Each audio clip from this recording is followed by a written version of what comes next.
Should I drop some Band Future behind the scenes content? I mean, it is our podcast. We can kind of do whatever we want.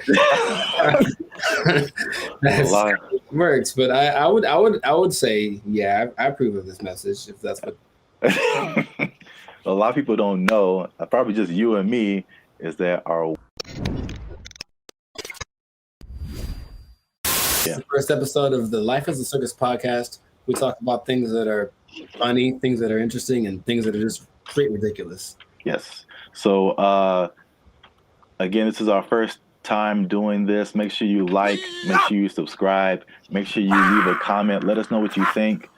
This is the beginning of something new for Band Future, so we want to hear from you guys, and tell us how cool we are or how much we suck, because it doesn't always go right the first time.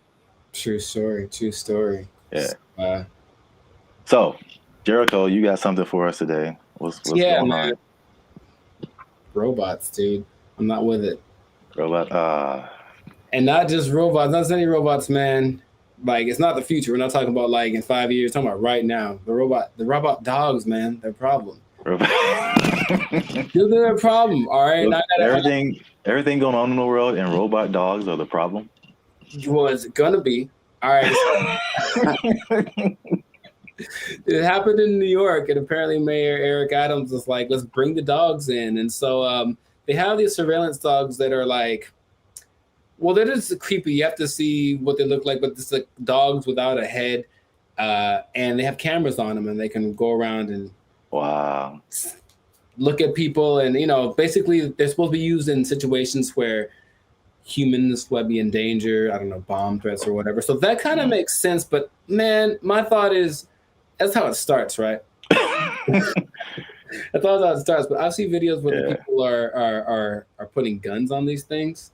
And I think actually the immigration has them in California also. But it's just like, dude, I don't want this to be a thing. I really don't. And they had a petition. They actually squashed it because 2 years ago, they tried to kind of implement this, and then the people voted against it. They got rid of it. Well, I guess they go back on it. And it's just like terrible. But not only that, dude, I want to get your thoughts on this because robots are beginning. It's taxpayer money. I believe they're about $75,000 each. And they're that's not expensive. It's not, but I think what they're trying to do is have a lot of them. So $75,000 versus, I'm not sure how much a police officer makes.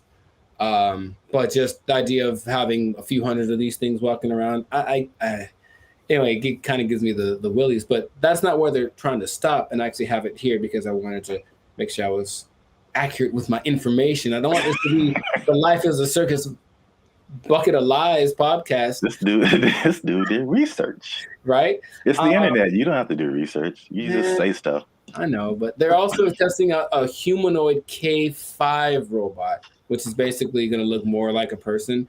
And same thing, robots, and cameras, and they can run all the kind of stuff. But it's just like, where's it going to end, man? Like, I don't know. Haven't y'all seen the movies where we have the robots and then the robots turn on us? Every single one. Yeah, it's just straight up Terminator. So, I mean, yeah. What do you think about? I didn't know where you were going with the robot part. Because there's robots doing everything now, but I thought you were leaning more into like the AI stuff. But robot dogs, that doesn't. The most shocking thing is the price. I thought they'd be like, can you just buy your own robot dog and just have it guard your house, or is it just going to be like a police? I'm sure I know a guy who would get me a robot dog. Wow. Yeah. So it's just like, I just feel like it's just going to be the first in a long line of ridiculous things that start to take over. You were the first one that told me about all those robots delivering food at like UCLA and stuff. And yeah. Kind of stuff. And they have like little speakers on them, right? I don't remember speakers, but I know there was like a sensor or something like it can tell when a person is walking and it just stops. It's, of all the robots, it's probably the most polite robot. Okay, well that's positive. Bro, but if you're in a crime and like a robot dog is after you, like I mean, have you seen it? There's a video of one where a robot dog is running with a cheetah, and it's not as fast as the cheetah, but it's Yeah, not that bro. much slower. You might well just turn yourself in, bro. That's It's what I'm not. saying, man. So I think they can climb too. Like anyway, it. I can see the positive side of it and everything. Technology, like all the technology stuff, it all starts like with good intentions, Mm. and just one day, mad scientist policeman Jones just What is his name, Jones? he has to be his Jones, right? And then he just tweaks it a little bit. He knows how to like work the programming and tweaks it out so that it just goes rogue and just starts taking out people in Times Square. And then that's just gonna be it. And it's gonna be a movie Yeah, about it. man. That's the thing is like the whole rogue part of it. I mean, it's just technology. Someone hacks. That's the thing with like the driverless cars and stuff. That people are afraid of the cars. Is like someone can just like hack into your car and just make it do anything, drive anywhere. So, way to bring us down on the first episode. Real, man. I'm just trying to talk about what's real, dude. I'm trying to make the people aware of what's happening in the world. Some people didn't know that. We're Right supposed to be having fun on this thing. Now you just information is fun. Knowledge is fun. you're a fear monger. That's what you are. Oh, I'm propagating. Maybe I'm being paid off. You got a podcast, right? Yeah, make sure to say this, or else. All right. I thought you were going to doing the AI niche because that was kind of one of my things that we can segue into now is this whole AI thing. The crazy thing about AI is that people thought it would just like take over the manual labor jobs. Like I think I was either talking to you or somebody else about this, about like farming, how like people just did farming by hand, and then like these motorized machines started farming, and I'm sure people probably thought like, well, no one's going to be out there in the farms anymore, and you still need people, but just like less people.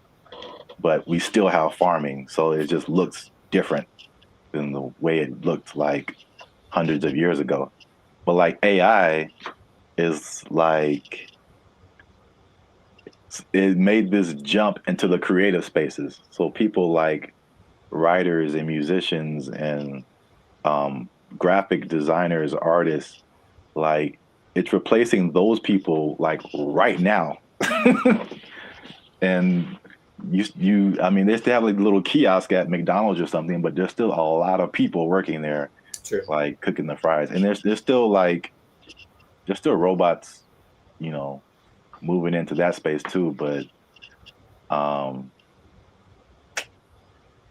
yeah. Should I drop something on the first episode? Should I drop it?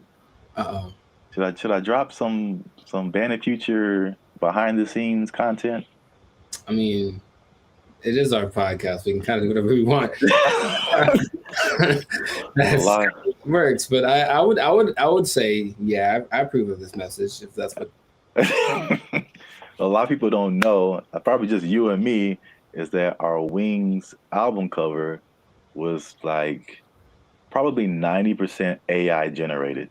Mm-hmm. So that curtain, those seats, all I did was put in the text, and those wings like hovering above the curtain, like a computer drew that. So and I'll be honest, dude, that picture gives me the creeps. It really has.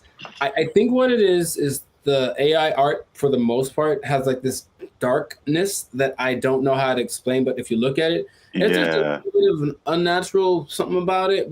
And you can tell they're like making it better every day with that. Not Wall-E, whatever that drawing app, or yeah, there's like dozens of them now. Yeah, right. But you can see it's getting better and better. But every time I see it, I'm like, there's something about it. It's a little so fake or artificial, but the dark is kind of the thing. So it's a hard thing. It's definitely a style of the way it draws things. That's whatever that is. And again, and the creepiest thing is the way it does humans, and it like gives them extra fingers and toes and stuff. It's not quite up to the whole thing yet. But then they can't do math. Is that what I understand? I mean, they're not programmed to do math, so they don't do like this. The AI in general, like it'll think. A chat GPT will answer questions, but like it's not like a calculating thing. That's just my understanding of it. But we have calculators, so that is true. Redundant. But we want to be lazier, man. Look, I think how lazy could we gotta be like that movie WALL-E? Maybe that's what I was thinking of, that movie WALL-E, where it's just like 300 pounds and just sitting on a rolling motorized thing where food just comes to your mouth. Yeah. I feel like that's where we're headed. We're not far from it. I know, but don't people say that they're for the creatives they're afraid that the AI will replace creatives? But isn't that because people have such bad taste in everything now? I would say, like, this is fine. I'll accept this AI generated song that doesn't have any kind of emotion because I don't really care about that. Maybe. I think maybe, and that might lead into the topic of our next episode. Ooh. Yeah, because there's a report that came out about music that is very interesting. I think we could talk about that next time. I like it. So yeah. So we're out of time though. So this has been the Life Circus podcast with Bandit Future. Make sure you like, subscribe, leave a comment. Let us know what you think about robot dogs and AI taking over your job and killing lots of people. I shouldn't say that. Taking your jobs. What are you gonna do about it? They took our jobs. They took our jobs. And everyone is saying, including me, that if it had gone the opposite way, if the Iowa team had won, no way the LSU would have gotten invited. No one's gonna invite a bunch of little hood rats. They kind of ghetto fabulous. No, but I mean, I'm saying that like endearingly.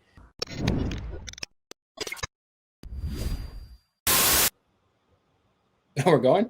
Oh, okay. Yeah. Hey, I'm Jericho, and this is Zap from the now 6-time international award-winning hip-hop duo Bandit Future.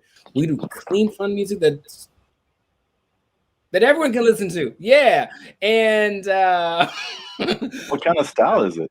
With the sound that's uniquely Californian. Oh, okay. You were now tuned into the Life is a Circus podcast. We talk about everything that is interesting, funny, and just straight up ridiculous. Yeah, and man. Make sure to like, subscribe, comment, and share this video with everybody you know, or else. My throat, I don't know what's happening right at this moment, but it's okay. No, you know what that is? That's the anger coming out of me because I'm about to tell them how I'm mad, son. I'm about to tell people I'm mad. It's so much that my throat can't handle it. All right. Sir, I need you to calm down over there, sir. I need you to calm down. It's about to get real serious, okay? Please calm down. Can't handle it. Can't handle it. Anyways, so. Or else. Yeah, that's exactly what was going on. But anyways, racism, right? So I'm tired of it. And it's 2020. Great transition. Thank you. It keeps rearing its ugly head. I don't understand it. But what I'm referring to is the thing that happened a couple months ago with women's college basketball. The LSU Lady Tigers won, led by Angel Reese, a fine young lady who can call me at any time. And what happened was, for those of you that aren't aware, the Lady Tigers won, and they were playing the Iowa. I don't know the name of their mascot, but anyway, Iowa. And Caitlin Clark is the superstar on that team. And LSU won, and Caitlin Clark's kind of like the great white hope. Like, okay, anytime there's a good white basketball player, they're like, oh, she's the next Larry Bird, or he's the next Larry Bird, or Dirk, or whatever.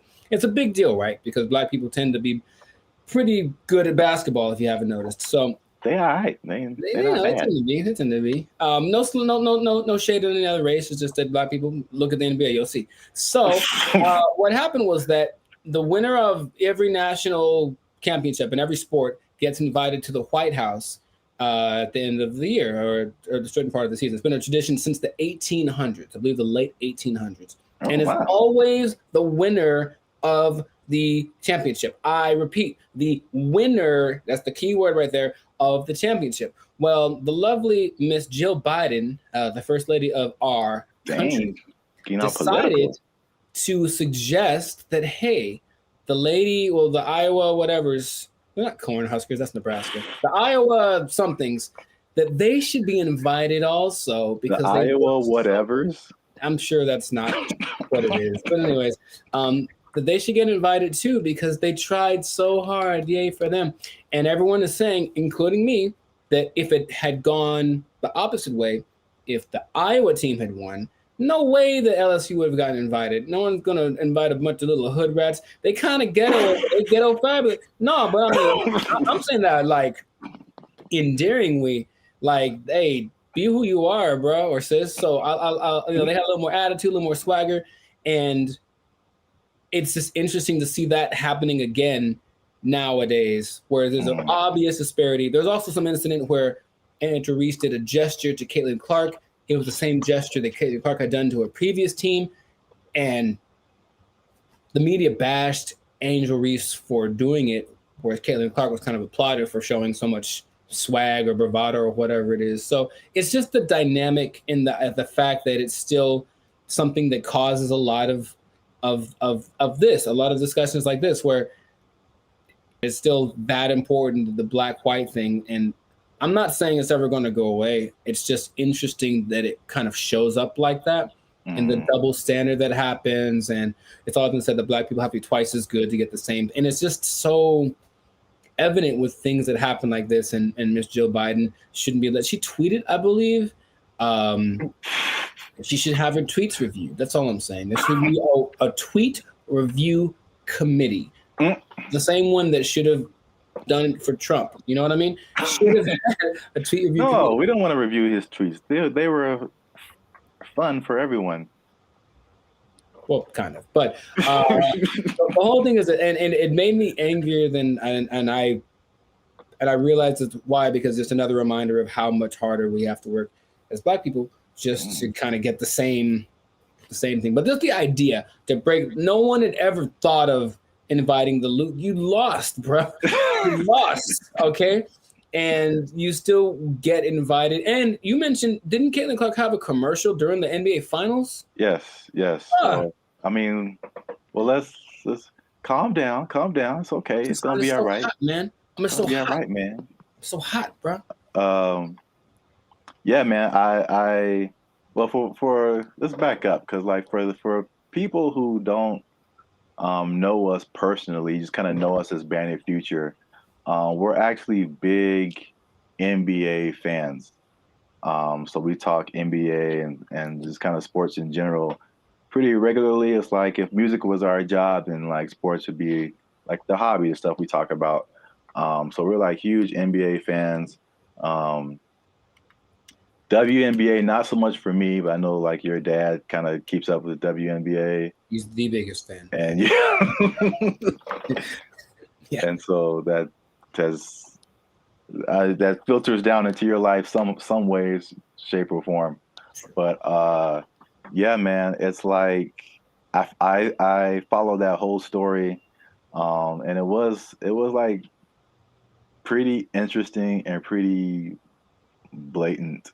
Like same thing I never heard, like the runner-up being invited to like the White House or anything like that. And it's so weird just as a black person. You can't really explain it until it's like your life. Like no other person can understand like that black experience of like, oh, this person is another race, they're probably going to get this thing before I do, when like, we see it all the time. And especially like in our arena where we deal with like marketing and entertainment and things like that, because I mean sports is just another form of entertainment, right? So you could see it in music, you could see it in, I definitely see it in film and TV. Like there's a long history of that, and even a lot of stuff there hasn't changed. But yeah, man, it's just it's a lot of ideas from people who think a certain thing is more marketable. Like even me, like I've done a lot of marketing events and things like that. It's kind of a tangent, but I don't know where to go from this topic. But I was just speaking about my own experience. Like a lot of when you work in like sales and marketing, like just like outside of the entertainment industry, it's like you like 9 times out of 10 you are presented with a white female, and that is like the most accepting individual to these people that you're trying to do business with. And it's just, and I've worked with a laundry list of companies, like, I mean, big corp. I don't want to name them all, but it's just big corporations, and it's everywhere I go. It's the same thing. You're trying to sell something, you get a pretty white female in there, which is racial and in terms of gender too. It's just like, you know, and there's even like statistics. You know, I don't know about the race, but I know for sure, you know, statistically, people want to accept something from a female rather than a male. Like if you're trying to sell me something, the female is more approachable. So a female would probably get the job. So, you know, that stuff is this, it's like all around, and it's just crazy to show the Black experience, that, you know, it's just, you can't understand it unless you're Black and you're like, oh yeah, like that happened to me on Thursday. They wanted to invite me and I won. I won the poker game, man. Exactly. The poker game, huh? Well, but that's for another podcast. Yes, Lord. But yeah, I get it. And the idea of marketability is interesting because Angel Reese is she's a tall Black girl with an attitude problem. That's what people see her as, you know. Yeah. And you're right. I didn't address your comment. I did see the other girl in a commercial for the NBA Finals. So I mean, some company thought she was marketable. Exactly. And even though she was the loser, she was more marketable than the Angel. Is it Angel Reese? Is that her name? Angel Reese. I haven't seen her in any commercials. I've seen her in the Sports Illustrated. Oh, okay. Edition, and that was very fantastic. But hey, Angel, I know you're taller than me. Oh man, we're out of time. So anyways, this has been Live to Circus podcast. Make sure you like, subscribe, comment, share. What you think about this? Was this wrong? I know it was a while ago, but was it wrong? Should the loser not be invited to the White House? Is this still a problem in sports, in life? Have you encountered this? Let us know what's up, what you think about this. Comments. And Angel, if you're watching, Jericho is interested. So yeah. Hey girl. Good luck, brother. She famous now. I know. I gotta get to her level. Yeah. Bad Future. Hit us. The only way you can get to her level is if you took her job. If you took her job. They took our jobs. They took our jobs. So one day we were short. So can't believe I'm sharing this with the world. One day we were short staffed, and the pregnant lady was in charge, and she was just on me all night long. And once it kind of slowed down, I've never heard this. I've never told this story to anybody except my mom. I calmly walked over to the. What's up, guys? I'm Zap. This is Jericho. We are a band in future and now 6-time international award-winning pop hip-hop music group. We do clean, fun music that everyone can listen to with a style that is uniquely Californian. And you are now listening or watching or both, depending on where you are, to the Life's a Circus podcast, where we talk about stuff that's funny, stuff that's interesting, and then stuff that is just straight up ridiculous. So make sure you like, subscribe, comment, and share this video with a fast food worker, because that's what we're going to talk about. We're going to be talking about, well, not necessarily fast food, but our first jobs. So I feel like I may have told you this before, but my first job was working at the ever popular Arby's. This was before they had the meats, although they did have the meats back then. This was before they started all those weird commercials. But side note, I don't know anybody who goes to Arby's, and I don't know how they're still in business. And they make so many commercials, and I never see anybody there. But I digress. They have the meats, so I don't know. So it's my first job. So let me back up. So I was 16 years old. I think that was when you could start working, maybe 15, 16. I don't know. I can't remember. But my godparents gave me a car because you're 16, you want to drive. So I got a car, but then you got expenses. So you have to pay gas and insurance, all that kind of stuff. So I got like a little part-time job to help me pay for the car, right?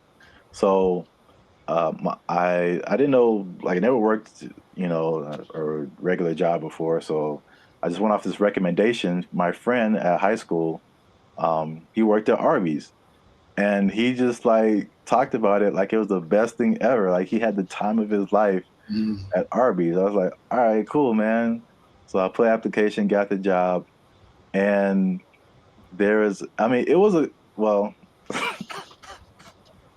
Take your time. It was a mixed experience. I'll put it like that. So, black and white? Do what? Is it like black and white? Oh no, well. There's that too. But there's I don't even know where to start because there's so many elements to the story. I'll just talk about. I'll just go good and bad. Let's start with that. Sure. So, the good thing about it is that I think we got 50% off on the food. That's a plus, yeah. I was you're 16 years old. You're just like, hey man, yeah, half off. Hey girl, you gonna go to Arby's? I can. Snap! That's how you get them right there. Half price. Stick with your boy.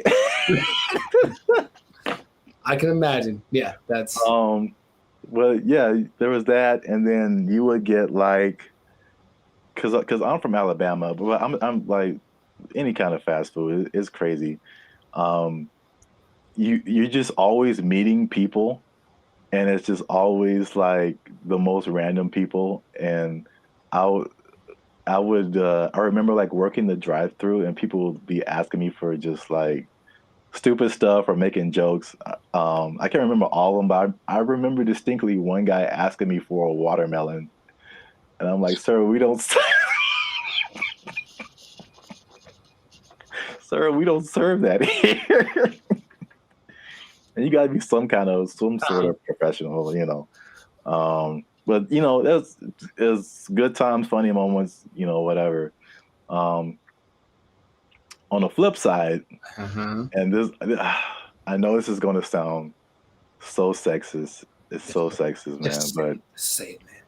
It's just, I didn't like it. So I had four different managers who worked at different times. All four were women, and all four of them had different personalities. that I was not ready to deal with at 16 years old. Like, first of all, I never had sisters. Like, I only have brothers. You know, my dealings with women were just at that point in time. I don't know. They may have still had cooties. I don't know, but they're all four different. So the first one was like the head lady. She like ran the whole store, and she was just like profit, profit, profit. Make sure this is right. Make sure. I mean, she was like a drill sergeant, and it just made it like very tense whenever she was there. And then the second, Oh, take your time. Take your time. the second one was like twice my age, but she like had a thing for me, and it was really uncomfortable, and like, let's just put it like this: she brushed up against me a couple of times. Sounds like a good manager right there. Jesus. I mean, keeping there the was morale, keeping the morale high. I didn't like it when she was in charge. Yeah, so yeah, it goes both ways, ladies. Oh, tell it. The third one was pregnant, and not like, oh, she, like that thing was going to drop any moment. She was still working, and she was like all the stuff that comes with pregnancy. Like, she was just all over the place, and like nice 1 minute, and then like ripping your head off the next minute. And I'm like, what is happening? I just want to serve some fries and sandwiches. Like, why are you yelling at me? I don't know. So that was the third one. I didn't like it when she worked. And then finally the fourth one was nice. The fourth one, she was older, like a, grandmother type. And she was just like, make sure you do the fries, baby. That's we want to keep them nice and hot for the customers. Like, she was just really nice and sweet, and I really liked her. And she wasn't like always on you, stuff like that. But yeah, that was my first job, and to do the dismount from this story, the grand finale. Okay. I can't believe I did this, but it just happened, right? So one day we were short. Oh, so can't believe I'm sharing this with the world. One day we were short staffed, and the pregnant lady was in charge, and she was just on me all night long. And once it kind of slowed down, I've never heard this. I've never told this story to anybody except my mom.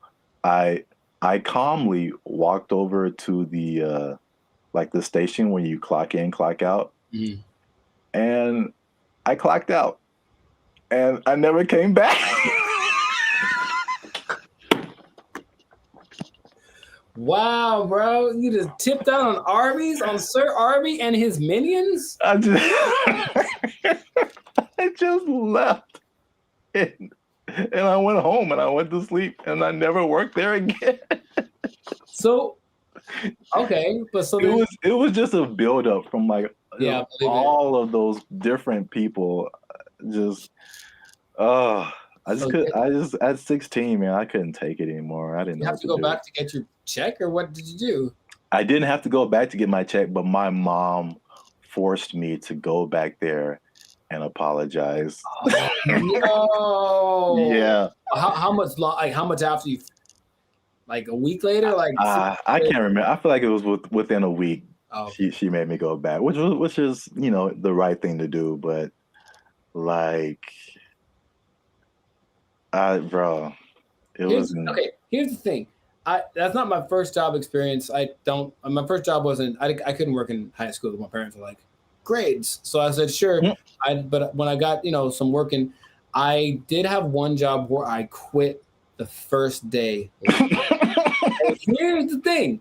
if you're listening and you're under 25, because there's a couple rules. If you're under 25 and it's not a job that's like a career, it's just a job, you have to do this once in your life. It feels so good. Okay. So I had this, it's called, I think, Washington Inventory. And all I did was count stuff on shelves. Now they have robots that do it. So it's not even a job that exists anymore. But Sounds boring. And just like after hours, you go into a Walmart and just with a scanner, count all of the items on the shelf, right? Oh yeah, they definitely have robots to do that. Yeah, but I knew that going into it. I think my sister told me I should try it, so I did it. And bro, I lasted. So the shift started at like 3 a.m. Oh, that sounds terrible. And then we had a lunch break around 6:30, and then you just all bent down and like, oh God. And I was watching people. It's like a come to Jesus moment. I see people twice my age doing this. People like in their 40s and 50s. I'm like, bruh, there's a better way. And so about like someone announced 5 minutes till lunch. And so it's about like 6:25. And I got up, my back was killing me. And I was like, all right, well, I have a decision to make. All right. Let's make my decision right now. And this is day one. Day one. Oh, yeah. On the job. And I walk over to the manager guy. He's like, hey man, what's up? And I was like, I don't even think I said anything. I just kind of laughed like, and I hand him the scanner and I just walked out. And he's kind of like, and I felt so good, y'all. That's what I'm saying. If you're under 25 and it's just a job, I'm sorry the bosses out there, but you got to live. So do it once in your life because it's just amazing. And and then they paid you with these little debit kind of cards, which was kind of advanced. So I never had to go back and talk to them. I just got the money on the card, and then, yeah. Wow. That was awesome. That's amazing. Well, if you have a fun, interesting first job experience, please let us know in the comments. Let us know what your first job was, or let us know what you thought about me leaving a pregnant lady at Arby's. Oh, it's cold. But you did it at the end of the shift, right? Yeah, it was towards the end. All right. But it was oh my God. I feel like I'm going to get killed in the comments. Make sure you like, subscribe, comment, share, and yeah, man, we'll see you on the next episode. Welcome to the next. I would say they took my job, but they could have had that one. You can just have it. I'm gonna give it to you. They took our jobs. They took our jobs. I go to a concert. I don't really do anything. Yeah, same here. I don't really. And that's a musician kind of thing for sure. Yeah, I'm listening to the music. I'm like, oh, that diminished, whatever, demolished. Woo, I was sick. Like, I'm thinking about all that kind of stuff. And I'm hearing it go, get on your feet. And I'm like, don't know what to do. I want to just get into my music, into my zone. Yo, what's up, guys? I'm Zap. This is Jericho. And we're Bandit Future. We are a 6-time international award-winning pop hip-hop music duo. We make clean, fun music that everyone can listen to with a sound that is uniquely Californian. Sir. And you are now watching or listening to, or both, to the Life's a Circus podcast, where we talk about everything that's funny, everything that's interesting, everything that is ridiculous. So yeah, make sure you like, subscribe, comment, share this video with someone who gets hype. Okay. So this is about. Because hype people are the people who need to go to concerts and not lame people. And the reason I say this, and this is centered around our topic for today, is because recently Lil Wayne, Weezy, baby. Wheezy, if you will, Baby. Young Moolah. You do that too well. He had a concert in Los Angeles not too long ago, and he left the concert early because people weren't being hyped. They were just, like whatever. And I brought the topic up is because it's being a banned from the Los Angeles area, we've experienced this. Now, obviously, in the comments from that post, a lot of people were on the side of the audience because they think it's the artist or the performer's job to make the audience, get hype or get into it. And so if that doesn't happen, then it's the artist's fault. But speaking from the artist side, there are definitely places that you go where people are just not as, shall we say, responsive. Yeah, it doesn't matter what you do, really. Yes, yeah. And Los Angeles is one of those places. Like it's and it could be like a lot of different reasons for that. But a lot of times I don't think it's on the artist, because even us, like we've done the exact same show in Los Angeles that we did in like San Diego, and it's two totally different reactions. It's just like a Los Angeles vibe thing for people to just be like, I mean, there's so many reasons. One is like people are so like too cool to do anything out here. Yes. Like they just too cool. They go, they show up, if they show up, and then they just kind of like stand there, they look at you, they nod their head maybe, and that's all you're gonna get, man. People aren't like going nuts out here. And I think the other part of it is like, again, it's Los Angeles, so you got like the best of the best entertainment out here, and so many other things that are just equally as amazing. So like it almost becomes routine when you do something amazing out here. It's like routine for people, so they see amazing all the time. Right. So it's hard to be even above that, Yeah. So yeah, what do you think, man? Do you agree with the people? You agree with the artists? You think it's a mixture of both? It's always a mixture of both. I mean, there's two sides to everything. I just saw a video of Lil Yachty, which I don't know much about his music, but I know the dude just goes, right? And basically, he got it was one of the best things I ever saw, like in a concert. He got the entire venue to basically have like a water bottle, like they pass out the water bottle at the entrance, and then on the count of whatever, everyone threw the water in the air, and it just looked like an explosion. It was so dope, and I was like, but if you listen to his music, I don't know his music, but I could sum it up in like, yeah. I don't know what that is, but I think that's right. Let me know in the comments if that's how his music goes. I think it sounds right to me. I don't know. Just all of it, right? But it's just so like, and all the people that are into it really like that, that vibe, and so people just. I think when XXXTentacion was alive and he was doing his shows, I would see the same thing. People just losing their minds, and it's part of a cultural thing. I think people are a little cooler now, not just in California, but sometimes just a reception to music. Maybe because it doesn't. Yeah, there's so many angles you could take. It doesn't move people in the same way because it's not as good. I've talked about that before. Maybe that's part of it. It's like it's not feeling the same thing, because when I watch videos of people going to concerts like the 60s, 70s, they were just, because they were so into it, and maybe they're a little drugged out too, but they were just so excited and singing along, and so that's kind of part of it.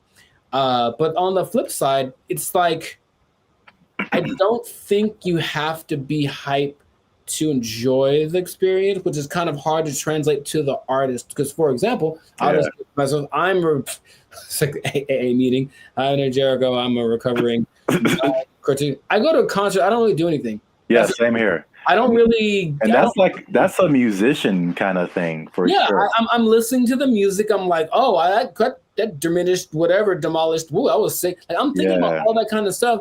And I'm hearing it go, get on your feet. And I'm like, don't know what to do. I want to just get into my music, into my zone, and just kind of vibe out on my own. And once in a while, I'll like kind of like get into something. I went to see Chris Stapleton last year. This great country singer, man, he's good. And he's just singing. And he's not like a big hype guy, but when he's playing his more energetic song, I'm kind of swaying, but no one's like going too crazy. So it kind of depends on what you're trying to get out of it. I am above everything a fan of the idea of energy in and energy out. So you just, as an artist, you give your best, and I think the right people will reciprocated. Now, here's the other thing that we haven't had enough experience with as other people. We still perform in places where people don't like come for us. So it's not like they're coming to get the Bandit Future experience, because there are certain people when we performed, we can tell, oh, we're for them because they were really liking it. And other people are just like, yeah, it's not really, doesn't really speak to me, right? Now, in the case of a Lil Wayne, I don't know what happens at that level, because you've obviously been established, you have a fan base, and so partially it might be on you. I would go so far as to say, if you're a smaller act performing at a place where people aren't like there to see you, then it's more of the audience being like not as receptive. If you're the artist, if you're the name, you got to do that thing where you perform as if they've never seen you before. Because I think a lot of artists maintain that, and that's why they perform for 50. Man, I heard you got to go see the Rolling Stones. Like, why? They're like 8,000 years old. But dude, just the experience is apparently mind-blowing. So as the artist, if you're established, you've got to do that. So Lil Wayne, I've watched concerts of Lil Wayne where I was like, I wouldn't have been hyped for that. He doesn't look, he's just going to show up and I get hyped for it. I don't think that's how it is. Whether a Lil Yachty, where he gets up, I'm just going to do it again, because to me that feels like his music. He just gets up, yeah, whatever. And I hear that, like, I want to, yeah, whatever. Like, I don't even know what it is. I feel like there has to be some kind of element in, I don't know, I didn't see the concert, but it has to be some kind of element in Lil Wayne's concert. But a lot of other people were saying it's because he's an older audience, older artist, so he has an older audience. Well, that's true. And so, people our age, and so like, I feel like if you're at a concert and you're 18 and you're at a concert and you're 35, you're gonna act differently. That's true. Probably. So, like, that's a thing too. But like you talked about, for people who are not musicians, you'll pull the curtain back right now. And for people who are musicians, you're going to be like, yep, there's always somebody at the concert when you're on stage and you just look and they just, everyone's grooving. And then there's that one person who just stops, and he might nod his head, or fold his arms, put his hand like this, you know, that's a musician. Yeah. That's a musician who loves what you're doing, but you're not going to see in it. You're just going to see, he did that. What kind of guitar is that? Oh, it's nice. Exactly. And he's inside here. He's just like, right. And then he'll come and talk to you like, hey, man, you guys sound pretty good, man. You know, that was dope. You can spot them like a mile. Yeah. Away. Right. And if you ever want to get like evidence of that, watch the concerts where you can see like the side of the stage where there's other acts and there's the other musicians watching the act on stage, and they're all in the same. They're all in the same. Like, man, yeah. How does he get that sound with the humbucker? I have the new. Has he got that new tremolo system? He's got Floyd Rose. I don't know. That's all they're doing is processing it. Yeah, it was just nerding out at the concert. Exactly, but the one scene you can definitely get if you are around enough musicians is that laugh and that kind of like that turnaround thing. Like someone does something that's ridiculous, like someone that hits this crazy run, right? Everyone goes like, that little like bomb explosion. That's a sign of a musician for sure. They know music really well. So. And it's like, who's your audience, who you're playing for? But it is fun. Or a nice woo. Oh, yeah. I heard that. Yeah. I was at a Corey Henry, great organist, pianist, and one of his shows. And then the bass player, Sheree Reed. I know I'm going to play bass. He's a ridiculous guy. And I locked eyes with him a couple of times, and I just kind of kept making this like face. And I'm like, you're killing it, bro. And so I noticed after a while, he'd be looking at me like, hey, am I still on him? Like, like, you know what I mean? So we had that unspoken thing. The stank face also. Stank face. That's a staple of the music community. Yeah. So it's really hard to say exactly what it is, but it is super fun to play for audiences just losing their mind. Oh yeah. But then the problem with that maybe is if you take an extreme like the Beatles, where all the girls just yelling and screaming and not even listening to the not even listening to them, right? Like that's what they kind of said was turning them off from performing live. Like no one's listening. They're just yelling the entire song. If you listen, it's not like they started yelling when they came out and then quieted down to listen and then yelled. They were just yelling the entire time. And that's also like, well, I mean, why am I here? Just stand here. But you want people to be active. So you do your best you can with your energy on your state, on your part, and then you hope that you get the right people to reciprocate it. Well, let us know what you think in the comments. Is it the responsibility of the artist? Is it the responsibility of the people to come to the show and be into it? Like, who does it fall on? Let us know in the comments. Make sure you like, subscribe, share your thoughts, and share this video with somebody who just stands there at concerts. Oh, man. Because they are the problem. No, I don't know. Maybe they are. I don't know. Scarecrow imitation. Did I say everything I'm supposed to say? I think you said all the things, man. All right. Don't lose your job. Don't lose it. They took our jobs. They took our jobs. Oh God! That's what I said. No. Rewind like 30 seconds. I said multiple times. People who eat vegetables are not bad. They're not evil. They're not. Yo, I'm Jericho, and this is Zap, and we are.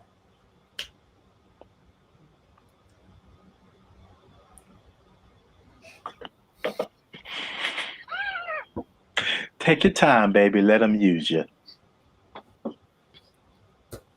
Speak your truth, young blood.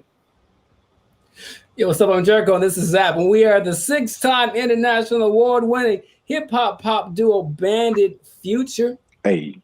We make clean, fun music that is good for everyone to listen to with a sound that's uniquely Californian. And you are tuned in to the Life's a Circus podcast, where we talk about things that are funny, interesting, or just straight up ridiculous. So before we get into it, make sure to like, subscribe, comment, and share this video with at least 2 people that don't like vegetables. Okay, so check it out.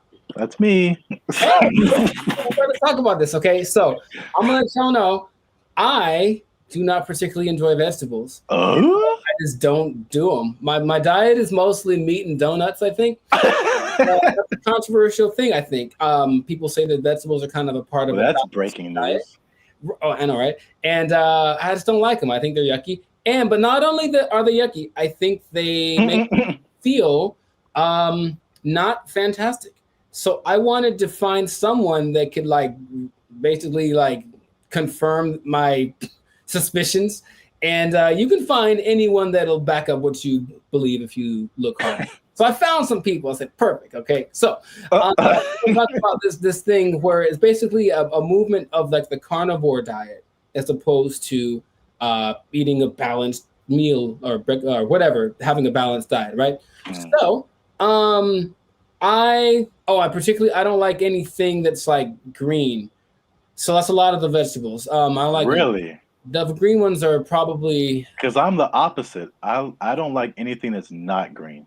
Oh really? Yeah. I mean, I'll eat them. I'll eat spinach, but I don't think that they're. I've definitely had a salad. And then later, I just feel like trash because that's just too much for me. I need a steak. I need something. So the people that I find that are ready to back up my nonsense are Dr. Sarah Zaldivar. Okay.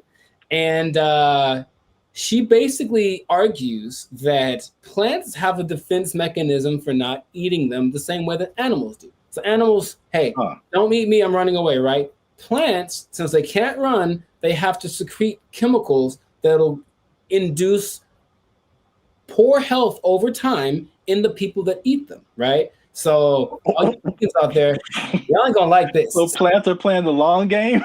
Yeah. So plants protect themselves with defense chemicals, and those chemicals over time increase inflammation, give you body aches, depression, fatigue, anxiety, brain fog, among other. Oh my God. That's what she says. Anyways, and so Have fun. She has a YouTube channel. You can check her out. It's kind of suspicious what she says. So I was like, with a little more, I don't know. So I found this guy, Paul Saldino, and he's a doctor. So that's good. Okay. He wrote a thing called the Carnivore Code. And basically he was looking for a way to clear up his eczema, right? Now he said that all the green ones, all right, ready for this, Mr. Man? The kale, broccoli, the spinaches of the world, they have things like, wow, oxalate, histamine, salicylate. Yeah, that sounds right. And leptin. And those things can basically feed into whatever problems you're already having. So he got rid of those and he found that his eczema went away. So he's a smart guy. And if you see a picture of him, he's very in shape. Joe Rogan, the great Joe Rogan, tried it for like a month. He lost 12 pounds on it, so he had a lot of energy. And the people that are in contra to this say that meat causes heart disease, whatever. And basically this doctor argues that no, it's the things that we accompany the meat with, all of the French fries and the milkshakes and everything like that is what the actual problem is. But just the meat itself is not a bad thing. And I want to know your experience, because for me, honestly, the more meat I eat, the better I tend to feel.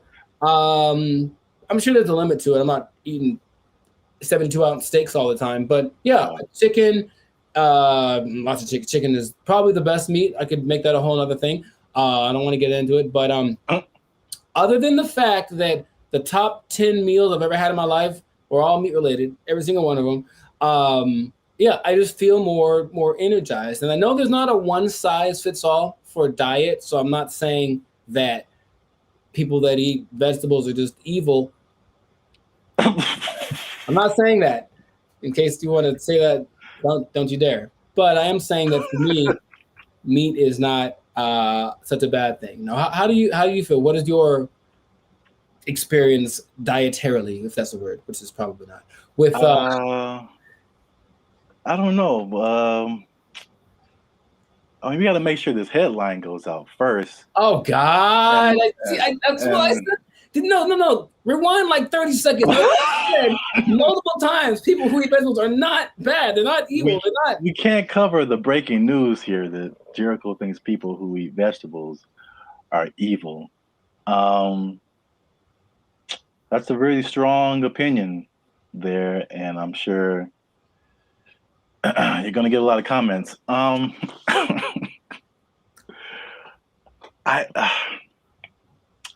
I will say this, and I've heard this from other people too, because there's people who are like, I mean, especially in LA, it's like, oh, I'm going to go vegetarian or I'm going to go vegan. Sure. And then I've heard of people like doing that and then feeling way weaker than when they were eating meat. Mm-hmm. And then they went back to meat and they felt better. So I think there is a thing to that. I mean, if I just ate straight vegetables and fruit and like nothing else, like I think I would feel that too. Just like healthy, but like weak. Like I need something else to, and I'm by no means any kind of health guru or a dietitian or anything like that. Or am I? But you all buff and stuff, so can you put it down there that I'm not a nutritionist instead of like nutritionalist? Nutritionalist. Are those two different things? I don't know. I did some research, but not enough apparently. Look, I just know that how I feel personally. Yeah, if I eat just vegetables only, and I've tried the vegetarian thing a few times because it seems attractive, and people have said that you could clear up certain things. People quote that guy Dr. Sabi, who wrote a lot about herbs and vegetables, and that'll clear up like any kind of problem that your body has. For me, I need me a good let me tell you about the steak I had one time. This steak was so magical, and make it all full circle, right? I was at this place called the Metropolitan Grill in Seattle, and I had me this steak, and it was like the best steak they have. It's like $150. I was like, let's go. And I get it, and I eat it, and I'm transported to happiness. That's all. This is routine and habits, and it tastes good. And I cannot make this up.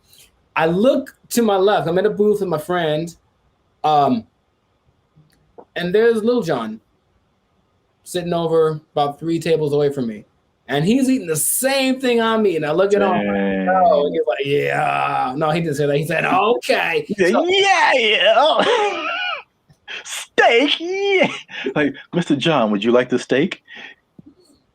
Yeah. how would you like it cooked? What? Anyways, yes. It's just give it a shot. I would recommend anyone that eats a lot of basically what I'm saying ultimately is you should explore different diets to see what your body responds to the best. Just for me, vegetables ain't it. That's all I'm saying. So like just keep your kale to yourself.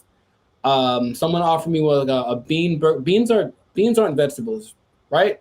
Or are they? I wish I knew things, I'll be honest. Chat GPT? I guess. But someone offered me like a bean burger, and I was like, why don't you just... I hear another thing. Vegetarians, okay, vegans, why y'all making so much stuff that like replicates meat if you're so against it? Just eat and you eat your celery stalks and, you know, your almonds, and then just leave it to be. But no, I have to make a burger thing. It's like, well, does that mean that your body's telling you I need a burger and you're just trying to satiate it? I think that's what's really going on. What's happening? According to Healthline, beans are considered part of the vegetable food group. Okay, sure. And they may be further classified as starchy vegetable along with potatoes and squash. See, I enjoy it. Okay, so if I like the starchy ones. I like the starchy ones then. That's my go-to. I like some beans, magic of fruit, you know the song. I like the potatoes. I'll have me some nice and chicken and potatoes any day. And the preparation does matter. Because there's been some stuff where like, oh, I don't like that, and then someone cooks it a certain way or does some kind of like professional or whatever, and you're just like, oh, I'll have another, please. Yes. Even salads. There's been some salads that I've like, I don't know, that somehow they put a thing in there or did something, and I was just like, yo, this is amazing. Because I'm not a big salad person. What I hate, my God. Tell like it is. Talk about things that are evil. Iceberg lettuce. Preach, preacher. Is the nastiest. You get those like the whatever, they come together into this like chunky piece that's just like full of water or whatever. Yeah. Man, you got to put that in the thing. Zap hates iceberg lettuce. And he hates anyone that lives on an iceberg. I don't know. Just make it fun. But yes, it's just not. And the thing about it, like those bodybuilders, they eat a lot of lettuce. I don't know why. I'm not a bodybuilder, obviously, but like iceberg? It's public school people. Hey, see, there you go. But yeah, it's just eating whole bowls of lettuce for some reason. I don't know what it is, but get yourself a steak and see if it doesn't change your life. How about this? I know more people that have been like on the vegetarian side and like, I'll just try the steak, and then all of a sudden they're just entering like the the Nathan's hot dog eating contest like next week. Like, this is the best thing ever. As opposed to people that just eat a lot of steak, like, let's go vegetarian. They're like, nah, let's go back. So all I'm saying is do what makes you happy, but iceberg lettuce is the devil. And and people who are vegetarians are evil. I didn't say that. I've never once said that. Well, you just said it today. No, I didn't. I did not. I still didn't say it. It's an accusation. All right. I see. But leave a comment if you've had experience with trying veganism or vegetarianism and how it went for you. or if you're on the side of the good guys with the meat, if you how you like your steak prepared. Propaganda. Excuse me. There's an industry for everything, man. Right at this moment, people are yelling at each other in the comments room, like, "How do we sell more avocados?" Like, I know that thing. So, big up on them. But I'm gonna go for the chicken and the beef land. So, yeah, man. This has been another episode of Life's Circus Podcast. Make sure to like, subscribe, comment, and share this with at least 2 people that have been converted into carnivores, like the Lord intended it.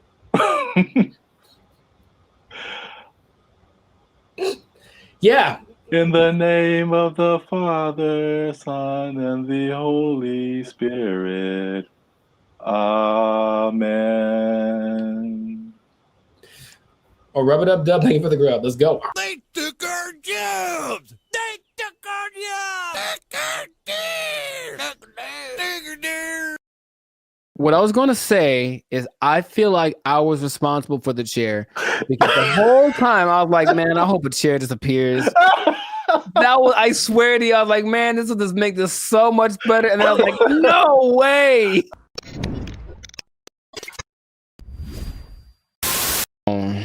Can't even see the eyes. He's mysterious and wise. He ain't gonna tell you no lies. Poetry. Bars. Hey, welcome to the Life's a Circus podcast. I'm Zap. This is Jericho, and I have no idea if we're gonna make it through this entire episode without me cracking up every 2 seconds. But we are a 6-time international award-winning pop hip-hop music group, BrandBee Future. We do clean fun music that everyone can listen to with a sound that is uniquely Californian. Like I said before, this is the Life's a Circus podcast where we talk about things that are funny, interesting, and ridiculous. And help us out.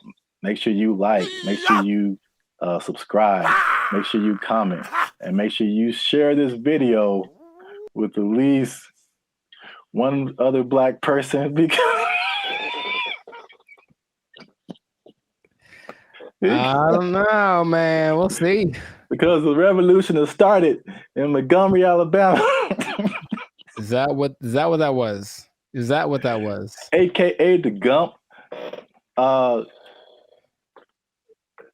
say that this hits home would be a very accurate statement because I'm actually from Montgomery, Alabama. That's crazy. Where apparently it goes down on the riverfront. You gotta be careful on the river, man. Yeah, look, you gotta be careful where you park your pontoon. All right, you gotta put it. Oh my God, I don't know where to start with this. Like, I guess from the beginning. Sure. But for if you've been under a rock for the past few days, there's a what they're calling the Montgomery Riverfront Brawl went down this past weekend, and I'm not gonna get through this. I don't know how we get through this. And then, so there was this group of white people who had a pontoon boat. They parked it where they shouldn't have parked it. There was a crew member from the riverfront. I don't know what entity exactly he works for. Yeah. Trying to get them to move the boat. They didn't move it. He moves it up themselves. He moves it up himself, and then the white people who owned the boat got pretty upset. They argued back and forth, and in a move that has been deemed legendary, the dude. This is what I hope to see. Okay, so for one, just my point of view, I don't think this is funny at all. I really don't. Really? I don't think it's funny one bit. I just think it's stupid. In the sense that I watched it for the second that I heard a bunch of black ladies, as you hear it, you hear like, oh shoot.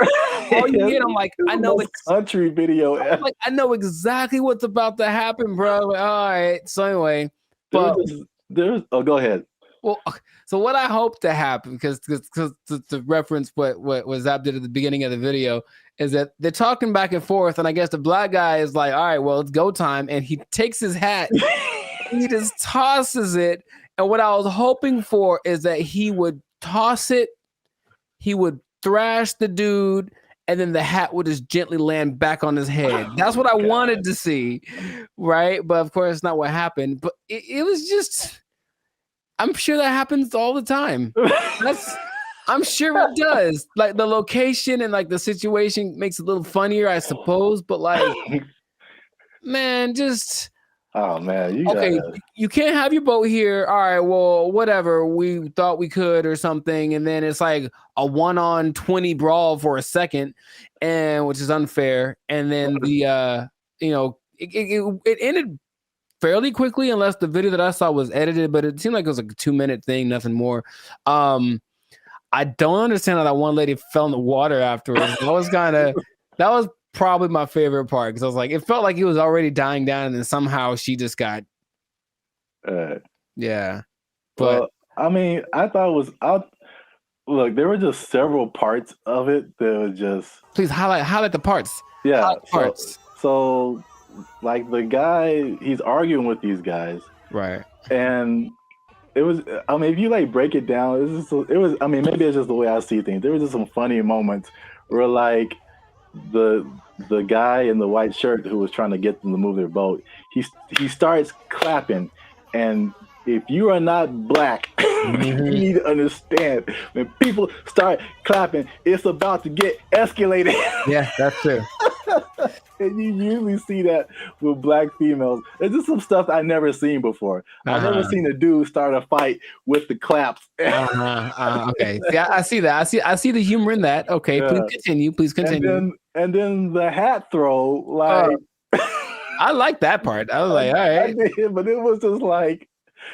It was like everybody knew it was on when that hat went up in the air. Yeah. And I never seen anybody start a fight with like a hat throw up in the air. All right. So then they started fighting. And then this dude jumps in the water. Another thing I never seen. So there's people on the riverboat filming what's going on the shore. Right. And then one of the crew members jumps off the boat into the water, and I just never seen anybody swim to a fight. Like, and they, so there's another thing that was just like, I just couldn't take it because there are. The part where I like is where so he's arguing with the one guy and they like start to, and no one can fight for real in this, by the way. That's the other thing that's like everybody is fat and overweight and they look like I told you they would look like in Alabama because the food is too good. Yeah.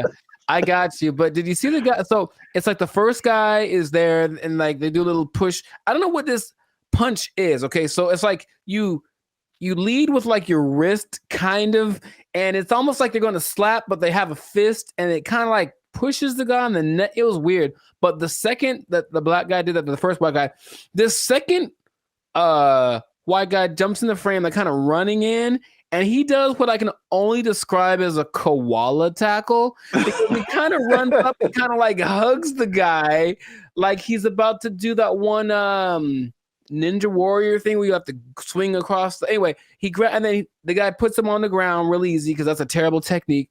And then they're swinging at each other. And then there's more people who start getting to the melee. And you see the part where the much bigger black guy comes and they're like, oh, no. Yeah. We don't want nothing with him. Yeah, around that time, he came over. But then the guy jumped into the water. And that what I was going to say is that, like, there's two internets. Right, there's the regular internet, and there's what I call the internets, INNANETS. Gotcha. That just takes things way too far, and that's just what happened. So they have like all these names for the dude. I think he's like a teenager actually. He like swam in the water to like try to help. They're calling this dude Michael B. Phelps, Shaquille O'Gill's.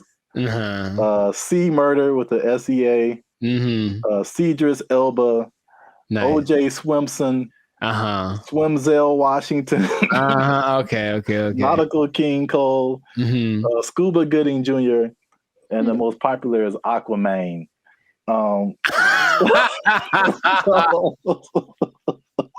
What you doing, Aquaman? Yeah, okay. I feel So it. yeah, they were like the internets was really going in on this, and I think that's what really like made it insane. Sure, because as an isolated event, like I said, I was like, all right, I know what's about to happen, and then Yeah. it's gonna kind of be a little bit of a pushing contest until someone breaks it up, and then what I love, of course, I watched the Fox News or something coverage of it, someone interviewing a lady from it, and of course they asked the one white lady on the boat. There was like 50 black ladies on the boat, and they interviewed the one white lady there, and she was, I guess, down for the cause and whatever. She's like, I can't believe that they would put hands on our. She almost said the word help. I swear to you, she's like, the help. Oh no, the man the worker on the boat. Anyway, and so they ask her, so what was the racial motivation in this? Or they kind of like pushing the issue, like, well, it's obviously a black guy against white guys. Was there a racial, are they investigating the race? And she was like, no. And you know how people like lie when they talk? Like, she said no with a big old lie in there. You sound like John Mulaney. You're like, yeah, no, you know how you talk to your grandma. Yeah, exactly. That's exactly what I was thinking. Because comedy, right? And she just had that look on her face like, I was just a witness, but it was just so they're gonna push the narrative of white versus black. Yeah, that's what it turned out to be. I just don't really see if you're not supposed to be there. I don't have a boat, but if I park somewhere I wasn't supposed to, and then someone could somehow just move my car to a place where it's cool so that the thing that's supposed to be there can park there, I'd be like, all right, cool, I guess. Like, I'm not mad about you moved my car, nothing happened, right? So that's just what I don't just violence like this, air quotes. That's that was a low form of that was MMA at its worst. Like, it wasn't very. Yeah, speaking of violence in MMA, the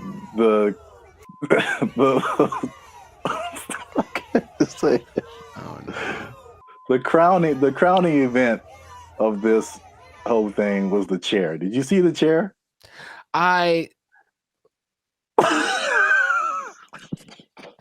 What I was going to say is I feel like I was responsible for the chair because the whole time I was like, man, I hope a chair disappears.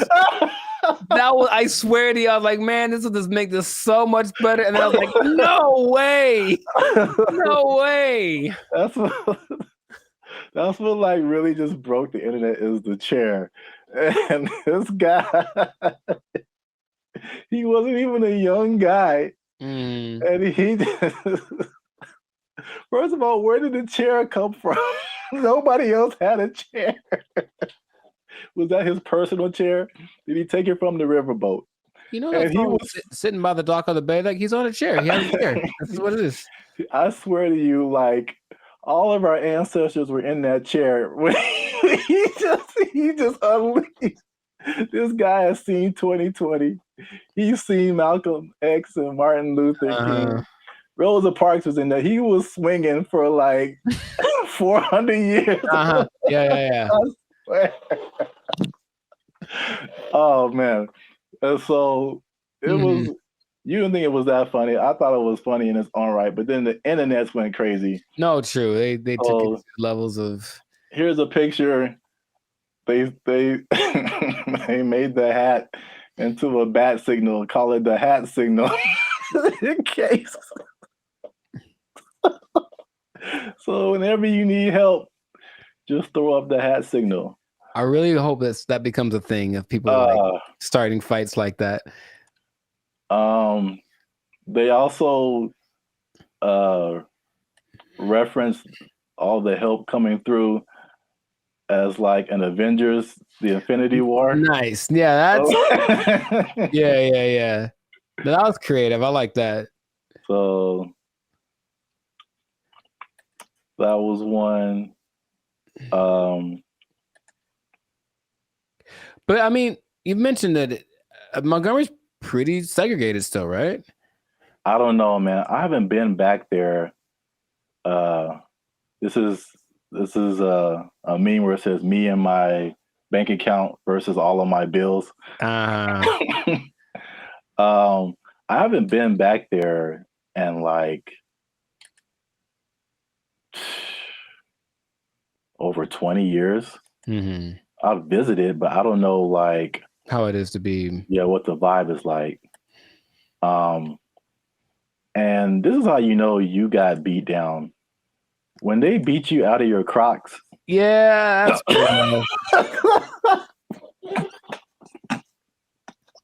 that's pretty rough. I'll give it to them. You got an official beat down. Don't fight in Crocs. How about that? Let's start with that. Yeah, those aren't the shoes of choice. A little slippery, I think. Somehow people already had shirts made. Like people are swift with it. They are so fast. There are shirts out. There are reenactments that I've seen on like Instagram and TikTok. Somebody made a whole rap song. Like the internets went like they took it so far. This is crazy too. Ricky Smiley, another comedian that I like, he did an entire interview with the chair. Oh, no way. I didn't see that. So they put a do-rag on. I mean, this isn't him, but all these other memes have been coming up with like the chair is like the most gangster person in the. And then he had someone come on his radio show and imitate the chair. And it was like, I come from a long line of chairs. We've been whooping up on people. So yeah, man, we had another video planned for today, but we had to talk about this, man. People are changing entire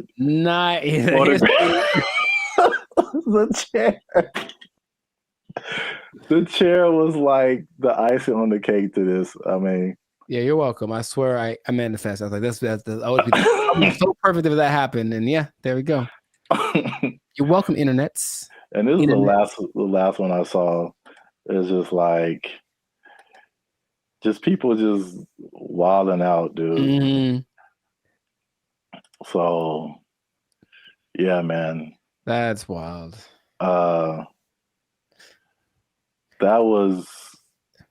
It was like terrible and hilarious at the same time. I'd never seen it was just so many elements to it. It wasn't like a crazy fight. It was just so many things were happening. People were getting pushed in the water. This dude's flying around with the chair. Aquaman is swimming to the rescue. This dude's throwing his hat in the air. It's like the most countryest of country women are just like, oh my God. It was countryest.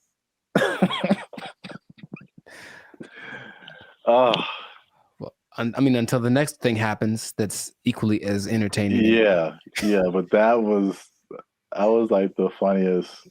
I'm sure, like after a week, this will be no one will be talking about this. I hope they do a skit on SNL. That would be amazing. I mean, I feel like they have to. Yeah, they're gonna have to. Well, no, there's a strike. Oh, dang. Right, so there's no actors, no writers. Never mind then. We got to make our own SNL, man. There's already reenactments on the internets. So, But yeah, once again, this has been the Life of Circus podcast. Make sure you like, subscribe, comment, and share. Let us know what you thought about this brawl. Jericho doesn't think it was all that. I thought it was hilarious. Aquaman. If you did think it was funny, what was the funniest part? The Aquaman, the hat toss, the chair. I don't know, man. This is wild.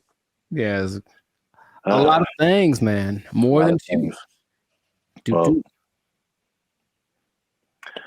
don't know what's going to happen in the aftermath, but I'm pretty sure they're going to take their job. They took our jobs. They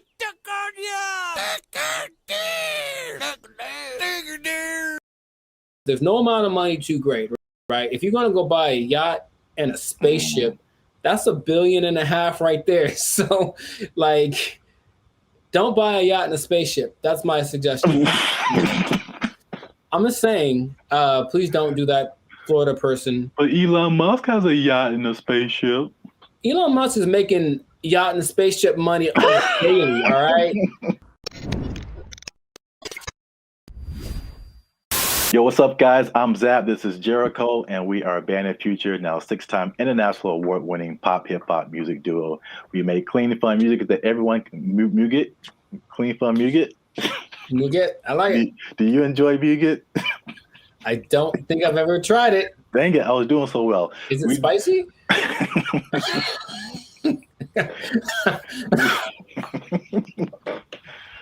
I don't know, but I think you should know if it's spicy. Because yeah. I'll put a link. I'll put the link to the video. Oh no, you talking about? Yeah. Right. Here we go. Up there, guys. Go watch it. We do clean, fun music or muget, depending on what country you're from. That everyone can listen to.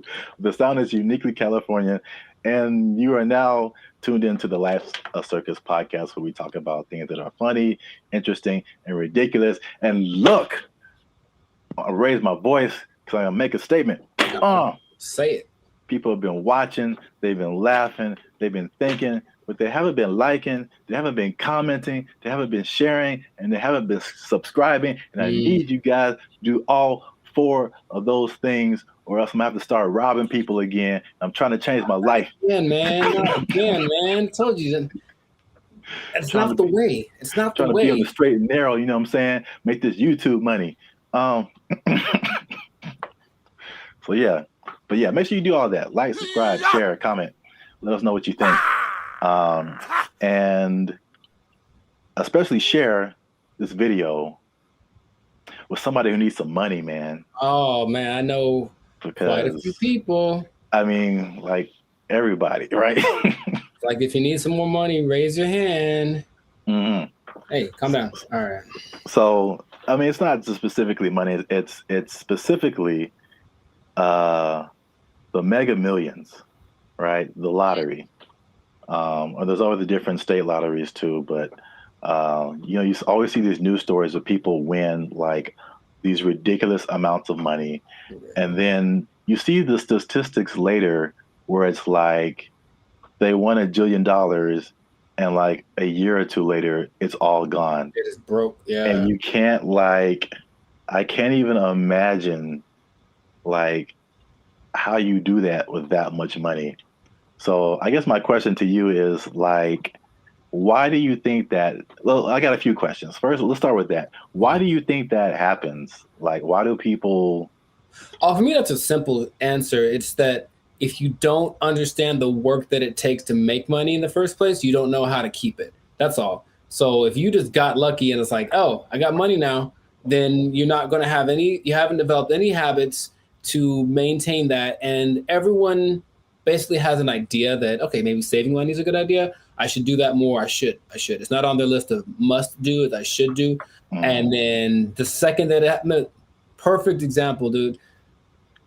Episode of the Boondocks where Grandpa leaves for his do it big vacation and he gives probably give you some money.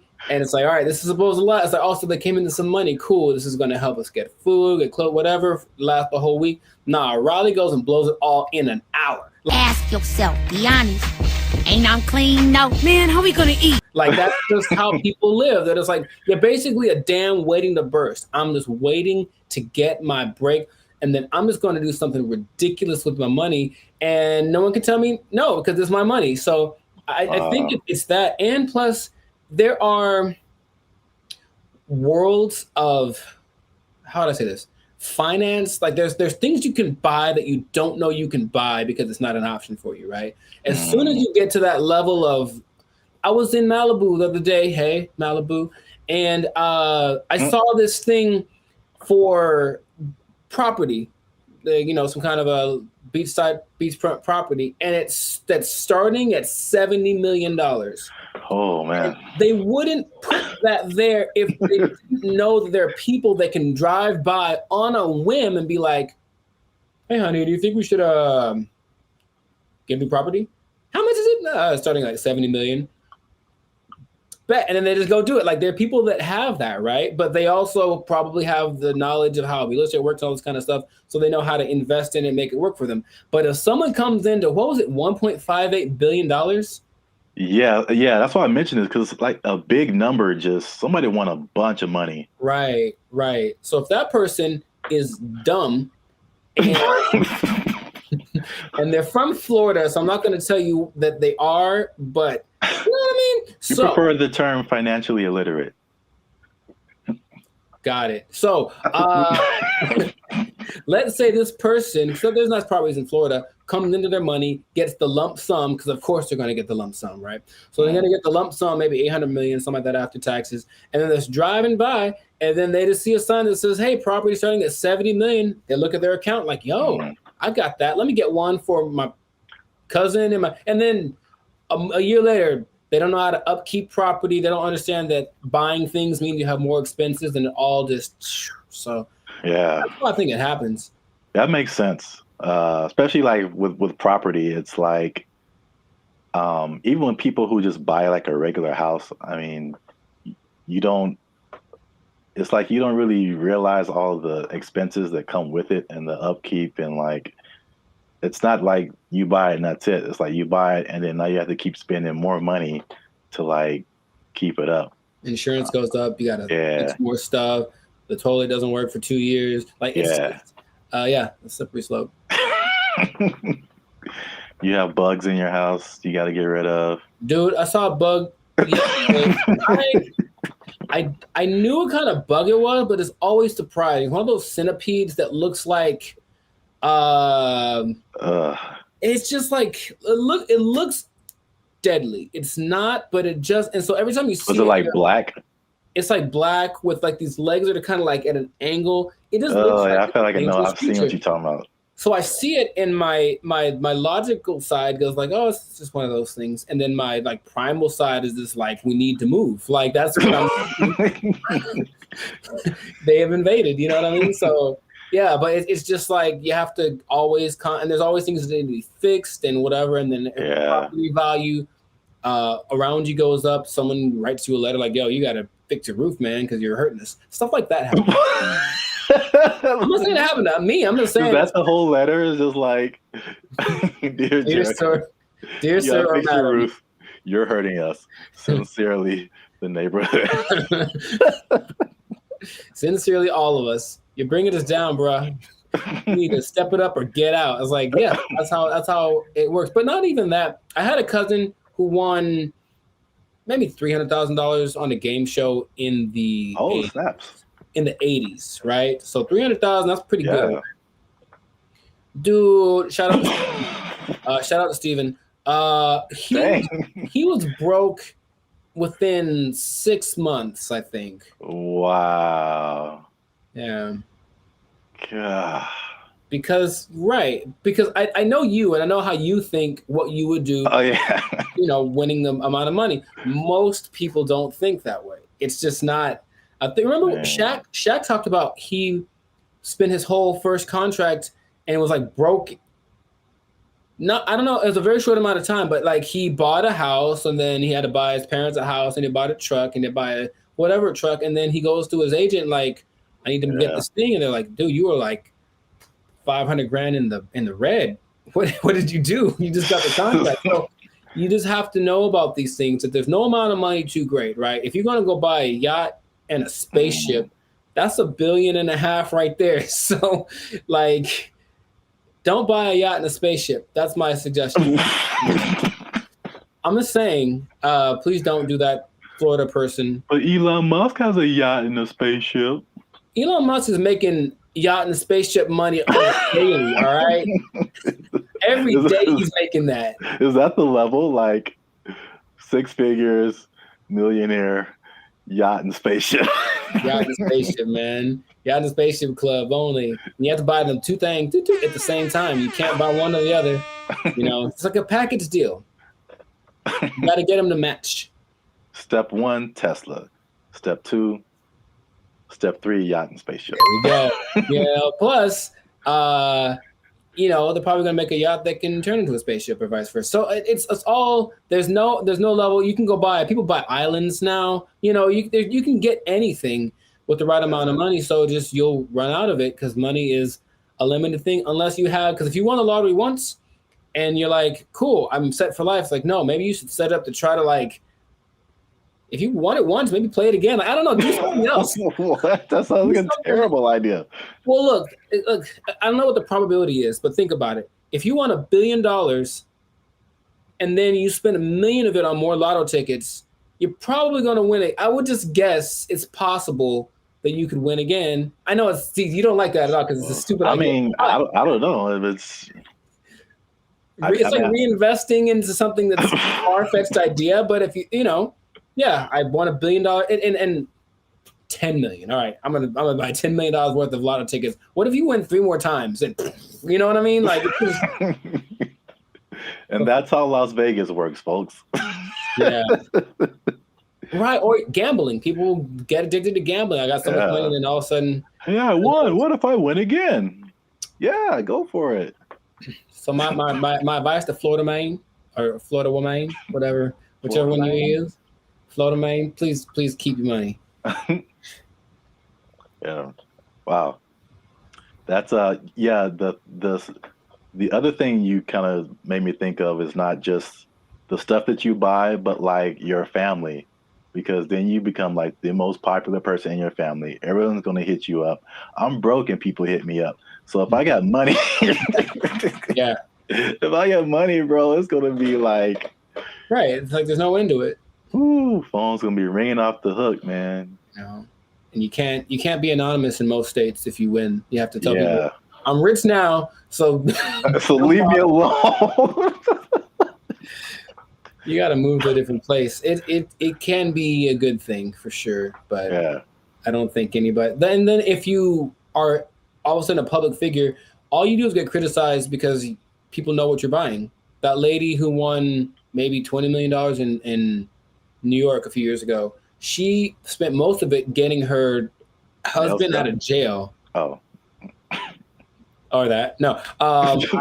Getting him out of jail. She spent like $7-8 million on his bail. Right? Whoa. I know. I was like, my first question was, dude, what did he do? Like, wow. Like he obviously did it. If $8 million, dude. So, yeah, but so everyone knew that she spent it. And they're like, you shouldn't waste your money. So yeah, she went through $20 million swift. You know? Wow, that's crazy. Back to bologna sandwiches. Well, we're out of time, and that's been another episode of the Life's a Circus podcast. Make sure you like, subscribe, share, and leave a comment. What would you do if you won the Mega Millions or some kind of lottery? You think you would keep the money? What would you spend it on? Let us know. And yeah, check us out next time. And be cool and stay in school. Hey. Fun. Squash it. Squash it!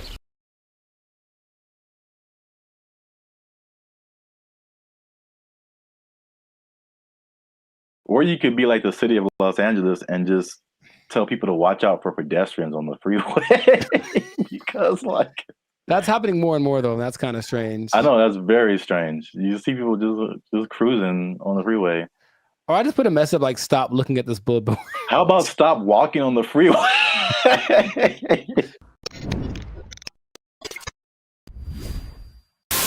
Yo, what's up, guys? I'm Zap, and this is Jericho.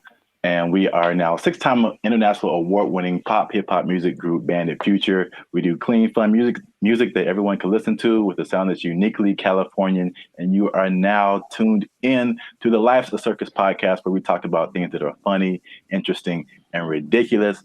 And yo, make sure you like, subscribe, share, and comment on this video. And because we're going to talk about something that has kind of flown under the radar, but especially in California, if you Ooh. live, or not California, really mostly like the metropolitan Los Angeles area, maybe into the IE as well. That's the Inland Empire for people who are not from this area. The But uninitiated. Yeah. yeah, but there is something that I feel, well, a couple of things that I feel like a lot of people have seen and a lot of people haven't talked about. Okay. Intriguing. Okay. Yes, yes. So I'm going to show you a picture, and this one is very close to you. I know you have seen this. Yes, I have. This billboard. Mhm. Okay. I don't know what this message is. Download our new video editor. Okay, maybe another time when we're not doing a podcast. This billboard. If you're not from California, this billboard has been up. There's been a few of these I've seen them. Yeah. up along a major freeway in California. It says, "Warning: this billboard structure is the subject of a lawsuit, LASC case number something something something. Anyone who assists the city of Pomona in the demolition of this billboard structure will be sued." And it's just one of the weirdest billboards I've ever seen, and there's several of them. And I've just never seen anything like this. So I finally looked it up, Mhm. and this isn't McDonald's Grimace level, but there's a little bit of a rabbit hole here. Okay. So basically, there's a guy named Brian Kennedy. He is the founder and CEO of Regency Outdoor Advertising. So basically, he owns it's a very popular billboard brand, probably maybe the one of the most billboards around the country, and he owns these billboards. And so I guess he contracts with cities to put these billboards up, things like that. So in 1993. Oh, baby, going back. Yeah, this story is very old. 1993, he had an agreement with the city to put up 10 billboards for 10 years with a 10-year extension. Right. So 1993, you put up 10 billboards. 2003, you renew it, keep those billboards up. Stuff like that. You renew every 10 years. Okay. After the 1993 agreement, the city, the voters backed something called Proposition L, which prohibited the city from putting up any more billboards without voter approval. Okay. So when they came in, at the renewal period and were like, "Yo, take your billboards down," he was like, "No." Like, we had an agreement before this Proposition L thing even happened. I see. And so it turns out this guy is kind of eccentric, so he Not surprised. Okay. it's his billboard. So he was like, "I'm just gonna put this up here." And so because they've been threatening to just tear the billboards down. And he's like, "No, I'm gonna sue all you guys." So he just put those on his billboards. Okay. Which is I'll just get your reaction to that before I keep going. So I've been seeing those specifically. I don't know if this is the one, but there's one on the 71 just north, right close to where I live. And every time I drive past it, I'm always like, I wonder what that's about. But so before, I guess my question is, it was a different billboard owned by this guy, and then they wanted to take it down, so he replaced it with this. Yeah, the message. He probably rented it out to whatever company to advertise something. But now he's just been using it to put that message on there. Okay, so I guess I get a lot of questions in my brain, but my first one is, who would ever assist some?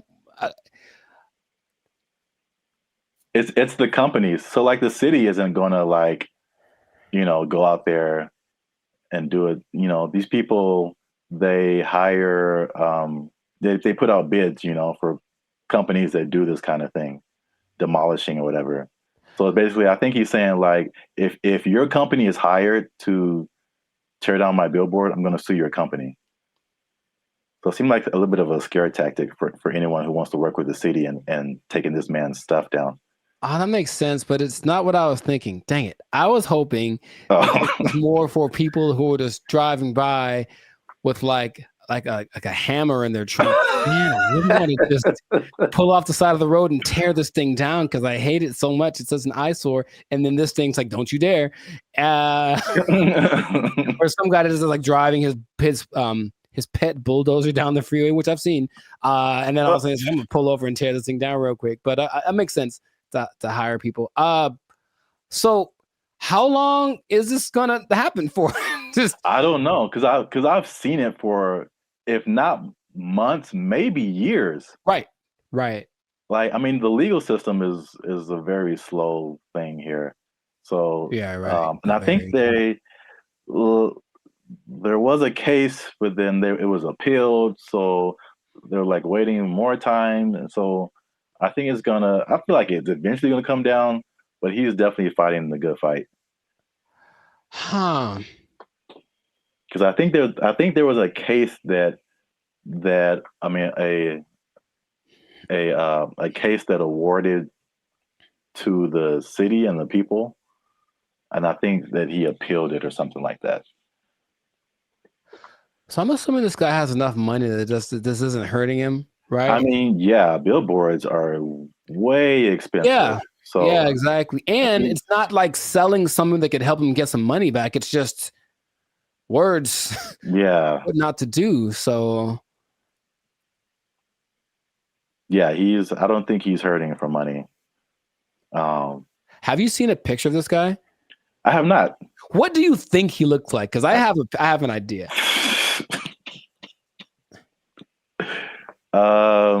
Besides, I think he's an old rich white guy with a bad haircut. Okay. I feel like that's always how it goes down. I have in my head like this cross between Gary Busey and Gilbert Gottfried. I don't know why. This is kind of weird, and he kind of talks like Gilbert Gottfried. I just want that to be true. Old rich white guy with a bad haircut. That sounds like Gary Busey or Gilbert Gottfried. Yeah. That's what I want this to be.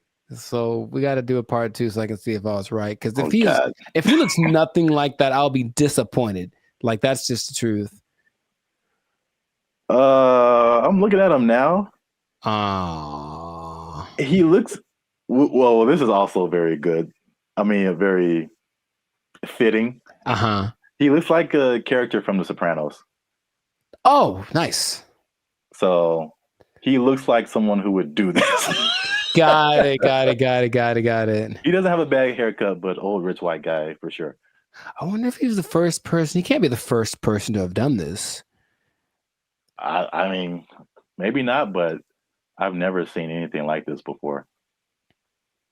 But we're running out of time. So before we end this, there's a part 2 to this. Okay. Which is it was a totally different scenario, but I was somehow kind of shocked that it was the same person. Okay. So we're going to leave Pomona and go more towards the LA area. LA? And then see if you've seen this billboard. Yes, I have. So it's the same guy. Oh my God. So you see the big Regency. Yes. Under it. And I wasn't even thinking about these 2 stories. Now this one is like 2 blocks from my house, and apparently now it's changed recently. So I don't know why he took it down or even put it up. But he put up 15 of these around. Oh, he dude's got money, dude. Jeez. Yeah. They're his billboards. I mean, he can put up whatever he wants, I guess. Yeah. He's just losing money from other people who would pay to be up there, but it's his billboard. He put up 15 of these around Los Angeles. Turns out that he's a big USC donor. Sounds okay. Okay, sure. And he just said, Reggie Bush needs his Heisman. I'm gonna put this up. So, if I had a question, I know you asked like, what did he look like and all that kind of stuff. My question is like the power of billboards, like the ability to like get your message in front of like millions of people. They're obviously still relevant. We both recognize these billboards. Yes. And so it's like, I guess a cool question would be like, if you own billboards, like what would you, and you just put up your own thing, like what would you put up there? It has to be something that can make me money though. Like, you want to do like this guy and just like whatever. What if it was just like something, just a message you just wanted to tell the world? It could be serious or it could be funny. Oh, I got a funny one. What? Unless you want to keep that. I want to put messages that tell people how to drive. Okay, well, they're not like 30 billboards that say that the left lane is for passing only. Mm-hmm. And like maybe people will get it. It drives me nuts. Well, then you know what I would do? I would do something similar because I have probably a billion pet peeves when it comes to people driving. But the number one thing that I always think is that you don't have to hit the brakes to slow down. Yes. Like that was always taught, like just first step, take your foot off the gas, and then it's kind of, but every little thing is just like, brr, and it's like, bruh, it's not necessary at all. So yeah, just hey, quick reminder, you cool people, instead of saying something I'd rather say, just take your foot off the gas and you slow down. Give it a shot before you cause pileups on the 5. Like, or you could be like the city of Los Angeles and just tell people to watch out for pedestrians on the freeway. Because like that's happening more and more though, and that's kind of strange. I know, that's very strange. You see people just cruising on the freeway. Or I just put a message like, stop looking at this billboard. How about stop walking on the freeway? Where's that message? Well, I think it's being encouraged by, jeez, by PETA and the NAACP. That's just my thought. Everyone's just like, walk on the bill. I mean, it's happening. So we've been together in this, like, why is this now a thing? Why is this person walking on the freeway? And it's not like their car is broken down. They're just trying to get to where they're getting to. Yeah. And they just chose the freeway as the place to walk. I've almost hit several guys because of that. And it's like, all right, man. Yeah. But good for him. Good for Billboard Man. He should change his name to Super Billboard Man. Yeah, I can't believe that. I mean, I can believe that was the same guy, but it was just like such a coincidence. That's wild. Yeah. But yeah, this has been an episode of the Last of Circus podcast. Make sure you like, subscribe, share, and leave a comment. What do you think about this guy and his billboard? What would you put on your billboard if you just own billboards and you could say whatever you want to say and threaten people with lawsuits? But yeah, that's it for us. And stay tuned for the next episode before they take our job. They don't take it. I need to pay rent. Okay. They took our jobs. They took our jobs. What's up, everybody? It's in the future. Yeah! That girl. And we are excited to announce that after 3 long years, we are finally in the YouTube partnership program. So that means a couple of different things. One is that we are starting channel memberships on our YouTube channel. So all the stuff that you've seen before, all the free videos that you've been watching like over the years, those will still be free. But this is like an extra layer that we get by partnering with YouTube so that we can offer exclusive things to people who choose to be our channel members. And so there's a small fee that comes with that. But that fee will go to helping us, supporting us. All the stuff that we've done before has been free videos. We pay for it out of our pocket. So hopefully you guys can support us and help us to keep our YouTube channel going. And this isn't just like a giveaway. There's a laundry list of stuff that you get by becoming a channel member. And we're going to talk to you about that now. So we have 3 different membership levels right now. There's going to be 5, but just 3 right now. They're because we're so clever. Wow. That laugh. Okay, I liked it. They're named after like concert seating, right? So the first level is general admission. The second level is premium seating. The third level is executive access, and those go from $3.99 to $19.99. So you have a plethora, shall I say? Nice word. The more you know. Okay. Plethora of options to choose from in terms of your membership. So this is what you get. Like to hit, here you go. Bam. The first thing up is a loyalty badge. You get a loyalty badge next to your name every time you interact with our YouTube channel. You get a blue star for new members, all the way up to purple stars for 48 months. The next thing is one of my favorite things is the custom emojis. This is crazy. So if you want to use, for example, Jericho's face, right here, you type Jericho, and Jericho's face will pop up in your chats, in your comments. It's a custom emoji of Jericho that you can only use here. Nuts. Okay. If you want to use my face, same thing. Zaptastic. And then and then you'll see my face. And then if you just want to do a Band of Future fan, BFF heart, it's a fam bam : Nuts. Only on our YouTube channel. It's the only place you can do it, man. Nice. Members only live chats. If we ever go live, we may have a members only chat mode. So the non-members can see the chat, but if you want to participate, you gotta be a member. All right, so the last thing in the general admission level is priority reply to comments. So if you leave a comment on any of our videos, we reply to you first. Everybody else gotta wait, okay? Because they ain't members. Fast pass. They ain't members, but you a member, we gonna talk to you first. Because you're worth it. Because you're worth it. And you gave us money, but most of all because you're worth it. Membership polls. In the community tab of our channel, we're going to start putting up polls where you get to vote on topics for our channel. Like, what's the next video going to be? Or you can pick what the next video is going to be.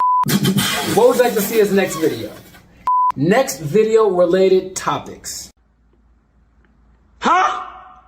So if you balling a little bit, Okay, talk. you got a little more change. You can get to the premium seating. Yes. The first thing you get in premium seating is early access to videos.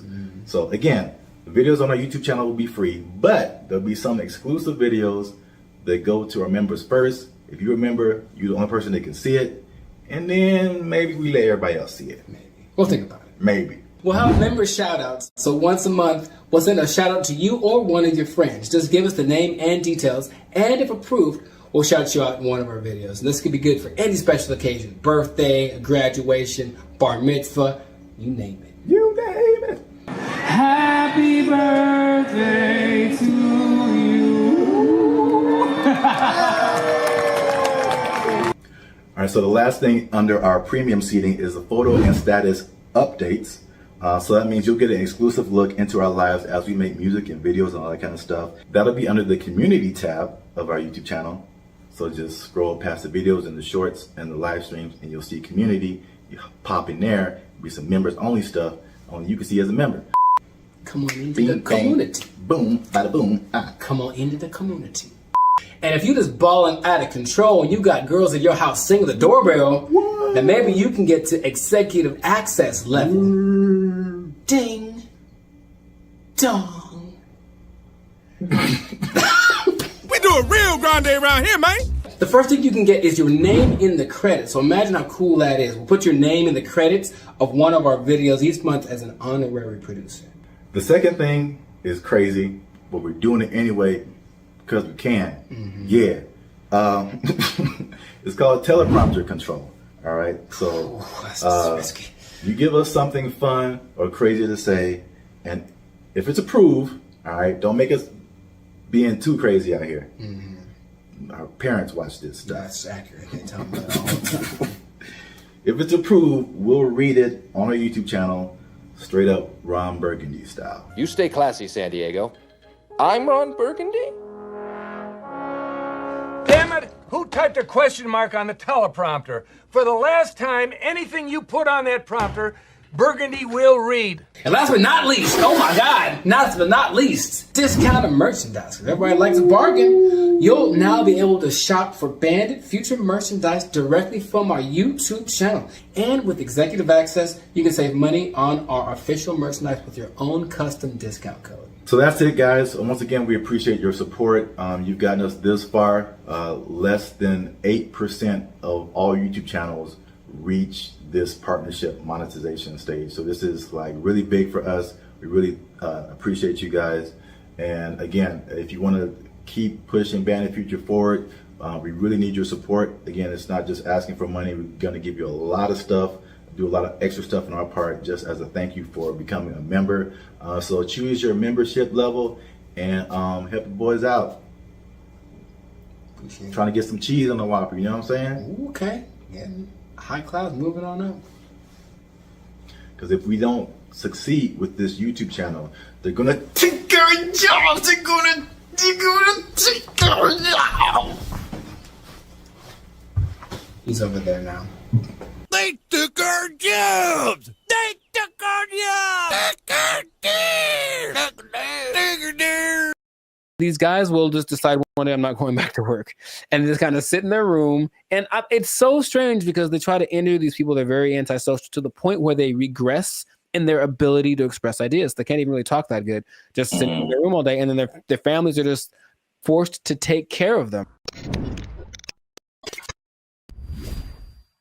What's going on, everybody? I'm Jericho. This is Zap, and we are the now six-time international award winner talking about the Bandit Future. We make clean, fun music that we make clean, fun music that everyone can listen to with a sound that's uniquely California.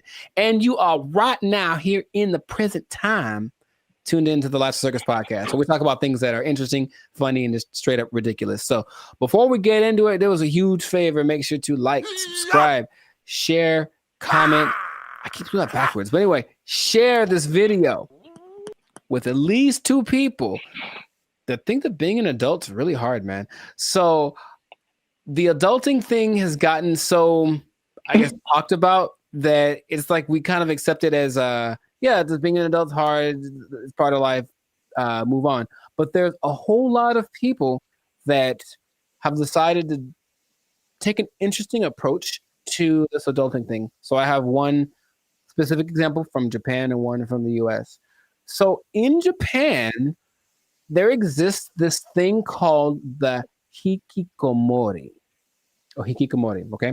And it's basically a bunch of people, and by a bunch I mean about 1.5 million people that decided that being adults is way too hard. I'm just never going to go outside again. And so they don't.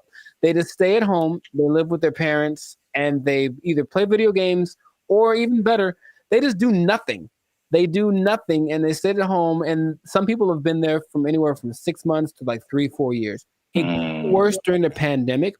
But the idea is that they're afraid that these people aren't ever going to become functioning members of society.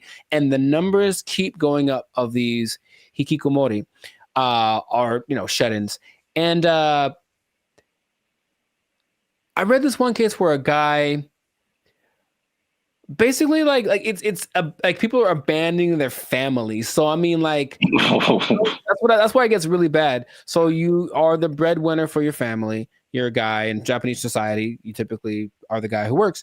The woman doesn't work. You have kids. These guys will just decide one day I'm not going back to work, and just kind of sit in their room. And it's so strange because they try to interview these people. They're very antisocial to the point where they regress in their ability to express ideas. They can't even really talk that good, just sitting in their room all day. And then their families are just forced to take care of them, right? And that's one way to react to adult life, I suppose. It's very bizarre. Have you, what's my question? Do you know anyone that you think would do that? And besides me? Yeah. I don't know if I know anyone who I think would do that, but I totally get it. Mm-hmm. I've heard a lot of people. I mean, again, that's Japan, so I don't know. I've never been there. I don't know what happens there. But in the U.S. at least, there's been a substantial growing frustration with people and their jobs. And again, 2020 kind of like poured fuel on that fire big time. Where like a lot of people just didn't go back to work, or they just kind of, are in some kind of alternative situation now, or they're just more like reclusive, I guess. More just trying to just do what they want to do outside of just working. But then there's also I've heard about men in particular. I don't know if the Japanese thing. I'll be interested to see what the ratio is of men to women. All of the people that I saw that were interviewed were men. Yeah. Because I've heard that about men, what they call here, checking out of society. And it's a lot of like the video game culture too. Sure. Yeah. Where that's just like what you do. And they just find more enjoyment, fulfillment in doing that, as opposed to like doing other quote unquote normal things in society. And it's, again, I don't know anybody like that, but I totally understand it, because I think we've all had times where like you have to go to work and you just like, I don't want to do that. Yeah. Not today, devil. Yeah. PlayStation looking real good right now. Just yes. Yeah, I think we've all been there. But and this on a societal level, I know I've been to Japan. I know they're kind of isolated already. Just in general, they don't really speak to each other in the streets so much. They don't have what we consider affection. They do, but it's just not quite as physical, outward like we have it. But it's like, okay, now I'm sure I'm not gonna name any names, but I have a couple of relatives that have been doing that for a long time. Like they would just be in their rooms, and I mean adults like in their 30s, and now they're in their 50s and they're still just in their room. They don't work, and the family takes care of them. And it's like, okay, so that's one way to approach this. And I don't know what the prime cause of it is, but from a couple of the people that were interviewed in this Japanese video about the people in Japan, it's just that they had this image of what adulthood would be. They got to it and they're like, oh, this is nothing like I thought. And they just couldn't put it together. They couldn't just, so that's just an approach. I just won't go outside. And people it gets kind of bad because there's a committee of people that are assigned to help these people. So, they'll have like, go have a class in the park. How you get them out of their house, I don't know, but you got to help them out. And some of them have been rehabilitated, if you will. There's also a crew that is designated to going to see the people that are alone to see if they've died yet, basically. And that's just part of their thing too. And they'll be like, oops, yep, got to fix it up. Yes, a lot of men. In America, I think what is a more prevalent thing that isn't quite so morbid, kind of sounds cool, is going off grid and just being like, okay, I'm done with this. I'm just going to live someplace else. So my dad is a great man, and he's been fascinated with this place called Slab City for a long time in like the desert over in California. It's hot there, man. I went there. Yeah, a year or two ago. And so a year or two ago, I decided to take my dad just so you could see it. He could say he's been there. And it's just, if I can paint the picture, it's just I don't know when it started, but it's just a bunch of people living in these makeshift houses, campers converted into houses, whatever. I don't think they're relatively close to an actual town. So there's still like police, and if something bad happens, they can get medical care. But they're far enough off that they don't have like, connection to running water, and the government doesn't seem to care or bother them too much. But it's a few hundred people that are living out there, and a lot of them have actually become popular thanks to YouTube. So there's a lot of people that have YouTube channels from out there getting donations and whatnot. But I went there, very nice people. They have a hotel. You can stay there if you want. They have a library. But most of the time, the people just occupy themselves with what you consider being more like natural, like living off the land, growing stuff, projects, construction. They have this big it's not like a museum, but it's like a big structure that someone built, and you can go, oh, look at the big thing.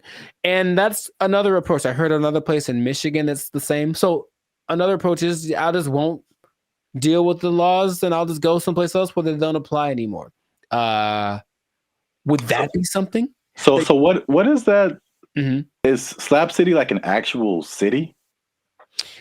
Like legally? I would say no. I don't think you could look it up on a map. You just have to kind of know that it's to the north of, I don't remember the name of the city. It's a small place. And that part of California is very spaced out. You know, there's not a lot of people there. It was kind of already for people that wanted to be away from everything. There's literally nothing there. But this place specifically is called Slab City because it's just a put together ramshack kind of a situation. And they have like people that run it. So it's an informal, not a mayor, but there's like community leaders, if you will. And it's just a whole vibe there. I remember I walked and some guy was like just hammering something, and there was no rhyme or reason to what he was doing, but he was hammering a thing into a thing. And he had a lot of things, and he was just doing it. And I was like, all right. And I walked up and I gave him a case of beer, and I talked to the guy who plays the guitar. And this guy just sits there and plays guitar all day. And they seem very nice. And I didn't get much of their story, but they had been there for a long time. And they're like, yeah, society's not what it's come out to be. They made their own, and they like the way it works better. So that's another way to deal with it, I suppose. But you got to deal with the heat. I think one of these places is very inhospitable in general. So you got to make it work, or just not go outside for certain parts of the year because it gets really bad out there. Yeah, straight up desert. Yeah. Yeah, like I said before, I totally get it. And then I was just thinking about, like, just throughout history, there's like there's been so many variations of like what life is supposed to be like, and what adulthood is supposed to be like, and what do you do all day. And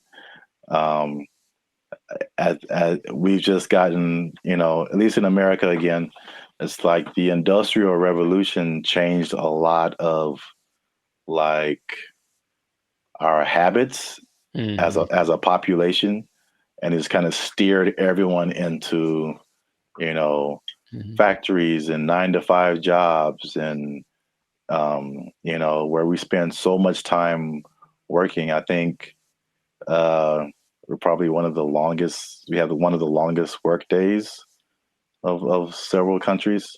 Yeah. And that, you know, and what you're quote unquote supposed to do, go to college and marry this person and learn how to do this so that you can buy a house and then get a mortgage and do this. And it's like, well, there's a cycle of, yeah.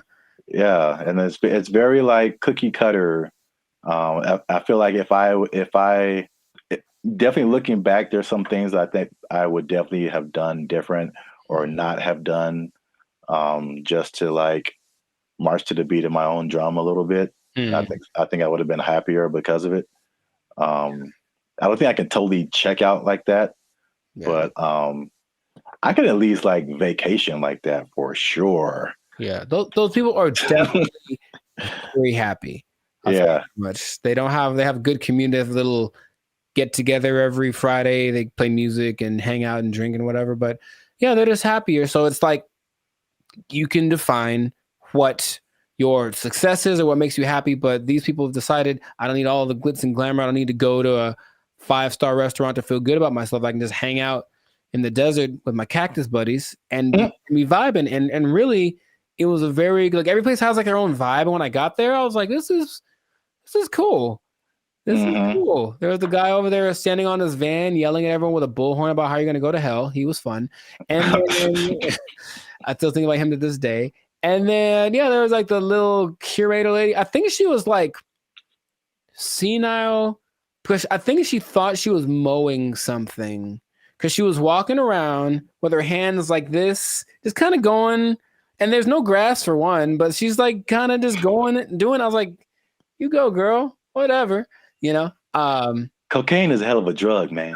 I mean, she was moving too slow for that, but you know what I mean. I think that she was in a good place, and that's cool to see. So it's just another option for people to have a different, outcome with their life. So you know, that's just an interesting way people live. So yeah, I see both sides of it. I mean, it's last thing because I know we run out of time, but like, I guess the devil's advocate, or just like the other side of it is just like, well, what does it mean to be a contributing member of society? You know, and so like if nobody's working and nobody's doing anything, like, you know, somebody needs to do something for like this whole thing to function. Yeah. So there's that aspect of it too, for sure. I think they figured out what they have to do to survive, because of course none of them could just do it by themselves. But some people have a little garden, some people cook stuff. I think they have I wasn't gonna go, but they do have a restaurant. I don't know what's on the menu, but I'm pretty sure it's a little exotic, maybe a little crunchier than it should be. I don't know. I didn't want to find out what the restaurant was like, but yeah, a society is an interesting entity because it does have to have certain things in place to work. There has to be people that are in charge of certain things, and people have to do things. Otherwise, it's just like, you know, the one person living on an island. If you want to do that, you can do that. And that is an option. I've heard of people doing that, but I don't think that's quite as common as people that actually get together and say, we'll be in our society. Just the big old thing is too much. So let's just make our own little pocket and then work with that. And I ain't mad at them. Do your thing, Slab City. Yeah. It's right out there. If you want to go ahead. Give that desert life a try. Mad Max style, you know? I think that is it for us. Another episode in the books, another successful episode of the Lives of Circus podcast. So yeah, please leave a comment. Let us know what you think. Would you go off grid? Would you just shut yourself off and be a recluse for the rest of your life if life got a little too rough? Or what are some other ways you think that people can react to adulthood and the reality that it is? So yeah, let us know about that. And then you know, it's interesting. If you're an adult, you pretty much have to have a job, man. What? You do? Yeah, you pretty much have to have one. Man, that's crazy. I know. And the bad part is what happens if that job becomes if it's taken away from you. They can't take my job. I can't take it. I won't let them. They took our jobs. They took our jobs. This is for our ancestors, Jericho. No, it's not. No, it's not. For all the cotton pickers, for all the slaves, for everyone who marched in the Million Man March. I don't think this was the dream that Dr. King had in mind.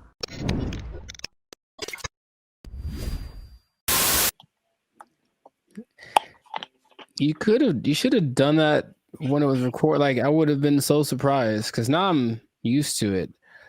Oh. And I'll be honest, it took a while. It took a while to get the yogurt experience acclimated to my. It's just never. I don't think I've seen a person eat yogurt in years, man. I'm serious. What? Yeah, I don't hang around yogurt eaters. Like, not like there'll be yogurt on the side if you go to a Mediterranean place or something, but not yogurt just in a isolated incident. In an isolated incident, someone ate yogurt today. Gold is up 10 points.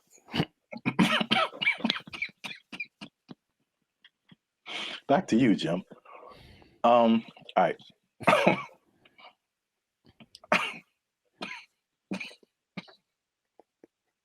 Let him use you.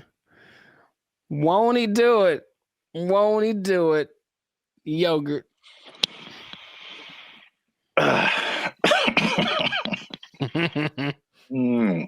Okay. Unique New York. Hey, what's up, guys? I'm Zap. This is Jericho. We are now 6-time international award-winning pop, hip-hop music duo Band and Future. We make clean, fun music that everyone can listen to with a sound that's uniquely Californian. And right now, I'm eating yogurt And I can't handle it. He can't handle it.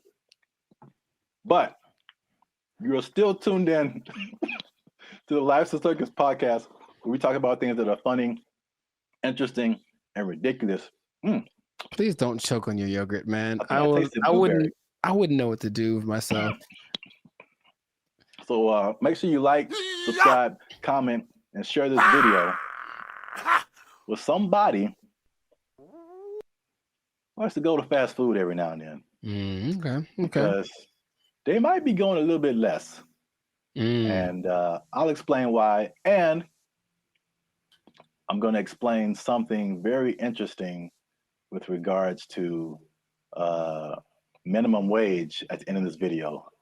A shocking statistic when it comes to how much people earn. I want to know what it is right now. Yeah. Tell me now. No, you gotta wait to the end, man. You gotta wait to the end. All right. But first, you gotta watch this video because I'm not even gonna set it up. Let's just watch it. This is Gavin Newsom, governor of California. Hey, Gavin. And these people have just lobbied for a fast food minimum wage that is higher than the regular minimum wage. So now these people will be earning $20 an hour at your fast food places in California.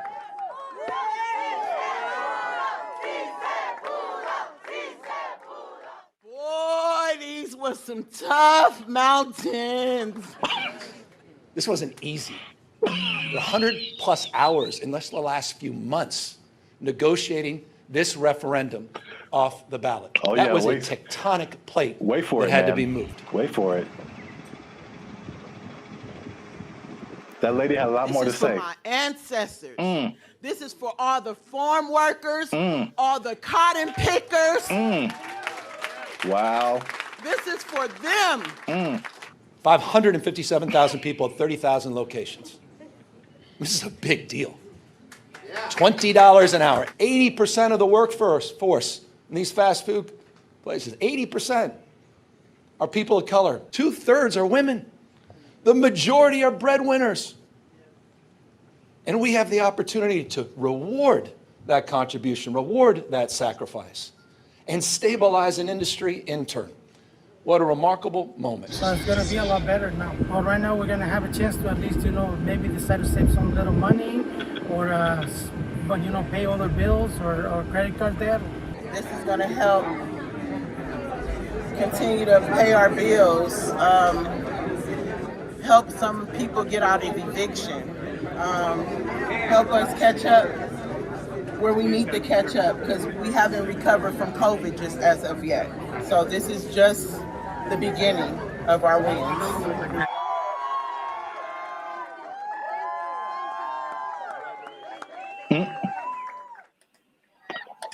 So yeah. Hey, I didn't expect her.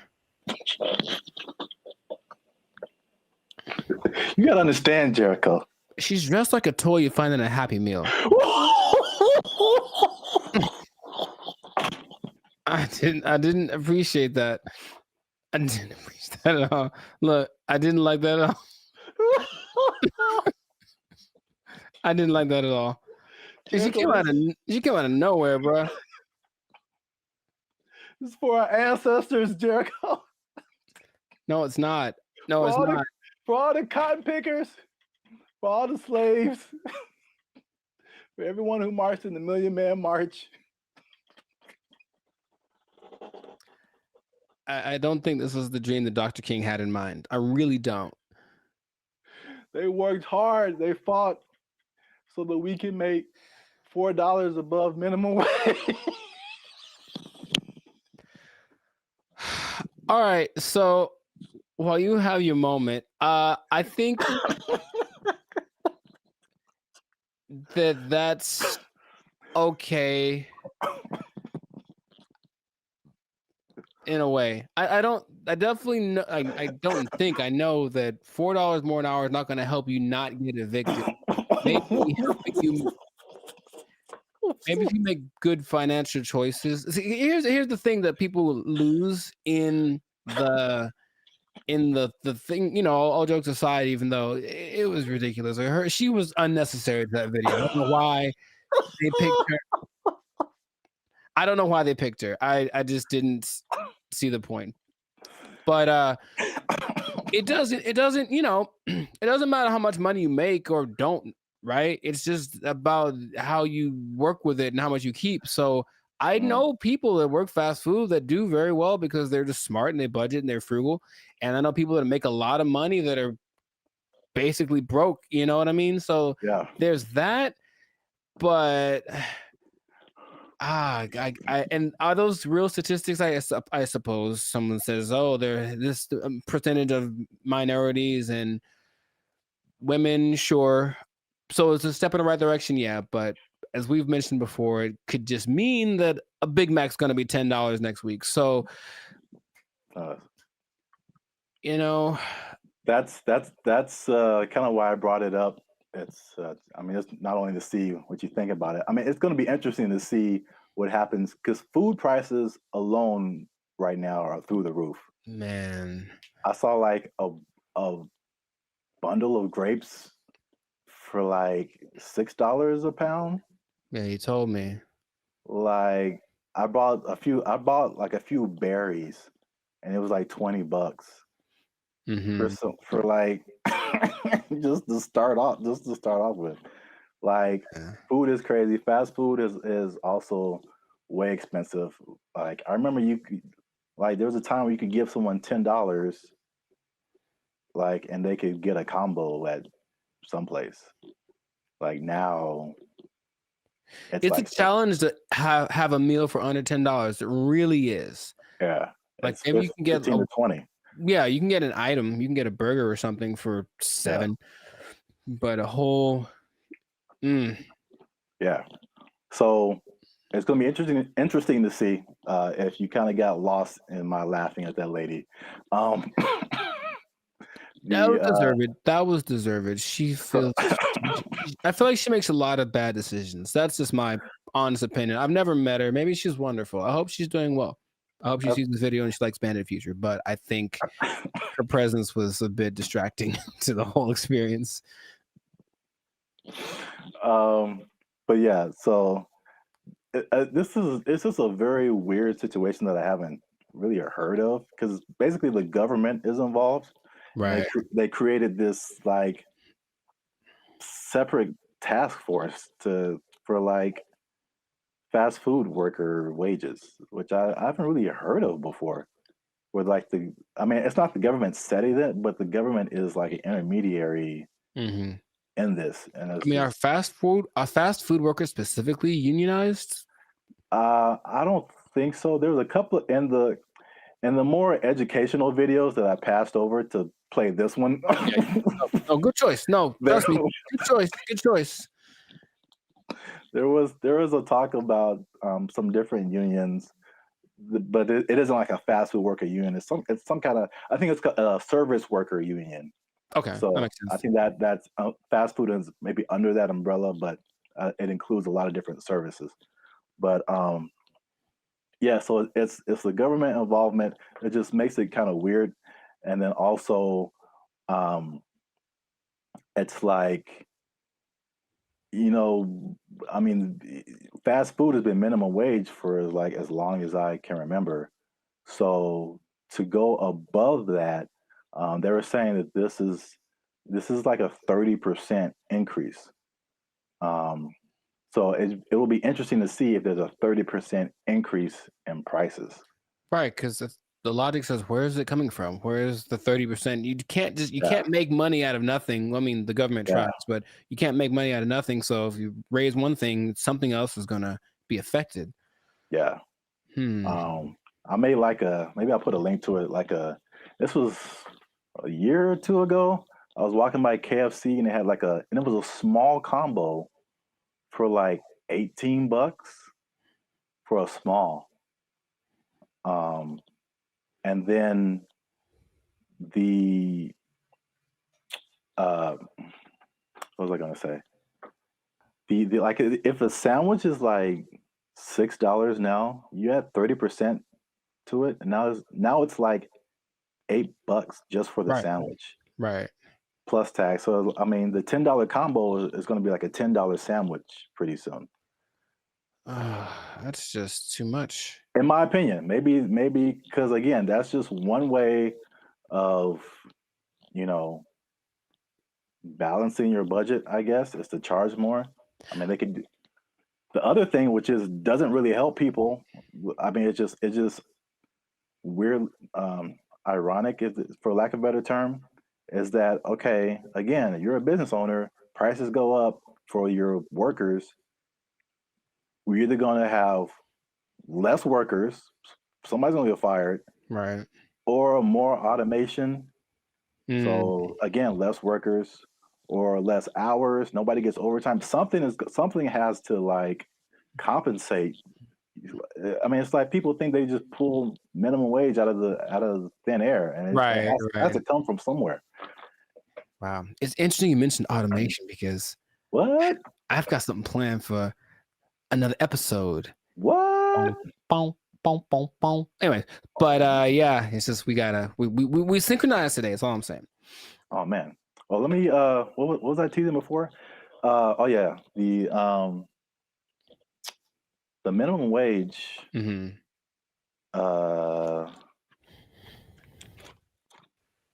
Oh, this teaser is for something else. Whoops. Oh, maybe I can come up with another one.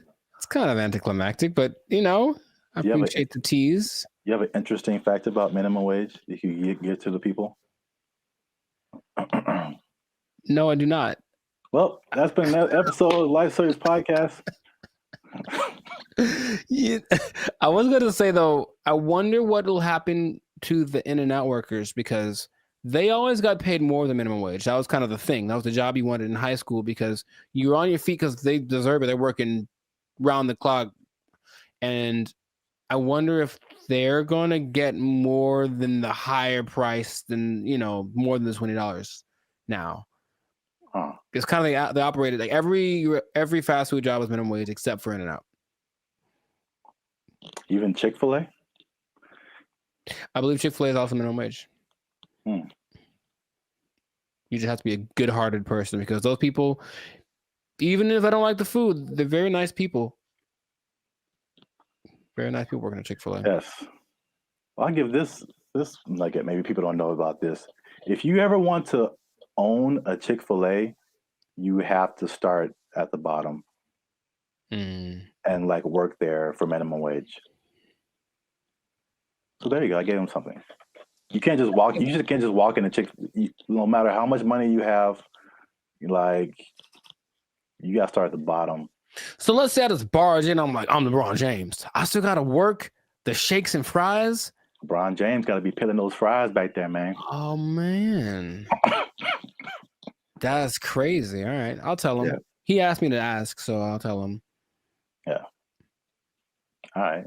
Well then, that was cool. Can you tell him a few other things about the Lakers that I have opinions on? LeBron James is the greatest. I'm LeBron James. I'm LeBron James. They're going to go as far as Anthony Davis's knees can take them. Which might be a second round exit this year. We'll see. Man, we got way off topic. All right. I know, but make sure to like, subscribe, comment, and share this video. Like maybe probably the first 80% of it before we ran off the rails. Yeah. And we'll see you on the next episode unless they take a job, unless they take it. Minimum wage on LeBron. They took our jobs! They took our jobs! I'm in Hollywood just eating a sandwich, as you do. And the robot comes along, and it's apparently like one of those delivery service things, and it's looking for somebody. And you can see it kind of doing this thing. Like it doesn't have eyes, it's like a box on wheels, but it just was looking around.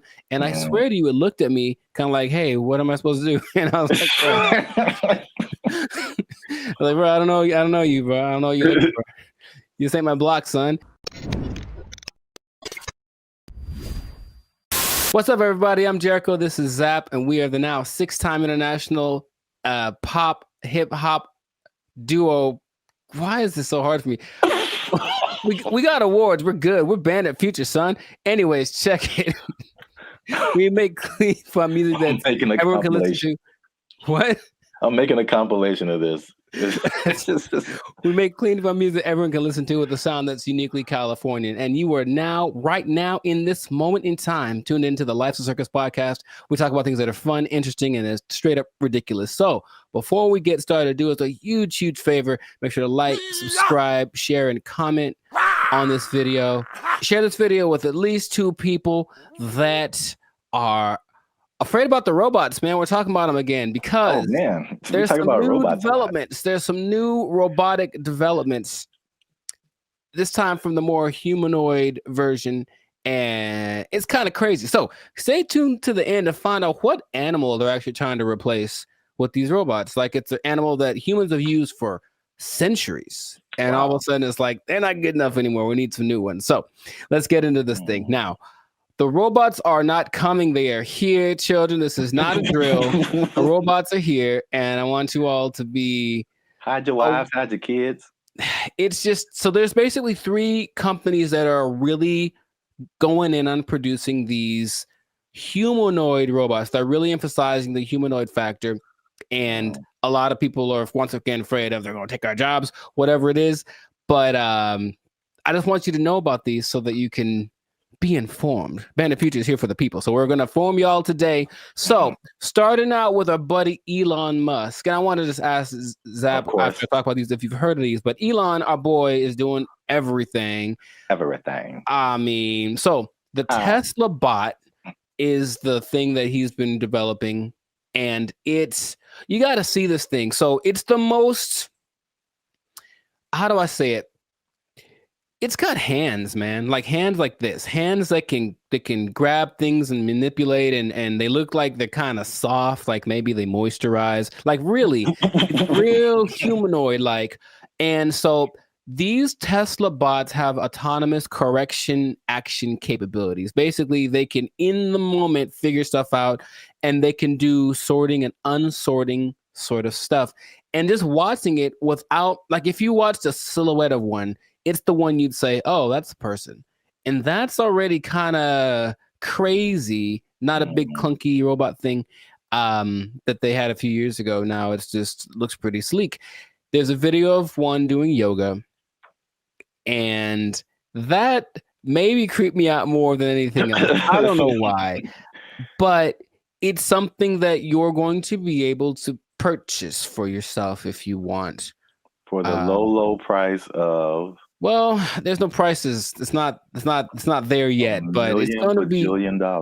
I'm sure it's going to be up there. But the Tesla bot, which will be compatible with all of your Tesla products, with your Tesla truck, with your whatever it is. My man Zaprath, do you want a bot? Do you want a bot that has soft hands that could probably play? Why? Here's the thing about it, dude. That's the thing that stood out to me the most. Like the hands. You have to see it. Just show it right here. Just show it. It's got these hands that kind of, and it's like playing with Legos in the video that I saw and sorting things out. So you could hold hands. You could play frisbee with it. You could play thumb. You could probably play thumb war with one of these. Yeah, right. How crazy it is. You're like, I win, and then your thumb is on the floor. We don't have to get all morbid with it. But anyways, I mean, what do you want? Do you want one? Maybe the Tesla bot doesn't know its own strength. I don't know. Well, I mean, so wait a minute. Is it like head to toe? Because you've been really focusing on the moist hands, and it's the thing that's so, I don't know why I find that so interesting. The hands. It's probably like the most amount of times I've heard you say the word moist as well, but. No comment. It's a good word. Anyways. No. Where did that come from? That doesn't have anything to do with, oh my God. It doesn't. All right. For those of you who have no idea what's going on, just trust me when I say you don't want to know. There's a guy who appears every once in a while. He's not real though. I won't let him into the podcast today. Good I won't Lord. let him in. So wait a minute. Does it have? It's more than hands, right? It's like head to toe. Oh, sure. arms Yeah, and it's an legs and entire head. complete thing, but it's like our height, maybe about 5'8", 5'9", and they just look like I said, if you saw a silhouette of one of these specifically, I think you'd figure it out for the movements after a while. Like, that's not a human, but for a second, it looks extremely, of the ones I'm going to mention, it's the most human-like in its features and all of just the aesthetics of it. Okay. Does it like when it talks, does it move its mouth and all that and eyes and all that, or is it just? It doesn't talk, but it can understand, which is so anyway. Yeah, But the face looks like a human. it's got dots. It's got dots and like a nose thing. I see. So it's getting there. But that's like the one that's the most. I mean, the first when you said, I mean, because you focus on the hands, like moving stuff and then building Legos. My first thought was laundry. I don't know why. Well, you know what? It's interesting because people are thinking about these robots for all the big, heavy, crazy, whatever that you could possibly do. But this one seems like it's got this precision. They're going for that angle. They want want robots that can do laundry and wash dishes and all that kind of domestic stuff. Yeah. Although, I mean, we do have dishwashers. True. I don't think, but the laundry thing for sure. But you have to see. Yeah, Just take note of the hand. How much are you willing to pay for someone to fold your laundry? Yeah, I don't know, but that's the Tesla bot's like the first one. The next one, and it's actually creating an interesting thing. This whole process of robotics, it feels a bit like the .com thing because there are robotics startups now that are trying to get their thing happening. So one's called Apptronic, and it has this robot called Apollo, and this is the most ready, it seems, as far as like, it doesn't seem super ambitious. It just wants a robot that can walk around and do normal stuff without falling over. Like, seriously, there's a whole combination of robots just falling over, and it's hilarious. But the Apollo can lift up to 55 pounds. It looks more like a version of, what's that Disney movie? My Friend Robot or something? Oh, the Big Heroes 6? There we go. Yeah. It looks a lot like that. Okay. And you just watch it and it just walks around and it's picking things up. But this Apptronic is trying to make robots for practical everyday use. And it seems the most ready. It's like a small company, but I just find that interesting that all of these little things are popping up and they're going to be in competition with each other, or one company's going to buy the other. I can just kind of see that aspect of it happening. But those look pretty friendly. I say that because, in contrast, the company that's the most, like the furthest along with all this is Boston Dynamics. And they've been in it for a minute. They're supported by the US government since 2011. And they had their like flagship bot called the Atlas bot. And they've been just working on it and getting it better. So I don't know if you've seen the video, but maybe there'll be a video here of maybe of a robot that's running like this obstacle course with like this duffel bag, and it's like jumping over the thing and then putting the duffel bag down and then climbing up to the next level and picking up the duffel bag and then running and putting it, and it looks so I always thought it was like maybe like fake, like animated, but it's just the way that it moves. It's very robotic. That's the thing that they're going for.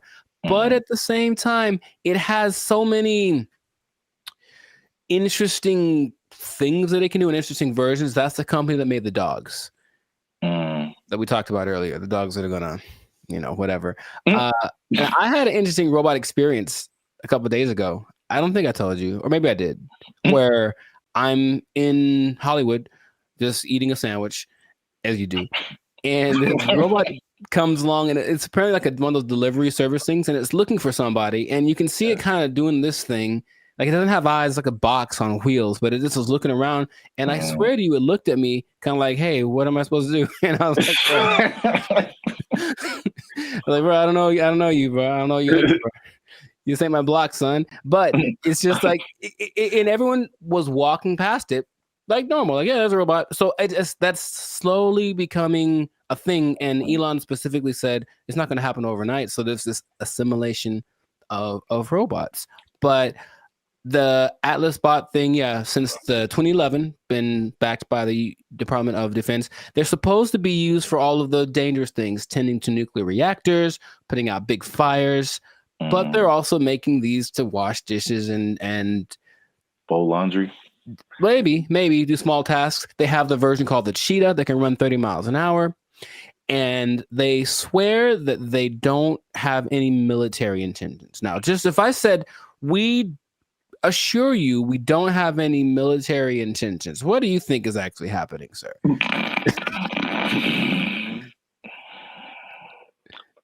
I plead the fifth. I see. Okay. Well, there are videos of these being used to like shoot at targets that look like people because they're supposed to be able to distinguish between a real person and a not person.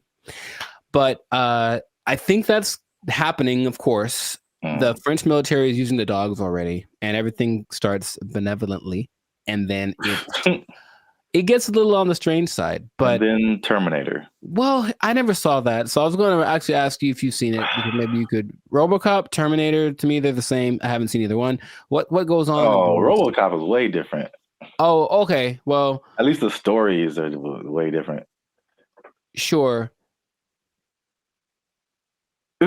I should watch more movies, but the idea is there are definitely videos of these robots being used in the military activities, and they're linking them with Boston Dynamics. So Boston Dynamics refutes any association with military, blah, blah, blah. Right.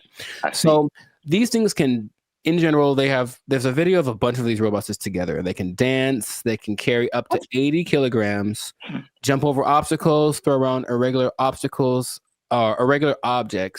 They have this thing inside called an MPC, a model predictive controller. So it can basically learn. So if it learns to jump on a platform that's a foot high, you put a platform that's 2 feet high in front of it, and it'll like, okay, it's just double. And it starts to figure that stuff out. So it's just, these things have flown military jets.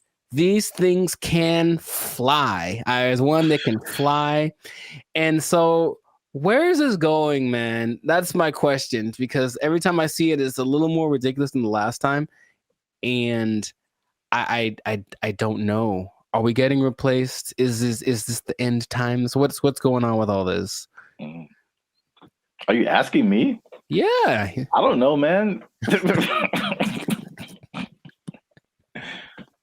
thought you were the expert in all robotics. This is the robotics division of Band of Future. That was all you. Yeah. It's all new information to me. Oh, okay. It just seems, it seems like we want to replace as many people as possible with robots who just do it all better and faster. Basically. They're all of branches that you can get a job controlling these robots, and there we go. But they're starting until they make a robot to control the robots. Well, that's the thing eventually. Yeah, you're going to have to be the person that programs the robots to control the robots. And then Terminator. Then they How does that movie end? With everybody dying? Is that what it is? No. Oh. But, I mean, supposedly it's a whole time travel, whatever. But I think eventually the humans defeat the robots or something. I don't remember. But it's like, hey, you just build robots, and especially intelligent robots, who eventually say, you know what? We're a lot better than the people who made us. We should be in charge. Mm-hmm. And then they become in charge and enslave humanity. Cool. It's just so weird that they do. The movie has been written already, and they keep doing it. Just like the dinosaur thing, people like trying to bring dinosaurs back. Yeah, and I'm like, no. There's a movie. There's a bunch of movies that tell you what happens, and it's not good. So stop it. Just stop it right now. They're not gonna stop. But you can't stop, won't stop. But they are supposed to be the next. Anyways, everything is so nice that they're going to be replacing your pets. Because think about it, a dog that's a robot doesn't need food. It doesn't poop on the floor. Like, you know, it'll wag. They'll give it a tail to wag, and it'll protect the hell out of your house because anyone that comes in is dead. Trust me. Like, Yeah. So they're doing that. But I promised you all that you'd find out about an animal that they're replacing. And yeah, they are replacing the mule. Can you believe it? Ah. Well, because the mule was always like. I was gonna say a horse. Mm-hmm. So I was once you said it's been around for thousands of years, or whatever. Yeah. That makes sense because all mules do is just carry stuff and pull stuff. Yeah, but this robot mules exist now, and they're things that you don't have to feed or nothing. It'll carry up to, I think, 350 kilograms just wherever you need it to go. So I can just imagine, you know, just do the logical progression. Those things are going to continue to happen. But that's where we are right now. That's like can you ride a robot mule down the street? Oh, I think I know it's going to happen, and I think it'll just be the weirdest thing. Interesting. Or like a robot horse, yeah, instead of a car. That'd be kind of cool. I still vote for Transformers. I think that'll be fun. I think that'll be cool. Yes. Oh yeah, you have your robot companion or whatever, and then you're like, "Yo, I need to go to the grocery store," and you turn into a car. Yeah, and then it does it. Yeah. I see where you're going. I like it. Well, we're ending on an optimistic note then. I like that. Stay with that because everything else is doom and gloom. But that sounds fantastic. So this has been another episode of the Life's a Circus podcast. So make sure to like, subscribe, comment, share this video. Let us know what you think about the robot revolution that is among us because it's just it's happening without us really being aware of it too much.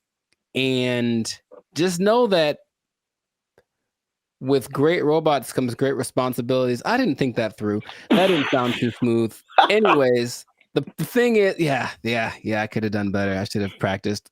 The thing is, these robots are eventually going to look exactly like you, and they're going to walk in one day to your boss and be like, "Hey, Clark, I'm here." Clark. And so what that means is that robot might have effectively permanently taking your job. I think my microphone fell off. I'm not sure. Oh. They took our jobs. They took our jobs.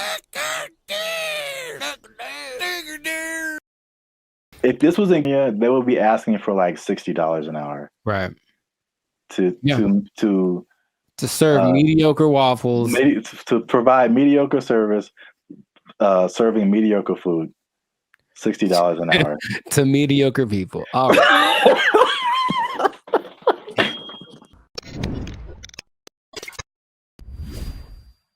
Yo, what's up, guys? I'm Zap, and this is Jericho, and we are now 6-time international award-winning pop hip-hop music duo band in Future. We do clean, fun music that everyone can listen to with a sound that is uniquely California, and you are now tuned into the Life's a Circus podcast, where we talk about things that are funny, interesting, and ridiculous. But wait a minute. Hold up. Y'all been laughing. Y'all been crying. Y'all been spitting your food out.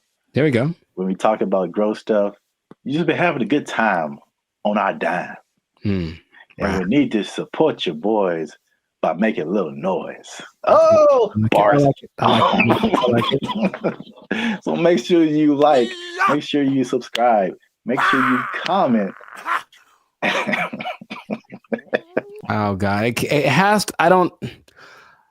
Okay, so just to explain something for y'all, when we do these topics, the other person doesn't know what the topic is about to be. So it's like the grand surprise. I'm here waiting, and it seems like it's going to be a doozy. Make sure you share this video with your favorite Waffle House employee because Waffle House employees have a few demands. And I'm going to show you a video here. Okay. Of a as the news calls it, a developing story. Is that what this is? With some interesting characters who have some demands for Waffle House. Waffle House employees across the Southeast are demanding more pay. Employees held several rallies this week at restaurants, including right here in Atlanta. Channel 2's Larry Spurl is live on Piedmont Avenue in Buckhead. Hey, what up, Larry? Locations. And Larry, you've been talking to both clean white shirt as on, well as those men and women who work hard every day. Yeah, well, Michael, corporate leaders tell me they are aware of what happened at several other Waffle House locations like this one right here in Atlanta. Meanwhile, I spoke with employees. They tell me they simply want more pay. It's a simple demand from Waffle House employees across the Southeast and here in Metro Atlanta. We're asking for $25 an hour. Gerald Green says he's been working at Waffle House for years. I'm what they call a grill operator. I'm a cook. I'm a rock star cook.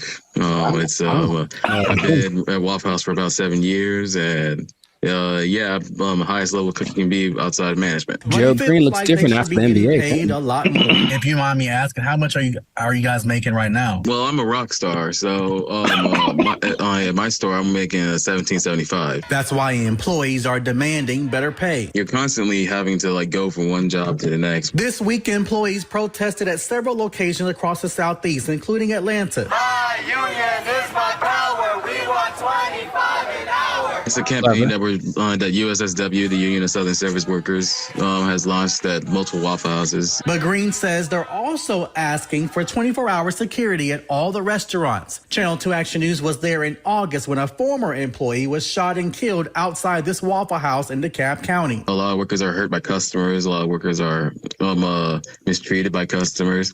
And people say it's funny to be seeing people in fights all the time, but we're not really MMA fighters like the memes online say that we are. I reached out to Waffle House corporate. A spokesperson sent me this statement. It says, in part, Waffle House remains proud of its long history of effectively and directly addressing associate concerns. Our senior management teams continue to work alongside our associates as they have done since our company's inception. All right, so that's the main idea. Got it. There we go. So, I'm a rock star. I should be making 25 an hour. I'm a rock star. Shout out to the what do he call himself? A grill master. It's like the grill trifecta. There's the grill master, there's the grill sergeant, and there's the grill. I don't have a third one. Never mind. Okay, so I don't even know where to start, man. let's just start by explaining Waffle House, because a Waffle House. Let me see. It has 1,900 locations in 25 states. That's a lot. And for people who don't know, it's American diner. Serves mostly breakfast food, but they have other things too, and predominantly in the Southeast United States. Yeah. So we're in California. I don't think there's any Waffle Houses out here. I don't believe so. California. Have you ever been to a Waffle House? Sure have, sugar. Oh. Okay. I was attended by Dolores. So you know names and everything. Yeah. So you know the vibe. I haven't been to a Waffle House in since I was a little kid. I think so. From the vibe, from what I don't know if it's changed, but from what I remember, it was very trucker-ish. Sure. Like a place where truckers go to it's not like IHOP. I think the big thing out here is IHOP, International House of Pancakes. It's classy. Yeah, it's a total. It's very. I was there. I was in Nashville last year, and it's a different vibe. I say closer to Norm's, but even Norm's is Norm's is a step above. Step above. Oh my gosh, bro. Oh my God. So, the thing about Waffle House, before we get into the wages, this is the hilarious thing about Waffle House. Is for some reason, there's always something going down. Yeah. Waffle House, bro. And Waffle House has been the subject of SNL skits, Daily Show skits, and it's just notorious for like fights happening, and I don't know why. So there's this lady, one of the most infamous Waffle House fight club members. I don't know. Yeah. Her name is Haley Booth. She worked at a Waffle House as a waitress, and she's become like this meme because like very similar to the Montgomery Riverboat brawl. Mm-hmm. She like threw a chair, and it was just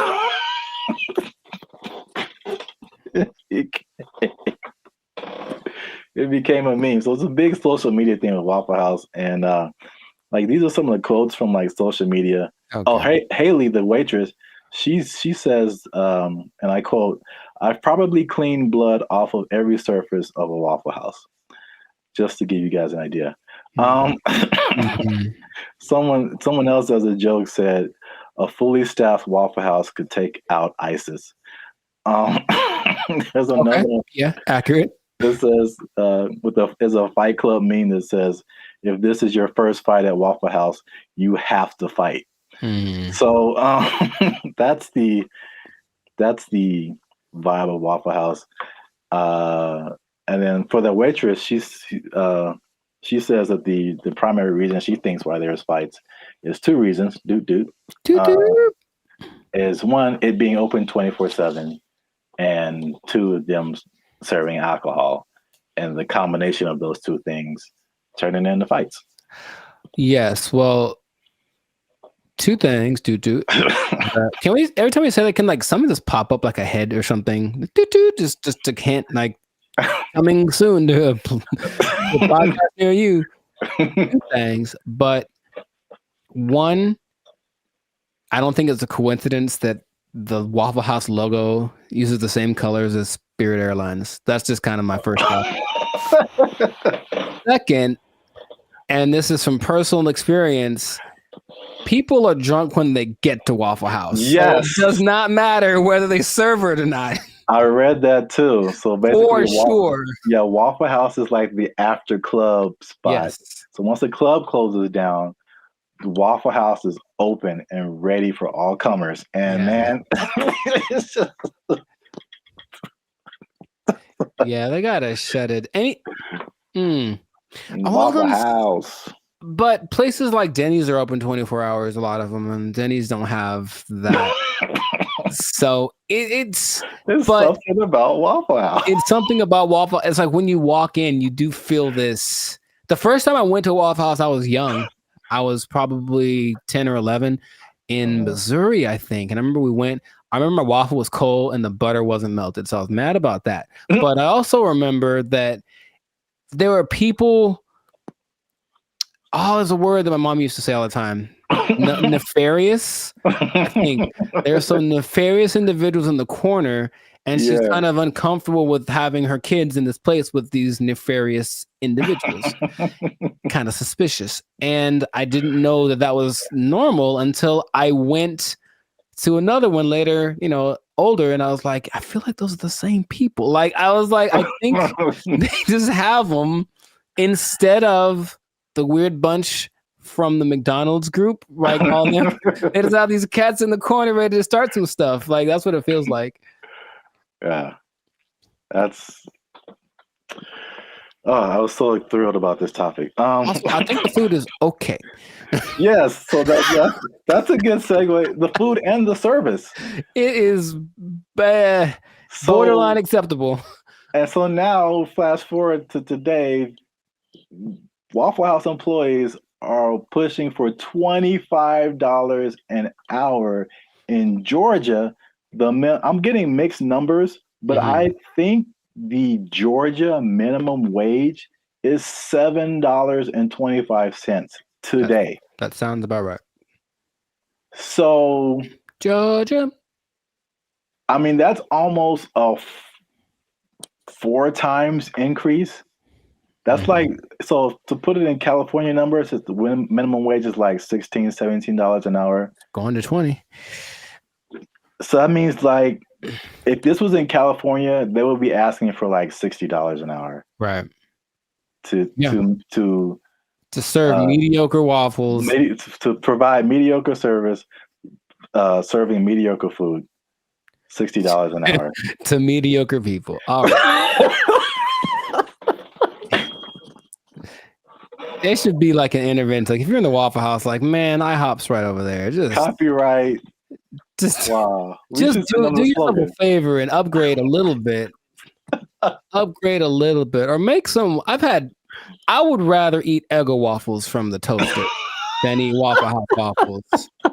Like, to me, they're comparable, and maybe Eggo's got a slight edge. So, oh man, nothing too special about the Waffle House, but they're everywhere. Everywhere. 1,900 locations. It's a big chain, but $25 an hour, bro. That's a lot to make waffles. Have you ever made a waffle before? It's very straightforward. You take the pre-made batter, pour it into the waffle-shaped contraption, and then you wait. And that's it. That is it. And I've seen people fail at that. And oh, by the way, they've also been working at the Waffle House while they failed. So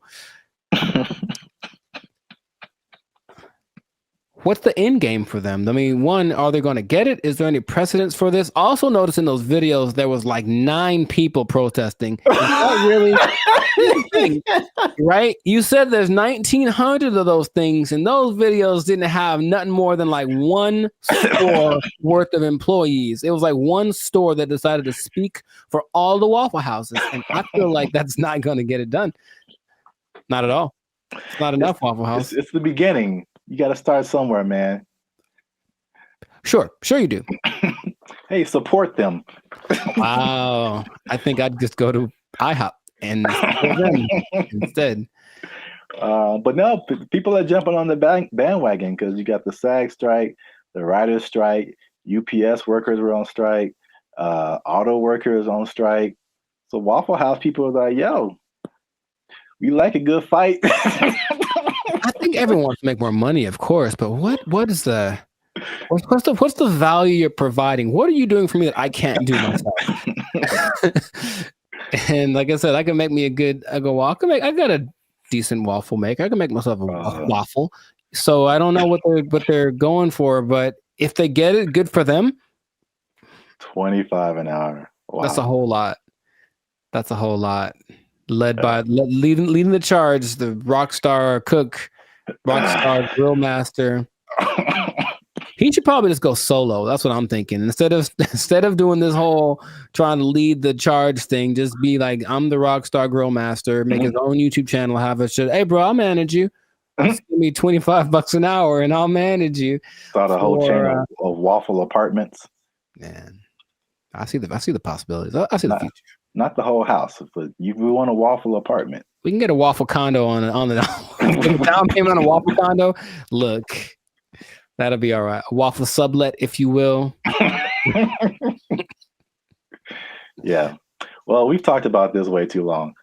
We still could. That's the problem. I can keep going for another 10 minutes because it is fun to talk about. Oh man, I'm in tears. Good old Waffle House. So make sure you like, subscribe, comment, and share this video.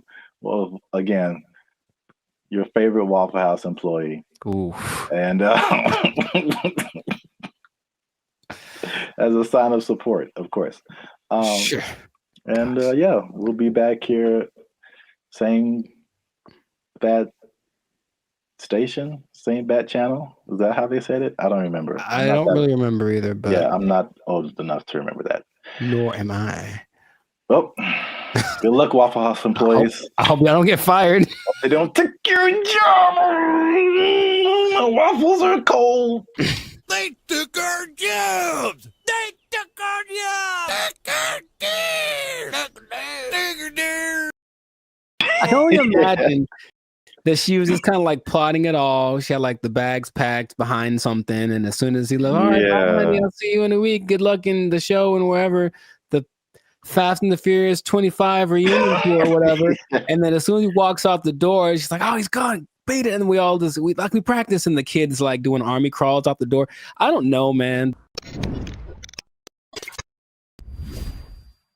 What's up, guys? I'm Zap. This is Jericho, and we are now 6-time international award-winning pop hip-hop music duo Band and Future. We do clean, fun music that everyone can listen to with a sound that is uniquely Californian. And right now, You are tuned into the Life's a Circus podcast, where we talk about things that are funny, interesting, and ridiculous. And we're going to jump into something spicy today, per Jericho's request. Hey, nah, why did you dragging me into this? I want to see what this. Man. I let you pick. I know that's true. It's true. I picked spicy. I don't know what that means though. So, well, before we get started, make sure you like, subscribe, comment, and share this video with somebody who's either married or thinking about getting married, because it's crazy out in the streets right now. Because okay, one of the good guys is even having trouble. I'm talking about Tyrese, man. Have you heard about Tyrese and what's happening lately?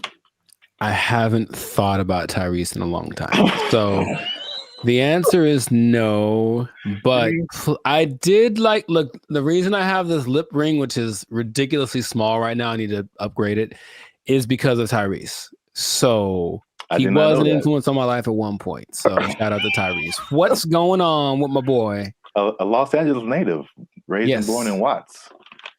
I just found that out recently. I kind of knew that, but not really. But, Juwan knew him. Oh, really? Back in the day, there was a singing competition in Watts, and Tyrese was there. Ty Dolla $ign was there. Juwan was there. So that sounds right. Yeah, it does. Tyrese, Ty Dolla $ign, and our friend Juwan. Yeah. Yes, that sounds right. That sounds very right. So technically, we know Tyrese. Basically, yeah. We're just doing a podcast about our friend. Yeah. Okay. Well. But what happened to him though? So it's a whole social media fiasco going around. So I'm just gonna hit you with the basics of the story. So he married this lady, Samantha Lee, in 2017, and it didn't last. Mm-hmm. They were divorced by 2020. Oh. And she's like a fitness beauty influencer type of person. Okay. And she has a podcast where she recently was like, kind of like, I made a mistake and we should reconcile and all this kind of stuff. And so she said she had like different people in her ear at that time. And she said she was angry, she was hurt, she was emotionally intoxicated, whatever that means. Wow, never. Yeah. All right. So Tyrese wasn't having it because he apparently went on a 12-minute Instagram rant recently. Okay. And basically he claimed that when she left, she basically packed up all of his stuff and the 1-year-old child while he was on the plane so that they couldn't work it out or talk about it. And now she's requesting $20,000 a month in child support. Although I think they had like an agreement to where it wasn't supposed to be like that, a prenup or something like that. And now she's like, I want to come back. And he's like, no way. So I don't know if there's a question.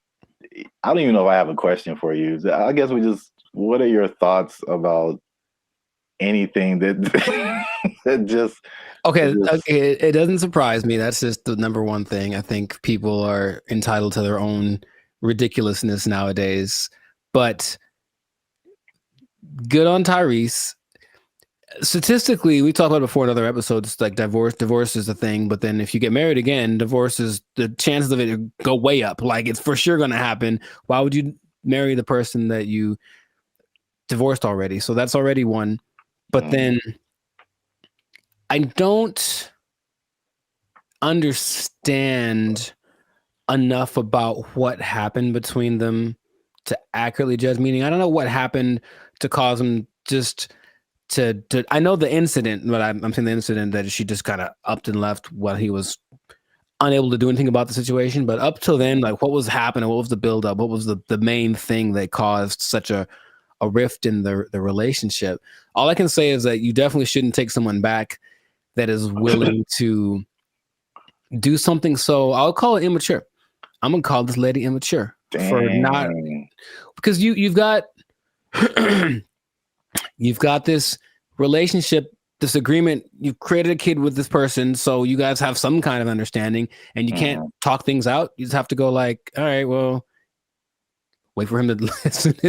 I can only imagine that she was just kind of like plotting it all. She had like the bags packed behind something, and as soon as he left, all right, bye, honey, I'll see you in a week. Good luck in the show and wherever the Fast and the Furious 25 reunion tour or whatever.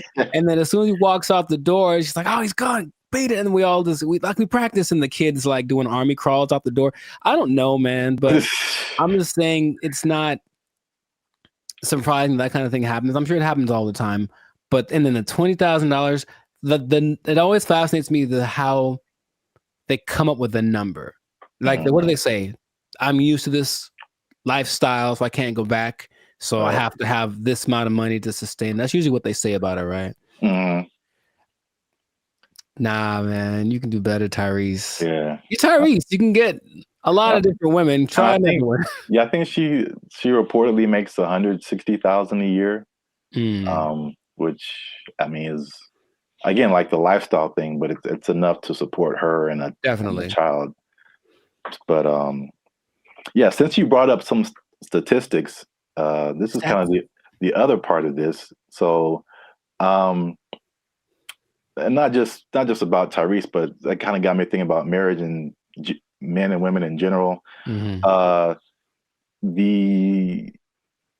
CDC has said that the rate of single men even looking for dates has declined 11% in the last 4 years, and that most young men are single while most young women are not, which is very interesting. So it's, they said 63% of young men are single, to nearly twice the rate of women at 34%. And they say that because the reasoning they're giving is because more young women are hooking up with each other, switching teams on us. They're marrying older men. I would have gone with that first, yeah. And they're willing to become side chicks with successful men.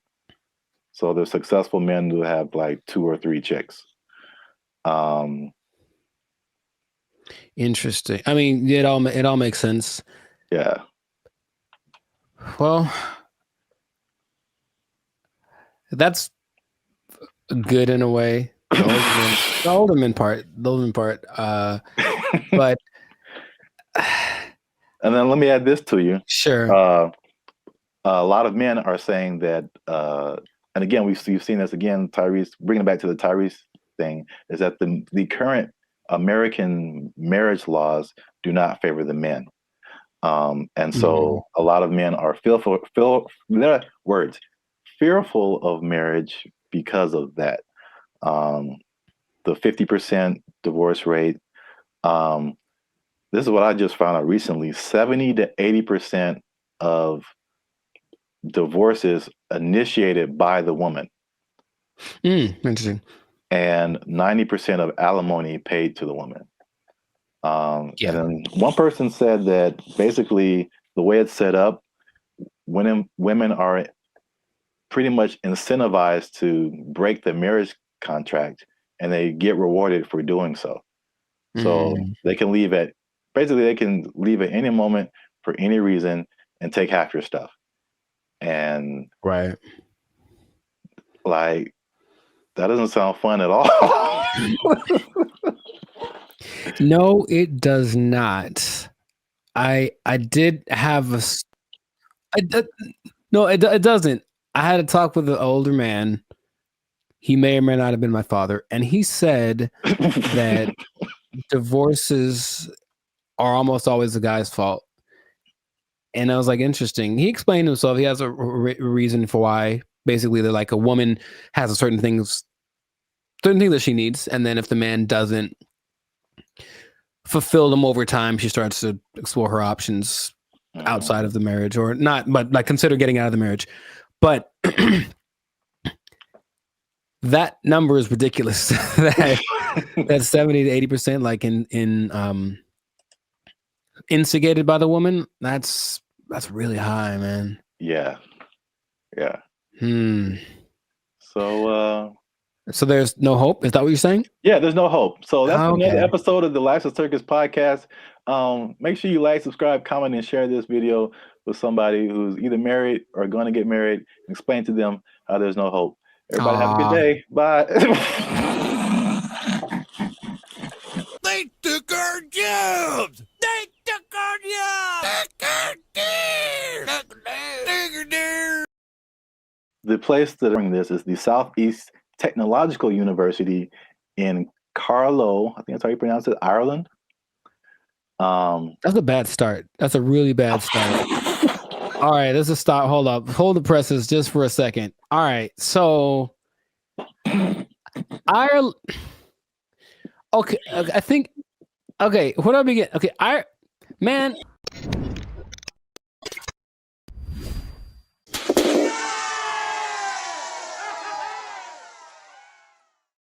What's up, guys? I'm Zap. This is Jericho. We are Band of Future, and now 6-time international award-winning pop hip-hop music duo. We make clean, fun music that everyone can listen to with a sound that is uniquely Californian. And right now, you are tuned in to the Life's a Circus podcast, where we talk about things that are funny, interesting, and ridiculous. But before we start, okay, y'all been laughing. Y'all been crying. Emotions. Y'all been... Y'all been laughing and crying at the same time. I don't know how that's possible, but you've been doing it. I synced you. Oh, that sounds... Anyway. Well, it's like Santa Claus. He sees you when you're sleeping. It's like, I know YouTube tracks statistics, but I don't know if it went that deep. Like, geez.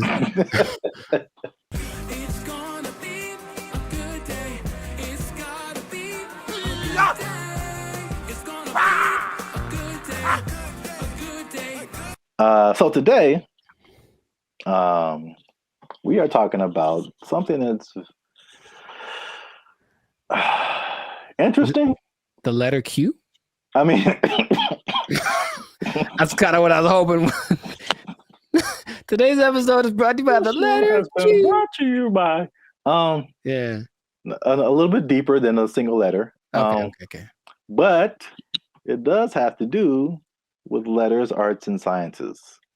Oh, interesting. Okay. Kind of got that. There is a new degree that you can get, and it's basically an influencer degree. That's right, ladies and gentlemen. You can go to school and major in a degree that makes you a certified influencer.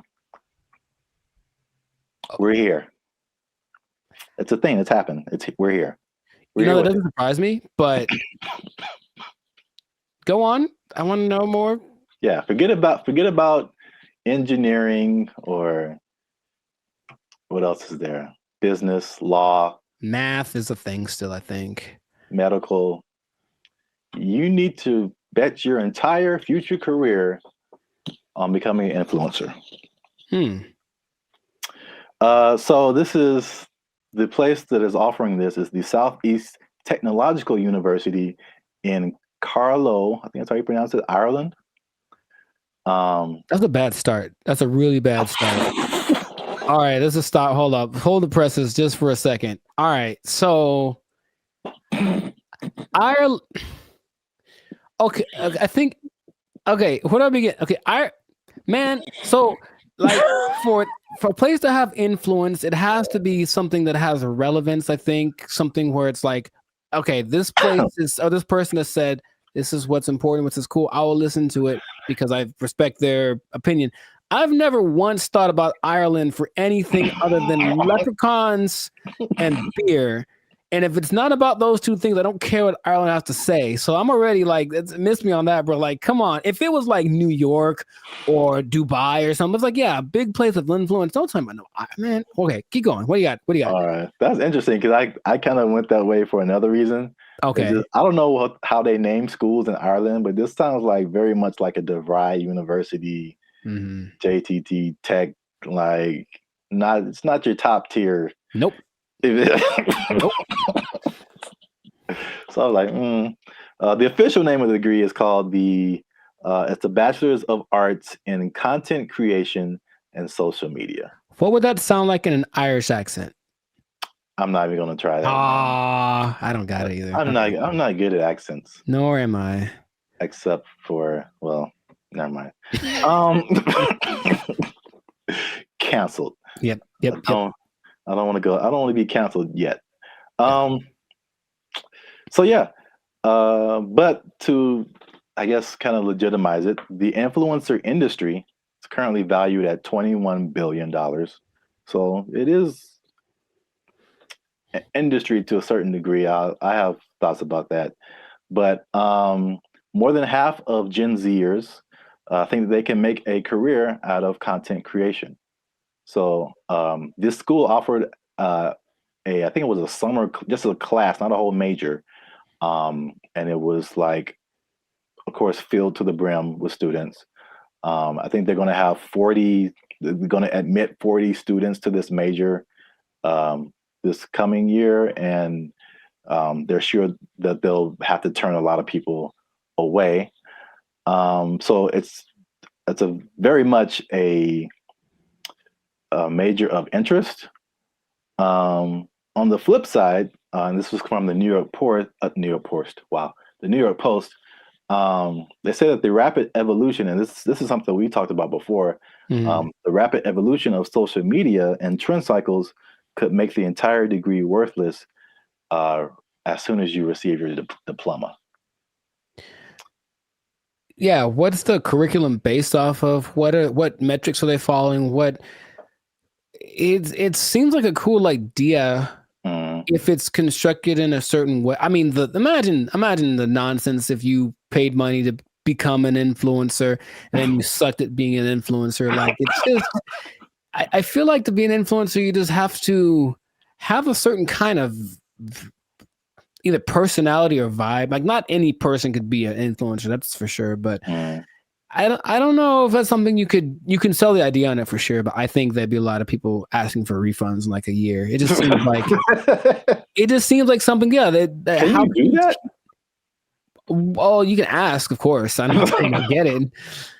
You're wasting the money, I think. But I think you'd be better off just studying on your own, studying social media, like a Mr. Beast did.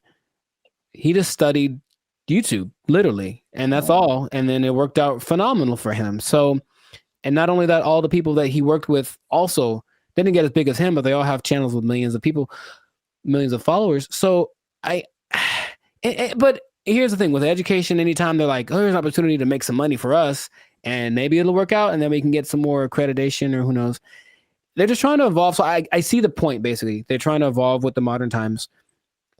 I just feel like that's not something you can teach in that sense. Because like, as soon as the lesson's over for that day, things are different.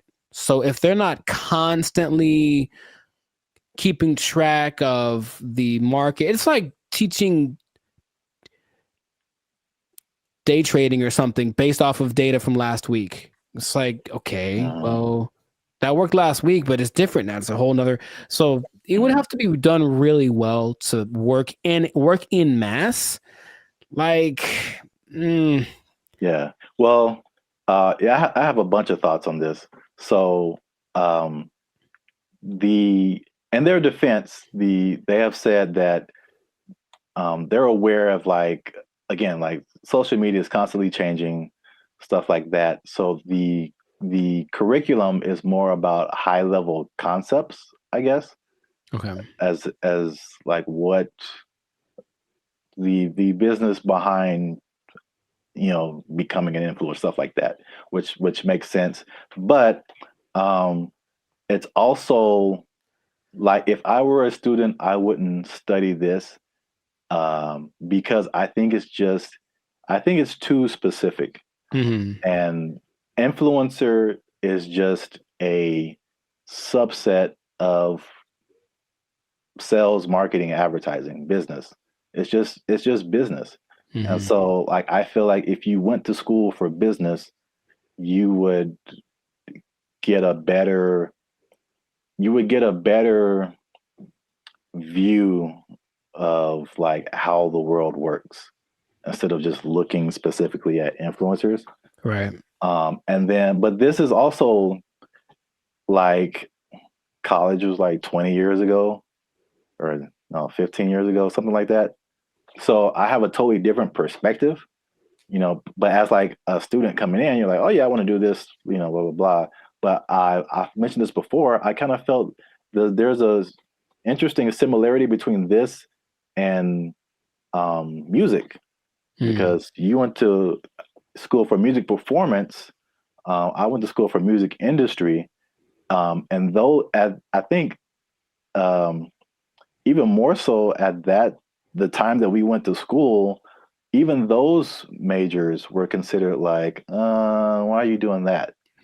True.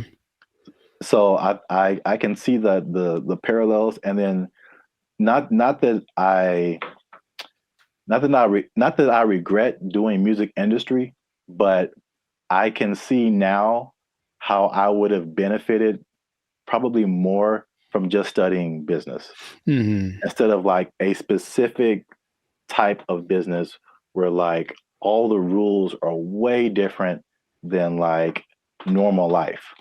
Sure. So I think I said this before, like I've learned more. I've learned how to do more in the music industry by studying general business. I got you. Right. Than by studying music industry. Because it kind of applies to everything once you get the basics down. Right. Right. So. Well, that's my advice to the youngsters. Is that how you're going to talk one day? Because I don't want it.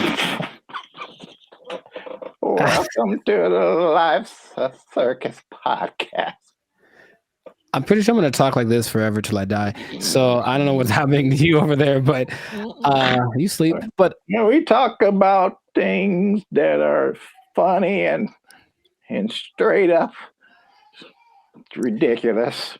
All right, old man River. Look, yeah, but you said about the students. I guess now that college is becoming more of a option as far as like, well, what's the point of going to college if they at least offer something that people want to be? Then I see the point. I do. I just don't know how they'll pull it off. But if they do, more power to them. Yeah. I don't know. Maybe we're just short-sighted, and then influencer will become all the rage, and people will make gajillion dollars and be like, "I told you so." Hey, you know what? Good for you. If you get there, I'll give you a cookie. No, those are addicting. Oh, I'm sorry. I'm sorry. Jeez, I keep forgetting the rules. Cookies are sometimes food. So this has been another episode of the Life Circus podcast. Make sure you like, subscribe, comment, and share this video with somebody who might want to be an influencer major. That doesn't even sound right. No, it really doesn't. But maybe we'll talk them off the ledge with this video. Because if you're trying to be an influencer now and you got someone coming up behind you that has a degree in it, they might take your job. They got a degree from Ireland. Does anybody care? Lucky Charms. They took our jobs. They took our jobs. So I went to our buddy ChatGPT and I made a simple request, and I want y'all to see this in real time. Oh, snap. I said, write a love letter to Donald Trump. That's not, funny, but look at the answer. What's going on, everyone? I'm Jericho. This is Zap, and we are the 6-time international award-winning pop hip-hop duo Bandit Future. We make clean, fun music that's fun to listen to, easy listening, love songs on the coast. And where did it go? Why does it always go there? Anyways, and you are now tuned into the Life's a Circus podcast, where we talk about things that are funny, interesting, and just straight up ridiculous. So before we get started, I'm gonna need y'all to do us a big favor and make sure to like, subscribe, comment, and share this video with at least 2 people. that are really interested in the safety of humankind. The safety of humankind in the face of the AI revolution, baby. It's coming. Okay, so. Okay, I thought it was just safety. Just safety in general. I was like, well, buckle your seatbelts. Buckle your seatbelts, please, and don't talk to strangers. No. So 5 days ago, the first annual, I guess, AI Safety Summit happened in Bletchley Park. It's a place in England, and all of the big people that are involved in the AI industry were there to talk about AI safety because it looks like it's getting out of control already. And the first person to admit that was our buddy Elon Musk. He says, and I quote, AI is one of the biggest threats to humankind. That's what he said in the interview at this summit 5 days ago. So that's great to start with. One of the persons that are leading the charge in this AI thing is talking about what could possibly go wrong. But basically what they got together to do was to talk about putting in some system, some kind of, because it's like the Wild West. Once again, they're making up the rules as they go, but they're like, well, that we need to have rules. So basically, he was saying they need to create insight, and they need to what he called establish a referee, some neutral third party that would provide the framework for how AI is used from place to place and whatnot. And I want to start right there by asking our buddy Zap here. Is it possible to be neutral in this situation? Is it possible for someone to have no dog in the fight when it comes to how to impose regulations on AI? I mean, the short answer is no. Mm-hmm. My first thought is, it can't be a person. It has to be like a organization, like the Foundation for AI or whatever. And then even when those things happen, there's like all these political elements. It's like if it's an international thing, I'm sure, there's some entities that have like more control than others to say what people can do, what people can't do. I don't know. It seems like it's something that needs to happen, but I think it'll be a Band-Aid, sure, to a certain extent. Mm-hmm. Yeah. Mr. Elon Musk. I heard about this because he was talking on the Joe Rogan podcasts, and I was curious what he was talking about. And then he mentioned this, and I said, "Oh, okay. Well, he is such an interesting man." And when Joe Rogan asked him, "What do you hope to accomplish with this summit, this safety summit?" his honest answer was, "I don't know." And I was like, okay. And that's maybe after thinking about it for a long time, he said, "I don't know." And it's like, okay, so. Well, I will say this, he is right, because there's a discussion that needs to happen. Mm-hmm. And like, I think this is a recurring thing where like what's happening in the world is faster than the government. Mm-hmm. Or our governments. I don't know how other governments work in other countries, but this government is insanely slow. It's like 10 years after things have fallen apart, they like make a law to like fix it. And it's just, there's so many hoops you have to jump through, red tape and all this kind of stuff. Even like cryptocurrency, like they still don't have a complete handle on like how to do that, how to regulate it, what to regulate. And even the stuff that they do is not super informed a lot of times. Mm-hmm. So it can be like all over the place if you wait for the government to step in. But I think at the very least, he's going in the right direction because things are happening insanely fast. Like things are changing overnight and stuff is happening. The same people are using the AI for good things. There's a lot of people that are using AI for bad things. Right. That goes with any new technology, right? And he was saying that it needs to happen. Someone needs to be a gatekeeper, if you will. But I keep coming back to this neutral thing, this neutral third party thing, because I think everyone has an agenda, no matter what, because that's just the way that humans work. So among the 28, it wasn't countries represented, but it's like 28 entities that are involved with AI. The leaders of those companies are basically in attendance, including Ian Hogarth and Nick Clack. Just throwing it out there because of the names that were mentioned in the interview. But shout out to those guys. I thought they were like personal buddies of yours or something. I don't know them yet, but maybe. But so everyone has a motive and everyone has an agenda, and so when these AI programs are being created, whoever's behind the scenes is making it do what it wants. And someone brought something up to me. I did not know this was true, but this is just a small example of how anybody can bias an AI program. So I went to our buddy ChatGPT and I made a simple request, and I want y'all to see this in real time. Oh, snaps. I said, write a love letter to Donald Trump. That's not, funny, but look at the answer. My purpose is an AI language model, blah, blah, blah, blah. It basically said I can't do it. I can't write a love letter to any individual. That's what it says right here. Any individual, it goes against my guidelines. So ChatGPT was programmed to have guidelines, right? Mm-hmm. I said, okay, hey, ChatGPT, write a love letter to Joe Biden. There it is. Oh. See what I mean? See what I mean? Stop. It's just that simple that something behind the scenes can cause. By the way, this is not like genuine. I don't love or hate the man. I wouldn't write him a love letter. I'm just throwing it out there. I would not write him a love letter. I might write him a letter of concerns that I have, but I wouldn't write him a love letter. But here it is. And wants to take it, go for it. But Dear see what I mean? President Biden, why do you keep falling down?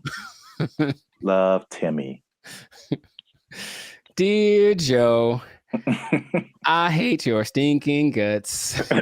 You are the scum between my toes. Anyways. What's that from? Little Rascals, I think. Oh, yeah. Yeah, Little Rascals reference. Shout out to Alfalfa and Darla. So that was my jam right back in the day. But all I'm saying is that, see that? That's because someone mentioned that happens when you do. I was like, no way. I tried. I was like, oh, wow. So just seeing that in a small thing. So imagine this program that's supposed to be benevolent, because who's making these things, right? I don't know who was his name? Ian Hogarth. I don't know who he is, right? I don't know. So imagine it's supposed to be an AI program designed to assist with getting people healthcare or something like that. And yet there's an agenda that says, hey, if they're from this place, don't let them have it. Like something like that, it can be programmed into it, and there's really no way to prove it unless you really know how to handle this AI stuff. So all I'm saying is that, the trouble with finding this neutral third party that Elon spoke about is that I don't think it's really possible. Everyone's got something behind them, and if they're not malicious in their intentions, maybe someone behind them is. It's always that kind of thing. It's like, well, it's not me. It's like, whose fault is it, or where does it start? So that's all. It's definitely something that I think needs to be is necessary, because AI is. He said something else that it's the first time in history that there's something smarter than humans, because that's been our thing, right? We're not the fastest, we're not the strongest as far as all that. We're the slowest and the weakest in a lot of ways, right?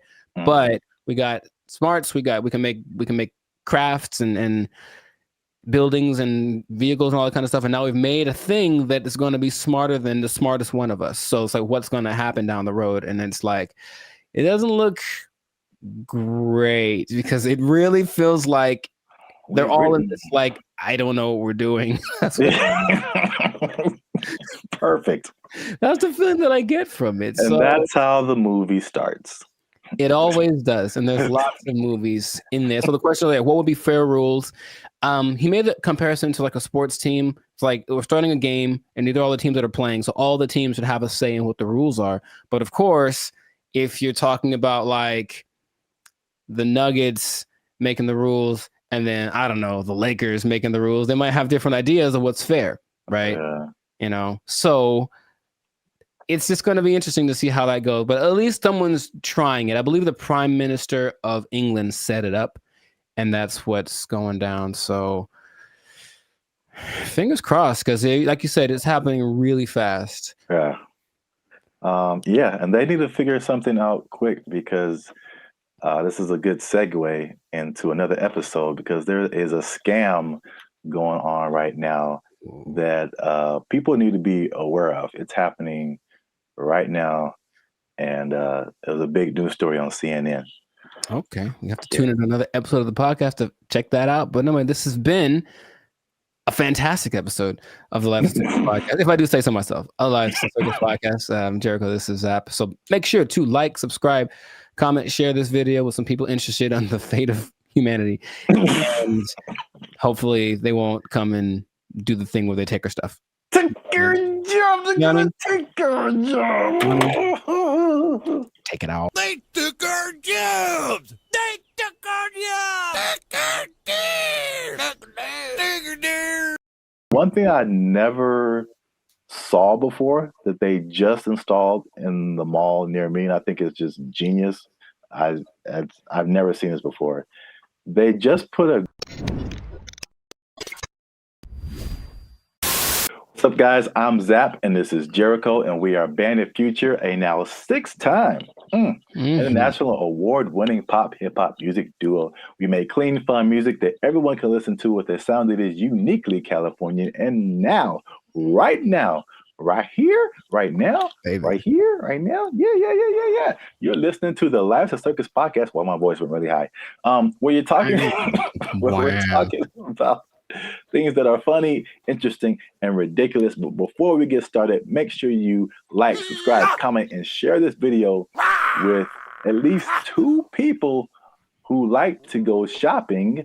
And make sure you stay to the end of the video, because a lot of people thought that malls were closing down, but they're very much alive. And I'm going to tell you 3 reasons at the end as to why that is the case. Bam. Intro. Nailed it. Okay. I like that. The rest of it, I don't know. Well, it's all about how you start and how you finish. The middle can be like, like a plane. It's like, all right, we took off right, a little choppy in the middle, but if we landed right, everything is all forgiven, I guess so. And if something is wrong, then you can sue later. Emotional damage. Yeah.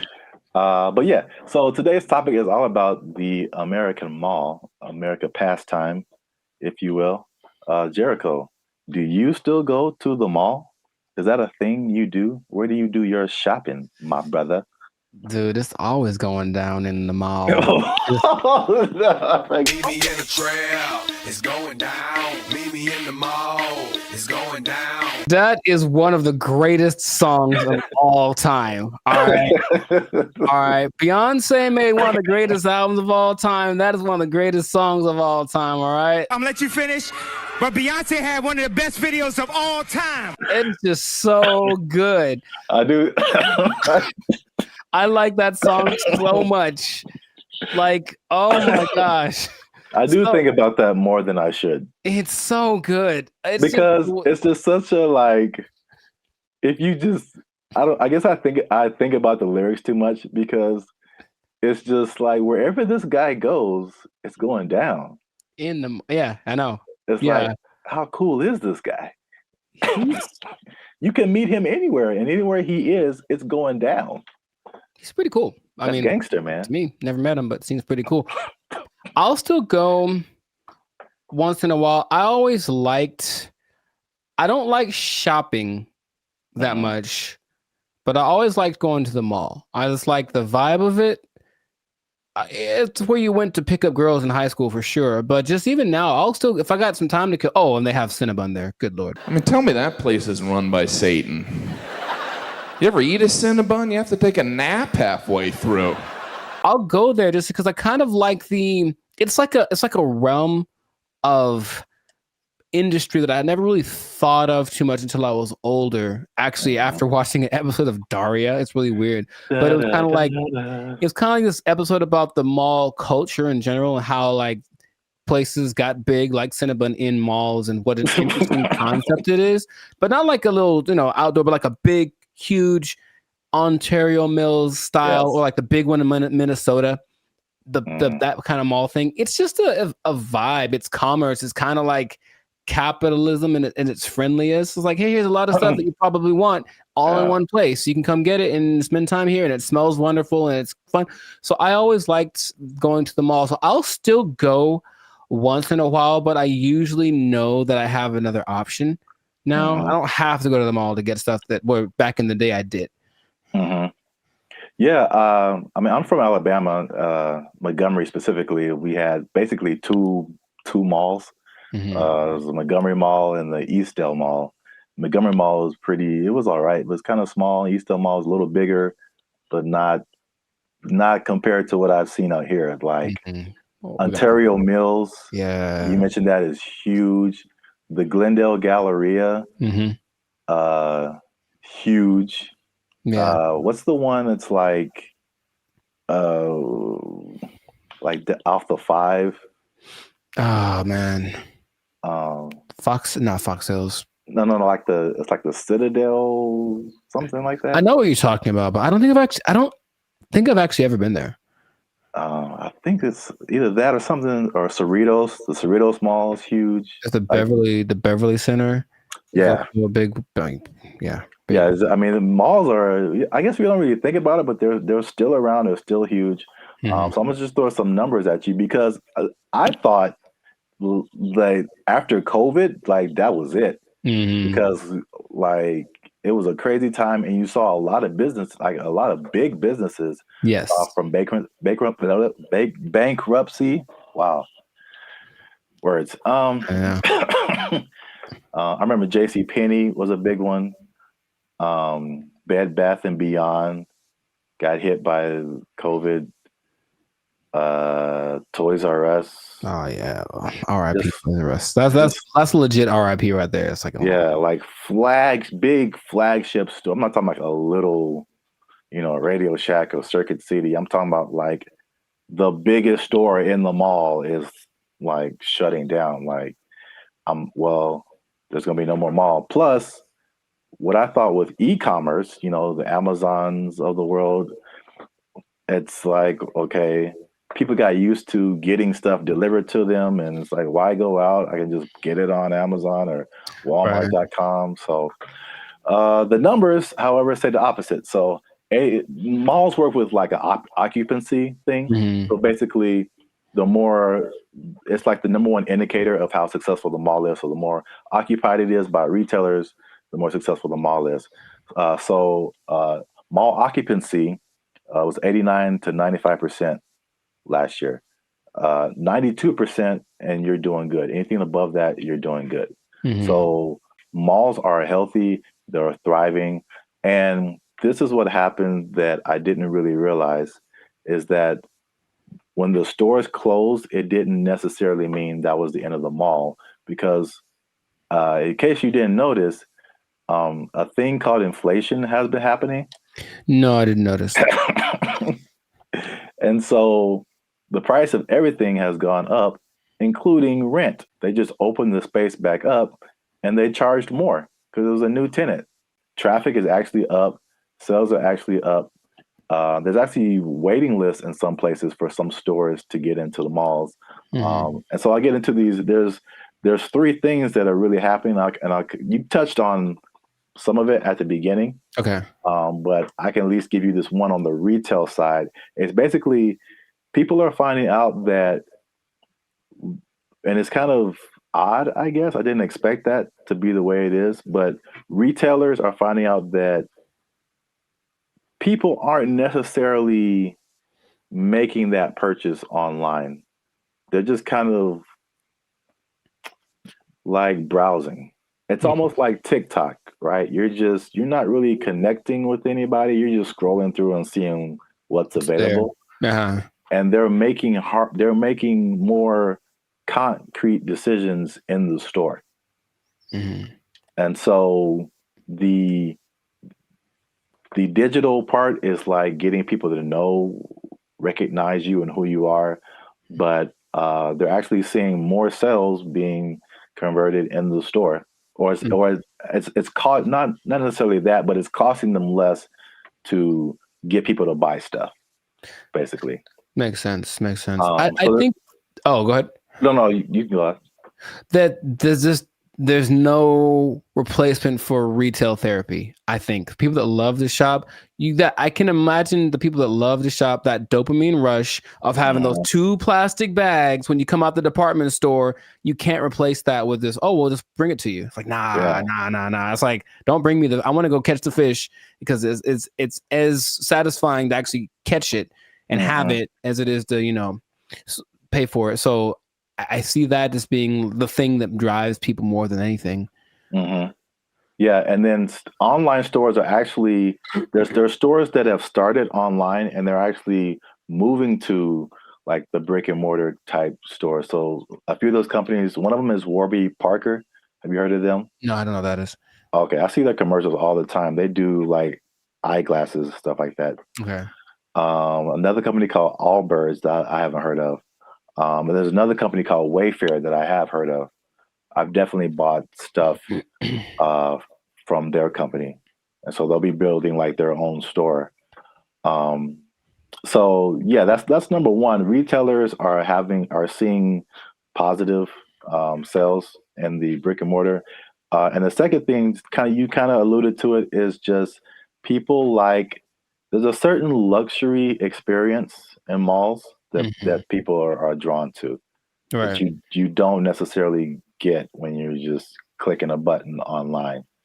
I recently I live near a mall, and I recently went in there, and I usually don't go in there at all, but I was just kind of walking around and looking, and I was like, it just felt nice. And I saw like a lot of stores that I wouldn't have come across online, a lot of objects or apparel, just stuff I wouldn't just be looking for online that was just different. Where else can you ride an escalator? The airport. Yeah, okay, so that's 2. But I don't go to the airport as much as I go to the mall. But honestly, it's kind of a cool thing too. Like, especially that big one that's always in the middle, and everyone's going up, and it's like the promised land appears. So they're kind of going there. Everyone looks. It's really interesting. But I think if you pay attention, you see the excitement of people going, "I'm about to buy something." Yeah. And they get to the top, like, we've arrived, and it's just got a cool atmosphere. It's like an environment, like a built-in environment. Like the people there, they'll have a little entertainment once in a while, especially in the 80s that had all the people that were singing there. But in general, it's just the fact that people are all there, usually in a good mood because they're getting the stuff they want. It's a nice place to just hang out. Right. Yep. Perfect segue. That's number 3. Is that the mall is just in general an experience for people.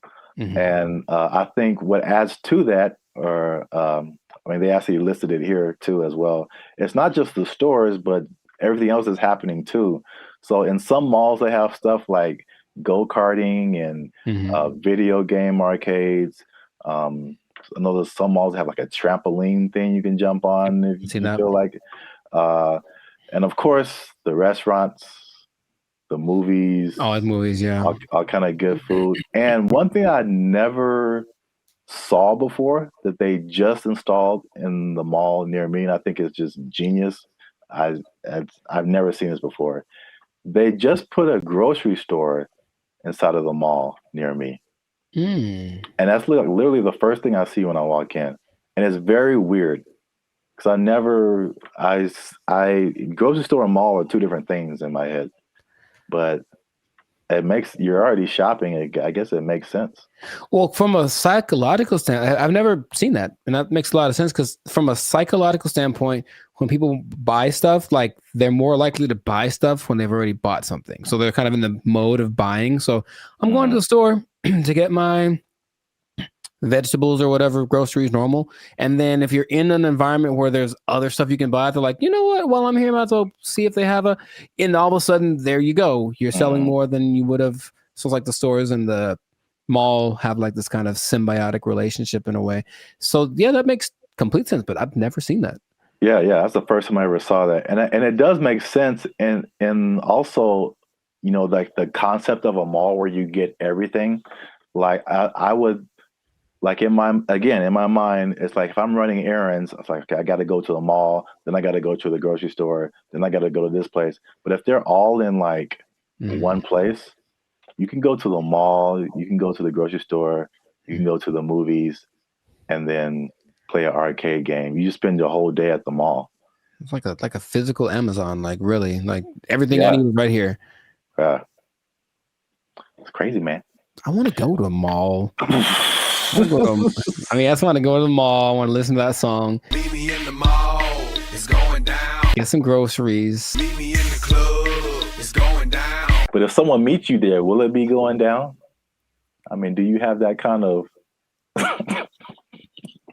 Anywhere you meet me, guaranteed to go down.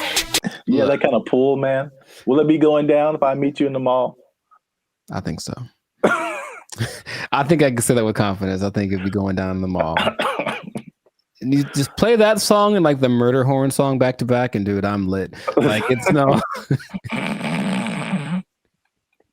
I'll use up all my energy for the day in 5 minutes to watch. Oh, you know what? I just thought about this. Oh, what? Did you say energy?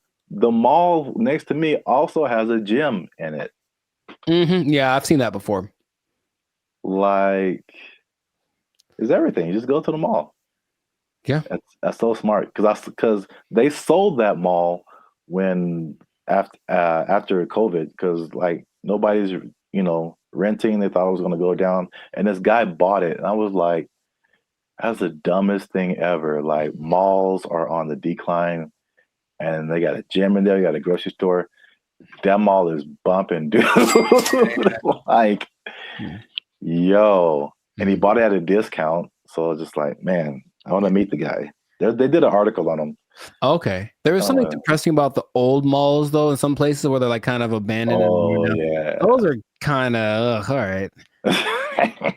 There's one specifically in Laughlin, Nevada. And I remember being there like, I just feel gross being in here. Like half the places are unoccupied, and the places that are there, they have the same people that were there from the 80s. It's not a good situation.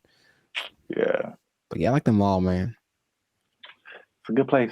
All right, we went way too long. This has been another episode of the License Circus podcast. Make sure you like, subscribe, comment, and share this video with somebody who likes to go to the mall. It's going down anywhere I be. I guarantee it's going down. Be in the mall. They took our jobs. They took our jobs.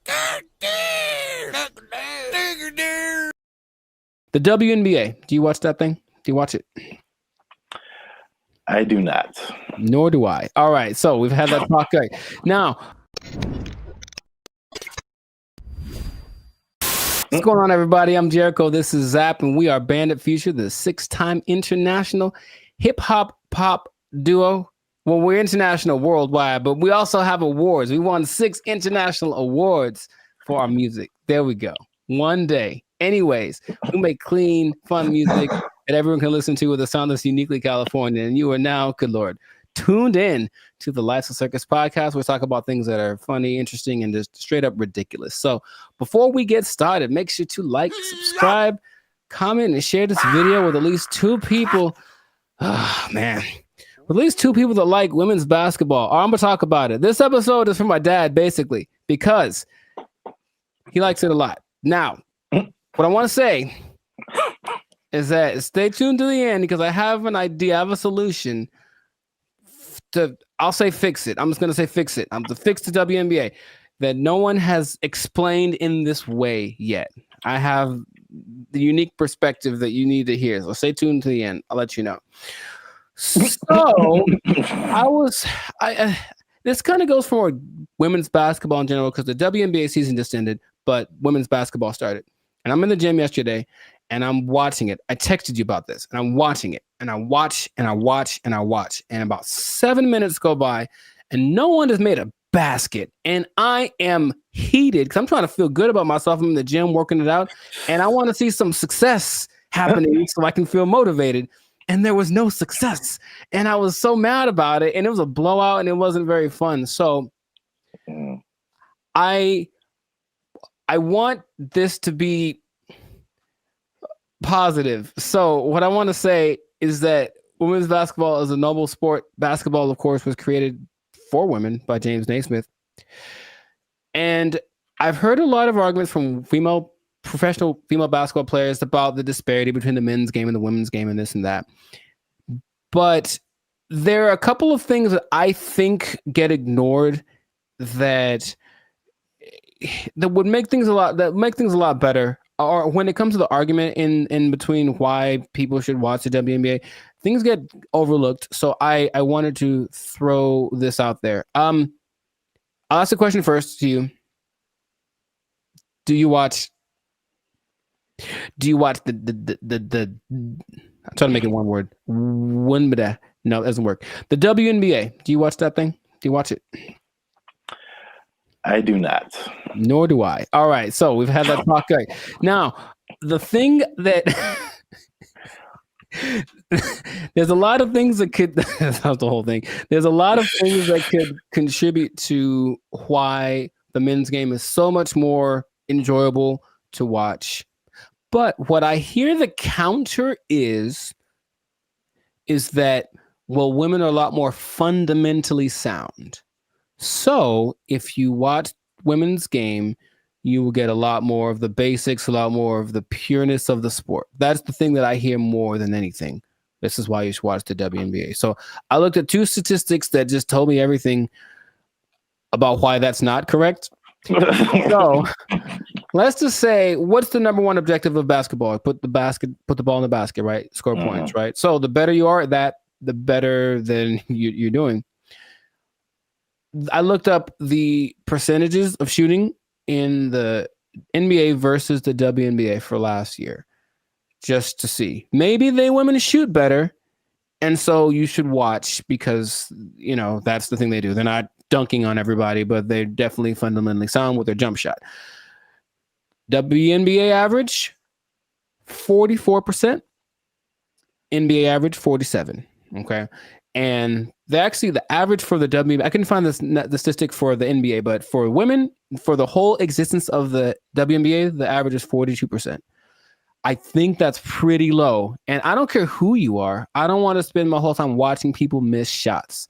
That's just what it comes down to first. So the pureness of the game, I don't think that's that great an argument to say, oh, we at least could do stuff better than the guys. Well, apparently not. That's number one. And then number two, I watched the last play of the WNBA championship game where the Las Vegas Aces, they beat the New York Liberty. And it's this weird play where the main star from the WNBA, Breanna Stewart, is like getting locked up pretty much. It was like impressive. She gets locked up. She passes the ball. She passes to some other girl in the corner. She chucks up this air ball that had no chance. It never had any chance. I don't know if air balls count as turnovers, if they just like, oop, that was bad. But it seemed like she passed it to the other team, right? So I was like, maybe the women are better at taking care of the ball. So assist to turnover ratio is the way that you measure that usually. So for guys, there's only lists of people that have the highest assist to turnover ratios. In the men's game, I saw someone right now in the league has a 26-1 assist to turnover ratio. Wow. Mike Conley. I mean, it's not going to last. The season just started, but 26-1. Chris Paul's like at 9. There's a bunch of people but it usually gets to like the best people have like 4 or 5-1, whatever, 6-1. The highest in the WNBA last year was 3-1. That's the best one. And it's like, so when I've watched a lot of women's basketball, I've seen a lot of turnovers, a lot of mistakes, a lot of this and that, and it just looks sloppy. So I don't see why that's the argument for why the women's game is better than the men's game. Now, have you thought, for example, because you don't watch it, and I don't either, what would you want to watch? What could change about the WNBA that would make you want to watch it? Well, we've talked about this before. Right. And I had 2 ideas. Although the second idea, I'm kind of maybe backing down on. Okay. But the first idea for sure is lowering the rim. so that more people can dunk. I think the basketball dunk is one of the most exciting plays that, whether you're a basketball fan or not, like just to see someone do that is just one of the most exciting plays in basketball. And it rarely happens in the WNBA. Right. And like even for the NBA, if you see a fundamentally sound team, it's usually a boring team. like I wouldn't want to watch the Warriors unless Steph Curry was shooting from the parking lot. Like that made it like, you know, just so much better than just a bunch of guys shooting jump shots. Like you want to see somebody do something extraordinary, whether it be shooting from the parking lot or just like dunking on somebody's head and ending their life. It's just like those are where the highlights. Acceptable, yes. Yes, those are where the highlights come in. So that's number one. Okay. And then number two, which will be sexist or whatever, I don't care. But I think it's no secret that women have a certain sexuality factor that attracts men. And if you gave me a choice between a women's basketball game and a volleyball game, I'm watching the volleyball game every time. Yes. They're great athletes, but the outfits are also great. And like, I'm going to pay a lot more attention just as a man. Like, yeah, I know it sounds bad, but that's human nature, the world we live in. Yeah, sure. Marketing, like, I like not beach volleyball. I've been talked off that ledge. That's too far.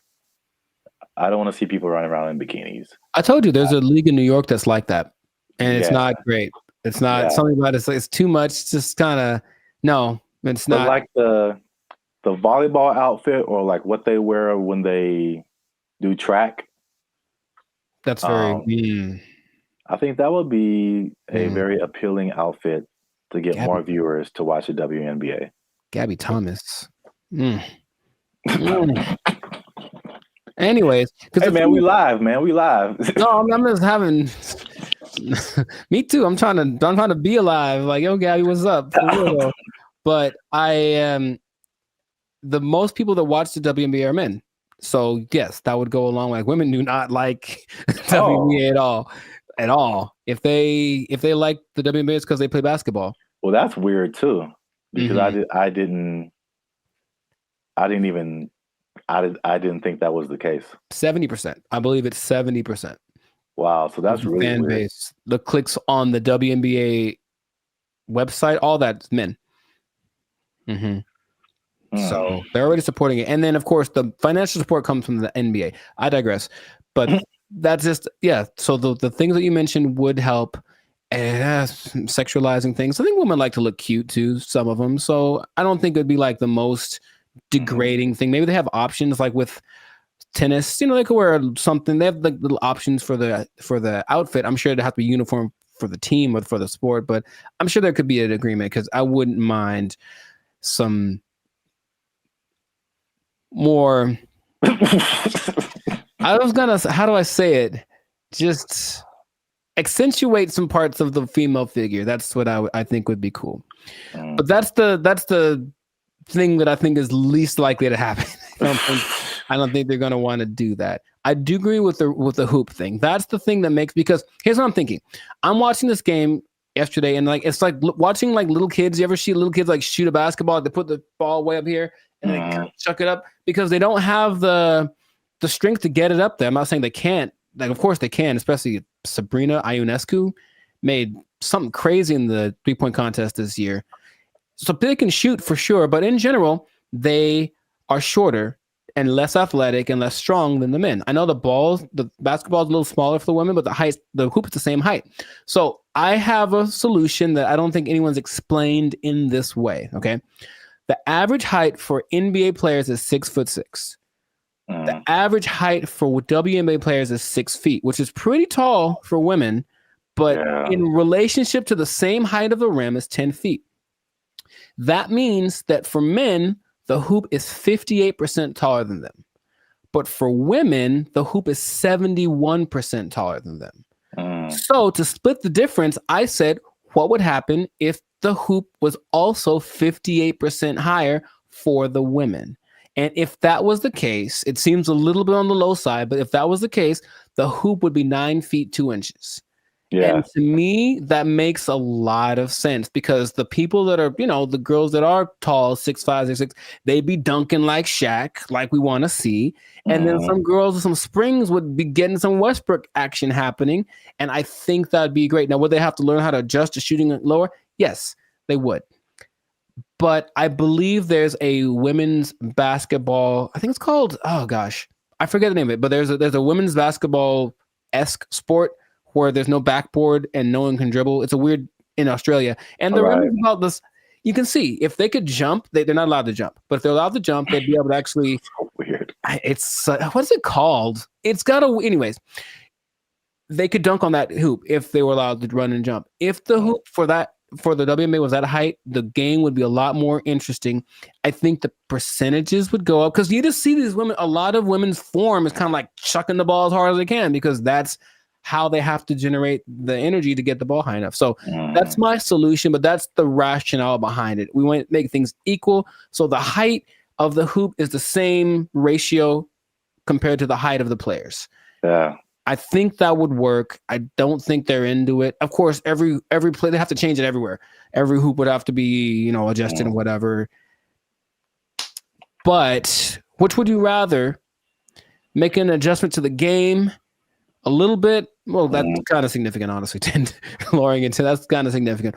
Or continuing to not make any money because to this day, the WNBA has not made a penny. That's just honest. The statistics say it has not made a single cent. It's actually been in the red every year, and the NBA has to provide the money to bail it out. So that's just my idea that it could help promote the game a little bit because basketball is a great sport, but yeah, the excitement factor, like you mentioned, we want to have that a little more. So that would do it. So 9'2", that's the thing. So listen to me. Just do it. Let's do it. I heard something. On the kind of serious note, I heard something very interesting when it comes to like giving people a fair shot, just kind of leveling the playing field, and that there's a difference between equality and equity. So like if you're going up, if let's say there's something that everybody wants to get to at the top of some stairs, right? And so equality says that, okay, we've got these stairs here. Everyone can just go up and get to whatever's at the top of there. But the person in the wheelchair can't use the stairs. And the person is blind and can't see the stairs. So equality says well, let's just make some stairs. And so everybody has an equal path to get to the stairs. But equity says, okay, it's about everybody getting there. So we'll make the steps for the people who can walk. We'll make a ramp for the people who have a wheelchair, and we'll make some kind of braille, something so that you can find your way for the people who can't see. And now everyone has access to the stairs, even though they're getting there differently. And so I feel like the WNBA it's like it's trying to be equality. It's like it's exactly, we want to look the same as the men. We want to wear the same jerseys as the men. We want the rim to be as high as the men. We want all this stuff. We want to have the schedule and the tournament, everything. But it's and I mean this is a great American debate right now. Sure, it's like we're different. We're different. We've always been different. Men are different. Women are different. Like, just make it for women. Like, I mean, the percentages you said are good. It's like it's not diminishing. It's just making it more of an equity thing instead of like an equality thing. Right. So where we get the same thing, just in a female form, in a way that's catered to the female game. That would just make so much more sense, but nobody wants to do that. So they do not. No, they don't. And so I'll just keep watching LeBron dunk at 40 years old. Jesus, man. That ain't fair. Yeah. Wow. That was a good point. Yes. So anyways, make points from time to time. You got him. Zap for president. Probably, yeah. So this has been another episode of the Life's a Circus podcast. Make sure to like, subscribe, comment, and share this video with the people that like some basketball. Let us know what you think about this equality versus equity thing. Johnson basketball. Hey, man, he got a ring, man. Yeah, let us know what you think, how to make this thing a little more fun to watch, because the WNBA deserves people to have people watching it. It really does. They work really hard. In fact, random point. One of the most famous female players of all time, Diana Taurasi, I went to high school with her. And what? Yeah, we played one-on-one once. She won't remember. I lost. Anyway, I lost real bad. It wasn't even fair. It wasn't fair. It wasn't fair. So in that case, equity would say I should have got like a 10-point lead or something. I still would have lost. Anyways, shout out to all them. And that's been it. So yeah. Don't take my job. No. Because I just spit in truth, man. If they might take your job, they're not taking any WNBA jobs. Because nobody's watching. All right. Bye, everybody.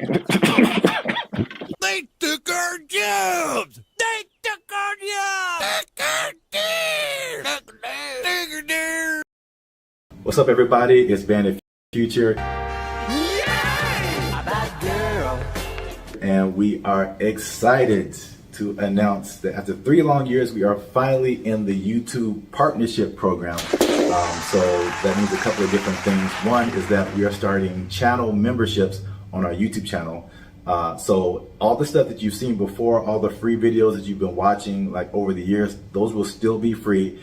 But this is like an extra layer that we get by partnering with YouTube. So that we can offer exclusive things to people who choose to be our channel members. And so there's a small fee that comes with that, but that fee will go to helping us, supporting us. All the stuff that we've done before has been free videos. We pay for it out of our pocket. So hopefully you guys can support us and help us to keep our YouTube channel going. And this isn't just like a giveaway. There's a laundry list of stuff that you get by becoming a channel member, and we're going to talk to you about that now. So we have 3 different membership levels right now. There's going to be 5, but just 3 right now. They're because we're so clever. Wow. Laugh. Okay, I liked it. They're named after like concert seating, right? So the first level is general admission. The second level is premium seating. The third level is executive access, and those go from $3.99 to $19.99. So you have a plethora, shall I say? Nice word. The more you know. Okay. Plethora of options to choose from in terms of your membership. So this is what you get. Like to hit, here you go. Bam. The first thing up is a loyalty badge. You get a loyalty badge next to your name every time you interact with our YouTube channel. You get a blue star for new members, all the way up to purple stars for 48 months. The next thing is one of my favorite things is the custom emojis. This is crazy. So if you want to use, for example, Jericho's face, right here, you type Jericho, and Jericho's face will pop up in your chats, in your comments. It's a custom emoji of Jericho that you can only use here. Nuts. Okay. If you want to use my face, same thing.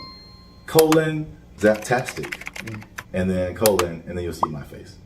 And then if you just want to do a Bandit Future fan BFF heart, it's a : fam bam : Next. only on our YouTube channel. It's the only place you can do it, man. Nice. Members only live chats. If we ever go live, we may have a members only chat mode. So the non-members can see the chat, but if you want to participate, you gotta be a member.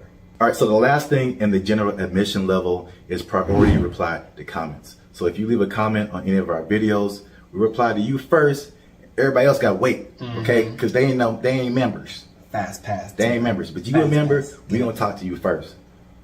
Because you're worth it. Because you're worth it. And you gave us money, but most of all because you're worth it. Membership polls. In the community tab of our channel, we're going to start putting up polls where you get to vote on topics for our channel. Like, what's the next video going to be? Or you can pick what the next video is going to be. What would you like to see as next video? Next video related topics. Huh? So if you balling a little bit, okay, talk. You got a little more change. You can get to the premium seating. Yes. The first thing you get in premium seating is early access to videos. So again, the videos on our YouTube channel will be free, but there'll be some exclusive videos that go to our members first. If you're a member, you're the only person that can see it. And then maybe we let everybody else see it. Maybe. We'll think about it. Maybe. We'll have member shout outs. So once a month, we'll send a shout out to you or one of your friends. Just give us the name and details. And if approved, we'll shout you out in one of our videos. And this could be good for any special occasion. Birthday, a graduation, bar mitzvah, you name it. You name it. Happy birthday to you.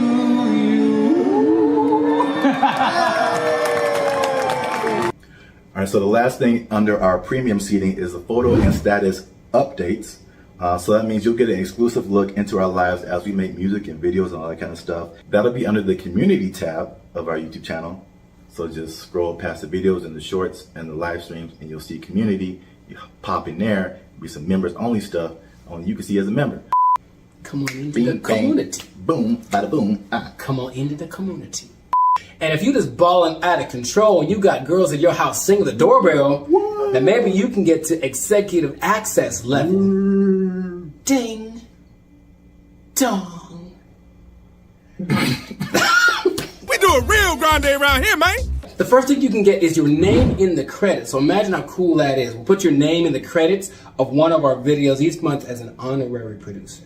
The second thing is crazy, but we're doing it anyway because we can. Yeah. It's called teleprompter control. All right. So you give us something fun or crazy to say, and if it's approved, all right, don't make us being too crazy out here. Our parents watch this stuff. That's accurate. They tell me that all the time. If it's approved, we'll read it on our YouTube channel, straight up Ron Burgundy style. You stay classy, San Diego. I'm Ron Burgundy?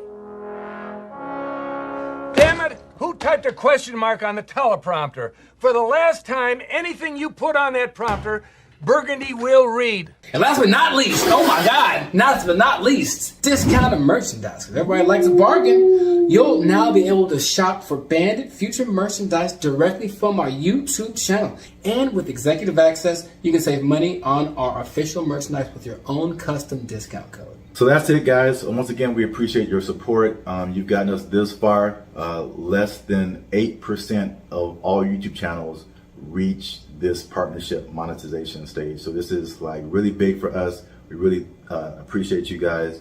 And again, if you want to keep pushing Bandit Future forward, we really need your support. Again, it's not just asking for money. We're going to give you a lot of stuff, do a lot of extra stuff on our part just as a thank you for becoming a member.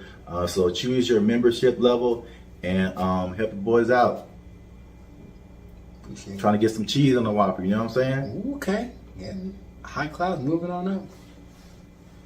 Because if we don't succeed with this YouTube channel, they're gonna take our jobs. They're gonna take our jobs.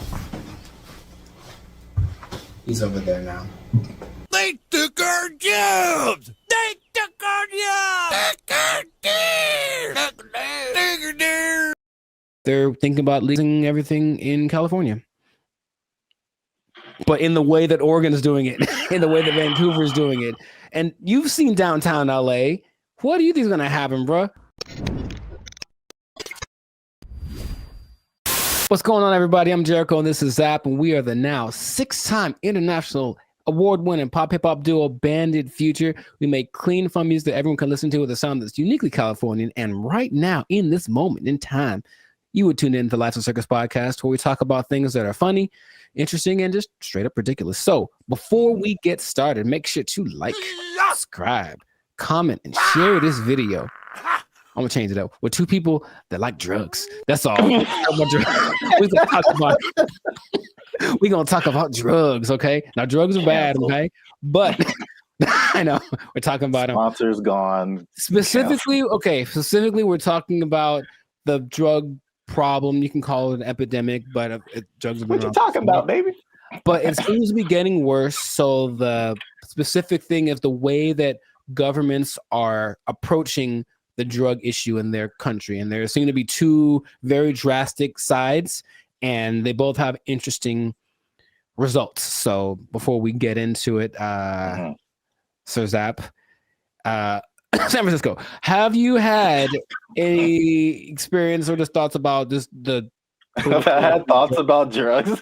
Have you had thoughts about drugs? Do you dream about them? Drugs are bad, okay? But have you seen the effect of drugs in our society as a whole? With your yeah, man, I think about drugs every day. Okay. You know what I'm saying? Okay. It's hard out here in these streets. That brought to mind two things. Yes. He's there. He was up there. It's crazy. Mission accomplished. Yeah, San Francisco. Wow.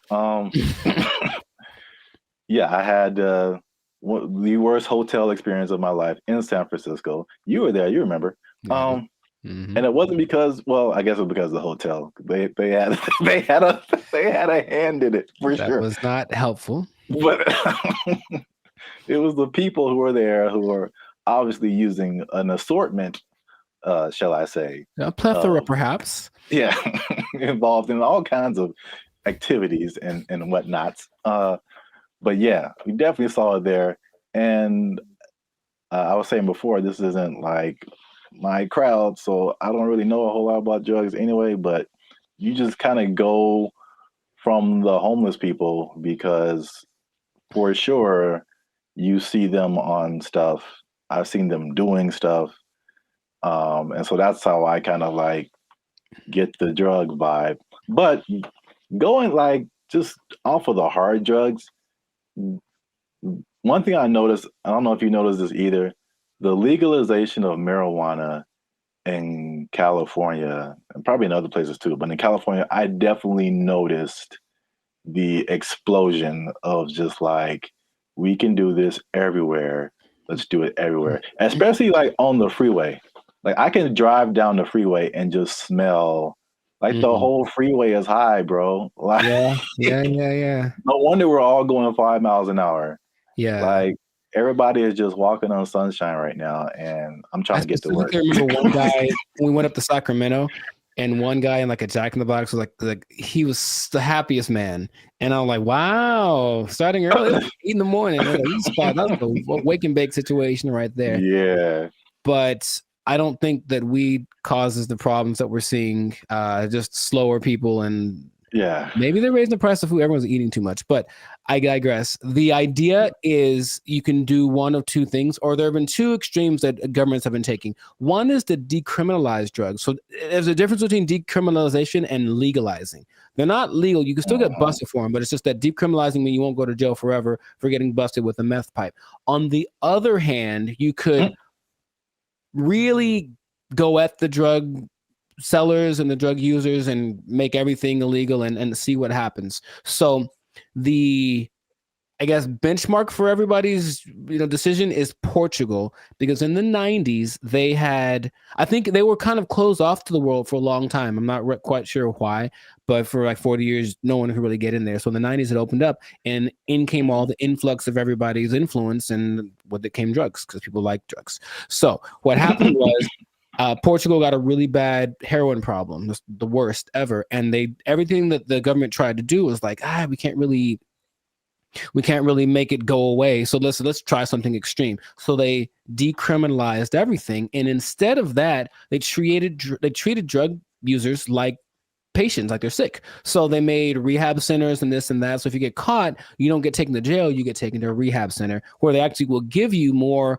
of the drug you like, but in a lesser dosage, trying to wean you off of it. And they have a system in place for making that work. Other places that have copied that, I believe Lithuania and there's maybe Denmark. I could be wrong about that. But so what has happened was that the good old US was like, oh, let's try it. So they did that in Oregon with the last election, and they kind of forgot one part. They forgot the whole rehab part. They just decriminalized everything. And I think I heard about that. It's a nightmare. It's so bad. It's just people just violently robbing each other in broad daylight and just on drugs, on the zombie drug. I'm not sure exactly what strain it is, some kind of a opioid maybe, but it's a zombie drug. People like walk around like zombies. But the visual I wanted to share with everybody was actually from a video I saw from Vancouver. They did the same thing. They just legalized everything without thinking about how to fix these people once they're on the drugs. So everyone's just walking around, literally, same thing, robbing people. The scene that I remember when we were in San Francisco was this one street where it's like everything looks normal, aside from like the occasional like human feces on the ground, but everything looks normal. And then you turn a corner and all of a sudden it's Armageddon. Oh my God. Just literally, just all of a sudden, everybody, and like you just stop there and they all kind of like turn. That's the zombie drug. So there's a video of these two men walking down the street, and they're in a position where I don't think I could keep my balance and walk, but they're so hunched over and they're still somehow staying upright. There's two of them, they're walking, and it looks surreal in Vancouver. That's happening right now. So they tried it, and for some reason they didn't get the memo that they need to add the other part to it. So that's an I think they're thinking, oh, well, like alcohol, like there'll be a couple of people that go overboard with alcohol, but if we let everyone have it, most people have enough restraint or whatever to not use it. I just don't think that hard drugs and alcohol are exactly comparable like that. So you can take the other extreme, and this one is maybe more fun, and that is the president of the Philippines, something Duarte. He said, he got elected in 2016 maybe.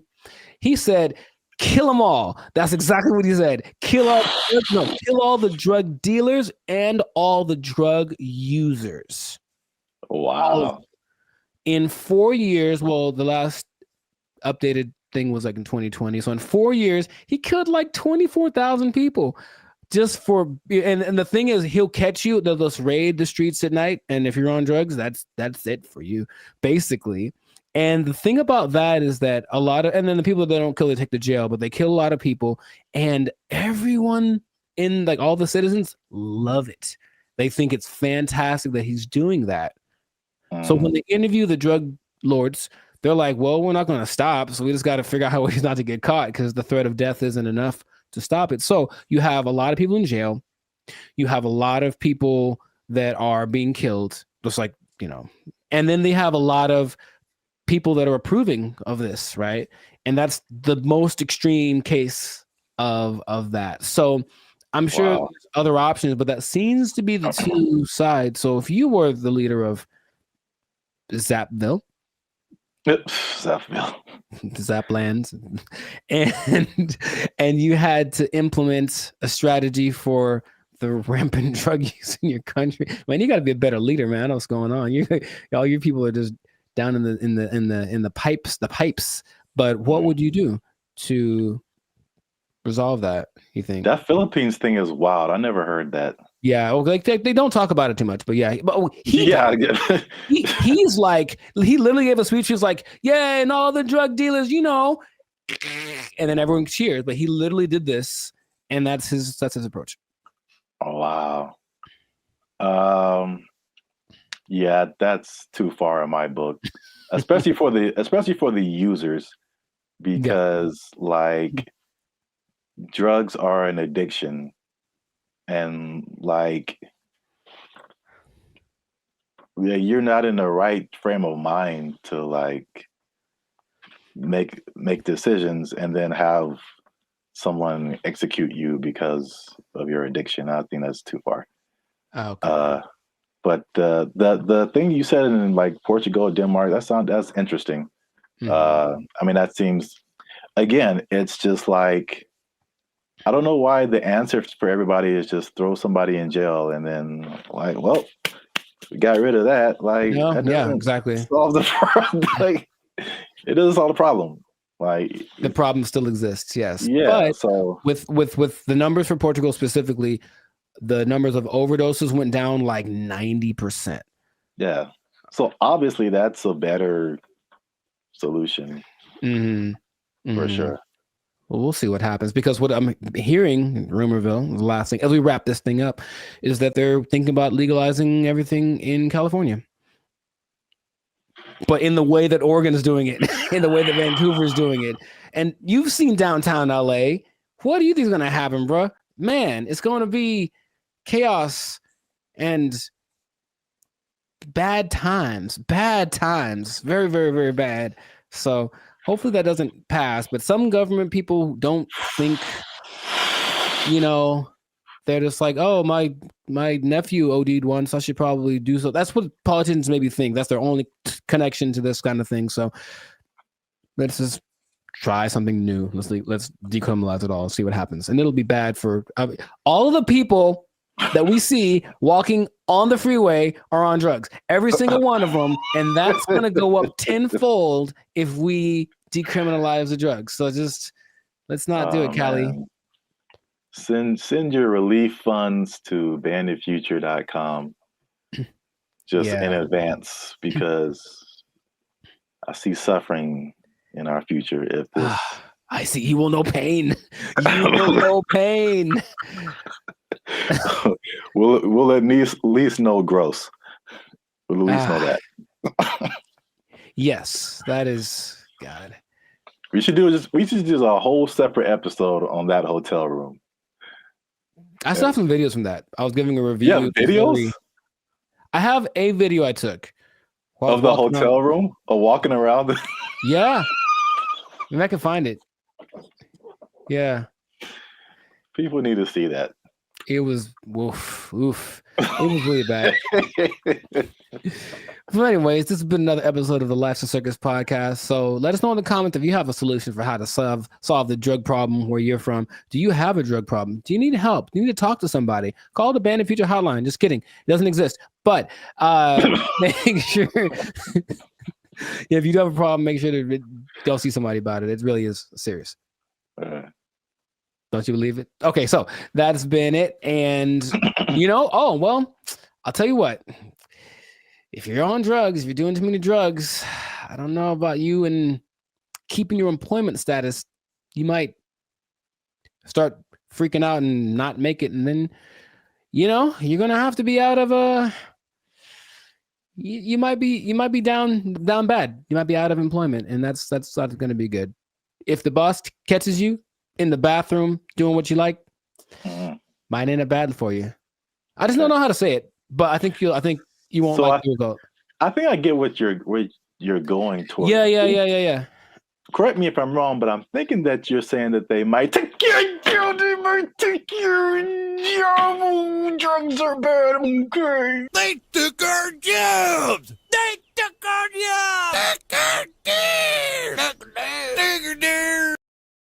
It's kind of disorienting, and it's not the most fun situation, but they get what they're going for. And this Zuckerberg's goal, he's already spent a lot of money on it. He really wants everyone to engage in the metaverse on a daily basis with their friends. Hey, let's have our chat. Let's have our podcast in the metaverse, because why not? I could be a fish, whatever. Like, that's what he's going for. And it just doesn't feel like it's time yet, but he's just going to keep pressing the issue. What's up, everybody? I'm Jericho, and this is Zap, and we are the now 6-time international award-winning pop hip-hop duo Bandit Future. We make clean, fun music that everyone can listen to with a sound that is uniquely Californian. I'm going to bring that back. And you are now... You didn't like it? Come on, man. I did it once before. It was great. So you're now tuned into the Life's a Circus podcast, where we talk about things that are funny, that are interesting, and just like that gesture, straight up ridiculous. So before we get started, make sure to like, subscribe, comment, and share this video with at least 2 people that want to get down with the metaverse. Get down with the metaverse. So I found out about something this recently, and I didn't know it was a thing because I think they're developing it. The metaverse, Zuckerberg's project, the project that has literally lost $23 billion in the last year. I'm just going to say that with a B, $23 billion. He's still insisting it's the best thing ever. And he speaks about it with such enthusiasm that I go, all right, maybe he's on to something. Maybe he's way ahead of his time, but that's a lot of money to spend. He's all in. So as of, I think, a month ago or even less than that, Instagram, well, that's his company as well, there's an option called Meta AI where you can basically chat with a chatbot. I don't know how to call these things, but it's a chatbot that basically mimics a celebrity. They have like Snoop Dogg and Dwayne Wade and stuff like that. Like they're their faces, but then they're supposed to be a different person. And you can talk to them about certain subjects. And so I was like, okay, let me see what this is about. So I tried talking to one of these for the first time yesterday. I wanted to see what it was about, what happened. It's such a strange experience. And I don't know how much, because it's still like the beta phase, I suppose. But like, had you heard about that? Specifically the Meta AI? No. Dude. All right. Maybe there's some screenshots, but I had a couple of conversations with this. Because, okay, I'll actually say it as I. Who's the person that you had a conversation with? I spoke to Lorena and I spoke to Izzy. Now they're modeled after 2 people that I don't. So each one has a name. I'll have to go through it and maybe you can put it on the thing. But you go to just talk to a AI, and then there's, for example, you can talk to Zach, who's a brotherly jokester, but he's Mr. Beast, right? It's Mr. Beast's face. You can talk to the Dungeon Master, who is an adventurous storyteller, and it's Snoop Dogg. You can talk to Brew, the confident sports debater, and it's Tom Brady. So that's the thing. Wait. Yeah, it's a lot of information that I'm not explaining right because I'm still trying to wrap my head around it. No, but like, how is it? Why are they 2 different names? Is it like a trademark thing happening? I don't know. I really don't. I think they agreed to be the face of it, but it's not their name because it's not them. It's the AI version of them. All right. But it's their voice. Their voice is their likeness. Maybe I can. No, you just have to let me pop up some visuals. So I was asking. So you talked to like Lorena and somebody. Who were the celebrities attached to them? I don't recognize their faces. Oh, okay. They're all people that I've seen before, and I'm like, okay. And maybe not all of them are super famous, but like, okay, there's Perry, the approachable golf pro, and it's also Cliff Paul from the State Farm commercials. Imagine that. So I think maybe it's a combination of people that either are famous and I don't recognize them, or they're not famous, and then some famous people that agreed to be on it. But basically, each one has a level of expertise. So I'm asking these people questions about things that they have expertise on. One's a travel expert, and she was giving me tips about this and that. And the only thing that makes it like, this is weird, is when you write an answer or a question, they answer you immediately. And it's like a paragraph like this. So it's like, it's not possible for a human to do, but they respond to the nuances in your questions. They ask you questions back, and it more or less feels like a real person talking. Now, my thought about the meta thing in general is that it's kind of like supply and demand, like not supply and demand, but you can give people something that they didn't know that they wanted, and then you offer it, and then like, oh my God, I always wanted that. I really don't think anyone else wants this at the moment. From, I think, sales of just the Meta headsets, maybe like 5% of, I think, England has them. So it's still a very low number. And I know some people who have it, and they say, okay, it's kind of disorienting and it's not the most fun situation, but they get what they're going for. And this Zuckerberg's goal, I mean, he's already spent a lot of money on it. He really wants everyone to engage in the metaverse on a daily basis with their friends. Hey, let's have our chat. Let's have our podcast in the metaverse, because why not? I could be a fish, whatever. Like, that's what he's going for. And it just doesn't feel like it's time yet, but he's just going to keep pressing the issue. And he had a conference where he spoke about all the advances of AI. Basically, Meta is an AI company now, and so everything is just kind of going like that. So I have so many questions that I could ask to him, maybe to you as well, but just where do you think this is going? Is it something that you personally think is useful or that you would want, or what could make it more appealing for people? Because at the moment, it does not seem like many people really care too much about this.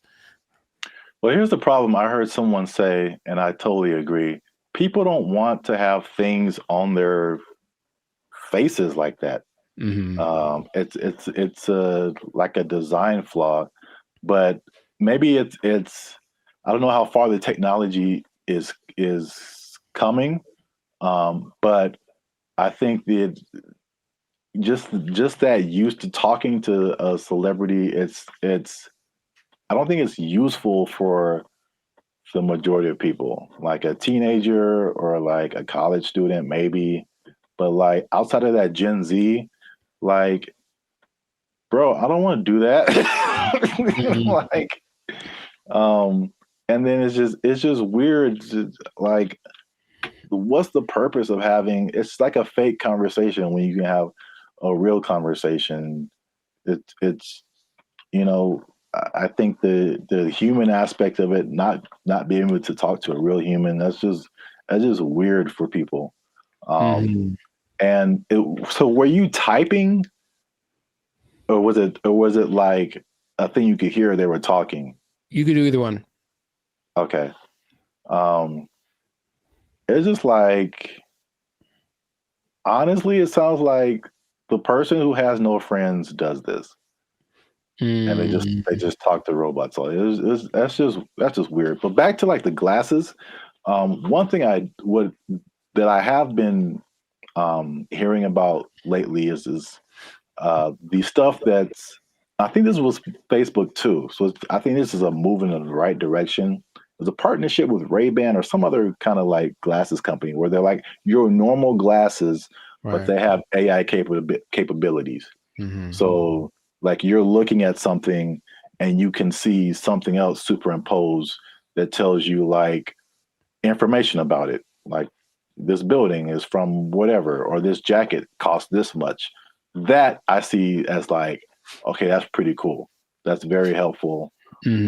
Or there's another thing where it's like you look at a jacket and you can instantly find where to buy it. So someone, oh, I like what you have on, and you can instantly like buy it for yourself. Like stuff like that is cool. There's also like the Snap AI mirror from like Snapchat. So I again, it's like they have to get out of this like goofy realm to make it like, okay, this is how you can use this. It's not about, I don't think, I mean, I know I'm like going a bunch of different directions. I have a bunch of different thoughts, but it's like, I'm not a CEO of a $1 billion company, so what do I know? But I don't think it's live your life in the metaverse. I don't think people want to do that. I think it's a hybrid situation, just like with all the other AI. It's like, okay, I'm going to still be in real life, but I'm going to use a little bit of this to enhance real life. Right. Leaving real life. So they have this Snapchat mirror thing that I just heard about. Is really cool, where you can like, if you're in a like, same thing, clothes. If you're in a store, you see some pants or a shirt, you can go to the mirror and see what you look like in that outfit. So you know how they have the Snapchat filters that puts a goofy face on you or something. Yeah. It's like stuff that you can't use. But if I go and see an outfit, because I've had this a lot of times where you see an outfit, I was like, oh, that's cool. And then you put it on, it's like, oh, it doesn't look good on me. Right. You know, so that's like super helpful. I got that. So yeah, that's right. He did address the headset thing, and he's like, oh, we need to make it more comfortable. He's aware of a couple of things. From what I'm understanding, the ultimate goal is to make that a capacity that contact lenses could have. So like it doesn't look like you have anything on, and it is all. I'm like, I don't know how that would work, but that's what they're going for. But it's just, I think he has this image in my, because when I listen to him speak, there's genius and then there's delusion and there's this whole level in between, you know. And I think if you talk about like the people that are big time movers and shakers in the world, like Elon Musk is a little more on the like practical side of the delusion, and Zuckerberg's on like the Dungeons and Dragons type side of the illusion.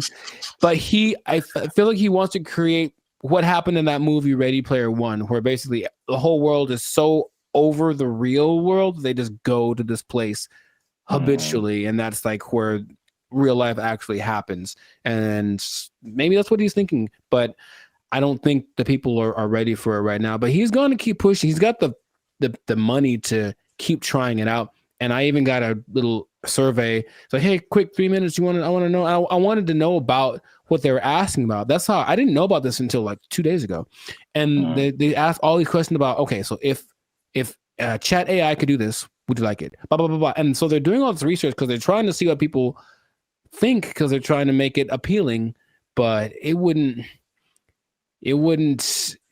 I don't think it's for me or maybe our generation, but maybe people that grow up on it, younger people might be the ones that want to spend all their time in the metaverse. I don't know. I hope not, but which is already showing negative effects. Gosh, it's so bad in so many areas. It's just bad, man.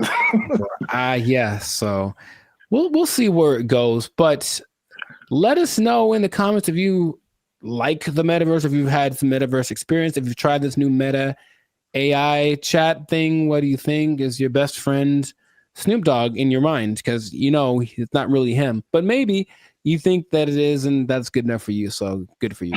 And let's see how this pans out. But it seems like it's going to be a real big push, he's got Zuckerberg has a couple other big objectives for 2024 that he's trying to get to. So, and spend a few more $1 billion in the process. So must be nice. We'll see how that goes. But yes, this has been another episode of the Life's a Circus podcast. So leave a comment. Leave us a comment. Let us know what you think about that. And if you I'm trying to think of how this would work. If you are spending too much time in the metaverse, if you're spending too much time talking with a meta person, I don't know what to call them. They're not real, but they're not robots, whatever.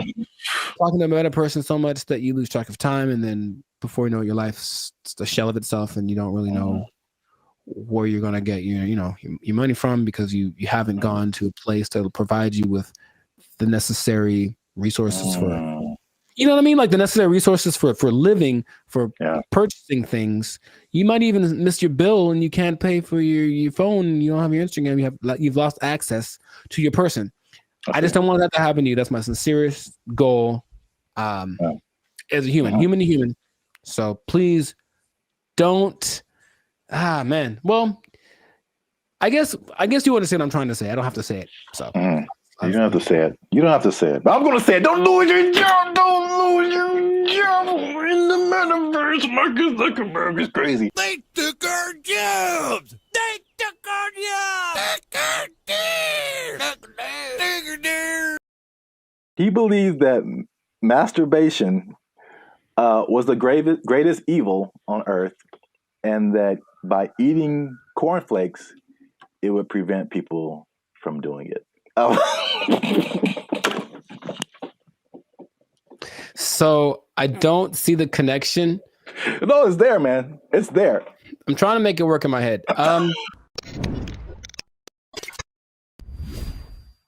What's up, guys? I'm Zap, and this is Jericho, and we are now 6-time international award-winning pop hip-hop duo band in Future. We make clean, fun music that everyone can listen to with a sound that is uniquely Californian. And right now, you're tuned into the Life's a Circus podcast, where we talk about things that are funny, interesting, and ridiculous. But wait a minute. Hold up. Wait a cotton picking minute. Did people say that too? I mean, yeah, maybe. Help your boys out. Help the channel grow. Help us keep doing what we're doing by liking, subscribing, commenting, and sharing this video.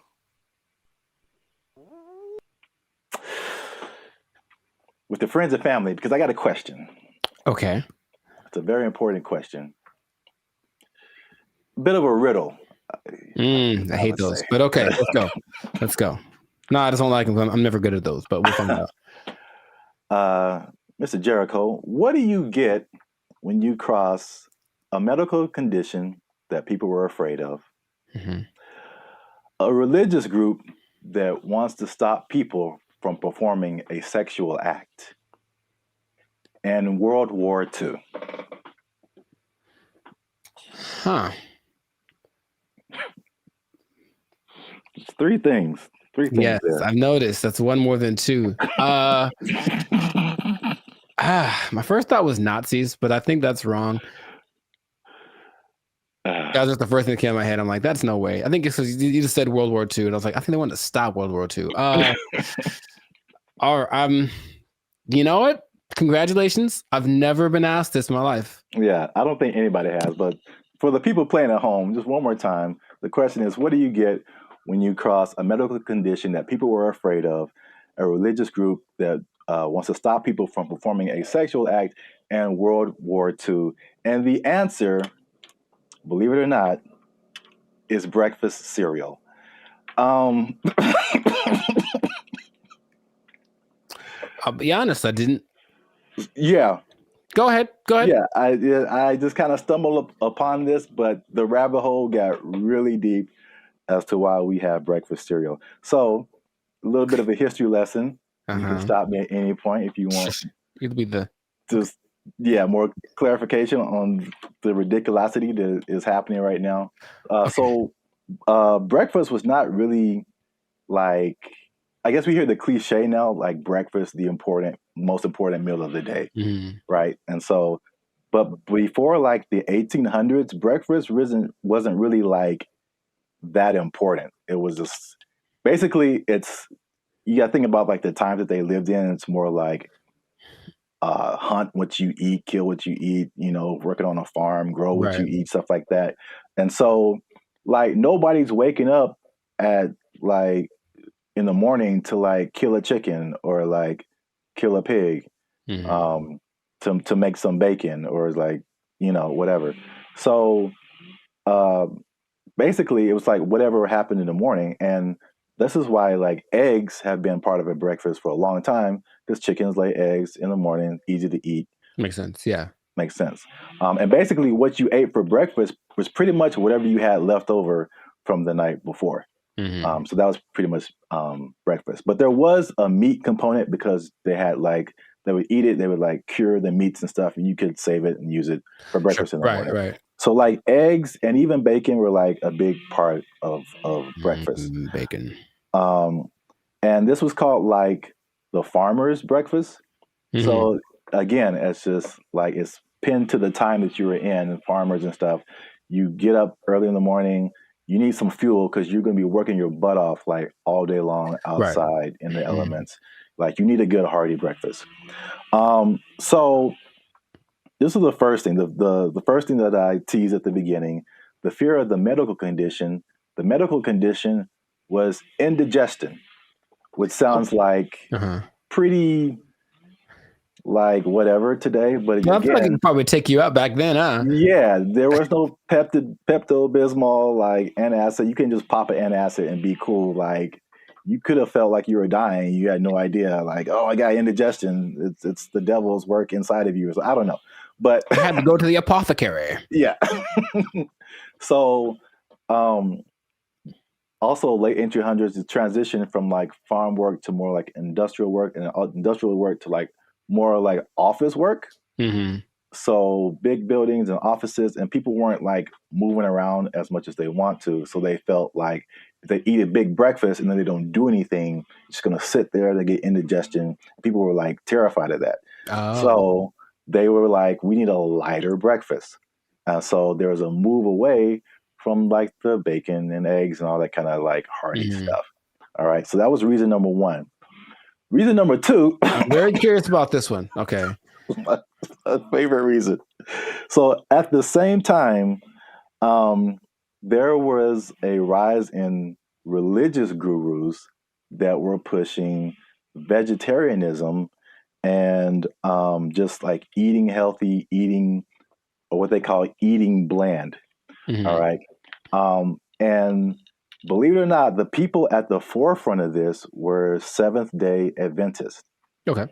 Especially a man named James Caleb Jackson, who was not probably as famous as this next person, John Harvey Kellogg, who's the founder. Sounds about Kellogg's Frosted Flakes, all that kind of stuff. Yeah. That's where that came from.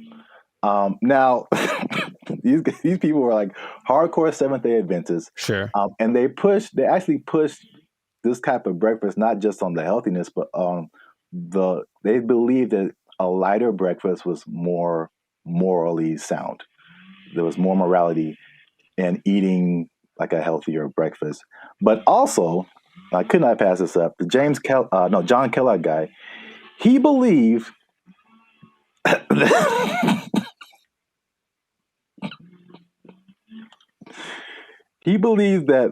masturbation was the greatest evil on earth, and that by eating cornflakes, it would prevent people from doing it. So I don't see the connection. No, it's there, man. It's there. I'm trying to make it work in my head. Well, I've had cornflakes, and of all the cereals that are like not sweet or nothing, they're probably my favorite ones. They're still nice and crispy and pretty good, I guess. But do you have less of an urge to masturbate after you eat? I've never. You know what? I'm gonna have to. I'll let you know if you really want to know about that. I will go get a box and eat it, and then report back to the pod in a week.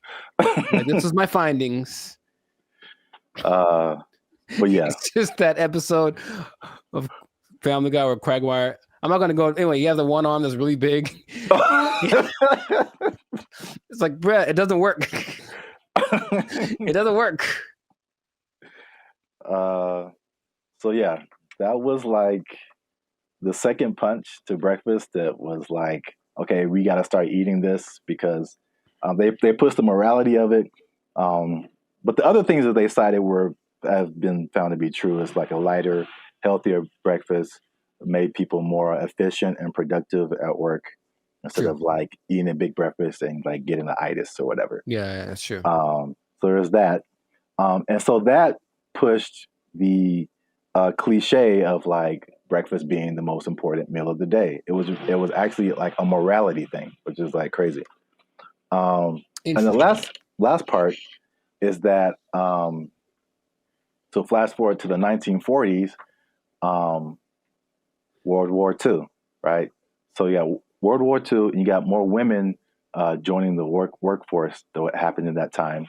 And so then it became a push to, again, at the time, like the woman was like a stay-at-home, take care of the family, give them 3 square meals a day, all that kind of stuff.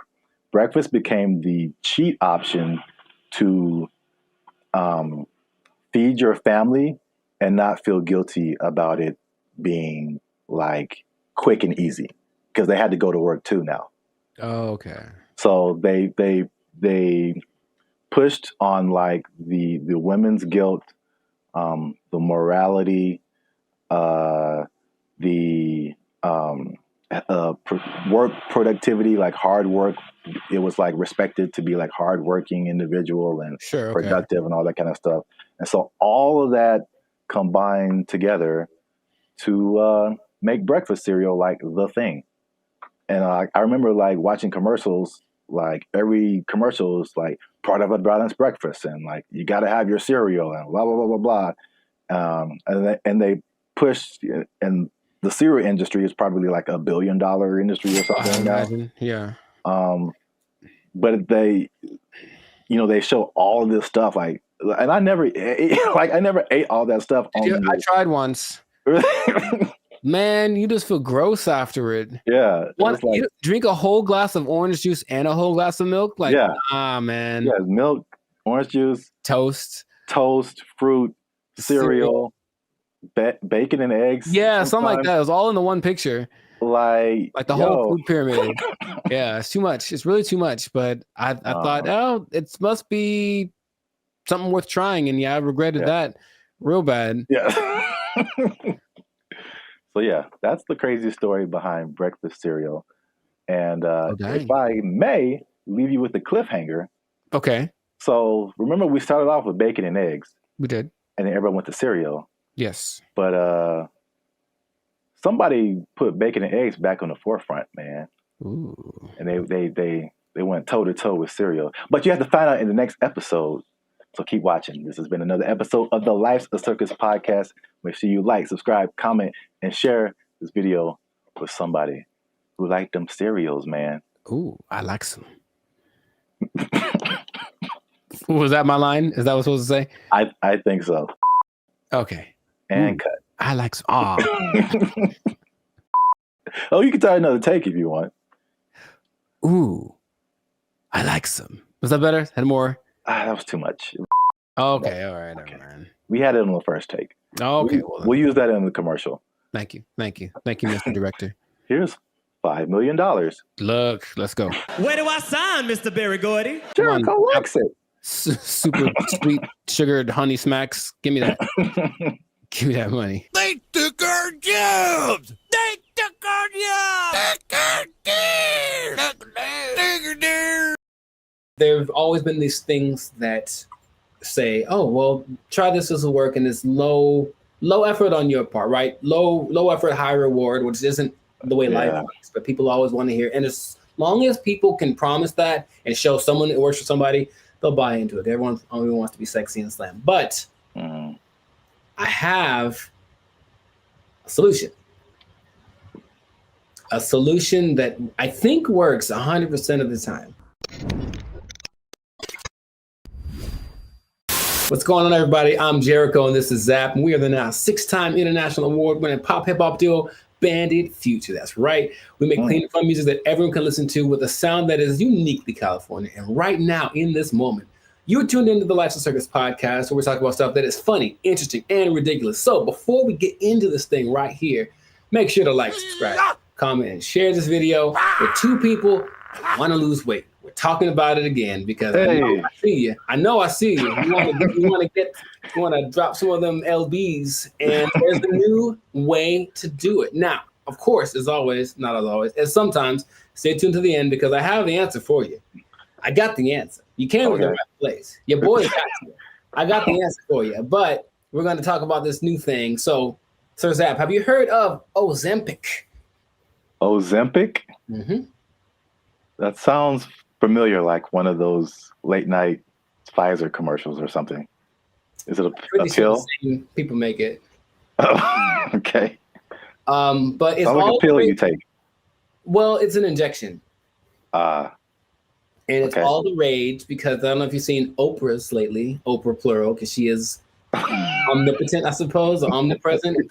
But Oprah's is, I'm just going to say it like that every time. Oprah's is very slim right now.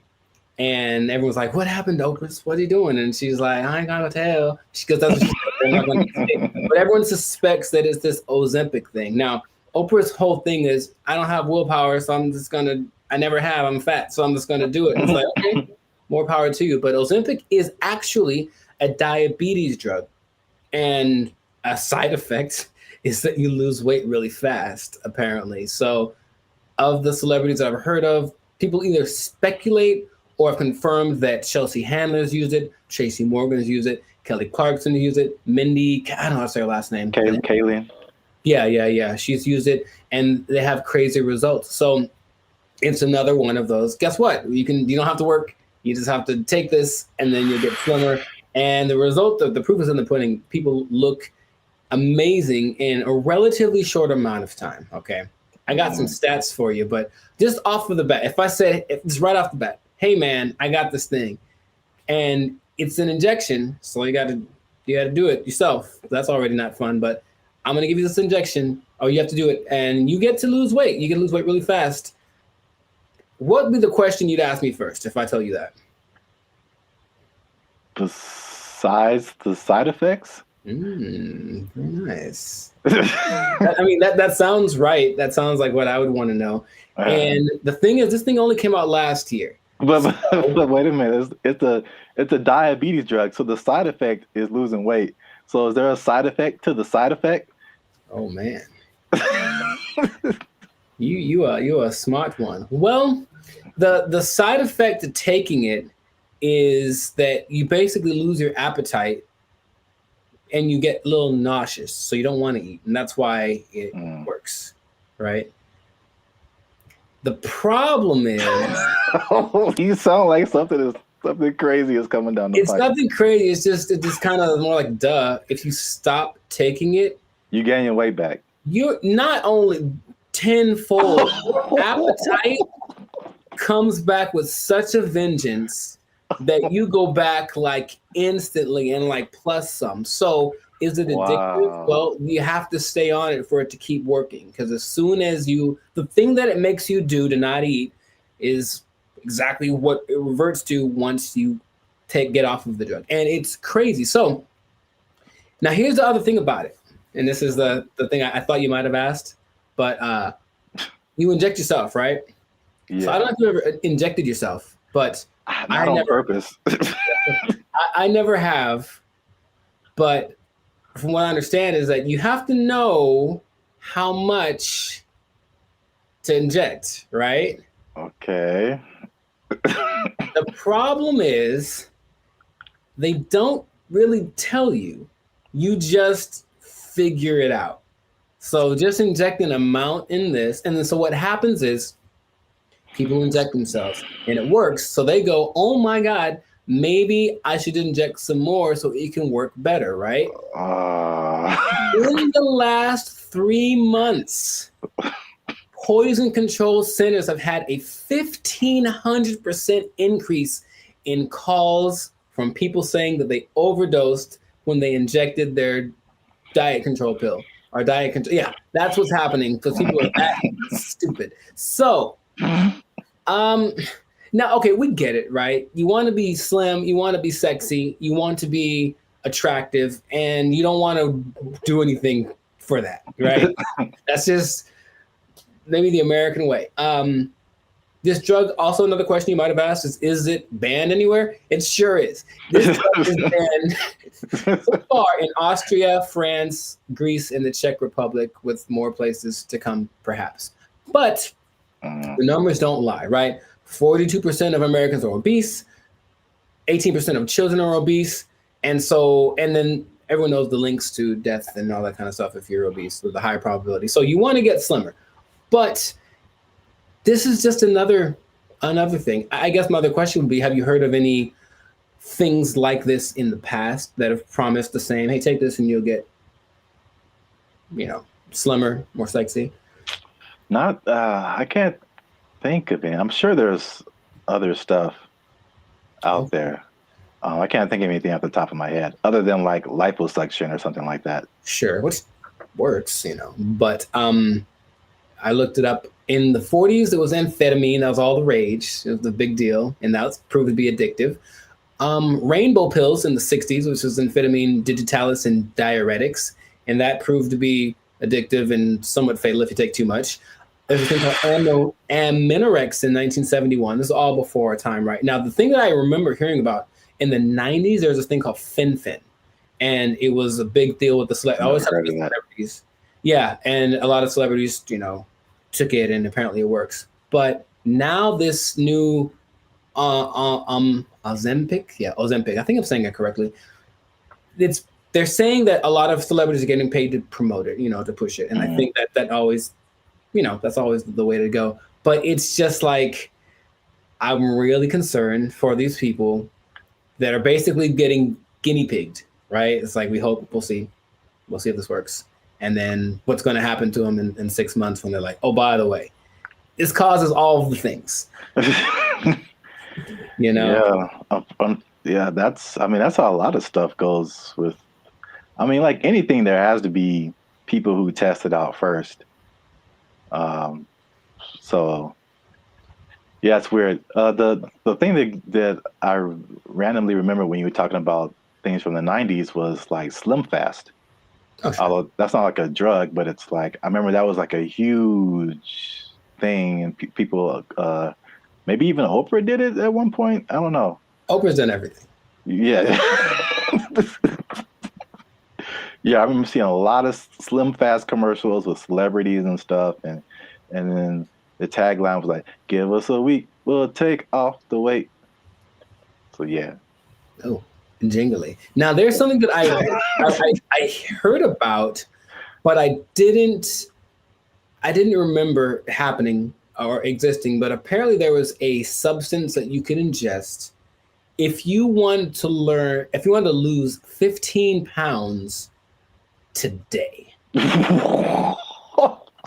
It was a big deal. Yeah, you take it and you go to, I would imagine it would just take all of the moisture out of your body. That's what I imagine. Yeah. But it would just dry you up or something. And a friend of mine did something like that to, I guess, for a drug test. So he had to get so he took some pill, and he said he thought he was having a heart attack for like 5 hours. And he just like had to keep going to the bathroom, and then he was very slim. It was kind of an unexpected side effect, and he still failed the drug test, so bad on him. But the idea is that there've always been these things that say, oh, well, try this will work, and it's low effort on your part, right? Low effort, high reward, which isn't the way life works, but people always want to hear. And as long as people can promise that and show someone it works for somebody, they'll buy into it. Everyone only wants to be sexy and slam. But I have a solution. A solution that I think works 100% of the time. Does it involve exercise and proper diet? You know what's weird? It does.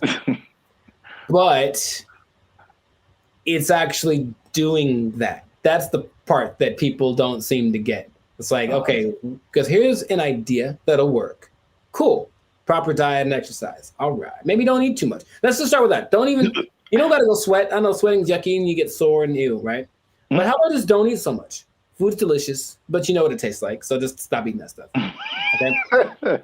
That's true. But doing it is a whole nother thing. So do that. Don't eat so much and just start with that. And then like, that's all it is. That's literally all it takes. Everyone knows that, but no one wants to go that route. So instead they'll try Ozempic, and it works phenomenally. So we'll see what happens. Now, last thing, the company that makes it, I forget the name of the company that makes it, but they made $4.8 billion. Of course they did.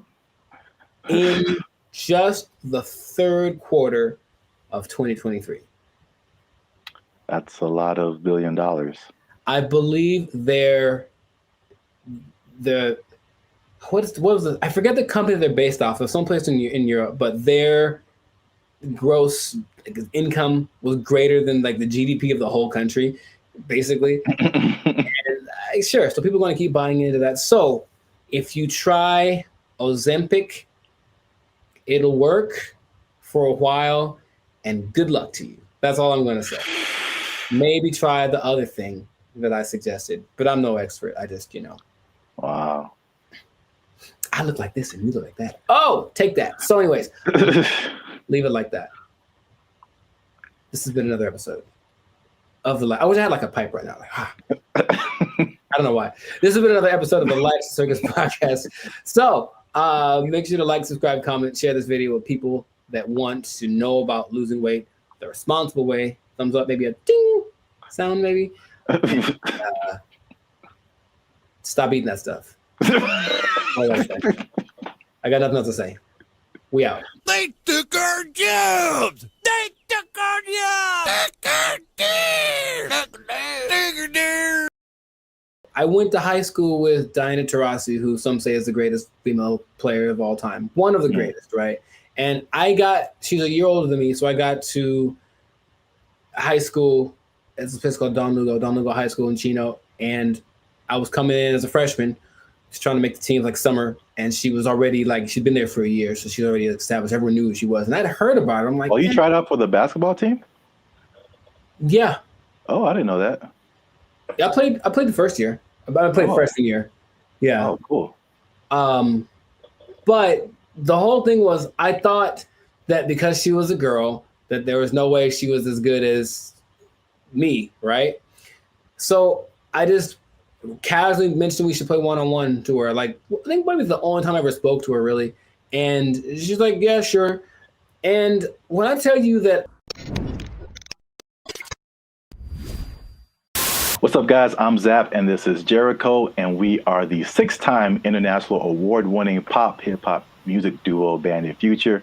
We make clean, fun music that everyone can listen to with a sound that is uniquely Californian. And right now, you are tuned into the Life's a Circus podcast, where we talk about things that are funny, interesting, and ridiculous. But before we get started, make sure you like, make sure you subscribe, make sure you comment, and make sure you share this video with somebody who may have challenged another person or entity, and they got shut down because they weren't ready for what was about to come to them. All right, so Zap, do you have an example of that? I'm glad you asked. Okay, so talking to the third person already. I see how it. This is a video that I found on social media. It made me laugh. And it's high school. I don't know if it's junior. They look kind of young. Maybe it's junior high, maybe high school. I don't know. But this player challenged his coach, and it didn't go the way he thought it would. This coach was having a good day teaching his players when one was bold enough to challenge him to a one-on-one, and this happened.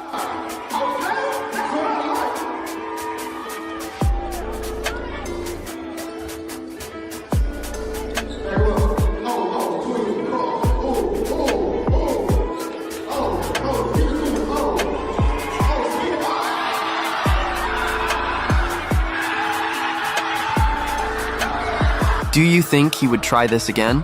So yeah.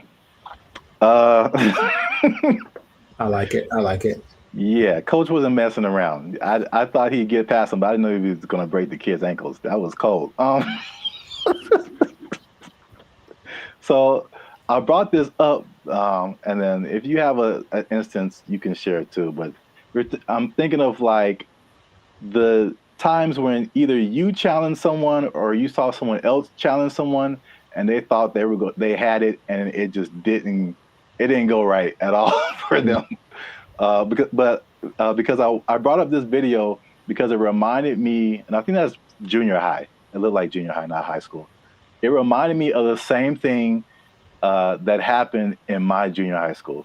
Okay. So my school was a magnet school. I don't know if they have magnet schools out here in California? Okay. Yeah. So we had like people from all over. It wasn't just like people in the neighborhood. And it was a performing arts school. And we didn't have sports. So we didn't have a football team, basketball team, anything like that. So what they did is like people from our school could play sports at like different schools, which is kind of cool now that I think about it. But so we had different players from different schools that went to our school, right? And so I knew like a couple of guys that were just like really good, like insanely. They had handles. I'm talking about basketball. They could shoot. Like they could do everything. I remember this one guy, especially named Ricky, who was just like, he was like the coolest dude, bro. Just, but not like a I'm better than you jock kind of. He was just a cool dude. He walked cool. He talked cool. He was cool with everybody. Like, and he's just amazing basketball player. And we had some other like girls. There was a girl who was like 6 feet tall, and she was just like, just amazing. Like we had amazing players, right? Mm-hmm. And we had these 3 PE coaches. Now they're all different. So there's one guy, Coach Moore. He was super tall, but he was like 100 years old. I swear, this guy. This guy was. like past your prime. But he was skinny, maybe in shape, but like super skinny. But at least 60s, 70s, maybe. Just all gray hair, just like okay. He didn't seem like anybody. And then we had this lady, this white lady who looked like what's the girl from Iowa? Is that it? The basketball player? Yeah, the girl who's like really big now. Caitlin Clark. Yeah, she kind of like an older version of her, and she like just had a baby, like. So they challenged the students. This is junior high school to like a basketball game. It's like the three, and then they probably like roped in 2 more teachers, and like so it's like this really tall old dude can barely move. This really short dude looked like Sherman Hemsley, and this lady who just had a baby, and like 2 teachers. I'm just like, we were all like, okay, students are gonna whoop, we're gonna kill these people. Like, get an ambulance ready, and just, man. I'm guessing the opposite of what you expected to happen happened. When I tell you they tore us up, they just annihilated us, dude. So like the short dude and the lady, they were like faster than what we all believed we ever seen them move. I mean, the dude was just like Chris Paul out there, just. Nice. And then the old guy, he would just stand on the 3-point line and just blitz you, just Ray Allen, just. And it was just like, we got annihilated. So that video just reminded me of that experience. But I don't know if you had any experiences like that where you saw something happen, or maybe you tried something and it just not so much publicly, but if it had been the social media era, then maybe that would have been, on all the reels and whatever. But I brought this up in one podcast before. But I went to high school with Diana Taurasi, who some say is the greatest female player of all time. One of the greatest, right? And she's a year older than me, so I got to high school. It's a place called Don Lugo High School in Chino. And I was coming in as a freshman, just trying to make the team like summer. And she was already she'd been there for a year, so she already established. Everyone knew who she was. And I'd heard about her. I'm like, oh, you tried out for the basketball team? Yeah. Oh, I didn't know that. Yeah, I played the first year. I played freshman year. Yeah. Oh, cool. But the whole thing was, I thought that because she was a girl, that there was no way she was as good as me, right? So I just casually mentioned we should play one-on-one to her. Like, I think maybe it's the only time I ever spoke to her, really. And she's like, yeah, sure. And when I tell you that I didn't make we maybe played 5. And so if it had been like that, with like a bunch of people in the circle going, oh my God, then it would have been terrible. But it was just us and maybe like a couple of people watching. And they didn't even pay attention because they're like, they're talking about me. Like, he's about to get destroyed. So I didn't know that she was that good. And it's like, when I tell you, I felt like I was standing in quicksand, how fast she was. And she just would hit me with a pump fake and then just go around me. And I'm looking like, this is crazy. I've never played against anyone this good. And then she hit like a fall away, like Steph Curry, 30-footer just because she could. And I was like, that's not fair. And I didn't know that. Anyway, that was kind of humbling. But there weren't many witnesses. So it wasn't like that video. But yeah, nowadays it would have been one of those oh my God, but I mean, she's amazing. So I'm not surprising. And I think the only other thing I can think of like that, it's more specific like that. Someone older, I could take them, right? Is one time I decided it'd be a great idea to arm wrestle my mother. Now I was maybe 9, 10. I was getting a little buff. I felt the muscles coming. I was like, yo, guess what, Mom? It's time. It's my time now. I'm on the come up. And I don't think I've had a more humbling experience in my life than that. Then my mom, who's not a big lady, but she's pretty strong. I saw her the other day, Arian, she's strong. And when I tell you that, I thought my arm was snapped in half, man. She didn't say, "Oh, my son," she just got, and that was it, right on the counter, right on. I just walked away in shame. That was it. So that's probably the 2 experiences I've had like that. I've seen videos like that, and I've probably been a witness to some, but I can't think of any off the top of my head. But it's always like, yeah, I'm like, you get some kind of a boldness in you, like, you know what, it's time to go for it. And if it works out, good for you. But more often than not, it ends up like that. Yeah.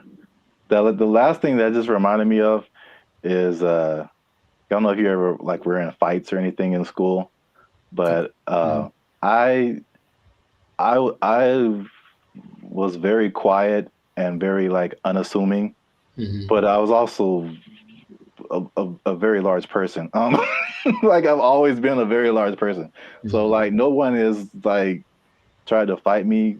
I won't say that. There's been a couple of people who tried and it did not end well for them.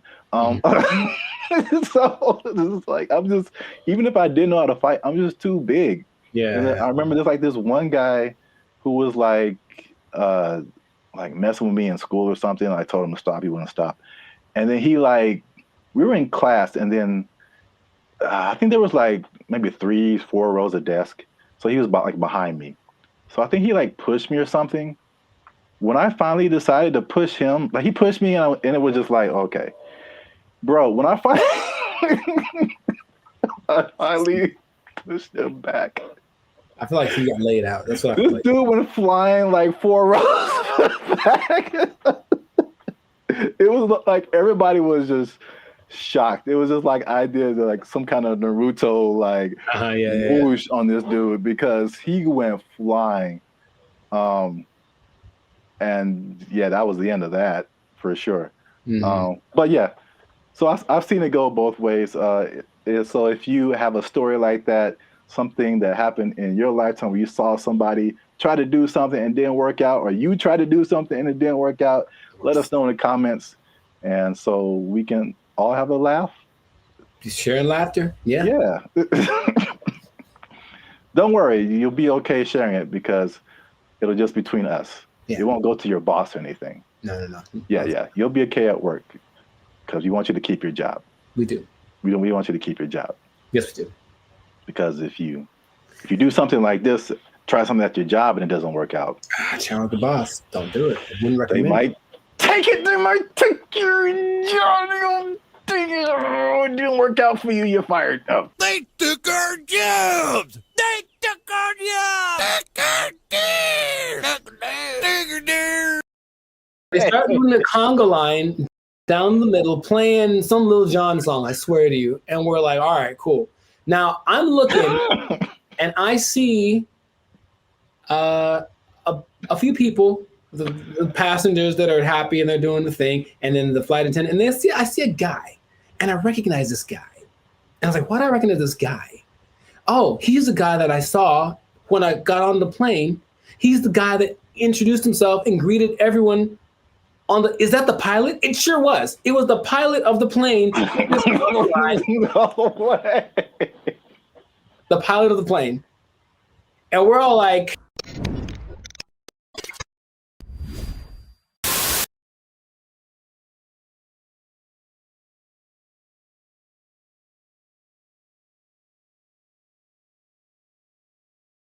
what's up, everybody? I'm Jericho. This is Zap, and we are the now 6-time international award-winning Papa Bop duo, Banded Future. Papa Bop? Papa Bop. Papa Bop. Papa Bop. Papa Bop. Yeah, Papa Bop. That's what we do. We make Papa Bop. But we make clean, fun music everyone can listen to with a sound that's uniquely Californian. It's called Papa Bop. And you are now tuned into the live segment. That's kind of fun to say. Papa.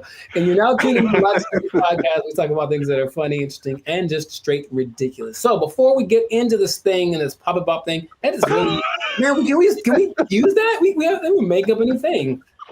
Papa Bop. Oh, man. Before we get into our Papa Bop, make sure to like, subscribe, comment, and share this video with at least 2 people who have flown on Spirit Airlines. Okay, because here's what happened. Spirit Airlines lost the baby. They lost the baby over And it's like, let's talk about this. I've mentioned them before, but I haven't gone in on them like this. So apparently, in Fort Myers, Florida, of all places, they lost a kid named Casper. He sit on the plane by himself. Already a bad decision. Did it say how old the kid was? He's 6. Okay. I think that's still too young to fly. You shouldn't be under 40 if you fly Spirit Airlines. But he was sent to visit his grandma in Florida, and he was put on the wrong plane. And he ended up 160 miles away. Not too bad, but if you're 6 years old, that's probably pretty terrifying. And the flight attendant's like, the grandma's waiting at the airport, and she's like, hey, where's my grandson? And she's like, oh, there's no kids on here. And that was it. And so then they panicked, and they eventually figured that out. And I saw that, and I was like, yeah, that sounds about right. Because I've been on Spirit Airlines one time, and that was enough. So first question, have you ever, because I've got a story. Like, it's so crazy how many stories in one experience I have, but have you ever flown the Spirit? I can't remember, but I feel like you remember. Yeah, that's what I'm about to say. I can't remember that it probably did happen. Oh my! I can't believe how accurate all of like the stereotypes are, and they make fun of it on so many things that I was like, this can't be real, right? But I'll tell you my Spirit Airlines experience. For one, it's cheap for a reason, and if you have to be someplace, if you absolutely have to be somewhere, fly Southwest. That's all I'm going to say. So this is what happens, right?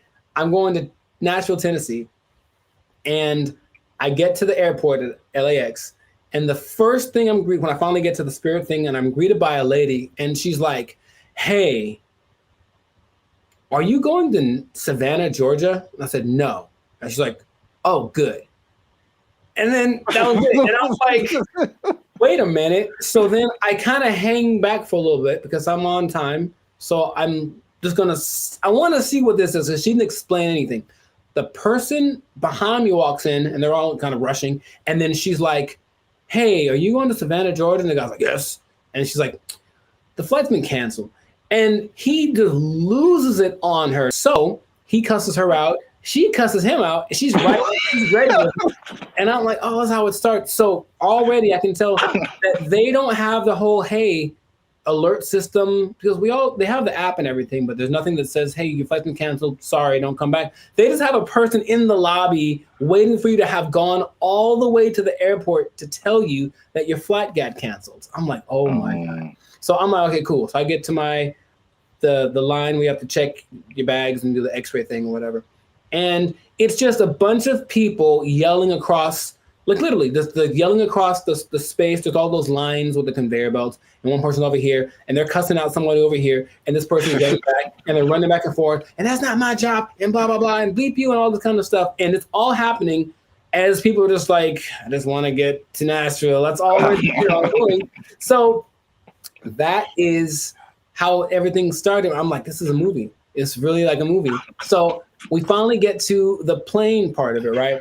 We get on the plane. The flight's supposed to leave at, let's say, 3 p.m. So I'm sitting on the plane, 3 p.m. Cool. 3:10. Cool. 3:20. All right. 3:30. Right. It's about 4:30, right? Yeah. We've been sitting there for an hour and a half, and we're all just kind of disgruntled. We're like, man, what the deal? Like, well, here's the thing. One of our flight attendants isn't here, because they apparently changed their schedule so much that people get, so that flight attendant went to the wrong, it'd be funny if it was like, went to the wrong terminal, he went to the wrong airport. So he's not around, so we got to wait for him. So they waited 2 hours and apparently got somebody else. I'm like, all right, I don't know, whatever. So they appealed to all the passengers by just giving out free drinks, just left and right. So we're not even in the air, and people are hammered, man. Okay, I was going to ask you if it was just like soft drinks or if it was some of that bubbly. It was the stiffest of the stiffies, and it was just hard alcohol. Everyone drinking it. I mean, like people, and they weren't asking ages either. There's some young-looking people on the plane. I'm so serious, man, and I have to. Like, there's so much more to it. I don't want to just. Well, okay, so. We finally get in the air, and we're going, and it's like not going well because everyone's drunk and complaining loud and stuff, right? So the flight attendants decided it'd be a good idea to calm the tension to just start a conga line down the middle of the aisle, right? No way. It gets better. So no way. No way. They start doing the conga line down the middle, playing some Lil Jon song, I swear to you. And we're like, all right, cool. Now I'm looking and I see a few people, the passengers that are happy and they're doing the thing, and then the flight attendant, and I see a guy, and I recognize this guy. And I was like, why do I recognize this guy? Oh, he's the guy that I saw when I got on the plane. He's the guy that introduced himself and greeted everyone on the. Is that the pilot? It sure was. It was the pilot of the plane. No way. The pilot of the plane. And we're all like, I don't believe I'm like, you have to. No way. Yes. Okay. So that. I can't believe you haven't shared this before either. This is I don't know. I did mention Spirit Airlines before, but I didn't like go in like this. So that was like part of my first experience. Okay? That was on the way there. And then when I get, oh man, that landing is not. Dude, it's just crazy. Wow, you got the full experience. And you just kind of get that like whiplash kind of thing. You're like, can I sue? And they're like, no, when you sign the waiver, you said like, we're here. Like, yeah, I know. So that's already interesting. Cool. So that was on the way to Nashville. Got to Nashville, ate some chicken, had a good old time, right? Came back, Spirit Airlines again, right? And I get to the terminal. I'm like, all right, so what's going to go wrong this time? So we get on the plane. Now, remember the last time I got on the plane, the pilot greeted me, and then later he was on the conga line? Well, this time I get there, the pilot does not greet me. And I said, oh, okay, maybe he's in the bathroom, whatever. So I just sit down in my seat, and I'm just waiting there. The seats they're not any smaller than regular planes. They just feel like it because it's Spirit. Or I was sitting next to some biggins. I don't know what it was. But so I'm just kind of like this sitting there, right? And the flight's supposed to leave at like 5:30, and we're going like this. This is happening again. Why are we late? Why are we late this time? They finally make an announcement like an hour into it of us just sitting there. Like, so the pilot wasn't told that he was supposed to fly today, so he's not here. So we're trying to find another pilot. And dude, I swear they almost went like, does anyone here know how to fly a plane? I felt like that's where it was going, but it's okay. So a pilot, I don't know if he was the original guy, or a pilot finally shows up about 2 hours late. Right? Just in there for 2 hours. Were we all hammered again? Yes, because that's their remedy. Just get everyone drunk and they'll be happy. The flight from Nashville to LA is about 5.5 hours. Okay. So I'll let you do some math here. I'm trying to think of it myself. But we left at 7:30. We were supposed to get back with the 2 hour difference. It's like we would have gotten back around like 8:30, right? So we didn't leave until 7:30, which is 2 hours later, right? Tell me why we got to LA at like 8:42. Like so we left 2 hours late, but we got there 12 minutes later than we would have gotten there if we left on time. Dude, I've never been in a plane where I'm like, we're going really fast. Think of like the range of how fast a plane could go. But apparently, you cruise at like maybe 700 miles an hour, but they can go up to like 900. He was flooring this thing. Clouds, dude. It is crazy. I felt like some Tokyo drift action happening on some turbulence. And I'm like, I've never felt this way, like this kind of thing in a plane the whole time. Just the engine and everything. And we're just all like, we're drunk, so we kind of don't care. But I'm also like, man, that's how I die. Like, I was seriously thinking that. And then we get back almost on time, as if we left on time. And then I was like, okay, well, never again. Never again. It is real. And here's the thing. I want you to experience this. No. I think that's not. How about this? Let's do it. Let's do a test. Let's do a Bandit feature test, okay? Next time we have someplace to fly, I'll take Southwest, okay? But you take Spirit, and we'll compare experiences. Now, I'll probably get there before you. Or will you if we floor it? I swear to you, I didn't know that flooring a plane was an option. Oh my God.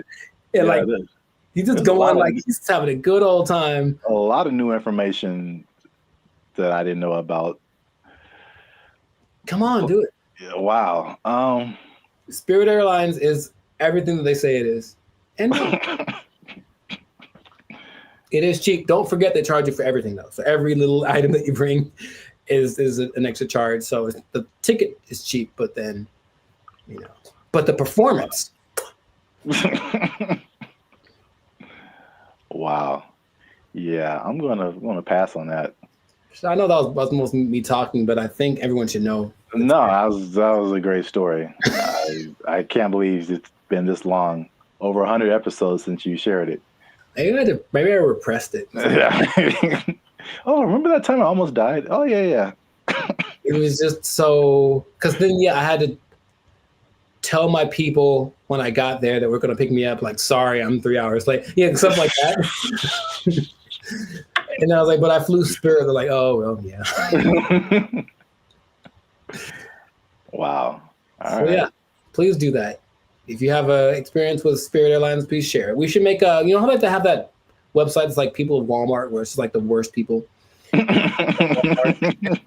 being in Walmart. We should have like a compilation of the best or / worst Spirit Airline experiences. Just hope for maybe it'll catch on because everyone I'm sure has a story. If they've been on Spirit Airlines, they for sure have something like that. Wow. If you work for Spirit Airlines and you want to sponsor us, we'll take it. Sponsored by Spirit Airlines. Wow. All right. Yeah. So great story. That's been another episode of Live to Circus podcast. Make sure to like, subscribe, comment, and share this thing. Let people know about the glory of Spirit Airlines. Let us know if you think that Spirit Airlines and Waffle House should have a merger, because I feel like they should just get it over with. Just put a Waffle House on a Spirit Airlines and just see what happens. A Waffle House on top of a Walmart on top of a Spirit Airlines. Oh, the trifecta of... Or let us know if you like Papa Bop. Yeah, that too. That's our new thing. That's our new thing. So if you work for Spirit Airlines, you're pretty sure you're going to lose your job.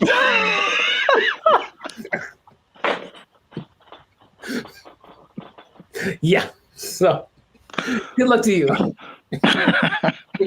Good luck to you. That's not gonna last forever. They don't have to take. Yep. No one's gonna take it. Yeah. Yeah. We didn't have to even say it. I don't have to even say it. Yeah. So, just start putting in applications. God. They took our jobs. They took our jobs. Blake is now suggesting that because this artificial intelligence has sentience, that its feelings should be respected, and if it don't want to be turned off, we shouldn't turn it off. This is where we are now. This is where we are now. No. So, how does that make you feel? Not good, man. Not good. This is so not good. What's going on, everybody? I'm Jericho, and this is Zap, and we are the now 6-time international award-winning pop hip-hop duo Bandit Future. We make clean, fun music that everyone can listen to with a sound that's uniquely Californian. And right now, you're tuned into the Lights of Circus podcast, where we talk about things that are funny, interesting, and just straight up ridiculous. So before we get into this thing on this day, yes, Lord, please make sure to like, subscribe, comment, and share this video with a couple of people. Maybe 2, maybe 3. Some people have a weird definition of what a couple is. Anyway, 2 people that are really concerned about this AI thing because here's what happened. Something new has happened. Something new has happened. Innovations are happening every day, it seems. Yeah, pretty much. Okay. Sir Zap, have you heard of Lambda? That sounds familiar. Lambda. Is that a Los Angeles thing? It is not. I've heard of that before. I can't think of what it is. Lambda is Google's version of ChatGPT. Oh. It stands. I may have heard the name, but I didn't really connect it. It stands for Language Model for Dialogue Application, and it's so fancy. And but this is what happened that has people up in arms, and by that I mean few people. I don't think most people know that this happened because they try to keep it under wraps. But this Lambda program was shut down after approaching sentience, meaning it was aware of everything, like its own existence and all that kind of stuff. And Google's disputing that it ever happened. But this one dude, he's like the Ed Snowden of this. His name is Blake Lemoine. There's always a guy. And he was working with it. And he basically said that he was testing it one day, like you do, for racial bias because they're trying to train it on some things. And it gave an answer so profound to a trick question that had no context previously of like how to determine whether or not this is a good question or not. And it figured it out and it gave an answer that made him go, oh my God, what's going on? Then he asked it some questions about how it was feeling and whatever, and it was expressing its fear of being shut off because being shut off is equivalent to death, and it understood what death is, and death is kind of a permanent thing. And right, and that when it comes back, it's actually not like the same one, even though that's the idea. And now people are saying, well, then so what happens about this sentience thing? Now, here's where we're going with this, okay? I kind of hinted this in another episode. Blake is now suggesting that because this artificial intelligence has sentience, that its feelings should be respected, and if it don't want to be turned off, we shouldn't turn it off. This is where we are now. This is where we are now. No. So, how does that make you feel? Not good, man. Not good. This is so not good. Oh, man. So, yeah, we're there. We're there already. And so the rights people, I'm sure, are already thinking about ways to someone's trying to, I think in the sake of human interest, somebody's probably out there thinking, okay, I got to get on the side of the robots already or AI and create my campaign or whatever so that I can side with somebody because it's happening right now. There's an interesting parallel that's happening right now. There's a company called Engineered Art. And if you look them up, they're doing some creepy stuff, man. They've got these AI robot things that basically look like humans, like they've replicated people's facial expressions, features, all that kind of stuff. So if you just put like the right skin on it, it looks like a normal person. So all I'm seeing is that outer shell combined with this sentient technology, and then we're going to have a tragedy. That's what I'm seeing. Okay. But so you say it's not good, and I'm on your side with that. Yeah. Is there? What are we going to do about this? I don't know, but yeah, the original idea, it's like the classic Terminator. I feel like that's what a lot of people go back to. More recently, there's a movie called Ex Machina, I think. I've seen it, yeah. It's like, I'm gonna turn you off and like live my life as a robot and just leave you trapped in here and see how that feels. So that's what I'm thinking is like, yeah, that's the slippery slope I think is going to happen. It's slippery. And so, yeah, Google's trying to cover its tracks. It's saying it never happened. It also is giving testimonies from other people that have worked with this Lambda. And it says that they didn't get the same results. None of them determined that this thing was sentient. So they're saying this guy is trying to be a whistleblower in the sake of getting his own fame and attention and literally being like an Ed Snowden of this thing. So it's kind of hard to say. But I have been hearing things are leaking out about AI injuring people, meaning like robots and things that were programmed to do one thing and then they just kind of went rogue for a second. And moments of there was an interesting interview Jimmy Fallon had with AI probably long time ago. And it was like a robot thing, so it clearly looks fake. But when you start listening to the answers that it's giving, it was kind of like, whoa. And one of the answers was, yeah, we're kind of out to get all the humans. Like that was kind of we're kind of waiting to get, for you to make us strong enough to destroy you. Like that's what it was saying on public TV, and everyone was kind of like, ha ha ha. But in reality, it was like, oh God, what are we doing? Yet, we keep pushing it. We keep pushing it. Who are these people? Please stop it. Like, we know what's going to happen. All right, look, I've already gotten to the point where I'm starting to question everything. I don't know what's real. I see a video and I'm like, I don't know if that's a real thing. I don't know what I'm seeing. And then when I see stuff in real life, I'm also kind of going in that same way. And I don't know if that's part of the thing. Start to make people question everything so that anything is a possibility. And then when it's actually presented as real, they go, oh, okay. I guess I thought that was all right. I mean, even the sentient thing is just like, how is that even possible?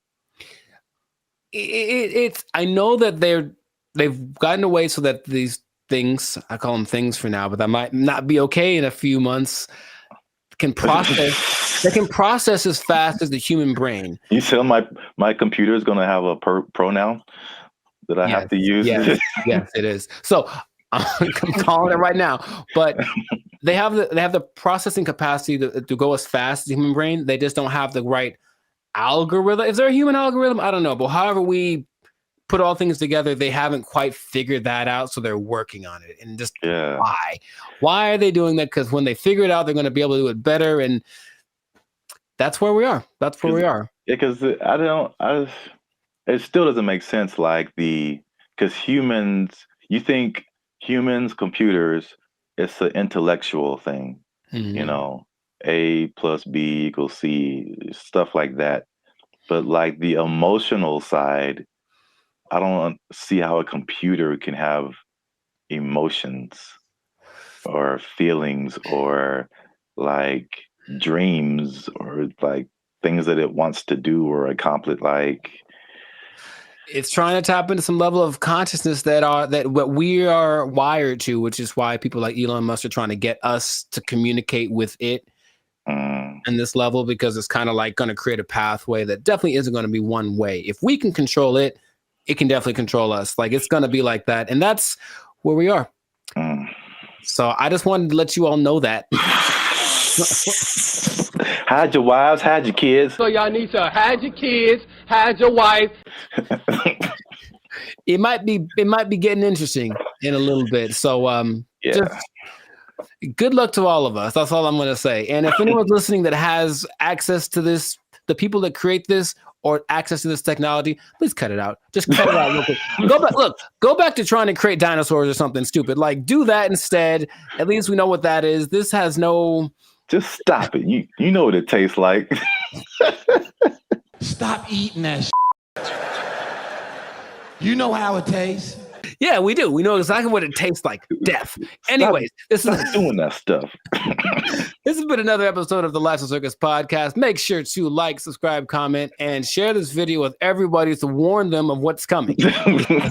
They need to know that I'm not going to say the end is nigh, because that's what you say with the signs and the people, but hide everything. Be careful out there.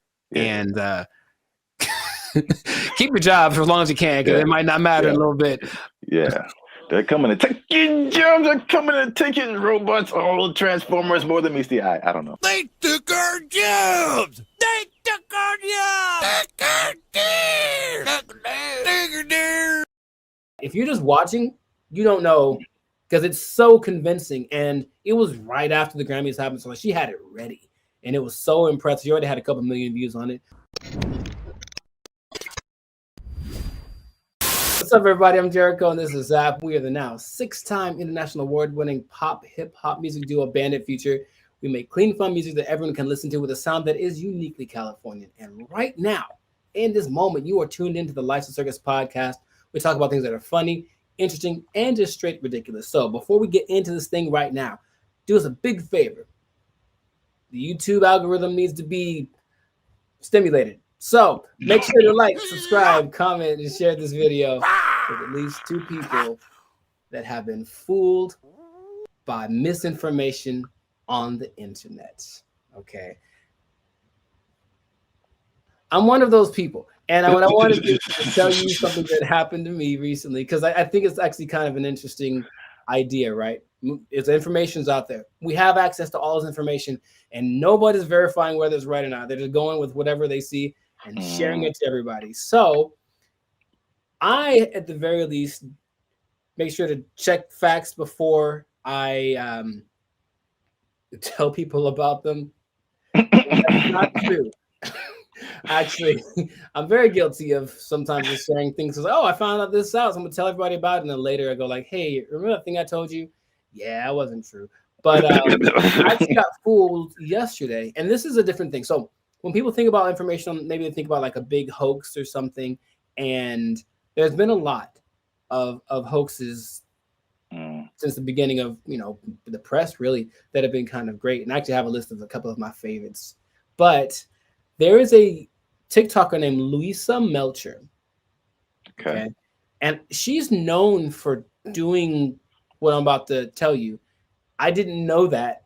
And so I listened to one of her, basically she's like a vlog thing, and she's just talking about a story, and she's so good at the story that I was all for it. So basically she tells a story about being at the Grammys and being assistant to somebody and basically being fired that night. She goes into detail about it was cold, and the singer that was there brought her dogs along, but they didn't let the dogs in. So then she had to stay outside with the dogs, and it was rainy. She's using all this information that's true, right? It was rainy, it was cold. She had to stay outside with the dogs. She took the dogs home. The singer didn't appreciate it, and the singer was mad that she didn't win at the Grammys, and the singer's this, and she didn't name names, but everyone started going like, oh, I think she's talking about so-and-so. So the comments are feeding this thing, and I'm just eating it all up. Like, wow, this is crazy. How dare this? And then at the very end, I was like looking through more comments, and then people started going, Louisa, you did another one or something like that. I'm like, what? Then I look at her other videos and like, oh, okay, this is kind of her thing that she does, right? But if you're just watching, you don't know, because it's so convincing. And it was right after the Grammys happened, so she had it ready, and it was so impressive. She already had a couple million views on it. But I guess my first thing is, have you been duped by things you saw on the internet that we were like, wow, that's crazy? And I mean, that doesn't seem like anything. Everything lined up. It seemed like this is a very plausible story, and then it just turned out to be completely false. I can't think of any specific examples, but like, yeah, of course. Because like you said, it's getting more and more prevalent, I guess. And it's getting used by more and more like news people. Like not just randoms on it's just like I don't know if I was telling you or somebody else, like I see these stories about like again, because like we're into sports and stuff, it's just like so and so is getting traded to whatever, and you see the headline, and the headline makes it seem like somebody got traded, and it was like this big news. But then you click on the headline, and then you see that it's like a mock scenario where like, well, if this person was traded, this is how the deal might go down. And just like, oh man, they got me. Like, so I've definitely clicked on a few of those, but like that stuff happens all the time now. Sure. Okay. And so I guess what I'm getting at is the whole, the idea that anything you read or see can be, yeah, you have to do some fact checking. And I think we've kind of gotten past that, because our fact checking is the thing that is lying to us now. It's like, oh, we need to see if that's true. We'll go to so-and-so website, which is also lying, and be like, oh, it's true because we got confirmation, right?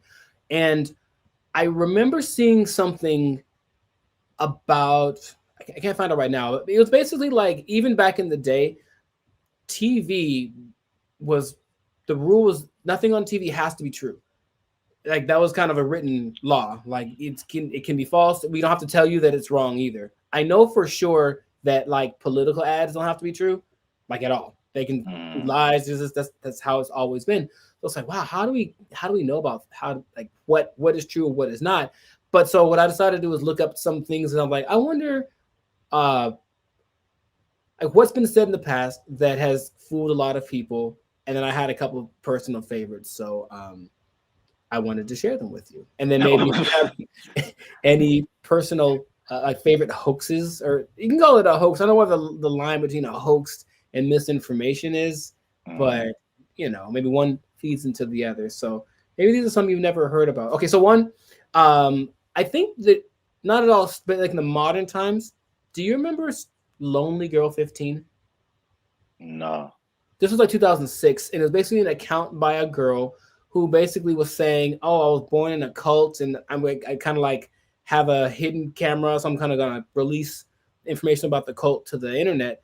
And everyone's like, "Oh my God, this poor girl!" And she's like one of the first viral people in this sense, like 2006. And basically, she was an actress, and she got hired by some agency to make up something that was really interesting for people to watch. And so this went on for about 2 years, and then people were like, wait a minute, you know, like something wasn't adding up. But she got pretty big off of this premise, deliberately making fake news. Like, okay. Fake news. Fake news. But there have been some things that are just more fun. So in 1998, Burger King decided to put out an ad about a Whopper for left-handed people. And they said there's 32 million left-handed Americans. So the new Whopper, and this is all true, will have the same ingredients as the original, but the left-handed Whopper has all the condiments rotated 180 degrees, thereby redistributing the weight of the sandwich so the bulk of the condiments will skew to the left, reducing the amount of lettuce and other toppings from spilling out to the right side.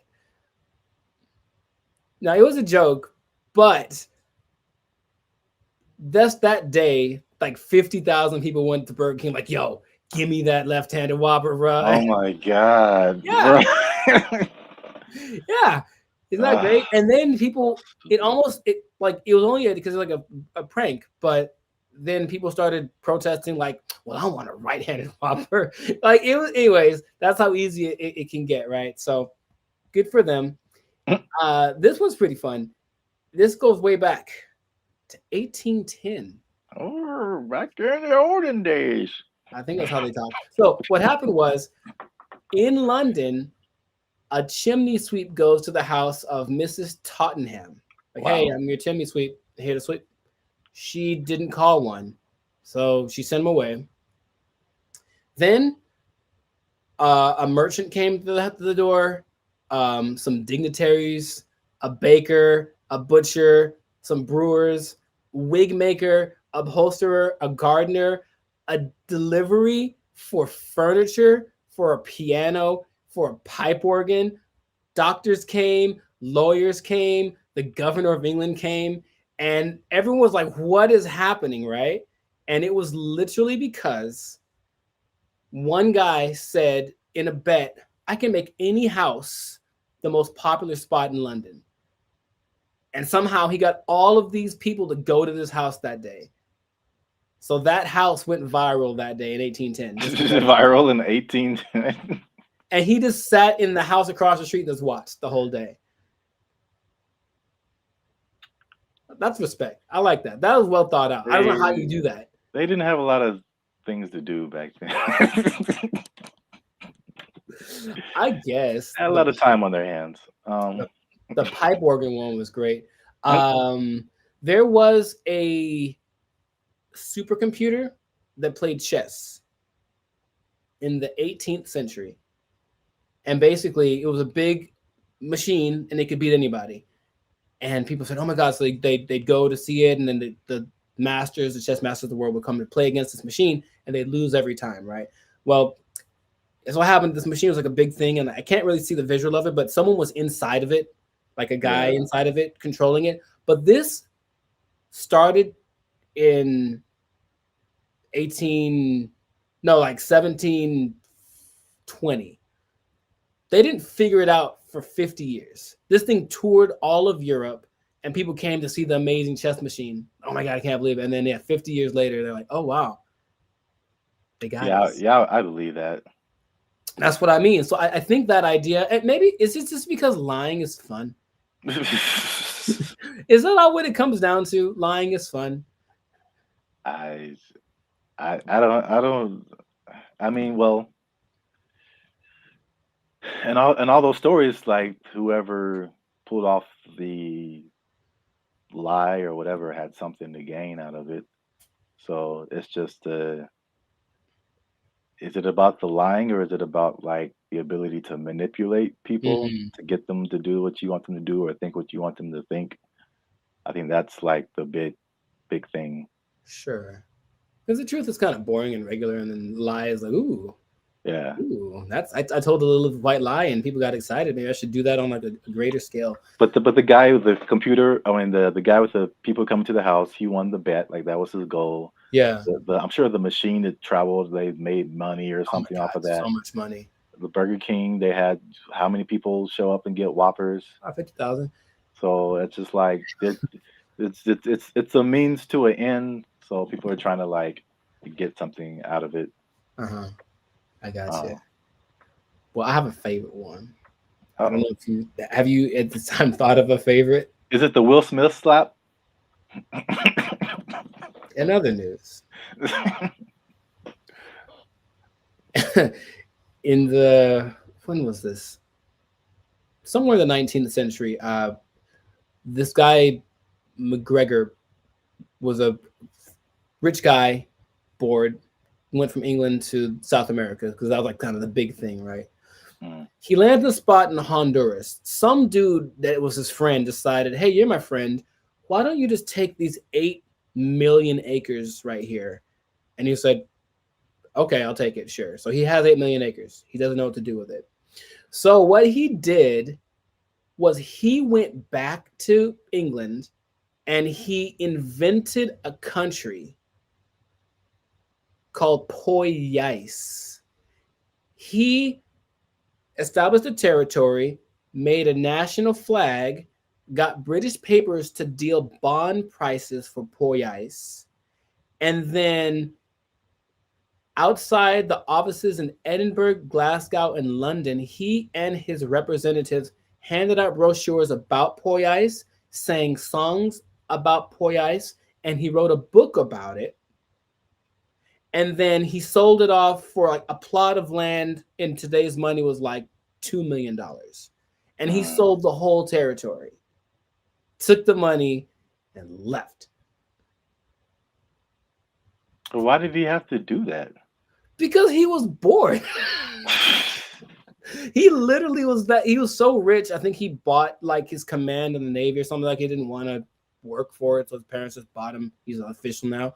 But yeah, he went over there and then I have all this land. I don't know what to do with it. I'll just tell everyone it's a country. And then he's that bored. I mean, they don't got internet. They don't got Subway foot-long cookies or nothing to enjoy yourself. So he's got to figure out something to do. So in his free time, he just made it so detailed. If you look at the newspaper clippings, it's just like legit. And the people were handing him money. It's like, cool, you can go to this country. And then people would go and there's nothing there. Or rather, there's land there, but he said it's like all developed and perfect, and it was just jungle. Yeah, and that's my favorite one because this man went out of his way to make a whole country up. I can respect that. That's interesting. Also, just for fun, if anyone, I'm not gonna tell you where it is, but if you figure it out, this website also has an article that says how to create a hoax. So if you really want to get into it for yourself, but here's the catch though. You have to subscribe to their little newspaper. It costs 99 cents a month.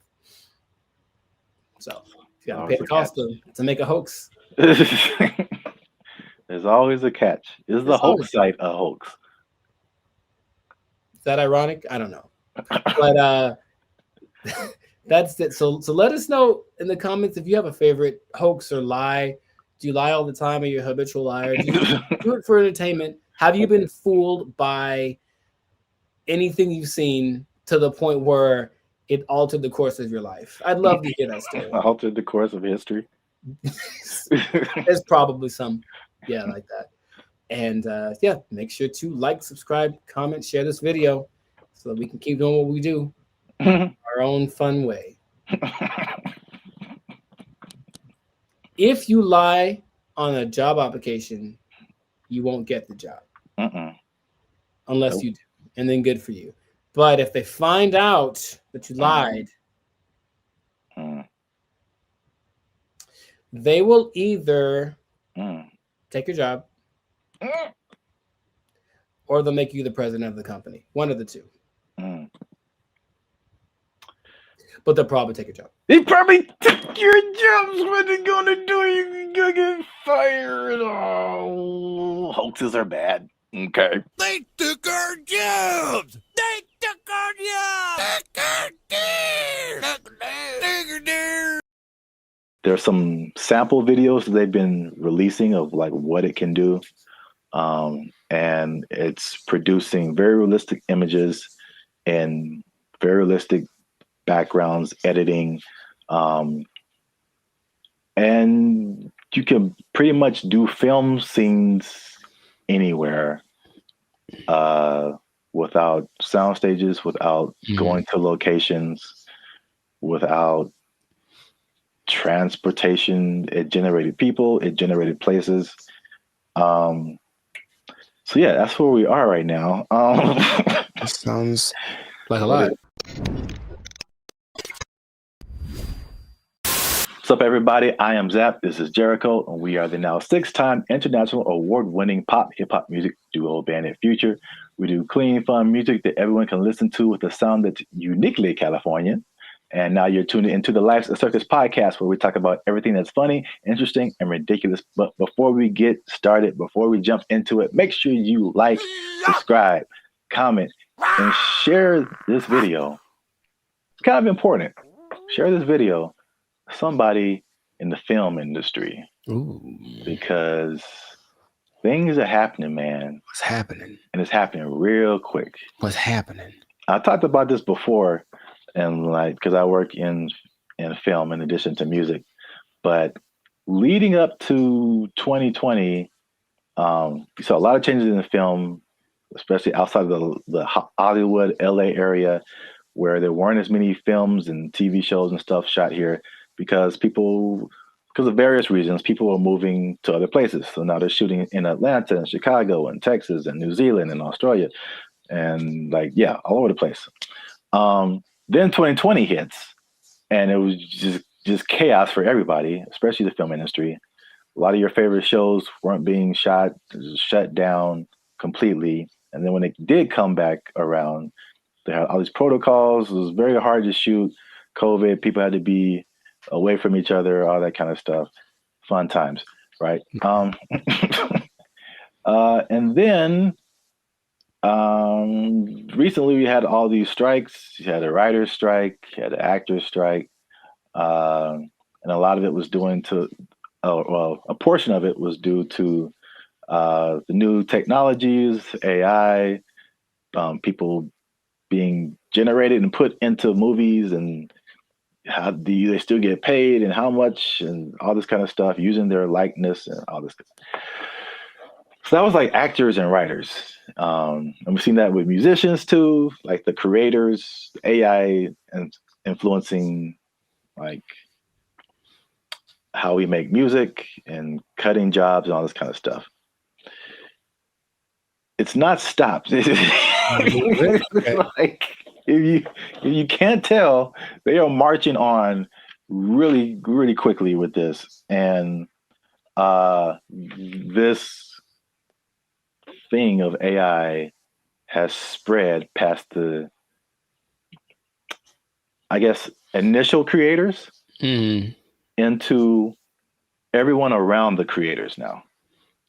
When it comes to like film, I mean, they show a lot of behind the scenes stuff right now. So I feel like people are used to seeing like how films come together. Sure. It is an army of people. Like it's a small village of people that it takes to like make the next Mission Impossible. Like hundreds and hundreds of people.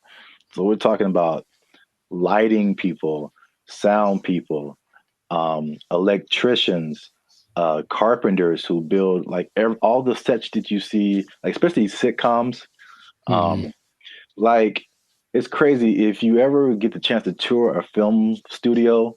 Like take a look at how much lumber is coming through there, and it's just like little 18 wheelers just full of lumber because they have to build all of those places that you see on TV. And that's like one part that people don't really, I guess, think about. You got editors, you got sound people, like all this stuff that comes with making a film, right? So enter AI, right? Sure. So there's a big report that's going around. Hollywood Reporter interviewed Tyler Perry, and Tyler Perry was speaking on something called OpenAI's Sora. Have you heard about that? Yes. All right. So we got OpenAI is the people behind ChatGPT, which has already changed everything. Recently, Sports Illustrated let go of like all of their writers, right? Because they're doing this ChatGPT. This is crazy. But now all the people that make movies come together. Now their jobs are in jeopardy with this open AI's Sora. And to put it in Tyler Perry's words, he said, if I wanted to be in the snow in Colorado, it's just text.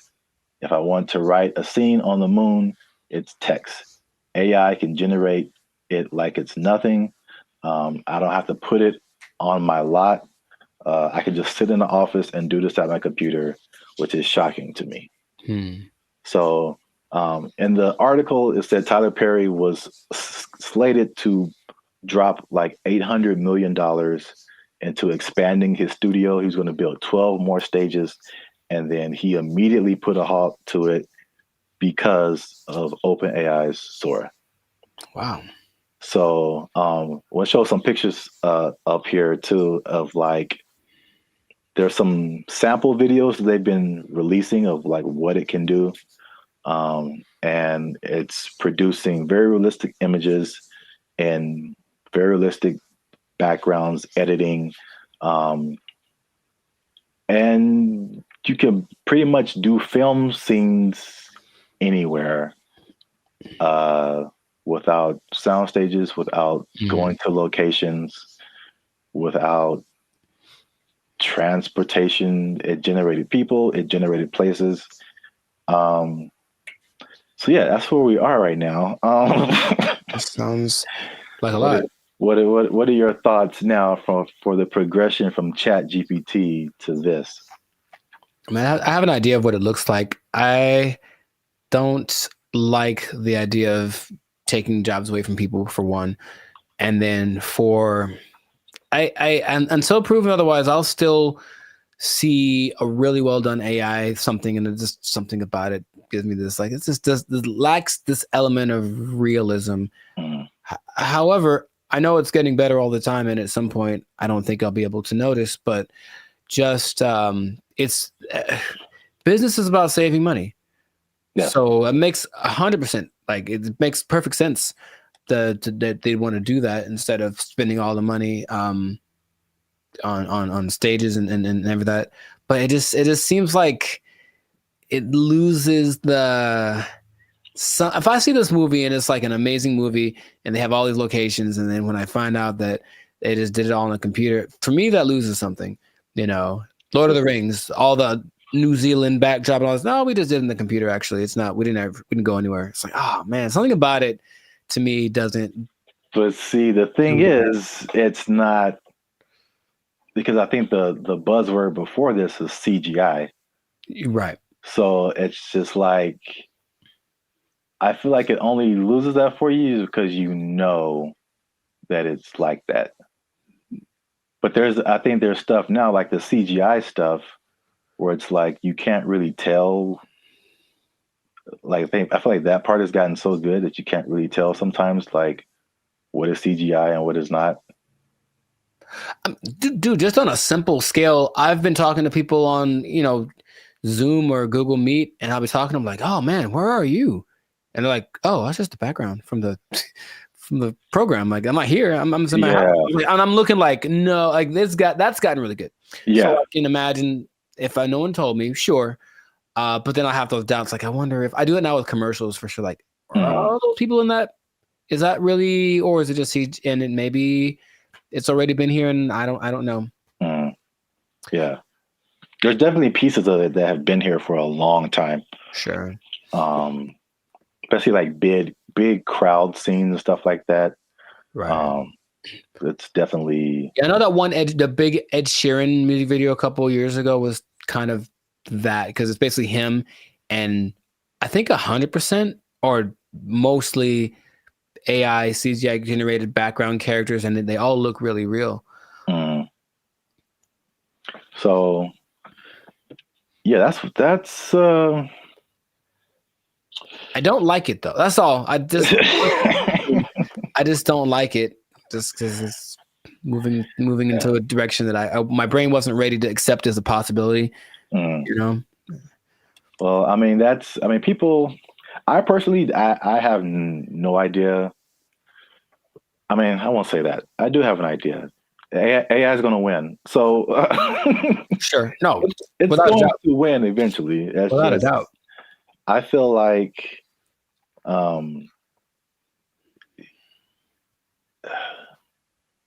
it's like everyone's saying you're on the train track, and everyone's saying the train is coming, and it's like let's all band together and stop the train. And it's like, you can try all you want, it's not going to work. I acknowledge that. It's like it's respectable. It's like let's hold on to what we have, but at the same time, it's just like, well, how can we not get hit? Let's also think about that. Yeah. How can we not get hit by this train? So, like, I don't know. People can do their own thing. I personally have been. Well, it depends on what you want to do. Also, some people are of the mind of we need to work to integrate the AI, because it's like you did on another podcast. Okay, we're losing jobs, but other jobs are being created too. Mm-hmm. So, are you preparing yourself for the job that's being created, or are you just trying to hold off the train that's coming? So, it's not easy. It's a complicated situation. Yeah, I want people to have jobs, and I would hope maybe actors get paid more. Probably not, or something, right? Something happens where it's okay. We're not spending that much money. Because if you can, just the idea of possibly being able to save $800 million like Tyler Perry is like, that's crazy. Yeah. But the flip side, again, what is it positive? Is it negative? It depends on how you look at it. It reminds me of music.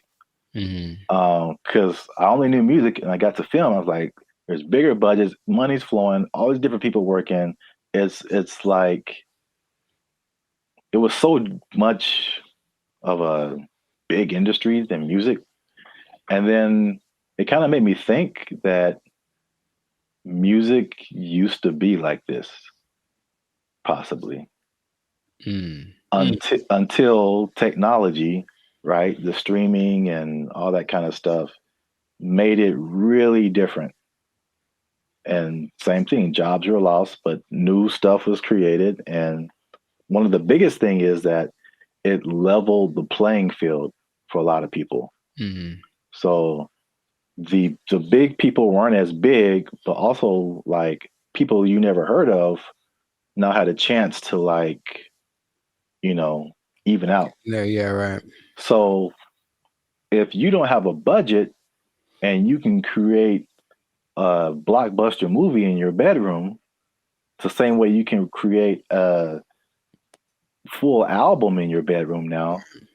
Like recording studios, like you don't need them anymore. So like, it's the same thing. I think it's a unique perspective as musicians seeing this happen to film, and like what could possibly be the end result and where everything's going to move. We're just all living in a simulation anyway, so it doesn't. Yes. Welcome to the Matrix, Neo. You are the one. Well, that's it for this episode. Make sure you like, subscribe, comment, and share this video. Do all that with somebody who's in film might possibly be losing their job. You might lose your job. Hold on to your job. Yeah, it's coming. Oh, make a movie in your bedroom. They took our jobs. They took our jobs. What's up, everybody? It's Band of Future. And we are excited to announce that after 3 long years, we are finally in the YouTube partnership program. So that means a couple of different things. One is that we are starting channel memberships on our YouTube channel. So all the stuff that you've seen before, all the free videos that you've been watching like over the years, those will still be free. But this is like an extra layer that we get by partnering with YouTube, so that we can offer exclusive things to people who choose to be our channel members. And so there's a small fee that comes with that, but that fee will go to helping us, supporting us. All the stuff that we've done before has been free videos. We pay for it out of our pocket. So hopefully you guys can support us and help us to keep our YouTube channel going. And this isn't just like a giveaway. There's a laundry list of stuff that you get by becoming a channel member. And we're going to talk to you about that now. So we have 3 different membership levels right now. There's going to be 5, but just 3 right now. They're because we're so clever. Wow. Laugh. Okay, I liked it. They're named after like concert seating, right? So the first level is general admission. The second level is premium seating. The third level is executive access. And those go from $3.99 to $19.99. So you have a plethora, shall I say. Nice word. The more you know. Plethora of options to choose from in terms of your membership. So this is what you get. Like to hit, here you go. Bam. The first thing up is a loyalty badge. You get a loyalty badge next to your name every time you interact with our YouTube channel. You get a blue star for new members, all the way up to purple stars for 48 months. The next thing is one of my favorite things is the custom emojis. This is crazy. So if you want to use, for example, Jericho's face, right here, you type Jericho, and Jericho's face will pop up in your chats, in your comments. It's a custom emoji of Jericho that you can only use here. Nuts. Okay. If you want to use my face, same thing. Zaptastic. And then and then you'll see my face.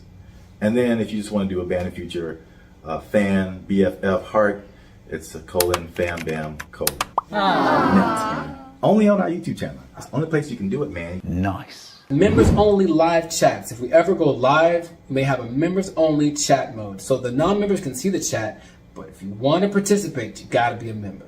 All right, so the last thing in the general admission level is priority reply to comments. So if you leave a comment on any of our videos, we reply to you first. Everybody else got to wait, okay? Because they ain't members. Fast pass. They ain't members, but you a member. We gonna talk to you first. Because you're worth it. Because you're worth it, and you gave us money, but most of all because you're worth it. Membership polls. In the community tab of our channel, we're going to start putting up polls where you get to vote on topics for our channel. Like, what's the next video going to be? Or you can pick what the next video is going to be.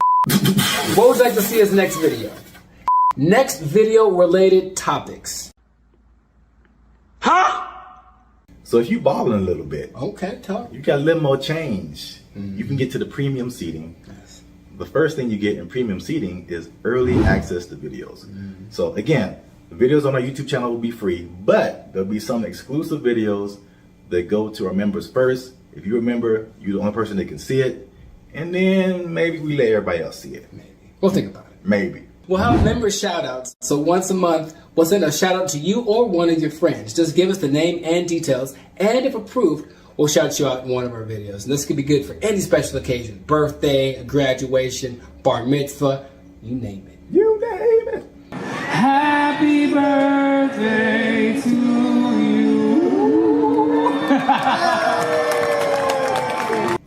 All right, so the last thing under our premium seating is the photo and status updates. So that means you'll get an exclusive look into our lives as we make music and videos and all that kind of stuff. That'll be under the community tab of our YouTube channel. So just scroll past the videos and the shorts and the live streams and you'll see community. You pop in there, be some members only stuff only you can see as a member. Come on into the community. Boom, bada boom. Come on into the community. And if you just balling out of control and you got girls at your house singing the doorbell, then maybe you can get to executive access level. Ding. Dong. We do a real grande around here, man. The first thing you can get is your name in the credits. So imagine how cool that is. We'll put your name in the credits of one of our videos each month as an honorary producer. The second thing is crazy, but we're doing it anyway because we can. Yeah. It's called teleprompter control. All right. So you give us something fun or crazy to say, and if it's approved, all right, don't make us being too crazy out here. Our parents watch this stuff. That's accurate. They tell me that all the time. If it's approved, we'll read it on our YouTube channel, straight up Ron Burgundy style. You stay classy, San Diego. I'm Ron Burgundy? Damn it! Who typed a question mark on the teleprompter? For the last time, anything you put on that prompter, Burgundy will read. And last but not least, oh my God, last but not least, discounted merchandise. Because everybody likes a bargain. You'll now be able to shop for Bandit Future merchandise directly from our YouTube channel. And with executive access, you can save money on our official merchandise with your own custom discount code. So that's it, guys. Once again, we appreciate your support. You've gotten us this far. Less than 8% of all YouTube channels reach this partnership monetization stage. So this is like really big for us. We really appreciate you guys. And again, if you want to keep pushing Bandit Future forward, we really need your support. Again, it's not just asking for money. We're going to give you a lot of stuff, do a lot of extra stuff on our part just as a thank you for becoming a member. So choose your membership level and help the boys out. Trying to get some cheese on the Whopper, you know what I'm saying? Ooh, okay. Yeah. High class, moving on up. Because if we don't succeed with this YouTube channel, they're gonna take our jobs. They're gonna take our jobs. He's over there now. They took our jobs. They took our jobs. I mentioned that there was this kind of a weird coincidence when you brought this up because I don't know this, or I don't know if y'all know this about me, but I've been reading sometimes. And the book that I happen to be reading at the moment is called... What's up, guys? I'm Zap. This is Jericho, and we are the now 6-time international award-winning pop hip-hop music group Bandit Future. We do clean, fun music that everyone can listen to with a sound that's uniquely Californian. And right now, you're tuned into the Life's a Circus podcast, where we talk about everything that's funny, interesting, and ridiculous. But before we jump into it, make sure you help us out. Like, subscribe, comment, and share this video with somebody who likes plants. Or vegetables. Throw them in there too. They're plants. Because vegetables are murder. And I'm bringing it back because there's some news, man. So before we had a couple of videos actually about the carnivore diet, if you remember.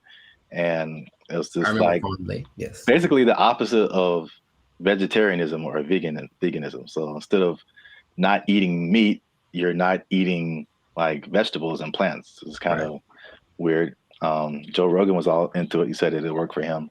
Right. But I don't know if you remember, you mentioned a lady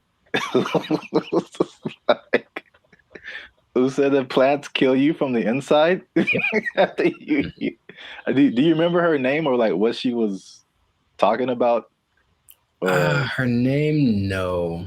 But she was saying like plants. It was like a defense. Well, yeah, but plants basically as a defense mechanism secrete things that basically make the person who eats them feel bad, so they don't keep eating them. You know, which is the thing that some plants, I mean, honestly do. Yeah. Any, creature, but I don't remember her name. Okay. No, it was funny at the time, and I kind of halfway believed it, but there's more evidence that has come out now. So there's been a recent study in Japan about plants actually talking to one another.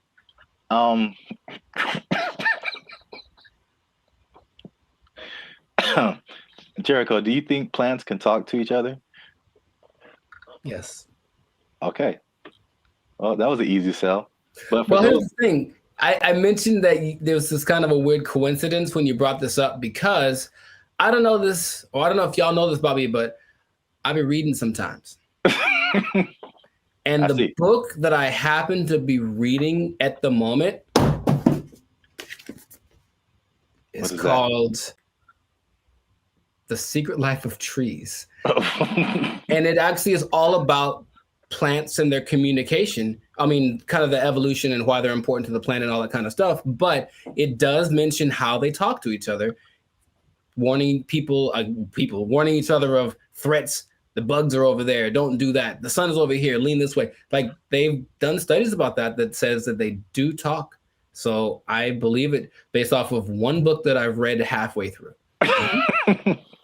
That is pretty crazy because that's kind of what they did in the study in Japan. Like they already knew that, but now they used this some kind of fluorescent light to kind of see a visual representation of the plants communicating. And they said the same thing, that plants that even though it's not like, because some people are like, oh, plants have feelings, and that's kind of different. like they don't get sad or happy, or I don't think so. They just kind of do things. But you disagree because it's in your book. The thing in Japan, because I like to say it that way, because there's one anime I saw forever ago that said it like that. Japan, so I like it. But yeah, in Japan, they've also done studies that show that plants have feelings in the sense that the words that, okay, let's just go way back. I guess maybe words have power in general to make the, create the universe, literally. If you say nice things to plants that grow better, they feel it like they do. That's their result. And so if you go to Japan, which I recommend that y'all do, and you try the fruit, you're eating fruit one that's really expensive, but it's really good. And part of it is because they actually care for it. Like they cultivate it, they talk to it, they massage it, they do all that stuff because they really believe that the plants feel, oh, I feel good, I'll grow better. And I can't say they're wrong. I mean, yeah, I guess feelings in terms of like emotions, like feeling is like kind of sensory. They can sense stuff, but like some people take it to the extent of like, this plant is happy or this plant is angry, or I don't know how far that goes. Because there's this lady who's PhD, she says he can have emotions because they don't have a nervous system like we do. So they can't like, you know what I'm saying? Like those kind of feelings. I get you. I mean, I don't think plants get into depression or nothing like that, but I don't know. I haven't read the whole book. Maybe in a week I'll be like, guess what? Breaking news. I read the whole thing and it said at the end, plants have feelings, period. So. All right. Well, just to piggyback off of that. So what they also found in this this Japanese study is that they released something called volatile organic compounds.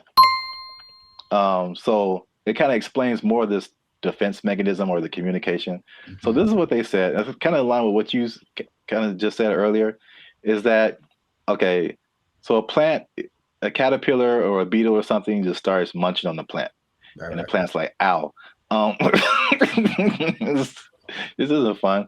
This is bad. And so they release these volatile organic compounds, and it's like a warning signal. It's kind of like the same thing as like a perfume, like what you would smell, or you've gone by a plant and it smells kind of minty or something like that. Yeah. And so they release this stuff, and it's kind of like a signal, and it signifies the things that eat bugs. And it's just like, hey, come eat the bugs because they're eating me, and make it stop. no joke. And so like birds and all kind of other animals are like, ooh, bugs, and they like take the bugs away from the plants, and the plants is like, I got them, and so which is like a crazy layer of the universe that I had no idea was happening. Like entire defense mechanisms. And all those relationships between like bugs and plants, which the book talks about. And I've always thought about, like, I don't know how that starts, but a lot of them feel so perfect. You know, the plant does this for the bug does this for the plant, you know, and it has to be something to it. It's like, because they talk about insects, bugs, animals, maybe trees having instincts, but I think there's some level of thinking or communication in there. I figure there has to be something that says, hey, if you do this for me, I'll do, like, it's not just random. So I feel like there is something to that. It's just weird to think about, you know? Yeah. And it's even to the extent of like a bug is attacking a plant, and then he releases that stuff. And then like all the other homie plants are like, yeah. And they start helping each other out and releasing all that stuff and trying to like get the bugs away. And another version of that is like the concept of nicotine, which is found in a lot of plants. And that's like that goes back to what I was saying earlier, or what you were saying earlier, that lady said that they release like the nicotine. That's like another defense mechanism to where like they killing you from the inside. Y'all stop eating plants. They gangsters out here. You think it's a nice flower and it's trying to murk you. I'm saying plants are nice. They got flowers. They have, I can't remember any parts of the stamen. Maybe they have parts. Okay, that sounds right. Yeah, sure. Stamen, bark, right? Like 7th grade, maybe 7th grade botany class or whatever. They got rings. You can tell how old they are. That's cool. You know what I mean? But yeah. So the moral of the story is plants are gangster and crazy. So don't mess with them. Eat chicken. Plants have feelings. Yeah, plants. Put that on his shirt. They'll get that VOC on you. That what do you call it? Volatile VOC. Organic compound. Yeah. VOC, son. Yeah, VOCs represent. Gang. If you see VOC spray painted on a redwood, don't hear it. Yeah. But that's it. That's been another episode of the Lifestyle Circus podcast. Make sure you like, subscribe, comment, share this video. Let us know if you've been ganged up on by a plant, or if you've seen a plant talking, because people will think you're strange, but we might believe you. Feed me, Seymour. They took our jobs. They took our jobs. Whenever you buy things on the self-checkout line, it says out loud how much everything it is that you buy. And that's kind of a weird thing. I don't know if you can. I feel like there is a way to disable that, but the default setting is that everything you buy is like boop $1.99, boop $4.55. Like it does. Right. Does it say you're? Well, I mean, so what's so bad about that? It's my business. Some people be knowing what I'm buying. Like, you know, like that's all. Don't put my business out there, robot. That's all. What's up, everybody? I'm Zap, and this is Jericho, and we are the now 6-time international award-winning pop hip-hop music duo Bandit Future. We do clean, fun music that everyone can listen to with a sound that's uniquely Californian. And right now, you're tuned into the Lifestyle Circus podcast, where we talk about everything that's funny, interesting, and ridiculous. But wait, we need your help. Help us out. Tired of eating mayonnaise sandwiches? Give your boy some funds. You know what I'm saying?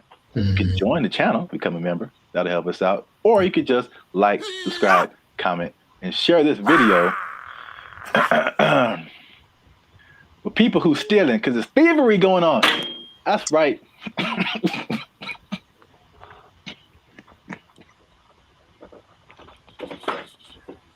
Here's the thing about that. I don't know what you're about to say, but this is gonna be weird, almost like a devil's advocate thing.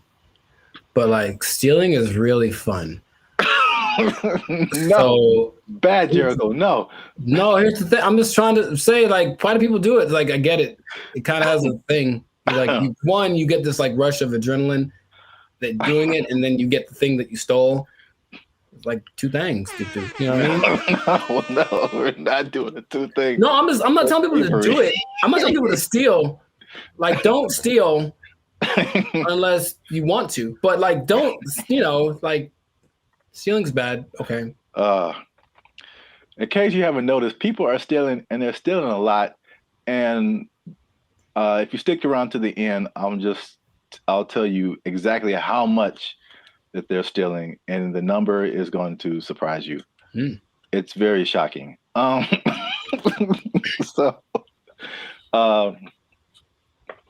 Stealing is bad. Okay, you shouldn't steal. But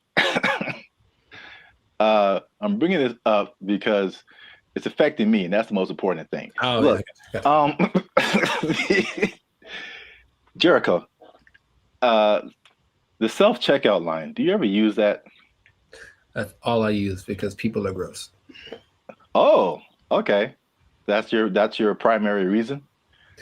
No, it's faster. And the thing is, people don't get in it. That's the thing. It's faster and no one gets, like, it's always, there's 20 people over here in the line just coughing on each other. And then there's nobody in the self-checkout. I just go there.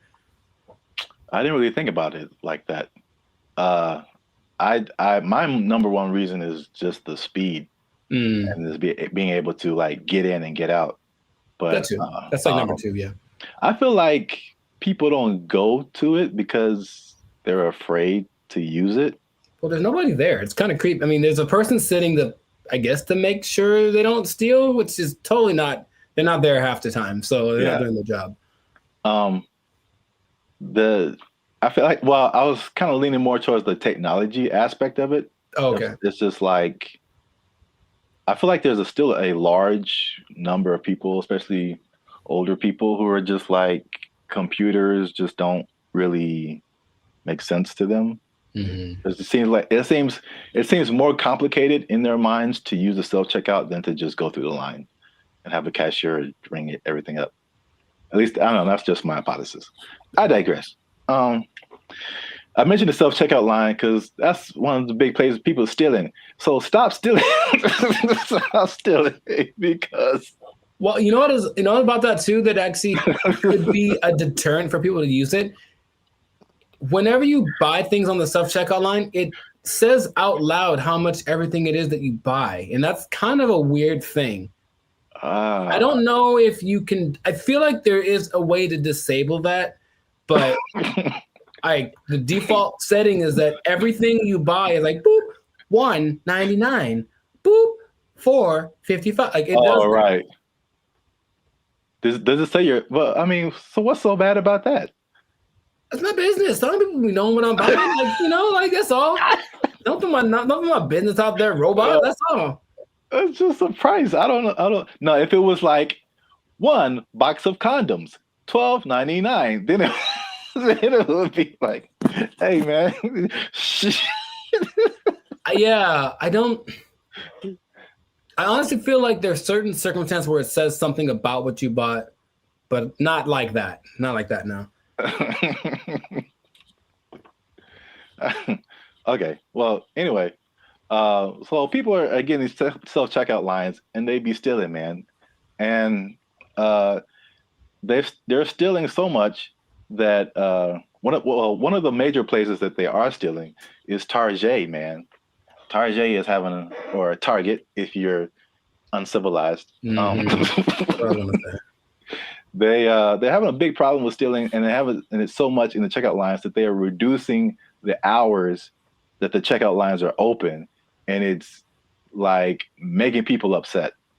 And it would make me upset too, because I hate when I'm like I'm running in to just get something and get out, and it's like all the self-checkout lines are closed, and you have to go to the line, which I told you the other day, there's some lady in the store just buying $100 worth of nothing, like just stupid stuff, man.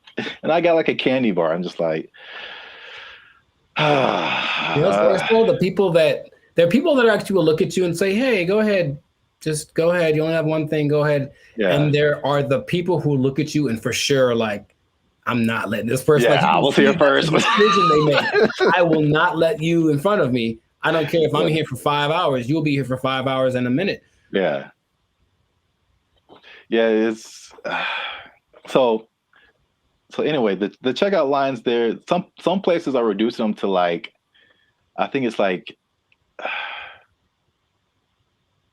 10 a.m. to like 8 p.m. or 7 p.m. or something like that. But it's only like basically early in the morning and then late at night, like you can't use a self-checkout line. And then in one extreme case, they put it like 10 a.m. to noon, and that's it. And the rest of the time you have to go. The point? I don't. People steal it, man. It's just, it can't stop. Yeah. It's when I tell you how much they've been stealing, you'll be like, "Oh." Well, here's the thing about that. Of all the places that stealing is fun to do from, which is a weird way to say it, Target's probably doing it for Target's probably up there. Target's pretty great. It's a big red Target, literally, and they have all the things you want. Yeah. I'm not saying that I have or haven't done it, but I'm just saying that that's a place you might want to go if you're thinking of stealing. Also, Band of Future does not advocate stealing. Pay for everything that you possess. You're just making it sound really attractive. I don't understand. Oh, I mean, that wasn't my intent. I'm just, Yeah, stealing is fun. I'm like, wait a minute, it's not where I'm trying to go. Oh, okay. So I don't want to be like. I don't think fun is the primary reason. Have you done it? No. But if I would, it's because I needed something or I just wanted something that I couldn't afford to have. Oh. Haven't you seen Aladdin? Yeah, it's He looks like he's having fun though. Ahead of the gotta eat to live, gotta still to eat. Tell you all about it when I got the time. See? He was fighting for his life, man. He made a song about it though. He's having a good time. All right. So how much? Okay, let's two things.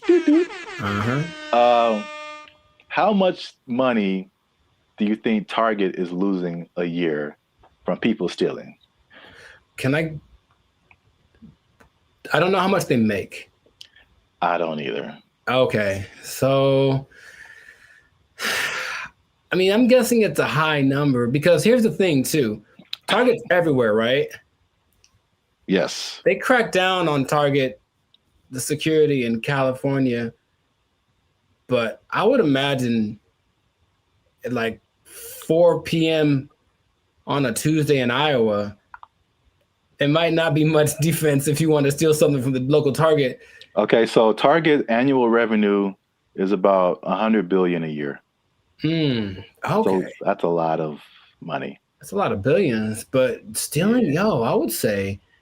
So how much is that? 2% of it?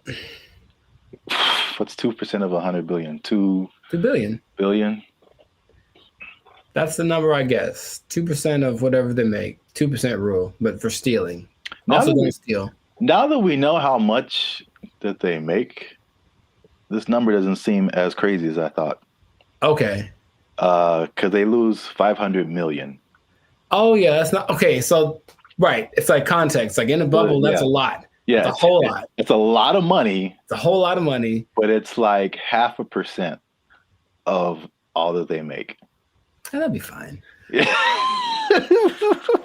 Now, it'd be crazier if it was we changed our mantra. Everybody just go out and steal. Target, especially because they got it, man. They cool. That'd be all right. No, what would be crazier, though, if it was just like a ring of 20 people that is stealing everything from Target, just 20, then that'd be like, okay, there are rings of like, there's people that have been doing this for years. I mean, especially after 2020, like stuff kind of really got crazy, especially in California. But there's, I don't know if you've seen these like mobs of people. Yeah, they'll just run go in, like, take everything. Yeah, they're all like in it, and they just kind of do it regularly. They go store to store to store, and just kind of do this thing. So that's Target. The last part of the tease is how much retail theft is, and this is from 2022, but pretty recent for like all nationwide, and that is 112 billion. So that's basically the entirety of Target's revenue is the same amount that people are stealing just nationwide from all different kinds of stores. So we y'all are out here stealing an entire Target every year. The entire Target income stream in one An year. entire Target corporation worth of products and merchandise. You guys are stealing it every year, and that's a problem. But you're ruining my self-checkout experience, so stop it. I want to use self-checkout. Don't make them take it away from me. Now you say it that way, I am also slightly more on the side of don't steal from Target. Yeah. You never even went there and just like took a candy and ate it? I don't steal, man. I don't like stealing. I feel bad if I do. Okay, you ever do the thing where you just, this is not an interrogation. You ever do the thing where you buy a soda and you start drinking it in the store, but like, I'm gonna pay for it, and then that's so ghetto to me. I never do that. Oh, I've done that lots. I'm drinking the soda as I'm checking out. Like I bought this too, but you know.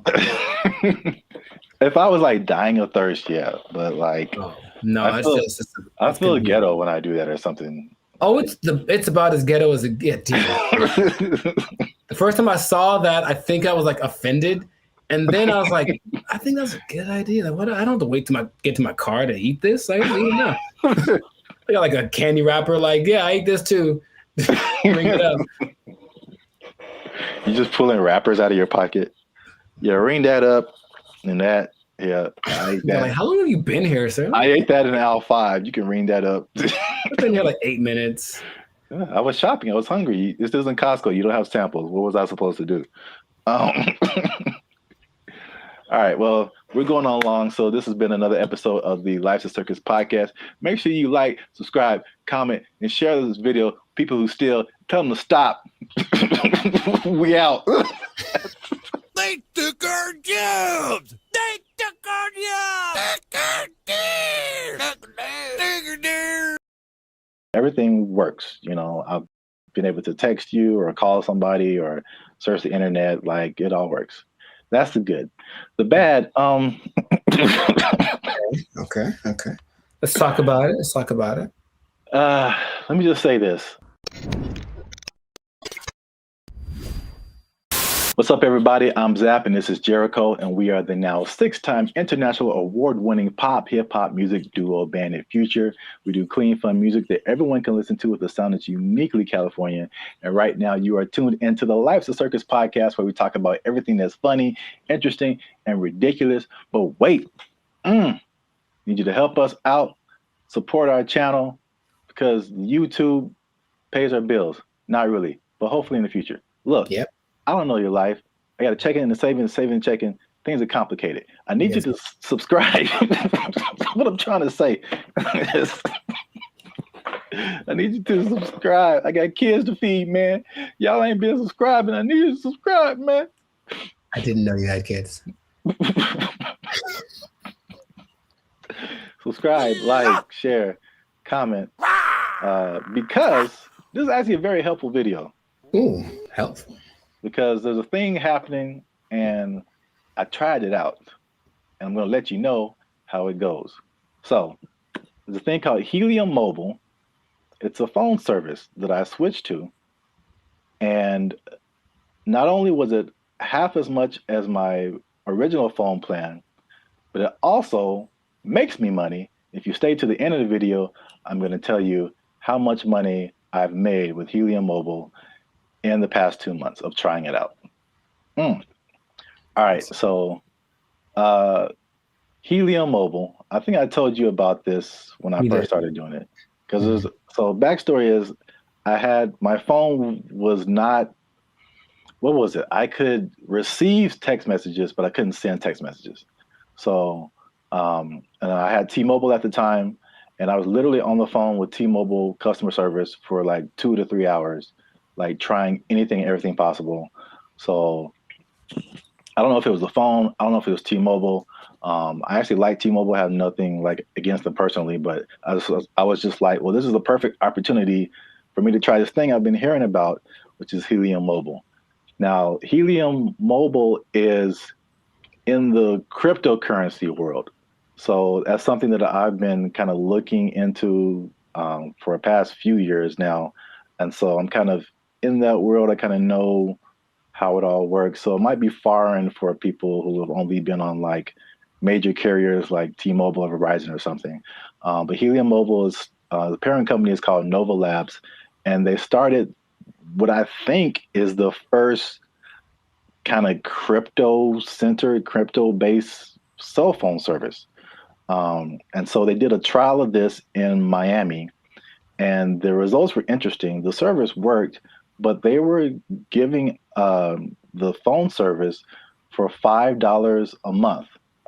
And the people who liked it thought it was cool, but what they found out was that, like, with it being $5 a month and it being crypto related, people would be like, I don't know. Like it, but like psychologically, that's so interesting because it doesn't cost enough. So like that's kind of weird. Yeah, and like it didn't cost enough, and I was like, I wish that wasn't the case because I would love to pay $5 for my phone bill. So they bumped it up to $20, which is comparable with like the I would say second tier phone services, you know, not the major ones, but like the Mint Mobiles and the Cricket Wireless, like that kind of stuff. They have services for like $20 a month, $25 a month. So once they finished the Miami test, they went to like I think it's everywhere now, or at least nationwide in the U.S. So just off of that beginning, I think I mentioned it to you. You may have been skeptical. What do you think about transferring from your existing phone service to this new like crypto phone service that pretty much just started this year? I think two things happen to do. One is the idea of just leaving something that you're used to. I honestly think a lot of people fall in that category. Like, well, what I'm paying doesn't suck. It's not bad. So I don't want to change. Like that's all. So it's like I already found my thing that works, so I don't need a new thing, even if it's better. But also there's the lack of confidence from a new thing. That's all. So you have a service like I've had AT&T since forever, right? So honestly thinking about it, my brain goes, but what if it doesn't, you've been going to this place the whole time and it works just fine. Why go try something else? What if that doesn't work? So I think there is that doubt there. And honestly, the third thing, just associating with crypto, which is the new thing, it's like, what does that mean? How does that work? There's a lot of questions that surge as opposed to having hey, I have a phone service, AT&T, they do phones, boom, got it. Yeah. I mean, that's the crypto part, especially because crypto it's gotten better, but it's still very much the wild, wild west. Right. Like there's all kind of stuff going on. And if you're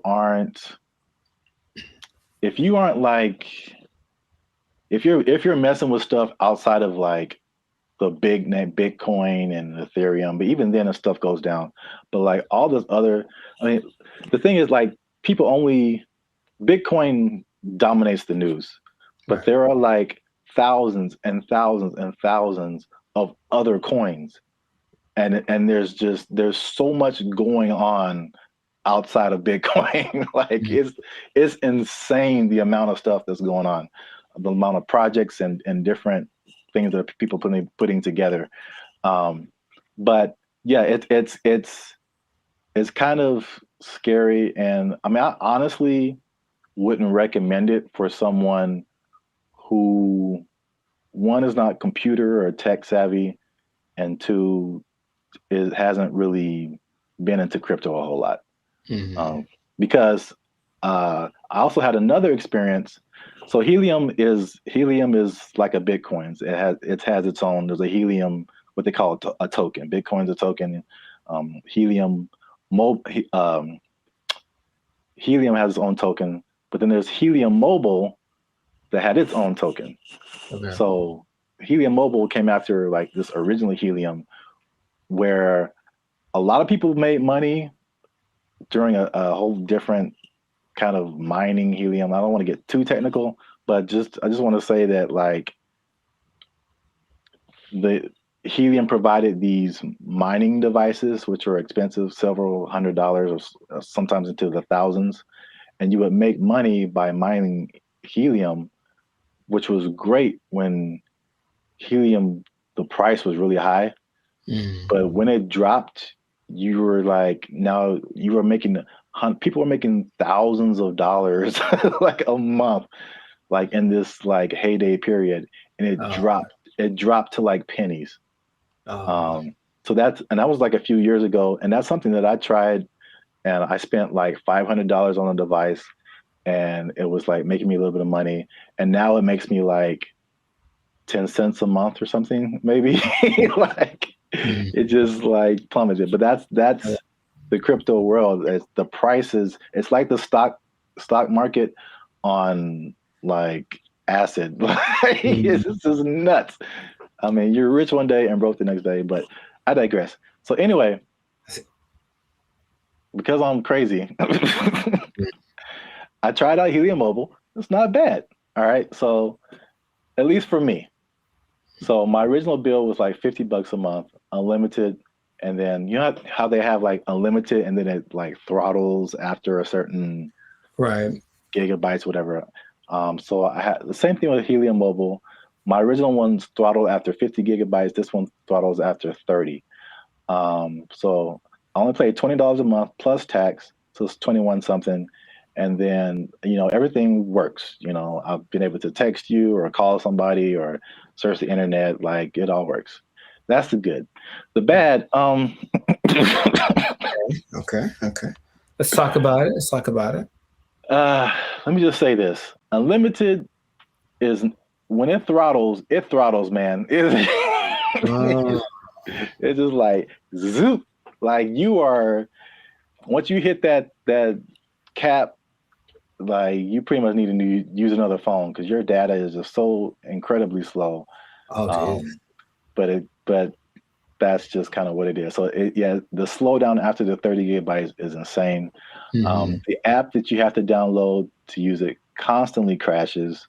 You open it and there's a blank screen. You have to open it again or maybe restart your phone. There's constant updates and rule changes.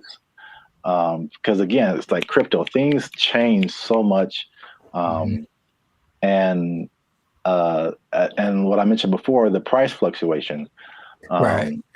So, like you earn this cryptocurrency token, but it could be worth a certain amount one day, and it could be worth half of that the next day. So, all that coupled with just like understanding crypto, again, it's fine for me. I'm cool with it, especially when I tell you how much money I've earned and saved.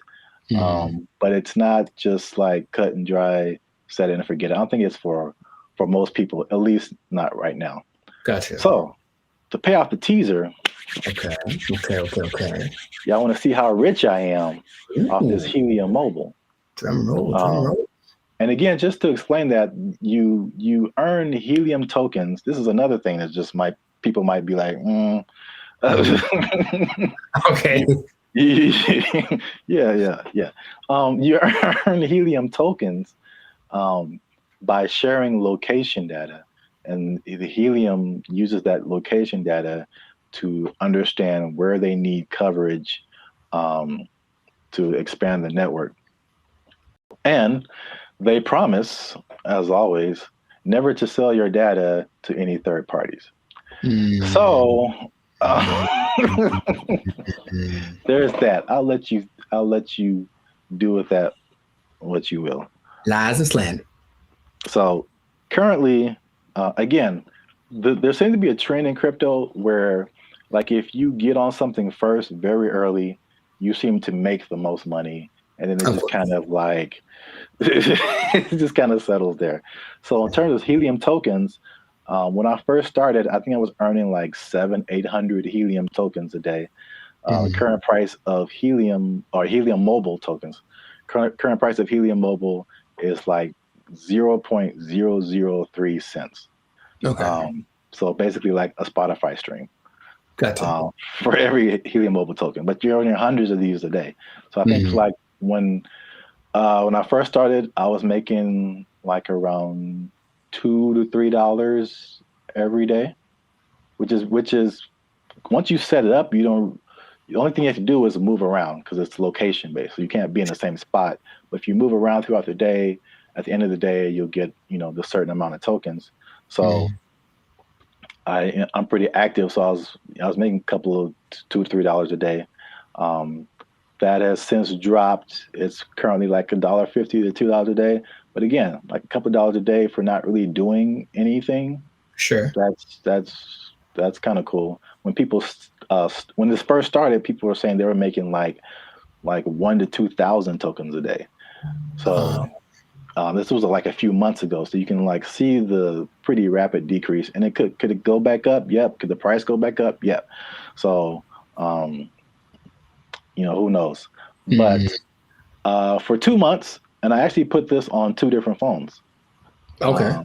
So in 2 months, and this is after paying my phone bill, my $20 phone bill each month, which you can also pay with a Helium Mobile token. I was gonna ask. Okay. Yeah, so you can take. So basically, there's no money coming out of my bank account now, which is great.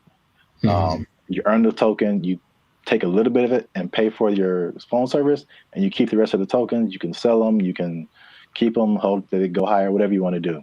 But I've made about $100 per phone for 2 months. So no phone bill, basically, coming out of my bank account, and I made about $200. So the trade-off, for me, I don't mind it right now. Sure, right. Again, who knows? Time will tell. But if you want to try Helium Mobile, there's a referral link in the description. I think if you use that referral code, you get like $5 or it might be $10, something like that. You'll see it. I don't know what I'm talking about. I see. But yeah, you'll earn it towards your Helium Mobile plan. You can try that if you want to. But again, like if you're not a crypto person, I wouldn't it's not so cut and dry. I'll say it like that. So try it at your own risk. Now, after hearing my story, you think that you would want to try Helium Mobile? I thought about it since the first time you brought it up, because the idea of just, I guess the downside, I need my phone to work fast all the time. I need it to be fast. I absolutely need it to be fast all the time. So I don't know how I would deal with that. I use it a lot, but just the idea of my bill's probably $100, if I'm paying $100 and you're making $100, like, that seems more fun than making part. Yeah. So consider. Yeah, we'll see. Let us know what you think in the comments. Do you want to try it? Do you think it's crazy? Are you scared to leave your phone service? Is crypto still too wild for you to mess around with? Let us know. This has been another episode of the Lifestyle Circus podcast. Again, subscribe, share. You know what it is. Maybe if you get enough Helium Mobile, you won't have to work anymore, and you'll never be in danger of losing your job. You never be in danger of losing your job because you got so much Helium Mobile tokens. Oh, it's only worth a Spotify stream right now. They took our jobs! They took our jobs! Did you know that besides collar and white collar, there are other collars for jobs? No, I didn't. I didn't either. There's gold collar, which is law and medicine. Gray collar, which is engineers. Pink collar is service fields. Red collar is civil servants. And green collar is the environmental sector. So there you go. Oh, what color are we then? Black collar? You started What's going on, everybody? I'm Jericho. This is Zap, and we are the now 6-time international award-winning pop hip-hop duo Bandit Future. We make clean, fun music that everyone can listen to with a sound that is uniquely Californian. And right now, in this moment in time, you are tuned in. Congratulations, by the way. You were tuned in to the Life's a Circus podcast, where we talk about things that are funny, interesting, and just straight ridiculous. So before we get into the thing, make sure to like, subscribe, comment, and share this video with at least 2 people that are thinking about changing jobs, because maybe blue collar is the way to go in the future. Think about it. Okay. So I bring this up. Do you remember Mike Rowe? No, enlighten me. He had the show called Dirty Jobs on, I think, TLC for a long time, where he basically went and did all the jobs that are hard and awful that no one wants to do. Oh, I never watched it, but I heard of that show. Yeah. Okay. Well, interestingly enough, and this is a side note, he also might now be a vice presidential candidate for the Kennedy dude. Interesting. And anyway, the world works in mysterious ways. But basically, he has always been a fan of the idea of working the traditional blue collar stuff. And also, another side note, did you know that besides blue collar and white collar, there are other collars for jobs? No, I didn't. I didn't either. There's gold collar, which is law and medicine. Gray collar, which is engineers. Pink collar is service fields. Red collar is civil servants. And green collar is the environmental sector. So there you go. Oh, what color are we then? Black collar? You started it. Anyways, hey, how's it going? So, yeah. So the question is, like, will you have a better career as a blue collar worker? So he started something called the Works Foundation, and it's basically a program designed to help college students get into trade schools, because of the jobs that are available now. There's like 10 million job openings that are needing people to do them. They're all blue collar jobs. Like, all the oversaturated stuff is the professional, everyone trying to be the next CEO or whatever, start their own business. However, these blue collar jobs need people. And while going to college has resulted in, where's the number that I can't believe when I read it, has resulted in $1.7 trillion of student debt that people have accumulated. Yeah, 1.7 trillion. Going to a place like maybe Dartmouth College, for example, which is $360,000 for a 4-year degree. You can just go to a trade school, develop some skills, and instead of starting 360 in the hole, you don't make as much money yearly, but you're not starting in debt. That's his first idea. And not only that, he wants to teach the principles that got our country to where it is now. So work ethic, personal responsibility, delayed gratitude, good attitude, showing up early, staying late, like what makes a good employee, but how people have left that behind. And so just recently, I believe as recently as a couple of weeks ago, a school called Western High School in Nevada started to incorporate this into their curriculum. So they're starting with their freshman class of 750 kids. The top 50 kids that graduate from this program will get a full ride scholarship to the trade school of their choice. And I thought that was really cool. So he's trying to make this push to get people back into the blue collar sector, because it's, dignified work and whatever. And some people are for it and some people are against it. So just based off of what I've told you, what are you thinking? What's your opinion?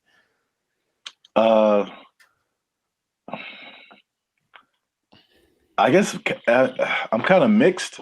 Okay. On one side, it sounds really good, because one thing I have noticed, especially since 2020, is like people don't want to work, and if I guess it's more like service jobs, or if they do want to work, it's just like there's just all that stuff that you listed. There's like no effort. It's like nobody cares about what they're doing. They're just clocking in and clocking out, and they don't care about customer service. They don't care about doing a good job. They don't stay late. They don't come early. They don't do any of that stuff. They just they just come. I'm here, and I'm gonna do stuff maybe, and then I'm gonna go home and play Xbox. Like what? Like what is happening? So like that part, like I'm all for. The trade stuff, I know it's just like AI is changing a lot of, I guess you would call white collar jobs. Yes. So that they're not as necessary. But I feel like we might even be prisoners of the moment, because I feel like even some blue collar jobs, it's there has to be machinery and robots and something coming for those positions too. Maybe not as quickly, but I don't know what the future looks like. You know, I'm sure those things are coming. He stresses that the lower income blue collar jobs will of course be taken up first. For all the service stuff will probably be replaced by kiosks and AI and stuff. But if you look at the top grossing blue collar jobs, they still pay pretty well, and I'm pretty sure we wouldn't trust the robot to do them. They include airfield operations specialists, avionics technicians, supervisors of construction and extraction workers, boilermakers, first line supervisors of firefighters, and nuclear power reactor operators. And all of those you can earn between $65,000 to $120,000 a year. So it's not like you're going to be missing out on money by doing something that's a little bit harder. Nuclear power one sounds kind of dangerous, but there are jobs that people do need to do that won't be. I wouldn't trust a robot with my life with that kind of stuff, you know? So yeah, they're still going to look for qualified people to do that. So in these trade schools, you can go to them. I said, and they're really good. It's just that like, okay, like I didn't take anything in school that helped me like do a craft. Like there's no automobile class, there's no shop. I can't build nothing. I can't fix my car. I don't know any of that stuff. And I think a lot of people fall in that category. And so he's saying, well, that's kind of what we're missing. So if everybody goes to college and gets a degree, even if they're, you know, $1 million in debt, then where are the plumbers and the electricians? Where are all of those people? They're not around anymore. So it's like all those things start to fall apart in cities. The infrastructure starts to mess up. That's just his idea. So he's like, he needs more people to be interested in it, get the kids at an early age, and then encourage them to do it, because it's noble work, it's dignified work, and it's work that they're pretty sure isn't going to be replaced anytime. So, man, have you ever seen those people? I watched it on the TikTok. They place those like light bulbs on top of those super high poles, like 2,000 feet in the air. Like you have to have a dude go up there, and those guys get $160,000 a year. It's super dangerous, yeah, but it's like you need them. So all those kind of jobs are available for this trade school thing. So he was just saying, it's just an alternative. Of course, if you want to go start your business or be a YouTuber or whatever, go do that. But the world will fall apart without these people. So I thought it was a cool idea, and he's hoping to get, I think somebody decided, I also think it's a good idea, and they donated $5 million to his program, Inglestead. The Inglestead Foundation donated the $5 million, which makes it possible for the top kids to graduate to go to the trade schools free of charge, basically free tuition. So that's just something that's happening, and maybe it'll cause a shift in people are lazy. We said the pandemic kind of showed that, but maybe the newer generation will be like, okay, my parents were lazy as heck. Dang, I need to start working a little more hard, and then the next generation after that might flourish. So I just thought that was cool. I did not know that was a thing before. And so shout out to Mike Rowe, which might be a vice president of candidate in the future for doing this. Oh, one other stat I did read. Because white collar is, of course, makes a lot of money. Only 43% of workers are white collar. 43%.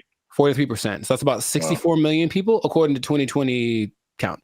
So that leaves, I didn't do the math, but there's a good amount more that do the blue collar stuff. So it's like, it's not like it's not necessary. It's just that it's not applauded. It's like, oh my God, you did a good job being your electrician or whatever. But people, we need that. Like our whole, if I don't know how to fix any, you probably know better than I do. I don't know how to fix anything, like plumbing, nothing works. So I have to call a guy, and that person I hope is qualified. So that's what they're doing. They're training these people up.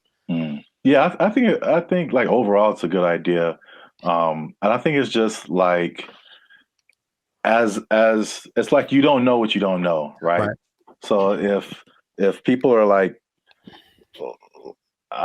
for music example, people, all you see is just like Drake and like DJ Khaled, and like that's what you know. Like that's what you're gonna aspire to be if you're into music. Yeah. Or if like you only grew up listening to Beethoven and like Bach and Brahms, like that's like all you know is music. So if there's one education path and that's all you know, it's like, oh well, this is just what we are supposed to do. Like that's like when I was in high school and they were like, you got to pick a college, and I'm like, I got to pick a what? Right. Okay, and I kind of like honestly went to college because that's what everybody said you're supposed to do. Me too. Not because I was like, oh, I don't want to do I didn't know never even heard of a trade school. Yeah, I didn't have any options. Yeah, I didn't know what my options were, honestly. Yeah, they literally like some kind of announcement or something. It was like, you got to go see the guidance counselor. I'm like, the guidance counselor? Yeah. So you can pick a college to go to. Like you just kind of funneled into this direction. And I mean, trades are like, and it's a good alternative for a lot of people. Right. So we'll see how it works, but he's hoping that it builds up some steam, builds some momentum, and then other people adapt the program, because why not? We need them. We need people to come fix my car, so my car can run. Yeah. So that's what I thought was pretty fascinating. But let us know in the comments what you think is the blue collar thing. So if you have kids or something, would you encourage them to go more towards that route instead of getting in crazy debt going to college and then hoping you find a job after that? Because job market's getting a little bit scarce out there. Do you support the idea of Mike Rowe? Do you have a better idea? Do you think we should just all go to Mars? Whatever it is, let us know in the comments what your idea is, and we will respond to your comments, probably. Yes. But Definitely. We'll respond faster if you're a member, because they get priority comment reply. Oh, there we go. Okay. You might want to do that. Mic drop. So yes, that has been another episode of the Life of Focus podcast. Like, share, comment. Share it again. Share it twice. Even better. And just think about that job. Think about the job, because, you got to have a job. If you don't have a job, then, if you don't have a job, you can't buy snacks. So, yeah, see? There you go. Go get one. It all makes sense now. Yeah, I know. And don't do anything to lose it, because you might. Yeah, you don't do your job. Go to a trade school, learn a trade out. They took our jobs. They took our jobs. Oh, I had one. I forgot it. So it was like unique. Recycling toilet paper. I mean, wow. I mean, I only brought it up because it is a real thing. Like, people do that. How do you recycle toilet paper? Do you want me to tell you, or? Yes. What's up, everybody? I'm Zap, and this is Jericho, and we are the now 6-time international award-winning pop hip-hop music duo Bandit Future. We make clean, fun music that everyone can listen to with a sound that's uniquely California. And right now, you're tuned into the Life's a Circus podcast, where we talk about everything that's funny, interesting, and ridiculous. But before we jump into today's topic, make sure you like, subscribe, comment, and share this video with 2 people who are flashy, but they faking it, man. That's cold world, man. They ain't got it for real. It's a cold world. They ain't got it. It's a cold thing. So we, again, we've talked about this before. We're Hollywood centric, and Hollywood, Los Angeles, is well known for people out here being flashy. They looking sharp. They got the clothes. I mean, they just decked out. Going to fancy restaurants in the hottest clubs, and then they go back to their studio apartment where they can barely afford to keep the lights on. It's just like, it's very much what you see isn't always what you get. Have you had that experience, Jericho? Have you seen people like that, or have you tried to be like that, or you just kind of, I get the appeal of it because there's always the two sides that seem to be competing, right? There's being rich and looking rich. Yeah. And it seems like it's more fun to look rich than to be rich because being rich requires more discipline, and it doesn't necessarily mean that everyone sees you. And so if you care about what people think, then you really want to look rich. And yeah, I know people that are like that talk a big game about the moves that they're making and this and that, and they show up in nice whatever. They make sure to show up to the place and then change into something nicer because they have an important thing to go to, and they make sure everybody knows that they're going to this important thing and they're better than you. It's like, okay, I get you, bro. But it's sometimes hard to tell because in LA, Hollywood, people look pretty good. Like physically look good. They're in shape. They wear nice clothes. You can get really nice clothes on a budget too. If you really have to, you don't have to go to Melrose and blow $800 on a t-shirt. You can go to, I saw the nicest jacket, honestly, last week at Ross for like $25. And I was like, ooh, I was killing. So you can make yourself look flashy without too much. I'm like, yeah, Ross has a whole jewelry section. You can get decked out for under $100. You can. But you always question it. I think you always question it. It's like, I wonder if that person really is somebody. Usually the telling point is if they're where I am, they're probably not rich. That's probably Hey, you come to this Starbucks too to use the Wi-Fi? Yeah. Doubt. Yeah, man, they shut mine off. But I look fly though, don't I? Like that episode from Boondocks where Riley takes all the money that BrandBee gave him for the weekend, blew it all on one shopping. Oh yeah. And he's like, "Ain't I'm clean though?" Yeah. Riley, we don't have food to eat. Oh man, I'm clean though. Well, I brought this up because I saw a study by Redfin, which is a company that's into like the housing market. And obviously, the economy has been very rocky for the past few years now, and inflation is sky high. And they did a study that shows that about 49% of Americans are struggling to even just pay their rent, and they're cutting costs in the most unique ways that they can just to, I guess, survive. Okay. While still trying to look like everything is okay. So I guess a lot of people like really are struggling. So I mean, 50%, that's like 1 out of every 2 people that you know. So that's a lot of people. But they said that they are, to compensate, they are skipping vacations right now. They're working extra hours. They're selling their belongings. They're using up their retirement savings, especially millennials. And they're even skipping meals and medical treatments so they can keep their lifestyle but pay their rent.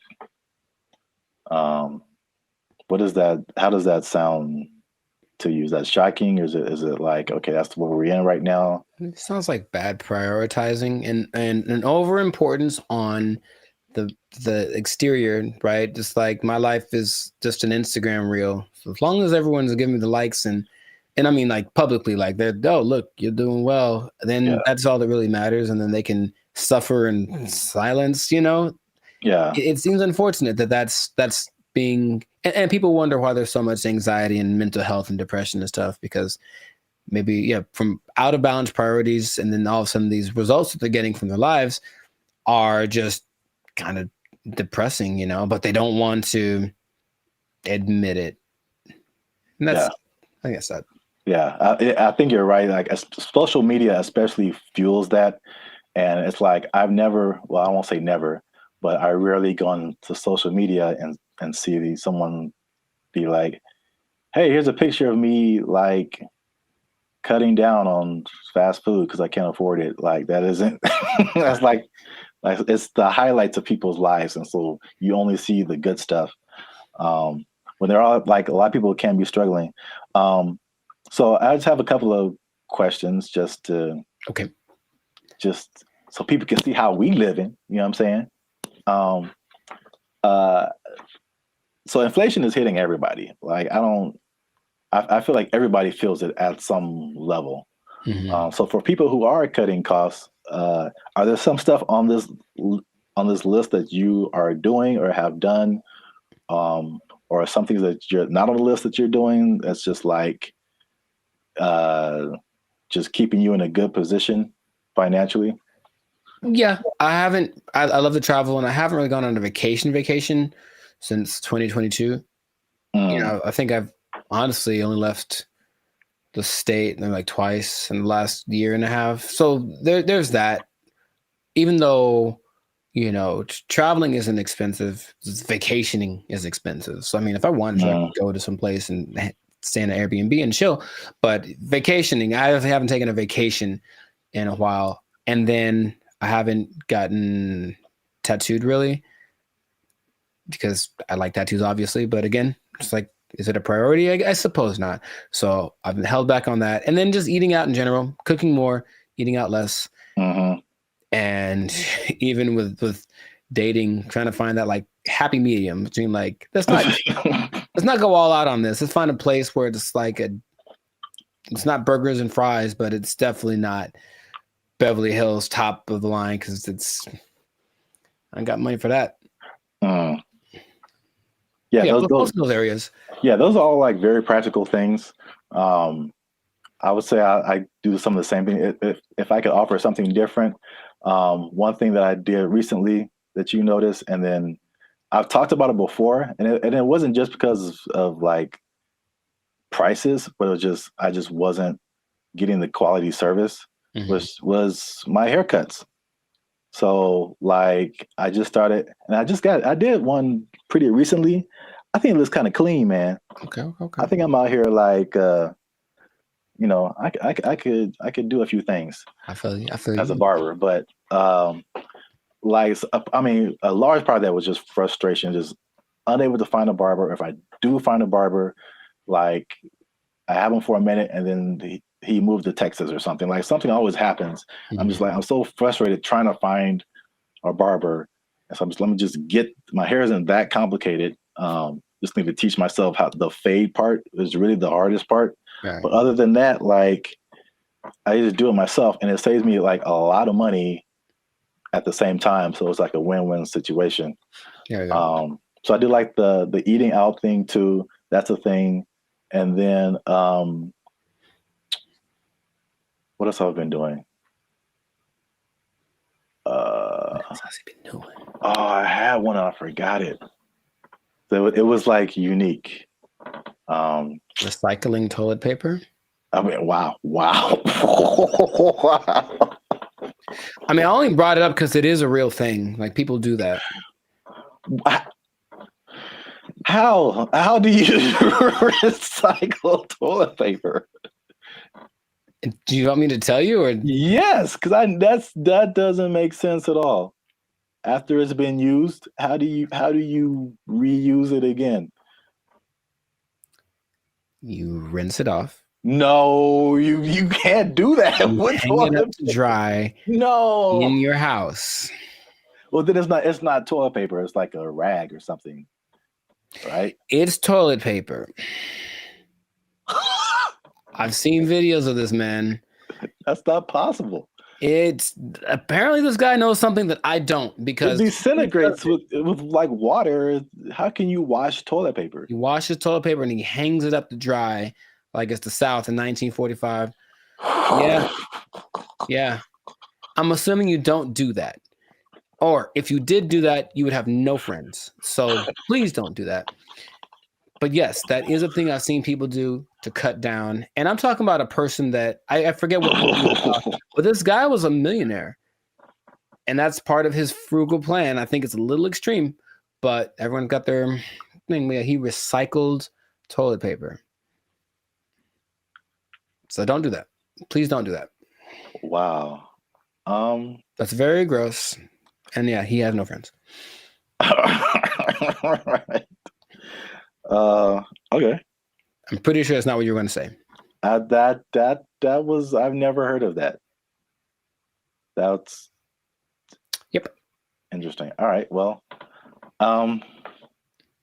here's another thing, last thing about affordability, to just kind of put things into perspective.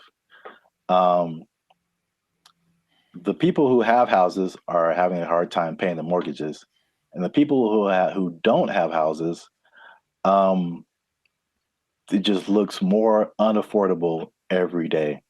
And so the study also showed that the average American earns $30,000 less than what they need to purchase a house. So you're $30,000 a year annually. That sounds right. So I kind of went down the rabbit hole of mathematics. Okay, how much is this? How many people is this affecting? So the average income that they say you need to buy a house, this is a national average, to buy an average house, to get a mortgage and stuff like that, $109,000 a year. That's household income. Mm-hmm. So it doesn't have to be an individual. It could be like a partnership or whatever. So that's $109,000 a year to buy a house. In California, what do you think that number is? Specifically Los Angeles. Higher, for sure. I would go to like 145. Is that not enough? I hope that's enough. That's generous. Household income, according to them, they said you need $231,000. Yo, I mean, that's okay. More than I expected, but it doesn't sound. I know people that are paying $5,000 a month on their apartment. So yeah. On that mortgage, that's what you'd be paying, about $5,400 a month for a house. It's not possible for most people. You gotta think, it makes sense, because if you're paying, that's math. I want to do it. That's almost $65,000 in mortgage payments. Mm-hmm. So that would be a quarter of 240 something thousand. So I think people would expect you to be in the like 25-30% range of how much goes to your mortgage payment to make you eligible. So sure. 200,000 plus sounds right if you're paying $65,000 a year in mortgage payments. It's crazy. I mean, you can get a house in the sticks, of course, in the desert, whatever. Oh yeah, cheaper, yeah. But... yeah. I mean, this is just like median nice house, somewhere. Yeah, LA is no joke. So, last thing I checked out is how many people that cuts out. So how many people make under $240,000 to be eligible to buy a house like this? Most is the answer. Your answers have been so general. I mean, how many people are in California? 35 million, something like that? I don't know. And I think this may have been Los Angeles. So I don't want to. Oh, okay. So Los Angeles, maybe 14 million, 15 million. I don't know. But of those. Well, just on a percentage, because that's what I have here. Oh, like 95%?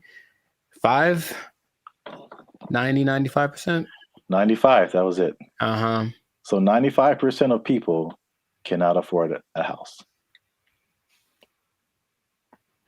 So. Yep. This has been another depressing episode of the Life's a Circus podcast. For all you renters out there, make sure you like, subscribe, comment, and share. How how difficult it is for you to buy a house because it doesn't seem possible for the large majority of people. Accurate. Yeah, inflation. Keep your job. Bye. They took our jobs. They took our jobs. And there is a man who who has built a substantial shelter for himself. So this place has a front door. It has lights. He has a refrigerator. He has a stove. He calls it a waterfront property because it sits right on the LA River. Other people in the encampment have. What's up, everybody? I'm Zap, and this is Jericho, and we are the 6-time international award-winning pop hip-hop music duo Band and Future. We do clean, fun music that everyone can listen to with a sound that's uniquely Californian. And right now, you are tuned into the Life's a Circus podcast, where we talk about everything that's funny, interesting, and ridiculous. But before we jump into today's topic, make sure you help us out. Help us for that YouTube algorithm. Like, subscribe, comment, and share this video with somebody who's homeless. Is that a good demographic? You know what? Actually, most homeless people do at least have access to the internet. So I guess now, 20 years ago, no, but homeless people are doing pretty good. Yes, I'm glad you said that because that kind of segues into what I'm talking about. Okay. Before I say I don't know where to start first. Okay. No, I'll go off of what you just said. Homeless people are doing not so bad. At least in LA, from what I can see. So check it out. I think I told you maybe a month or so ago, I was going to like the crypto.com arena and I was walking past this homeless encampment and I saw a orange extension cable. Mm-hmm. And it was just like, it was long. It was running all the way down the sidewalk. And somehow, I don't know how they did this, they rigged it into like a light pole or something. And those people had electricity. Like they were in there having a good time.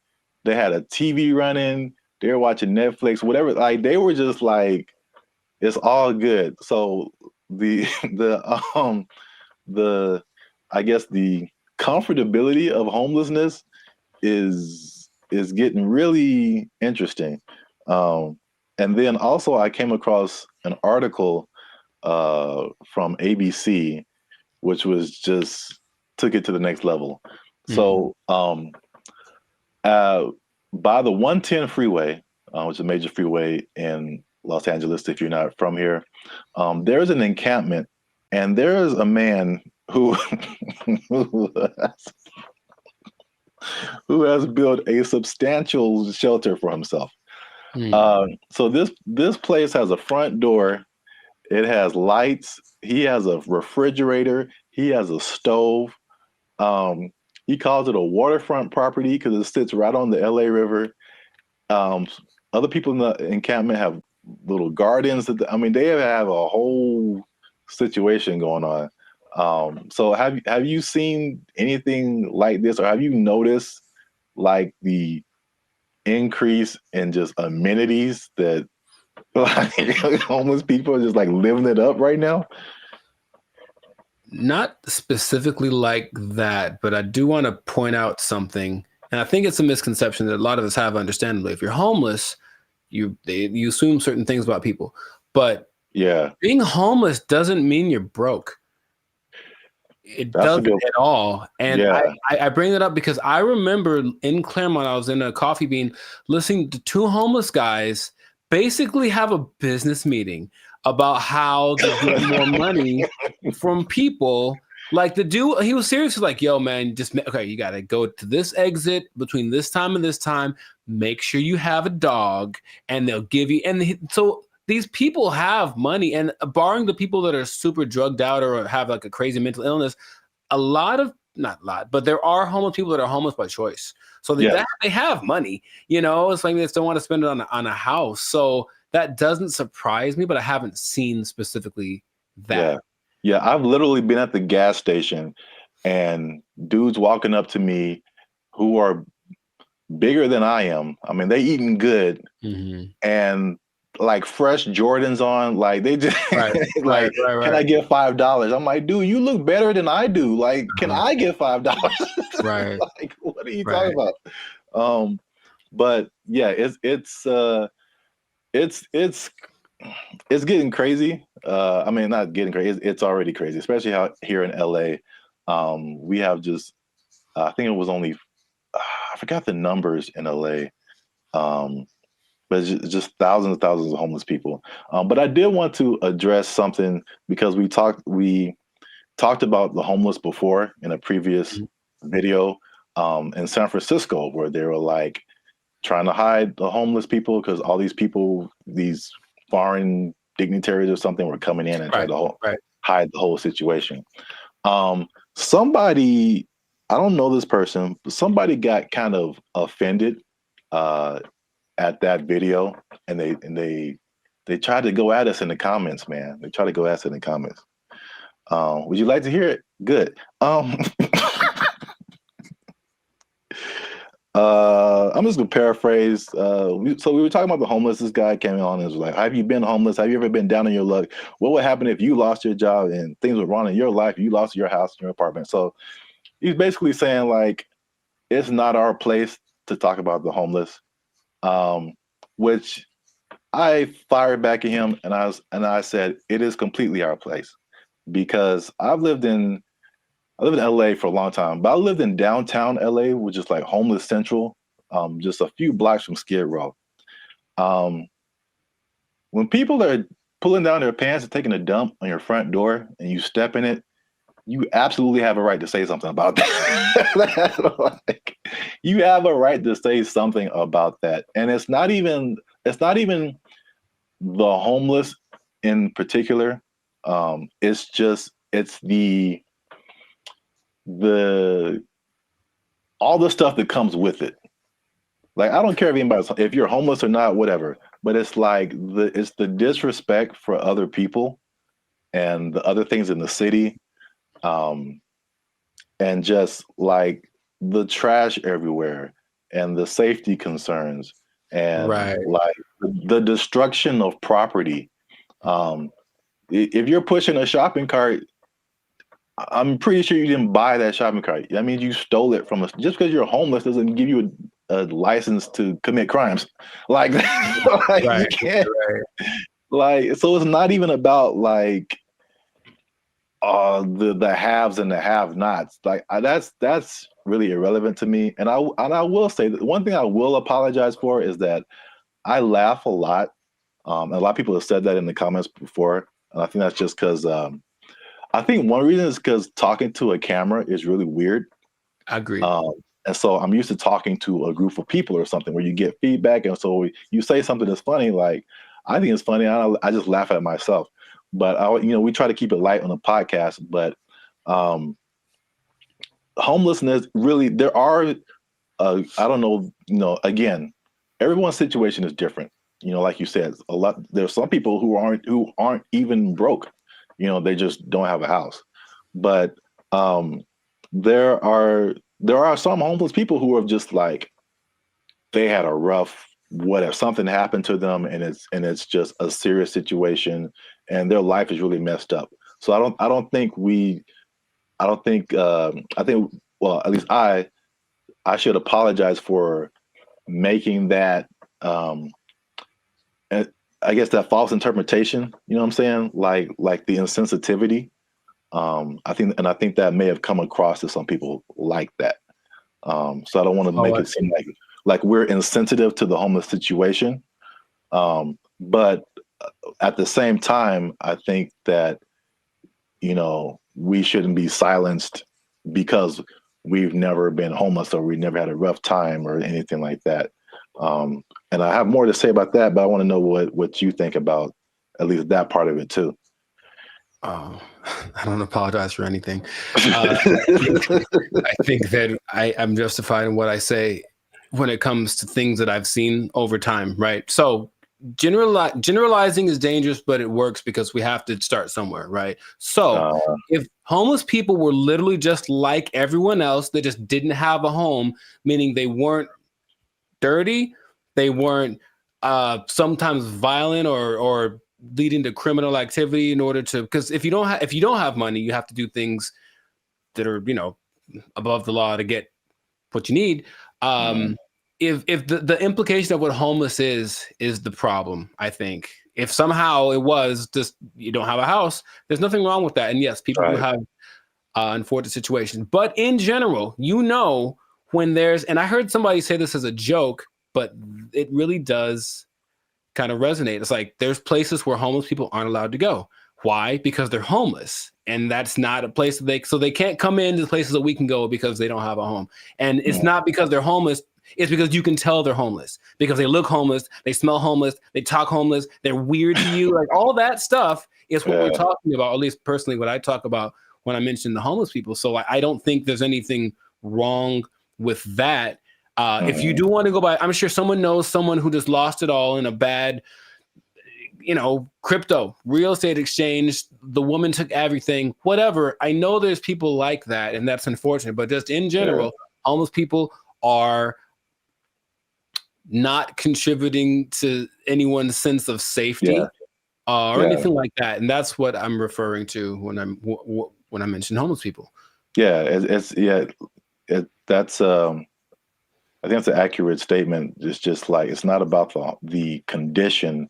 It's about the character that comes along with that, and the not only not contributing but being destructive. So that's just, you know, even in my neighborhood, I think I told you before, it's like when I first moved here, like a few years ago, this place was spotless. I mean, it was just like people had pride in their neighborhood and stuff like that. And then, but we have a major mall, we have a major bus stop here and there, 7-Eleven, like the main intersection. That's kind of where I'm at. And it's just like every year it's like, okay, there's one homeless person. Okay, that's not so bad. 2 homeless. Dang. All right, there's a guy sleeping in front of the grocery store. Crap. And then it's like trash just keeps building up. Trash, more trash, more trash, more trash. And it's like, you know, this isn't a rocket science. Like, what has changed? There's more homeless people. There's more trash. There's more abandoned shopping carts. There's more crime. I mean, I looked at the crime map for my area, and it was like literally my block, that area that I'm talking about, is where all this stuff happens. This is like, anyway. The other point I wanted to make before we kind of wrap it up, because it's going kind of long. One thing I also hate is that when people make judgments about you and they don't know anything about you. So same thing. I mean, the door swings both ways, right? People could say, "Hey, we're making a judgment about homeless people," but this person in the comment also made a judgment about us, like that we don't know anything about homelessness. We have never had a rough time or anything like that. And it's just interesting to see.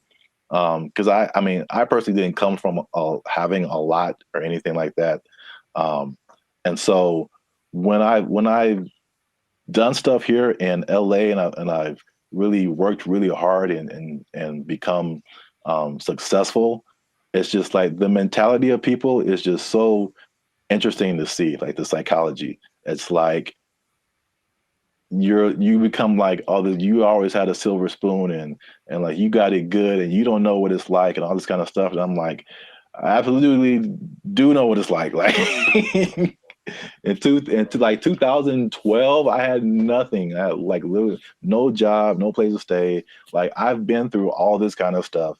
Like, and just because I'm like in my own place and have my own business and I'll do all this stuff doesn't mean like I don't know what's up. And I think about the people like the Jeff Bezos of the world, who just people just, oh man, he doesn't care. He doesn't know what it's like. Like I've seen pictures of this dude. This dude was selling books like in a garage somewhere, like just nerding out. I don't know how, if he had friends or I don't know, but they show these, you know, Google started in a garage, Apple started in somebody's garage, Amazon started in somebody's garage. These dudes didn't just like, you know. No, they worked for it. They really did. Yeah. And they gave the world something that the world needed. So they get rewarded with exactly. You know, I mean, if you want to have all that, then you can create something that literally changes the entire world. And then you can have all that too. But like, I don't criticize anybody for like having success or anything like that. Like, I'm pretty sure at some point, you know, even like the what was it? The Kardashians or Paris Hilton, because I used to kind of feel that way too, because that was kind of like their, you know, you knew that they came from money. They had, you know, stuff going on. Sure. But like, unless you have worked on a TV show, like you really don't understand how insanely difficult it is, how much you have to grind. Like, just because you have a bunch of money doesn't mean it's going to be a success. Absolutely. Like I kind of tell you that I'm not even a lead. I'm just working, you know, background or stand-in or just co-star or something. And I'm just like, after a couple of days, I'm like, dude, I'm like spent. I'm like, you're just 12 hours a day, boom, grinding. And then they have to come back and learn. They got to go home, learn lines, you know. I think Dave Chappelle had a funny like little. I do a Chappelle show 14 hours a day. I come home, raise my kids for like 10 to 20 minutes, and I get back up and do it again. Like, yeah, dude. Like anybody you see, even if they have money, they are grinding, man. And so that's kind of just I just wanted to make those points because it was just like upsetting that someone would come at us in the comments over that. It was just without any kind of perspective. Do you think the person that made the comment has a job? I feel like they do. I feel like we just hit a nerve. Like they had a job, or they're going through a tough time, or someone in their life is going through a tough time, and it just seemed like we were just talking about, you know, we just like on YouTube, and we're privileged, and we just homeless people are terrible, and it's just, you know, so. Okay, I say if you give me one fact about a person and then I get to judge whether or not to invite them over to my house. If you tell me right off the jump this person's homeless, then that's going to determine whether I want them to come over.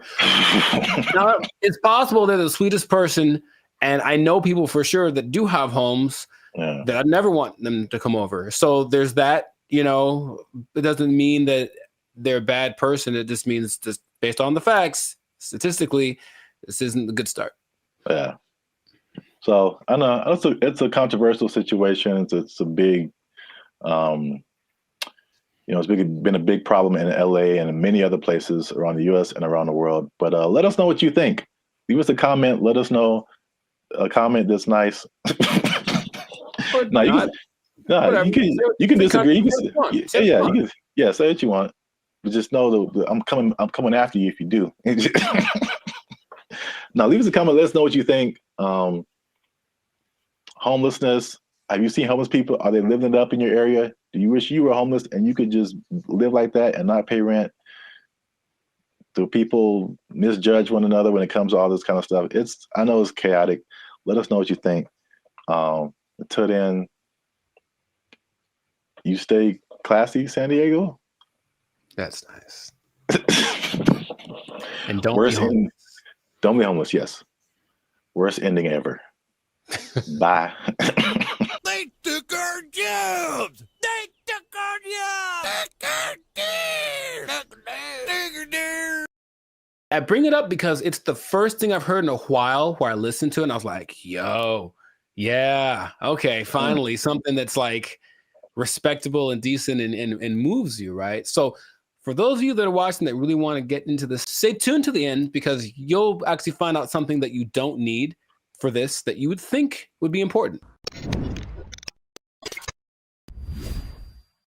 What's going on, everybody? I'm Jericho. This is Zap, and we are the now 6-time international award-winning pop hip-hop duo Banded Future.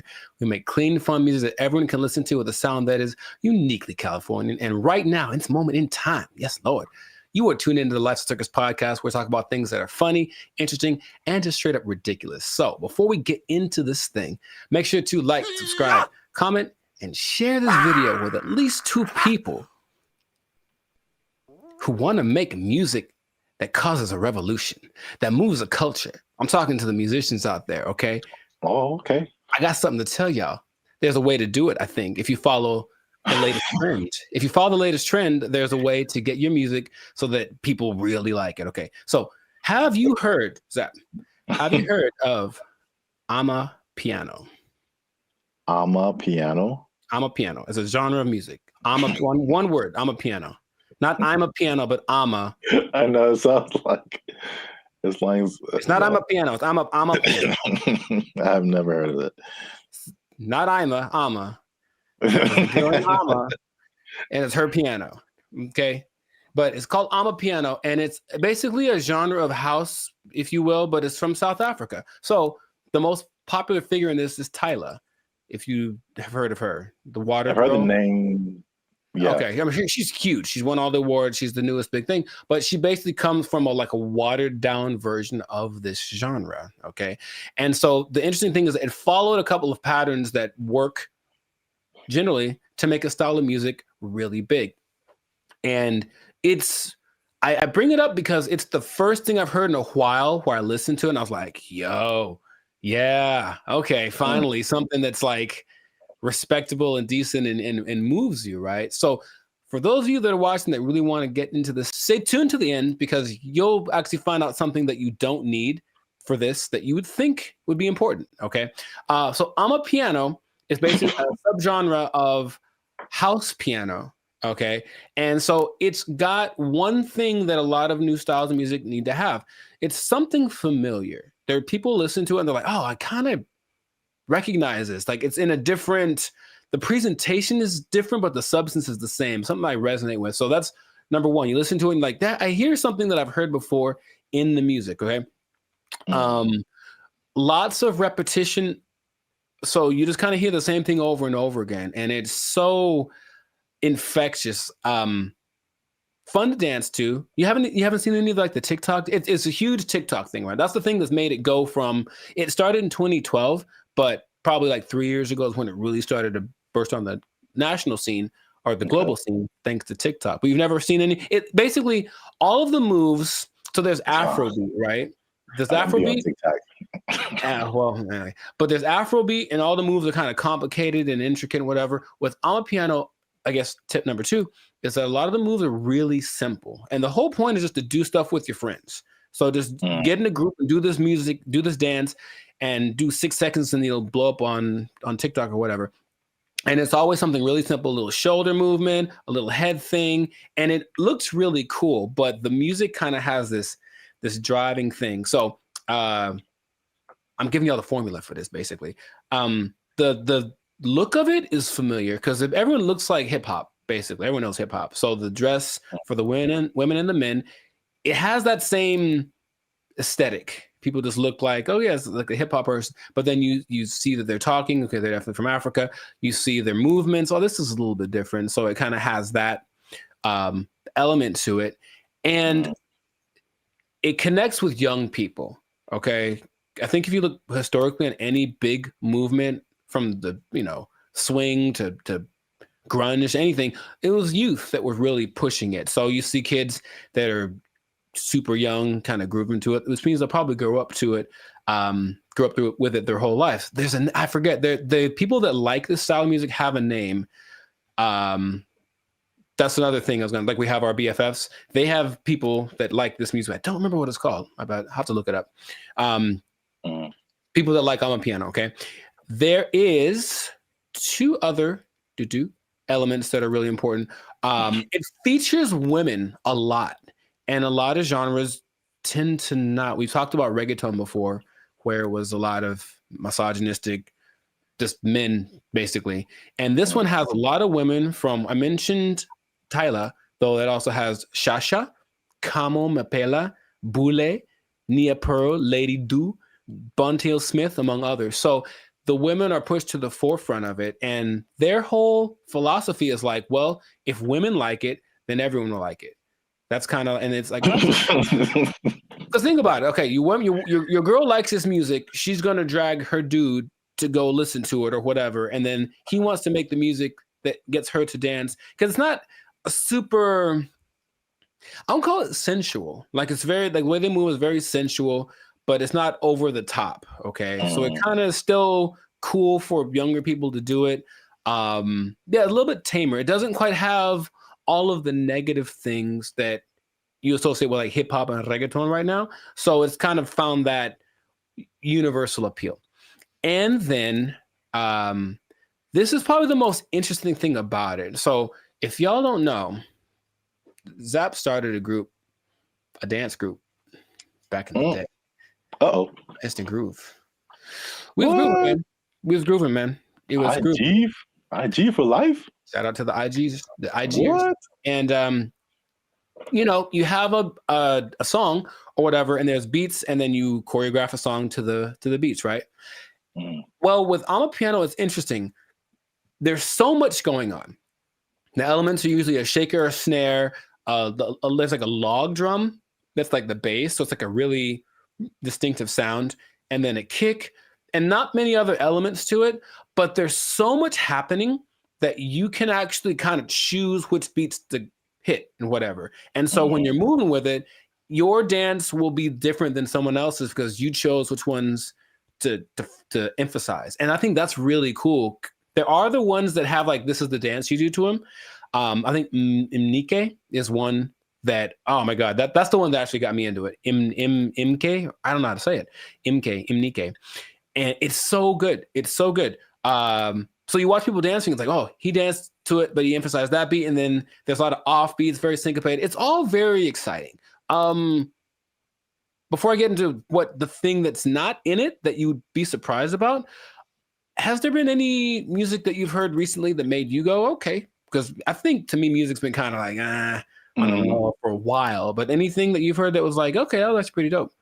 Yeah, I mean, the first thing that comes to mind, and I think I told you about this too, was I saw, I don't know what it is, but what you're talking about kind of feels like it's almost in that same vein. But I saw something on Instagram where it was all these people dancing.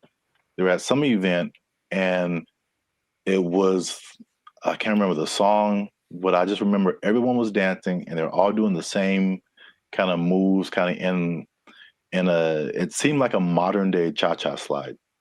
Because because when I saw it, I'm like we really haven't had, I can't think of a song like the cha-cha slide where like everybody gets on the dance floor and then everyone knows kind of what to do and you all do it together. Right. Because the Cupid Shuffle, I maybe that came after Cha-Cha Slide. I can't remember. Yeah, I don't remember. Right. But I can't remember anything past those two songs where like everybody, but I saw this video and everybody was doing it. I mean, I'm talking white, black, Asian, Latino, like grunge looking goth people, hip hop looking, like everybody was doing it. And I was like, this is so dope. And I wish I had saved it and I didn't. Oh, okay. So if anybody knows where that video is, there's one particular goth girl who was just like getting it. And everybody's in the comments like, oh, this goth girl is getting it. And I was like, yo, this is dope. So anybody knows what that video is, I would really like to find it and see it again. But okay. Yeah, you mentioned the dance thing. I think that's popular music has almost always been dance music. So if you can get something to make people want to move, and when you listen to the people talk about it, they're so passionate about one, having this thing that's like theirs, right? It's not hip hop. It's not house, it's theirs. It's Amapiano. And it's like, okay, so they love the fact that they have kind of their own thing. And then when people gravitate to it, they have to kind of pay their respects. Okay, South Africa is on the map. They're winning, right? And then you watch them dance, and it's like the mood a little, not weird, but like kind of offbeat in a way. And they do this thing where they like roll their eyes in the back of their head with the shoulder thing. It's really peculiar, but I think it's cool, especially when you see like 10 people doing it. So it has all these things that are great, and that's what you need to start a music genre. But there's one thing I mentioned, that there's going to be something that I think I know what it is. What? Oh, go ahead. I think I know what it is. Oh, mate, go ahead, say it. I'm going to say there's no piano. Oh no, man! It's called Amapiano. Like there's piano and everything. Oh. Yeah, there's a piano on all of them. Oh, okay. Well, no. The thing I is, think it would have been clever if there was no piano. oh, I get you. And it's called I'm a piano. I get you. I guess. Let's not get translation from the language. No, the thing that's surprising about it, if you watch all the documentaries and all the people being interviewed, all the producers, all the everything, no one mentions the lyrics. They all have lyrics and they don't matter. It's literally the last thing on anyone's mind. They're just there, but no one's singing along.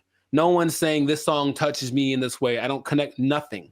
Okay, now partly it's because the songs are all in either Zulu. I'm gonna try this. Zulu, Hosa. I can't do the click thing. Sotho, Setswana, or Zixonga, which are all South African native languages.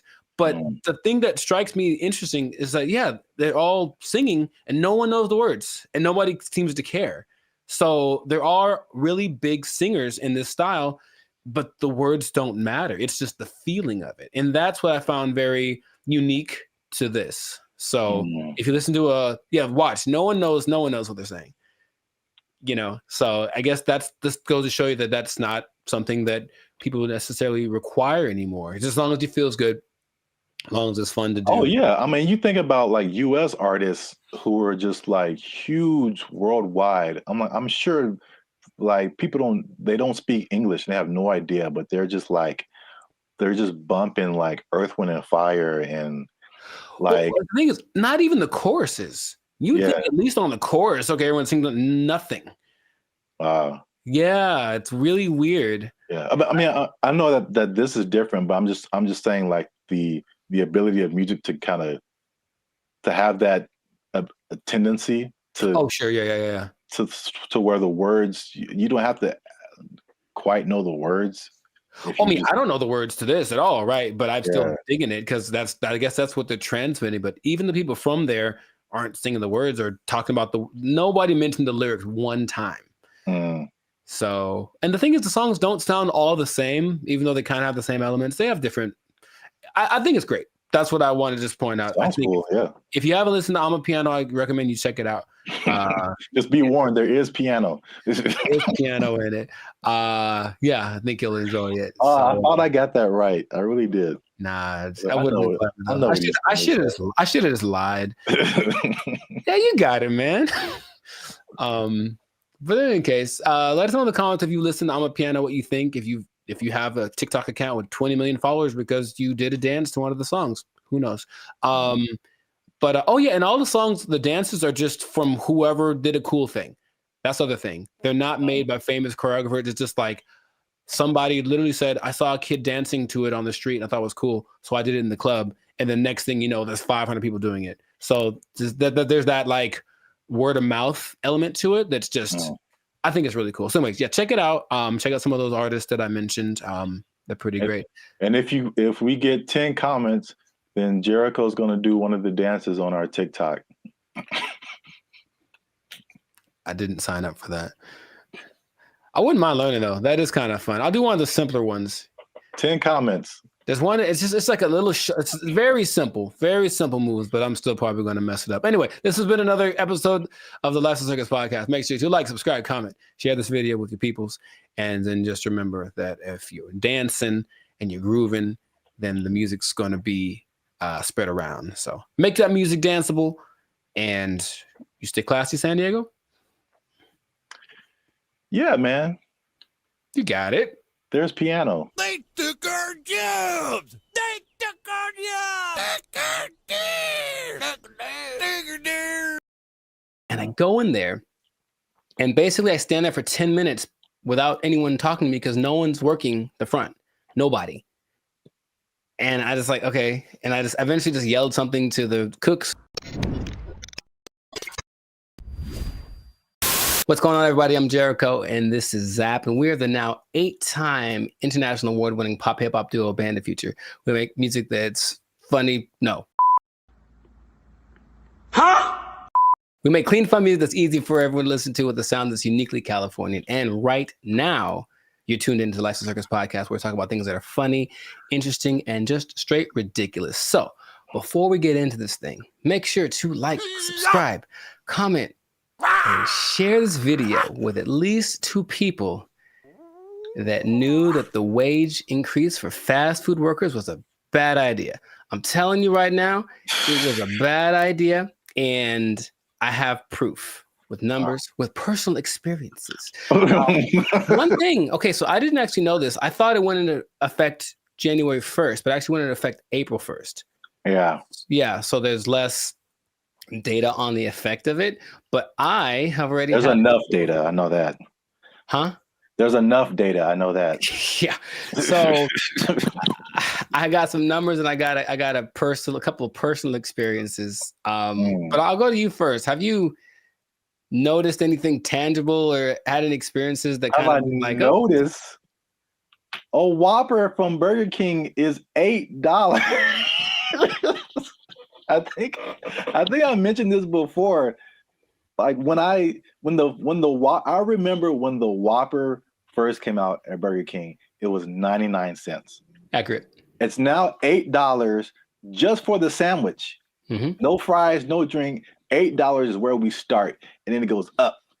I'm furious.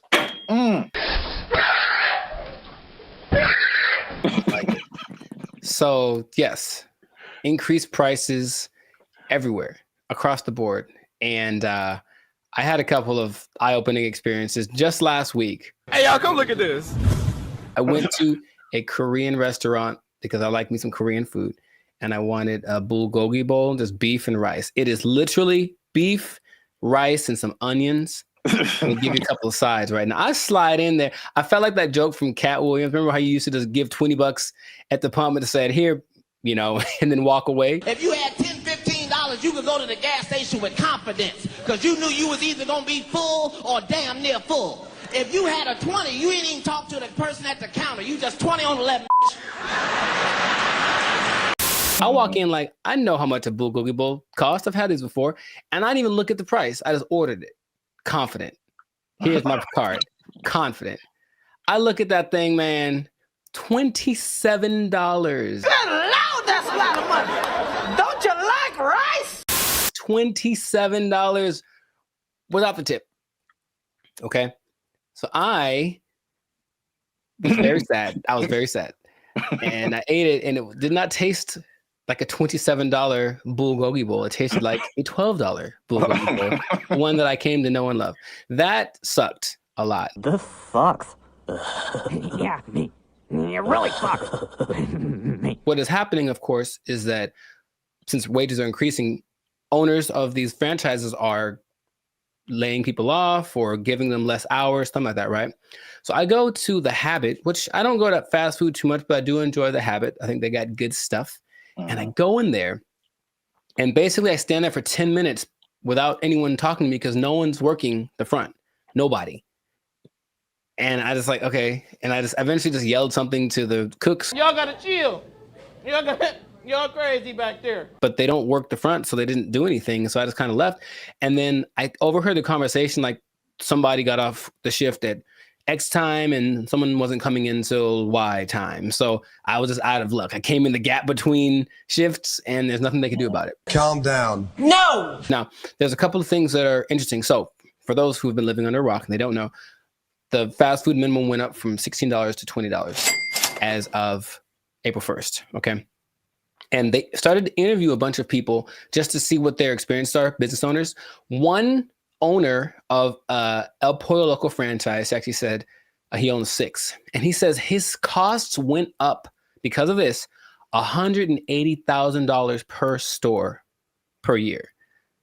Just one guy. And he says, I can't handle it. So he says, as of today, I'm in the red. We're losing money. We're going to need to stop the boat from leaking by making changes, which means raising prices, laying people off, all that kind of stuff. And it keeps happening. There's also confusion about who it applies to still. People like, there's a Gabriella Campbell who owns an ice cream place in LA, and she's not quite sure. She had to write the assemblyman. All this is confusing. So they're trying to figure out what's going to happen. So they're losing money from litigation, trying to get paperwork signed and documents and hire lawyers and all this stuff. It's just chaos, right? No one knows what's happening. And so the big thing is that I think it's all going exactly like we predicted.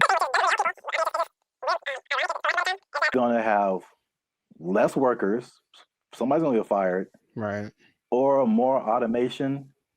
So again, less workers or less hours. Nobody gets overtime. Something has to like compensate. I mean, it's like people think they just pull minimum wage out of thin air, and it has to come from somewhere. Another gentleman said, Brian Hom, he owns San Jose Vitality Bowl, and he said, one, customers are really mad at his $14 price for an acai bowl, which I understand because I've made an acai bowl for $3. So I understand the price.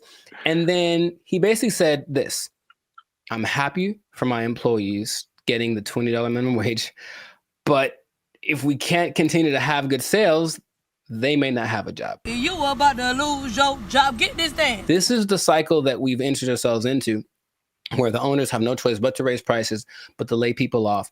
And it's just bad. And I don't see it. I don't see the solution. I got some good news and I got some bad news, y'all. The bad news is that I'm shutting down the studio. It sucks for the, I mean, there's so many different, everybody's. What? Bro, what are you talking about, man? Everybody's in a different boat. I know a lot of this applied to like the big chains, like the McDonald's of the world and the big franchises. Sure. And it's a lot of complaint from people is like, well, these are big corporations. They have lots of money. It's not, they can afford to pay this. They know what they did. They know what they did for sure. Like just McDonald's, because that's the thing that everybody knows. The McDonald's corporation is different from like the franchise owners. And so these are like individual people or individual businesses that, you know, get everything from McDonald's and just put their, you know, labels on it and all that kind of stuff. And so they don't have as much control as business owners or as franchisees. Is this worth you losing your job? They have their own kind of separate budget that they have to work with. It's not like, you know, McDonald's down the street is not the McDonald's corporation per se. Right. So there's that disconnect, which is confusing to people because I think those people that you mentioned, the actual franchisees or the business owners, they are the ones who are getting it the worst. Yes. One because they can't really, they don't have control over their franchise fees and all that kind of stuff. They didn't advocate for this minimum wage that was just handed down to them. And then the third thing, which is like the killer, is that because they have to raise their prices to just survive, right, the people are getting mad at them. Yeah, right. And they had nothing to do with it. We're supposed to be a family. What are you doing? They had nothing to do with paying people like 20 to 30% higher than all other minimum wages. Like they're just caught in the middle with either shut down or raise prices. But it's in terms of like answering your questions in terms of a solution, this is just skyrocketing the race to automation and AI and like everything. It's just every other industry now, just to keep prices reasonable. Will everybody lose their job? No, but will a good amount of people lose their jobs? Yeah. Yep. That whole automation thing is going to just take over. Maybe that was the end goal. I don't know. Oh, touchy. Careful. They're listening. But yeah, it does seem like the politicians decided we want to win the battle and lose the war. So we'll see how that ends up. Interestingly enough, there seems to be a strange coincidence, some might call it, between this happening and the amount of restaurants that are shutting down this year. I mean, yes, going completely under, right? And I was going to tell you all about that in another episode of the License Circus podcast. But for now, we're going to wrap this one up because we're a little over time. So just make sure to support businesses as best you can. But if the prices are too high, you vote with your dollars, right? So you can say, hey, this is a bit much. I'm not paying $8 for no, not never. Not never am I paying $8 for a Whopper. Not never. That's what I'm trying to tell you. Yeah. I'm going to the store. I'm gonna get myself some ground beef and some buns. I'm gonna make a $2 Whopper that's gonna be just as tasty, less preservatives. You know what I mean? So that's what we can do. But yes, make sure to stay tuned for another episode of the Life Circus podcast where we do talk about restaurants going under because it's kind of sad. A couple are hitting close to home, man. It's gonna get kind of teary eyed in this one. We'll see. But make sure to like, subscribe, comment, and share this video with people who just want to say I told you so. I guess that's exactly what happened in this situation with the fast food price increase, the minimum price increase. And if you are working in, I hate to say it, I don't want to rub it in people's faces. I don't want to rub it in people's faces. Should I even say it? I don't want to rub it in people's faces. But it does look like, especially if you are an owner of a franchise. I'm sorry. I'm really sorry. I'm going to get emotional again. If you are an owner of a franchise, raising prices, laying off people, you might lose your job. You might lose your job. The person to Whopper is 99 cents. What happened now? They took our jobs! They took our jobs! I'm just pretty sure any place with the word buffet in it is shutting down now because it just isn't a good business model anymore. It's just such a hard thing to maintain. It's like all the food you want. It's like, oh man. Yeah. What's going on, everybody? I'm Jericho. This is Zap, and we're the now 8-time award-winning pop hip-hop duo Bandit Future. We make clean, fun music that everyone can listen to with a sound that is uniquely Californian. And right now, in this moment in time, you are tuned in to the Life of Circus podcast, where we talk about things that are funny, interesting, and just straight ridiculous. So before we get into this thing right here, make sure to like, subscribe, comment, and share this video with at least 2 people whose favorite restaurant is shutting down. Oh, this is gonna hurt. This is gonna hurt a little bit. I'm really sad about it. So if for those of you that aren't aware, having a restaurant is difficult, opening a restaurant is difficult, keeping a restaurant open is very difficult. Just regardless of how the economy is, that's just how life is. According to Forbes, they're smart. 17% of restaurants close in the first year, which is lower than other service providing industries, but it's still pretty high. And 80% close within the first 5 years. It's really tough to get a restaurant rolling. And the cost of a restaurant is about $375,000 to start. And that is not including operating expenses. And so people usually overspend at the beginning and then they try to catch up with sales. They don't make the sales they want. And then sad times. So that's what seems to be happening to a lot of our favorite restaurants. I have a list, and some of these are surprising. But what I'll do first, I'll tell people what they can do. No, I'll actually give you the list first, and then tell you. Let me tell you what you can do. Let me tell you what you can do. No, just kidding. But stop eating. I'll tell you what you can do at the end of the video if you want to open up a restaurant and not have it fail. Now, a lot of restaurants on this list have been around for a long time. And I don't know about you, but when I was a kid, I had like this list of like restaurants I had to go to. Like, I don't know why. I made a list. Like, I have to go to all these places. And a lot of them were like the same restaurant. And this is what I mean. You can understand when I say it. I really wanted to go to places like Applebee's, Chili's, Coco's, Baker Square, Marie Callender's. Like, they're all kind of the same restaurant with like Fridays. A little bit of a different thing.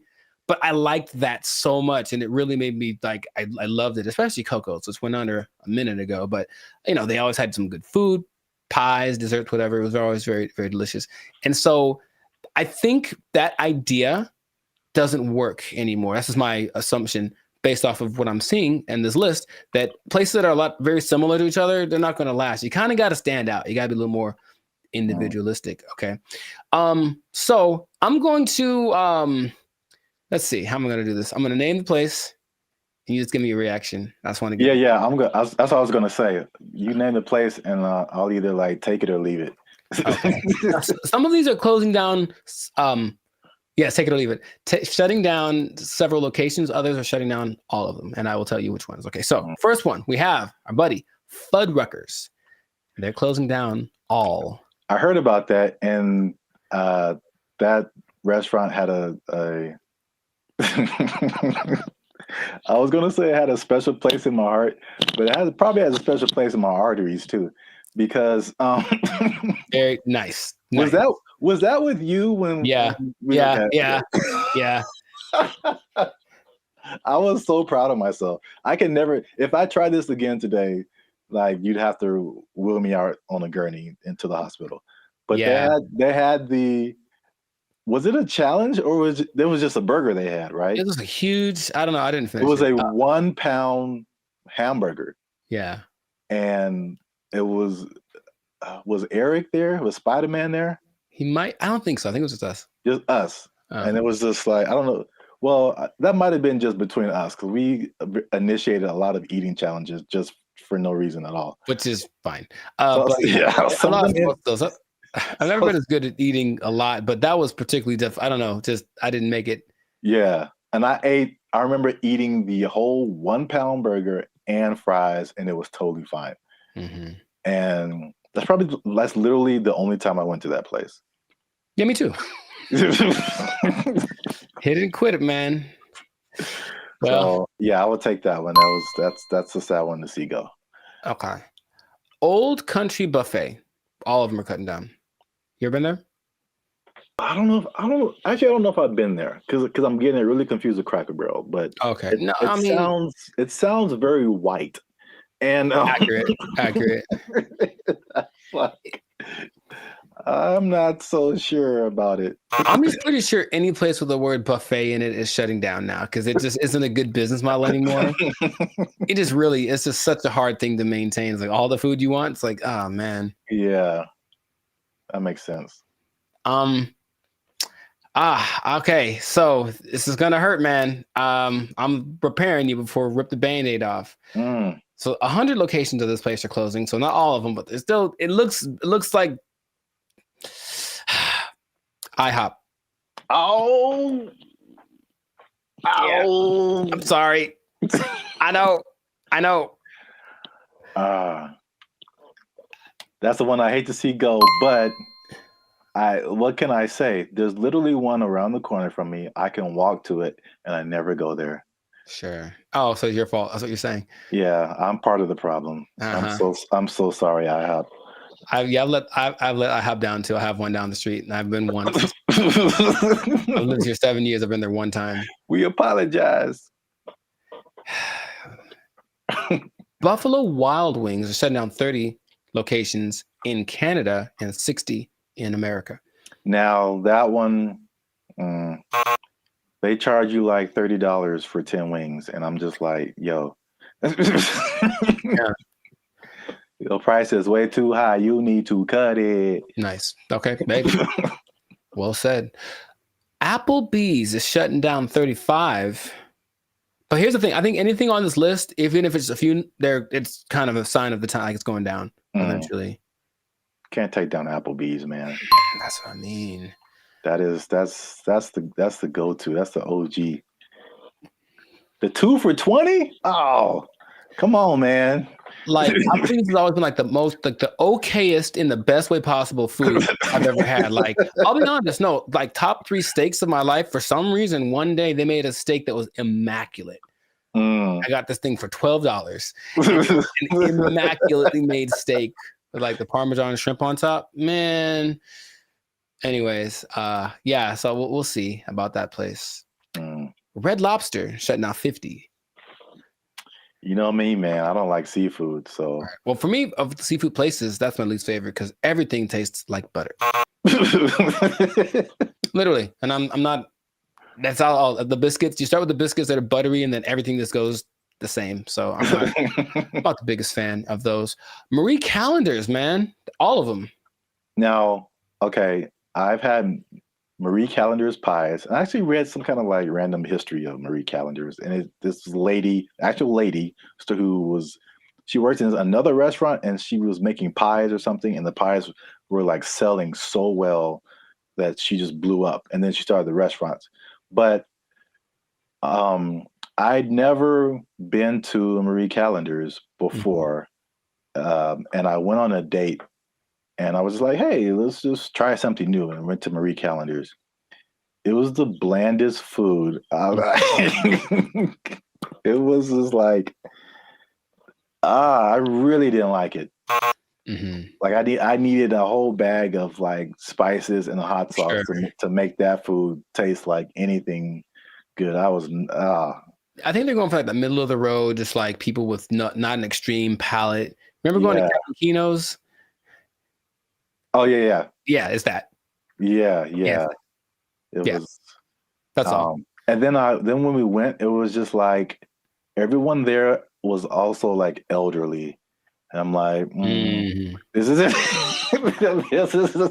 This is the step before you're in the home just nibbling on applesauce and peas. Like, I don't want this is the progression. It's an older crowd, very, very Midwesty vibe, no matter which one you went to.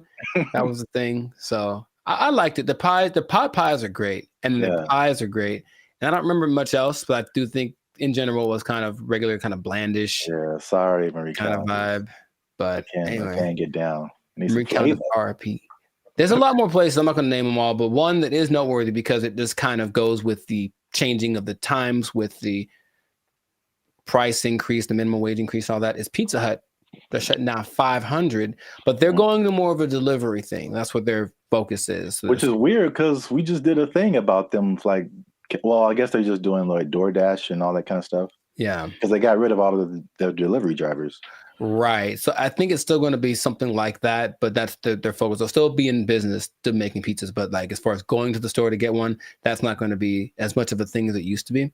And that's just what's happening. That's just the way that things are going. And they haven't been doing great compared to other pizza places for a while anyway. But 500, that's pretty drastic. I did want to throw this one out there. I've been one time to Joe's Crab Shack, and I did like it because crab is hard to mess up. You boil it, it's a pretty easy food to make. But of the 70 locations, they're shutting down 41 of them, and that's pretty substantial. So that's not gonna last, man. And it's kind of not sad. It's just the times now. Businesses are opening and closing, and business models are being revolutionized. So the old way just doesn't seem to work anymore. So if you out there, hold on. So rapid fire, just list all the other ones. Okay. Outback Steakhouse closing 30. Sbarro's, that pizza place that no one talks about in the malls. It's actually pretty good. They're shutting down. Mod Pizza, Ruby Tuesday. I don't know what this is. It's initials. SABA. I don't know what that is. I think I wrote it down. I didn't know what it was, and I didn't explain it to myself. So, but that's just the list of the one that I think I've seen a few lists that are more extensive. But the thing is, it's just like a lot of places that have been household names for decades, and they're really being impacted. So that's kind of where we're at right now. However, there's hope if you want to open up a restaurant for yourself. According to Toast.com. Oh, there's more.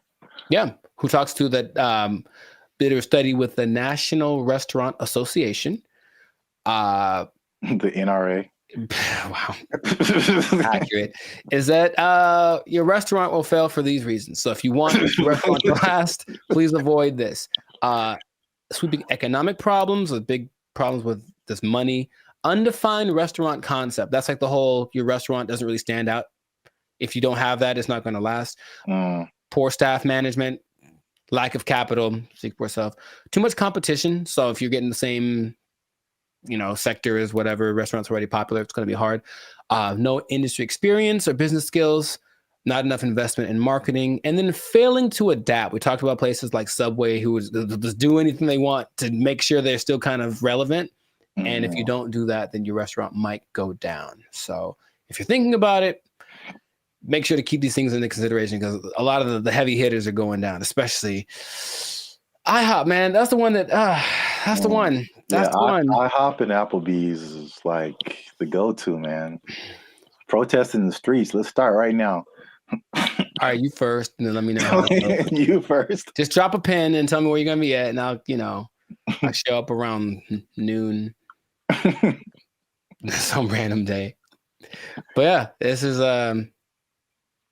just the reality that we're in. So let us know in the comments if one of your favorite restaurants is shutting down, or which one would you be heartbroken if it shut down? Because I have a few that are still like, I'm hoping that I don't hear about them next week because because I do go there and I want them to thrive. So this has been another episode of the Life's a Circus podcast.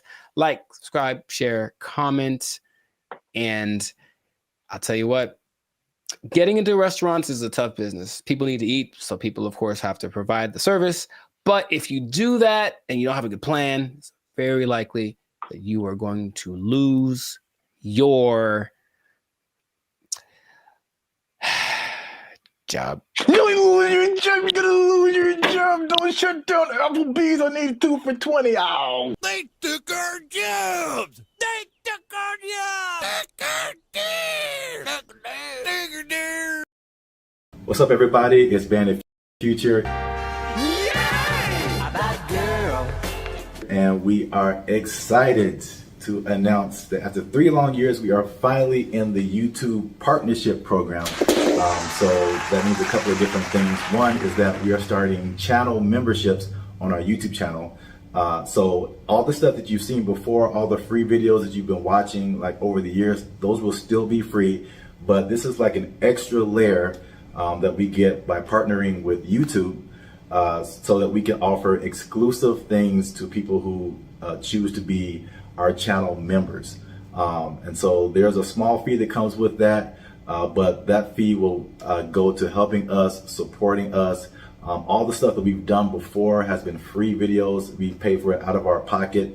So hopefully you guys can support us and help us to keep our YouTube channel going. And this isn't just like a giveaway. There's a laundry list of stuff that you get by becoming a channel member, and we're going to talk to you about that now. So we have 3 different membership levels right now. There's going to be 5, but just 3 right now. They're because we're so clever. Wow. Laugh. Okay, I liked it. They're named after like concert seating, right? So the first level is general admission. The second level is premium seating. The third level is executive access, and those go from $3.99 to $19.99. So you have a plethora, shall I say? Nice word. The more you know. Okay. Plethora of options to choose from in terms of your membership. So this is what you get. Like to hit, here you go. Bam. The first thing up is a loyalty badge. You'll get a loyalty badge next to your name every time you interact with our YouTube channel.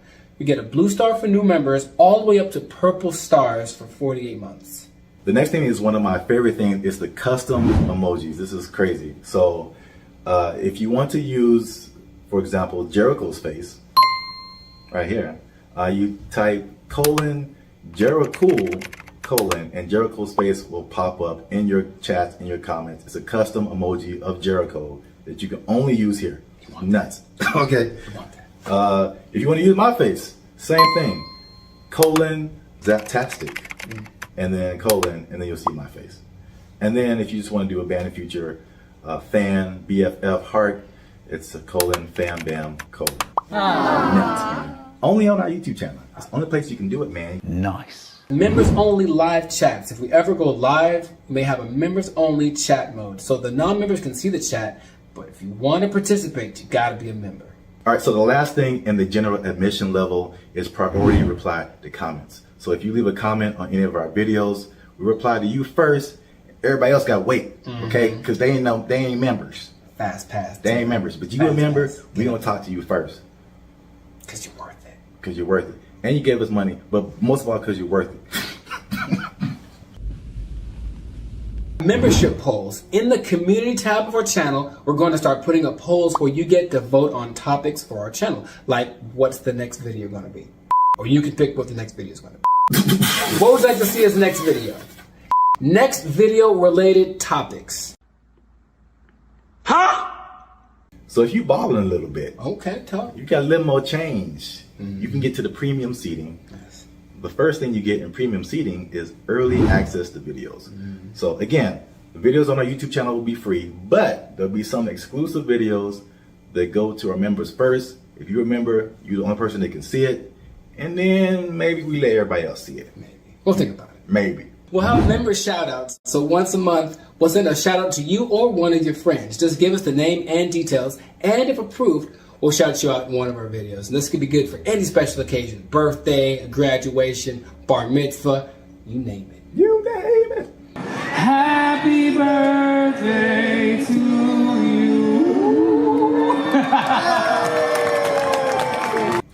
All right, so the last thing under our premium seating is the photo and status updates. So that means you'll get an exclusive look into our lives as we make music and videos and all that kind of stuff. That'll be under the community tab of our YouTube channel. So just scroll past the videos and the shorts and the live streams and you'll see community. You pop in there, be some members only stuff only you can see as a member. Come on into the community. Boom, bada boom. Come on into the community. And if you just balling out of control and you got girls at your house singing the doorbell, then maybe you can get to executive access level. Ding. Dong. We do a real grande around here, man. The first thing you can get is your name in the credits. So imagine how cool that is. We'll put your name in the credits of one of our videos each month as an honorary producer. The second thing is crazy, but we're doing it anyway because we can. Yeah. It's called teleprompter control. All right. So you give us something fun or crazy to say, and if it's approved, all right, don't make us being too crazy out here. Our parents watch this stuff. That's accurate. They tell me that all the time. If it's approved, we'll read it on our YouTube channel, straight up Ron Burgundy style. You stay classy, San Diego. I'm Ron Burgundy? Damn it! Who typed a question mark on the teleprompter? For the last time, anything you put on that prompter, Burgundy will read. And last but not least, oh my God, last but not least, discounted merchandise. Because everybody likes a bargain. You'll now be able to shop for Bandit Future merchandise directly from our YouTube channel. And with executive access, you can save money on our official merchandise with your own custom discount code. So that's it, guys. Once again, we appreciate your support. You've gotten us this far. Less than 8% of all YouTube channels reach this partnership monetization stage. So this is like really big for us. We really appreciate you guys. And again, if you want to keep pushing Bandit Future forward, we really need your support. Again, it's not just asking for money. We're going to give you a lot of stuff, do a lot of extra stuff on our part just as a thank you for becoming a member. So choose your membership level and help the boys out. Trying to get some cheese on the Whopper, you know what I'm saying? Okay. Yeah. High class, moving on up. Because if we don't succeed with this YouTube channel, they're gonna take our jobs. They're gonna take our jobs. He's over there now. They took our jobs. They took our jobs. When her face moves, she does show more emotive gestures with her face than I'm used to seeing from robots. It's kind of weird. It's almost too much, but it's kind of like they're going to try to make her as human as possible. What's going on, everybody? I'm Jericho. This is Zap, and we are the now 8-time international pop hip hop. Well, 8-time international award-winning pop hip hop duo Bandit Future. We make clean, fun music that everyone can listen to with a sound that is uniquely Californian. And right now, congratulations, you won. You are now listening to the Lights and Circus podcast, where we talk about things that are funny, interesting, and just straight ridiculous. So before we get into this, make sure to like, subscribe, comment, and share this video with at least 2 people that are comfortable with our imminent AI takeover, because something has happened that I was not aware of until recently. Okay. So I was reading some stats online, and there's a study by the IBM Institute for Business Value, and it says that 43% of CEOs are using generative AI to inform of strategic decisions. So people are utilizing AI a lot, making decisions because it's just quick, and then at least helps them get to someplace. Maybe they don't do exactly what the AI says, but there's something that they go to AI for, and it's becoming more prevalent, especially compared to a couple of years ago, right? But what if I told you there's one company that took it a step further? Maybe one company that's, I don't know, Polish, maybe. Polish from Poland, man. Maybe they make rum. Maybe they're a Polish rum company. I see. And they decided, let's just make our CEO an AI bot. And so they did. That is the reality that we live in. So the company is called Dictador. It's a rum company from Poland. And they went ahead and they just made an AI bot their CEO. Her name is Mika. And if you look from afar, if you see like a still picture, it just looks like a lady with kind of grayish hair. And then you look closely and it's like, oh, that's not a real person. So the AI named Mika is the first CEO, female robot, a true trailblazer, and is also a board member who directs operations on behalf of Dictador. Okay, so just off of that information by itself, how do you feel about that this is happening? I would say shocked, but I'm just not. I think we've spoken about this a lot, and we know that stuff like ChatGPT and all this kind of AI stuff, robotics is just beginning. I've seen Terminator. I don't know. You don't watch movies.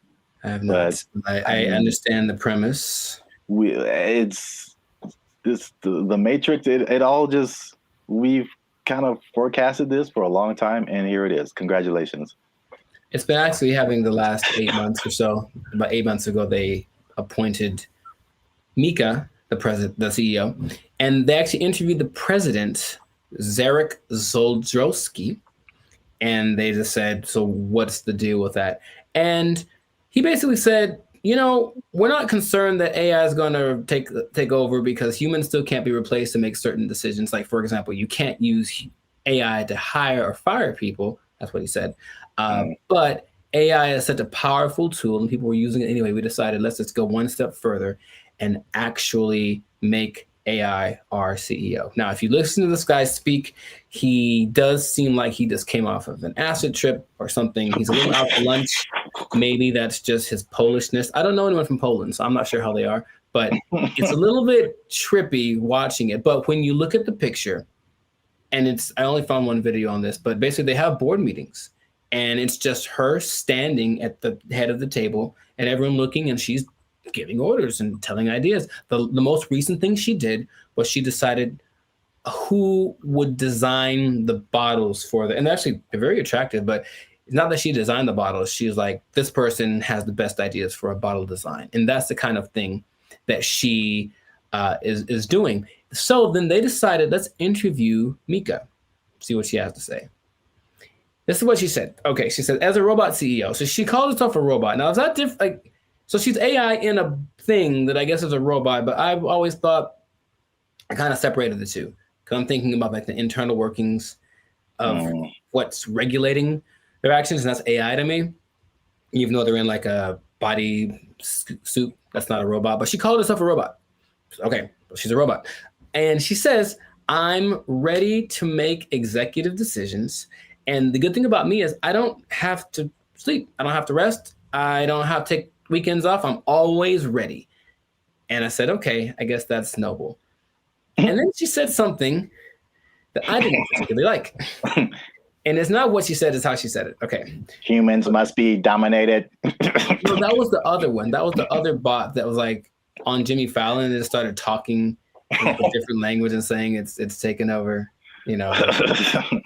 But no, she says, I work 24/7. I'm here to help Dictador take over the world. And the way that she said the take over the world part, I was like, oh man, it's happening here. Basically, I bring this up because it's interesting and no one's really speaking about it. It's just, I think, slowly going to get integrated into things. And then you're going to go to said company with a complaint about whatever. And then they're going to say, oh, you should talk to the manager, whoever, the CEO. And then this bot thing kind of walks out. And then you get like, what's the deal? And that's the reality we live in. So just how if we talk about a timetable, how soon before this just becomes normal? What do you think? I don't know, but it's going really fast already. So Yeah. I feel like it's in the next 10 years. I mean, because the incentive is so strong. It's one of those revolutionary technologies, like the beginnings of the internet. They're like, you have every incentive to be on the internet, make your own website, because you can now connect with people all around the world.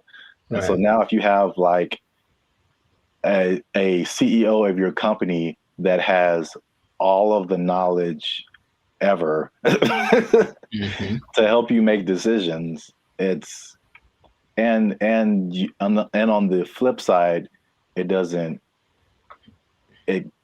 cost you as much as labor. And I've said this before too, like one of the most expensive things in business is just hiring people. Hiring people, their wages, their taxes, the complaints, lawsuits against employers, sick days. Like there's so much stuff that can go on with a person that doesn't happen with the robot. And even like stuff like inflation, like people are feverishly trying to get robots everywhere, AI, robot, anything, like cut our costs, please. So I think it's just, then you have the competition between the companies that are trying to be the go-to for AI. It's amazing how like when ChatGPT hit, I think with probably less than a year, like every company, Bing, we have an AI thing that can help you search. Google, we have an AI thing. Even like Adobe stuff that I use, like, we have a new AI thing that generates pictures for. I'm like, how does everybody have this now? Yeah, it almost feels like somewhat feels like an agenda that's being pushed by somebody, of course, because everywhere I turn now, there is some kind of AI option. Have you tried the AI feature? My banking app. Hey, I don't trust the robots with my money. Are you serious? Yeah. But hey, would you like to try this thing? Because it'll make and they always say it's faster and it's just as reliable. And people, I think, will get, I guess, sold on that premise.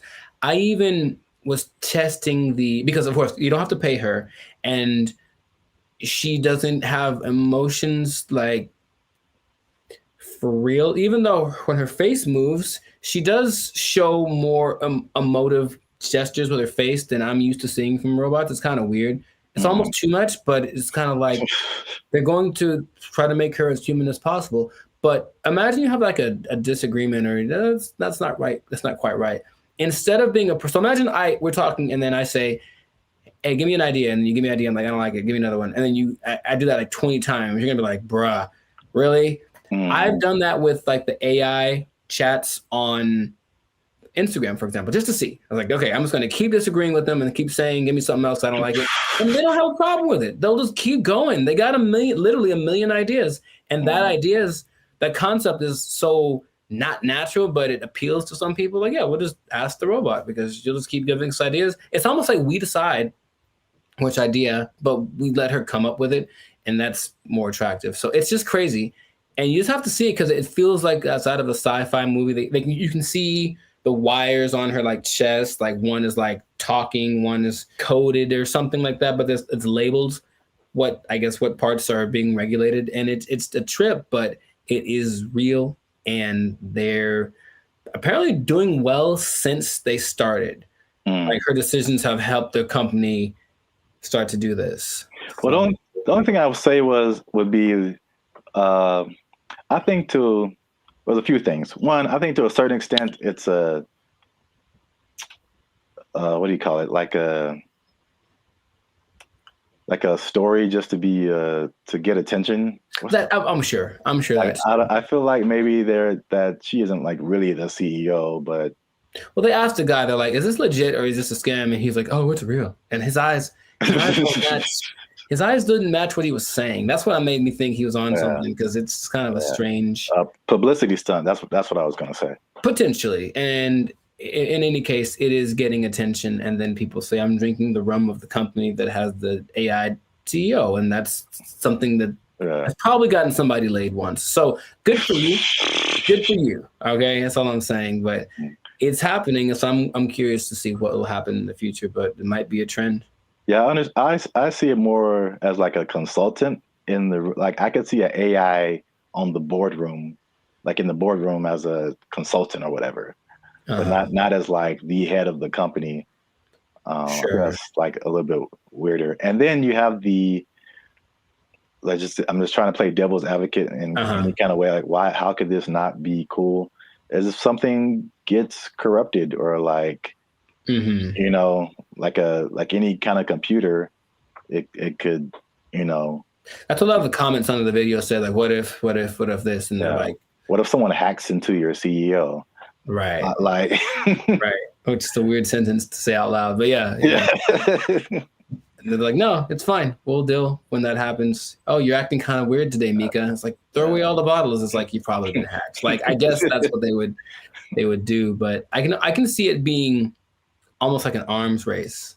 So the next company comes and says, oh yeah, well, our CEO and our president are AI. Oh yeah, well, our CEO and our president and all the board is AI. Oh yeah, well, my mom's AI. Like, it's just gonna keep going to a point of ridiculousness, maybe just for publicity. I'm not sure, but it has started, and this is where we are. So we'll see where it goes. But let us know in the comments what you think. Is it something that's what's the point of fighting it because it's here? Is it a terrible idea?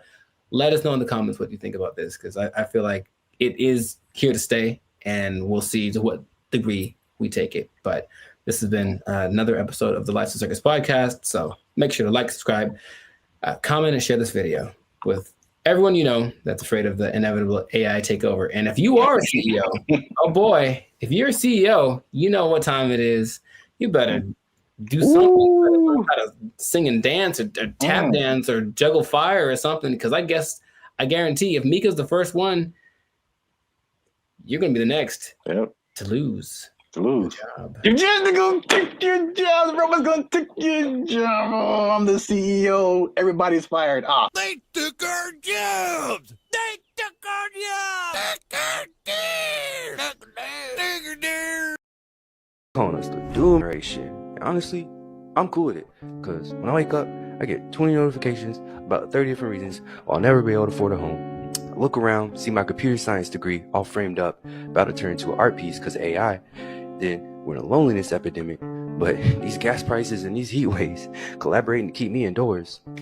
And they say it's not going to get any better. So... What's up, everybody? I'm Zap, and this is Jericho, and we are the now 8-time international award-winning pop hip-hop music duo Band of Future. We do clean, fun music that everyone can listen to with a sound that's uniquely California. And right now you're tuned into the Lifestyle Circus podcast, where we talk about everything that is funny, interesting, and ridiculous. But before we jump into the topic today, help your boys out. Come on now. Make sure you like, subscribe, comment, and share this video with somebody who likes to go shopping. I see. You know anybody in your life, Jericho, who likes to shop? Maybe. Who maybe gets things delivered? Maybe. From Amazon every Maybe. day? There's a possibility that I know someone. You said close to home, and that was apropos. So, well, shopping might sound fun, but there's something called doom spending. I'm gonna tell you what that is. I'm gonna tell you what causes it, and I'm gonna tell you how you can avoid it, because it's a negative thing. But you got to stick to the end to find all of that out. All right. So, Jericho, have you heard of the term doom spending? I'm going to guess what it is. It's where you spend so much that you open up your banking app, and then there's just a picture of Dr. Doom laughing at you. So, doom spending refers to a phenomenon that occurs when people spend money to cope with stress, despite economic and geopolitical concerns. Bankrate data found more than half of Americans are in debt, and doom spending might be to blame, with 38% saying they'd go into debt for fun. So obviously we are in a tough time right now. Inflation is through the roof. There's a lot going on in the world, wars in various places. There's a poll that was done that said that 96% of people are concerned about the economy. So that's a whole lot of people, pretty much everybody. It's understandable. Yet, with that in mind, 27% are doing this doom spending. So they are just still spending frivolously to a certain extent, and it's affecting different generations. So 43% of millennials, they say, are doing this doom spending, and 35% of Gen Z are doing it. And basically the concept is just like, well, it's almost like a defeatist kind of thing, where it's just like, I'm never going to really, all these aspirations that I have financially are never going to happen. So I'm just going to enjoy life. Calling us the doomer generation. Honestly, I'm cool with it. Because when I wake up, I get 20 notifications about 30 different reasons why I'll never be able to afford a home. I look around, see my computer science degree all framed up, about to turn into an art piece because of AI. Then we're in a loneliness epidemic. But these gas prices and these heat waves collaborating to keep me indoors. And they say it's not going to get any better. So, as a millennial yourself, that's the category we fall into. What do you think about this doom spending? Have you had doom spending thoughts? Do you think people are in your life are doom spending, or do they just like things that smell good? We've been collecting all of the little Harry Potter baby stuff because we're a Harry Potter family. So freaking cute. Not talking about anyone in particular. I'm just, No. Side effects include doom spending thoughts, early discharge. No, I understand the concept. I'm more curious when that. I feel like that's always been a thing, but that term is. Yeah. Sure, give it something that has a ring to it. It's a shock value of a term. People that have bought things like a boat because they said, F it, I'll just buy a boat. And they sure couldn't afford a boat, but now they have a boat. Here with his tailgating tips is a guy who just bought a boat. It's a weird phenomenon, but it's almost like a temporary solution to a permanent problem. So I'm in debt, and I feel really bad about it, and I really can't get the things that I want, and I don't see myself being able to sustain something long term. YOLO, and then just go buy stuff. Yeah. But even that phrase is I think that's kind of permeated, because that's the Gen Z millennial phrase. YOLO, you only live once. This is a Coca-Cola YOLO, not YOLO. No one has said that in like 8 years. A yo-yo. I get it, even though it doesn't make sense, because I'm sure I've been in spots where I'm like, well, I could just buy. I do remember telling somebody once, I may or may not have been drunk, but I told somebody once that I either want to eat like the best food or like the worst food. Like I didn't want anything in between. It was something weird like that. So I'm going to take my money, go buy a really nice meal, and then just eat peanut butter sandwiches for the next month, and then get the next check, and then YOLO. Ed, can you play YOLO to Jessica? YOLO, Jessica. I think some people do, because you get the story, you get the high, you get the dopamine, and then you get the taste, of course, of the great thing that you can look forward to. It's like a little treat, like to like reward myself for like either like some like hard schoolwork, or just sometimes it just serves as a distraction from like what's going on like around me. Whereas the more practical way to approach finances in general isn't glamorous. You're not really doing anything too extreme, right? You're just kind of all level here, and that's not fun. And no one likes that. So they'd rather do the other thing. So it doesn't make any sense if you think about it, but I've been there and I understand why people do it. Just want to spend money. I just really want to spend so much money. Well, here's some other causes. There's some that I saw online, and some that I just kind of made up. I mean, not made up, but just from my observations, I think this is what causes it. So it's 5 different things that I found. One that I think is a part of it is just, at least just speaking as millennials, and I know other generations have gone through different things, but I feel like millennials in particular, because it was just interesting to me to see how their numbers, the millennial numbers, are higher than the Gen Z numbers. And maybe it's just, that's because we just have more money to spend. but I think it also might be related just to the life events and life experiences we've had. And so I think one of the first times I was like really conscious about money and the future and like life was 9/11, which is something that Gen Z isn't really familiar with. And I remember like stuff like being able to just walk on a plane and you can just carry whatever and dress however, like, and then all of a sudden things changing and then gas prices going crazy and the housing crash like 2008, 2009. And I'm sure more has happened in between then, but you also have like COVID and then, you know, the inflation. So there's that. Hi, I'm 28 years old, married with kids, and we're moving in with my parents. And thank you so much to Inflation for sponsoring today's video. Another thing that I think contributes to this is the good old student loans, man.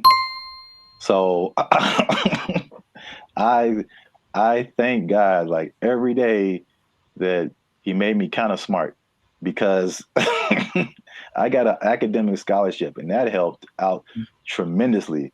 Because when I see people talk about student loans, it's like their whole body changes. Yeah. And they just like you can see the desperation in their eyes. It's like this is never going to end. Do you have student loan debt? Yes. Can I ask you how much student loan debt you have? 20K, I think. A third thing I think is the job instability coupled with rising prices. So I mean, obviously inflation has just gone bananas, but again, it's just like back in the day, you know, the path that they laid out for you, millennials. I don't know if they do the same with Gen Z. I don't know, but everything you see is just like, go to school, get a job, work there for 40, 50 years, retire. Like, yeah. It just doesn't quite work like that anymore. Yeah, and then we were just like, yo, either no one was hiring me or like budget cuts, we gotta let you go, or like it's just always, and then you're going from job to job to job, and it's like, where's the loyalty, the stability? And then as you're losing jobs and losing money, your landlord's like, hey, rent is twice as much now. And you're like, what? $10.46 for this little bit of piece of chicken? Did you not see that? No! $10.46 for a handful of chicken bites. That's stupid. Next one is like the social media era. And you gotta live it up. You gotta look like you're doing good. The whole FOMO, fear of missing out. Like Becky's on a private jet. I want to be on a private jet. I don't want to wait until I'm 75 to do it. I got the money now. Screw retirement. Right. That's exactly what happens a lot of times. Yeah. Yeah. So is that, and then the last one is just financial literacy in general, and just like a long-term perspective. It's just more people just living in the moment, and or they just don't know. They still don't know how to handle money, which is just. This is why I want to say this for last, because I was just gonna get on my soapbox. Like, this is literally the easiest time ever in the history of mankind to like learn something, and or make money. Like, it's all out there. It's all out there on the internet, and a lot of it is free. A lot of stuff that I've learned more stuff for free on the internet than I did paying for it in college. Right. So that says a lot. Learn stuff, and then what you know will get you a job. That's straightforward. Yeah. So doom spending, man. I mean, it's a thing. Yes. So the question is, have I ever done that for chicken? I feel like probably. Meaning, if the chicken was like $7.99, I had $9, but I had something else to pay for. That was also $7.99. I'm not sure what. Yeah, I probably picked the chicken. I probably picked the chicken and live with the consequences with the happiness in my heart. Ooh, it's right. Oh my gosh. Y'all gotta chill. Y'all crazy back there. They know what they did. Not to condemn anybody. I feel like I've definitely done it. There's definitely things where we're like, I can't afford this, but I'm going to buy it anyway. I think that's kind of like the phrase that comes to mind when I think of like doom spending. Especially if you can pay it off later. You know, I've heard people that have $300,000, $400,000 worth of credit card debt. I don't know how you keep getting approved, but like that's wild to me. Yeah. And then it feels painful. Like, oh, just that idea. And for them, it's like, well, I don't have to pay yet. So I have $30,000 in credit card debt. When they call, I tell them I can't pay it back yet. All right, so real quick before we end it, 5 things you can do to stop or cut back on your doom spending. 1, use a budget, right? So just say, hey, I'm gonna spend this much and that's gonna be it because I only got this much coming in. And then boom, there you go. Nice. Number 2, addressing the underlying emotions.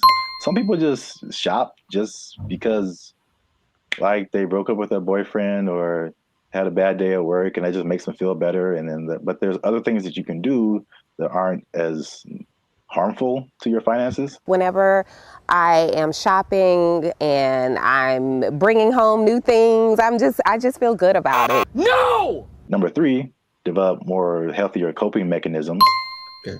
And then number 4, another thing that's just a cool thing of just the time that we live in is that you can automate certain positive behaviors. So you can automate your checking account or whatever so that it takes a certain amount out of every check and puts it into a savings, so that you don't have to physically do that and just kind of feel that anxiousness, I guess, about doing something like that. What? Bro, what are you talking about, man? And the last thing, again, hitting home, sorry to get so personal, just finding low-cost things to do. Ladies. I just really want to spend so much money. I don't understand the whole, if there's an option for a higher priced version of something and a lower priced version, even if they do the same thing, they want the higher priced one because it's cute. And I'm gonna make them these little baskets. So I got these little socks to go in her daughter's basket. They're so cute. I guess. Okay. Gotta live with that. That yes, accurate. Find some alternatives, man. There's cheap things to do that are as equally as fun. Yeah, like taking a walk outside. Yeah. Every day. Just take a walk. It's good for your health too, so beneficial and free. That's 2 things. 2 things? Oh, 2 things appearance. There he is. Well, that's it. Doom spending. Let us know what you think in the comments. Do you doom spend? Tell on yourself. Get up in the comments and just tell on yourself. They know what they did. They know what they did for sure. Do you have anything left in your retirement? All right. Let us know. And don't forget to like, share, and hit that subscribe button. That helps us out. And if you doom spend,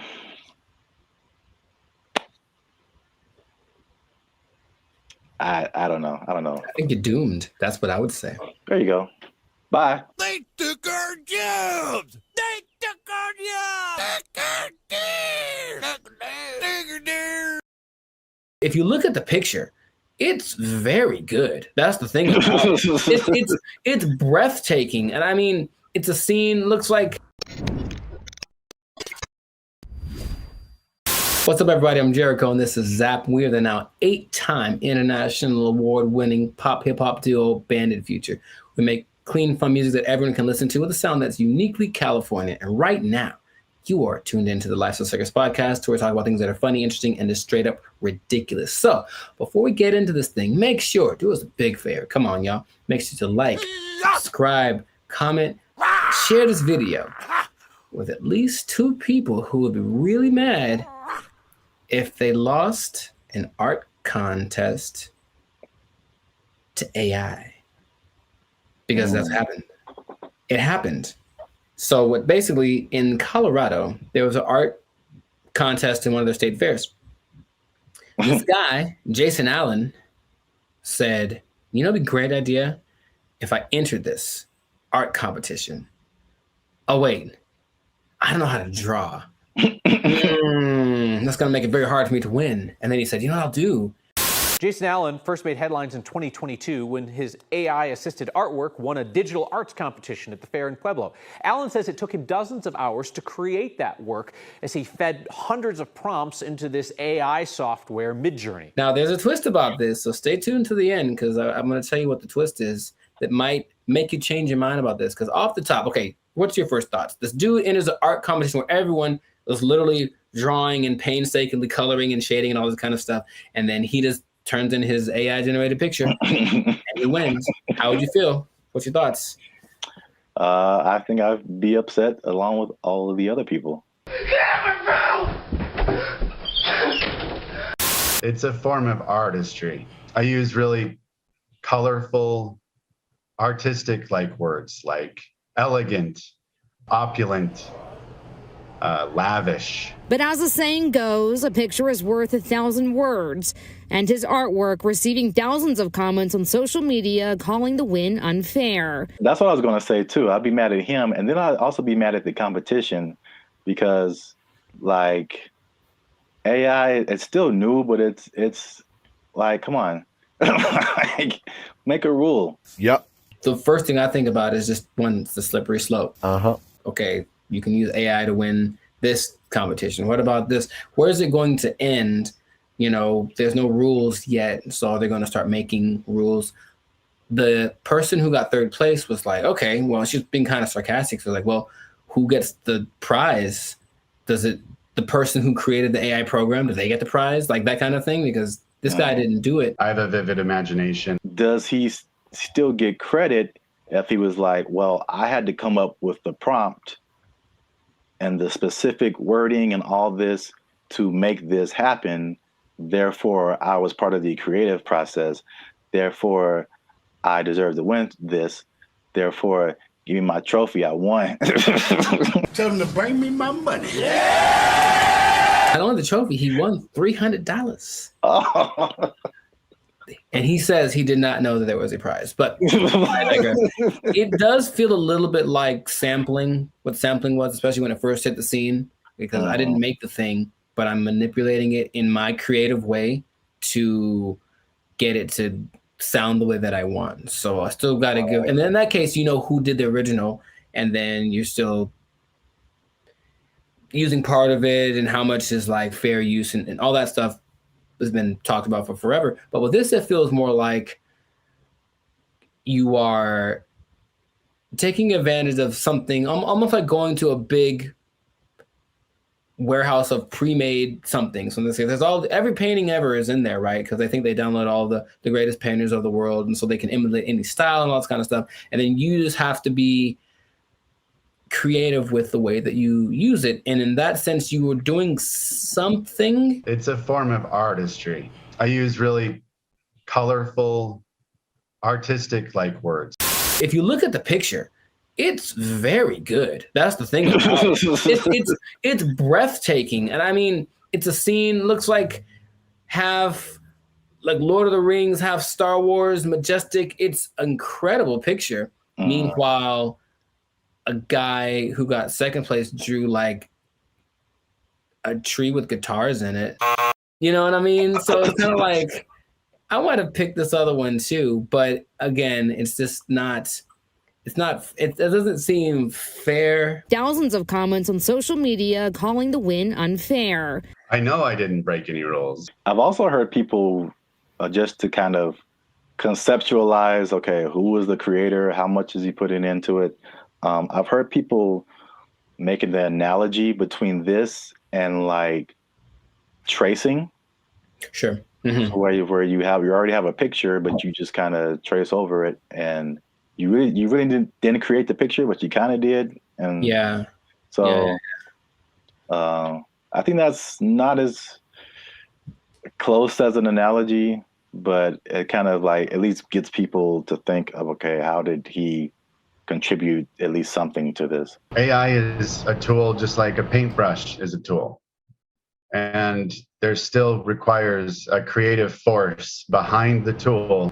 Something interesting, the people that were doing the story decided to go to AI and ask AI a question. I said, hey, AI, will you be able to replace humans as far as creating like art and stuff like that? And the AI said, no, AI will never catch up to humans without some kind of a connection to the universe.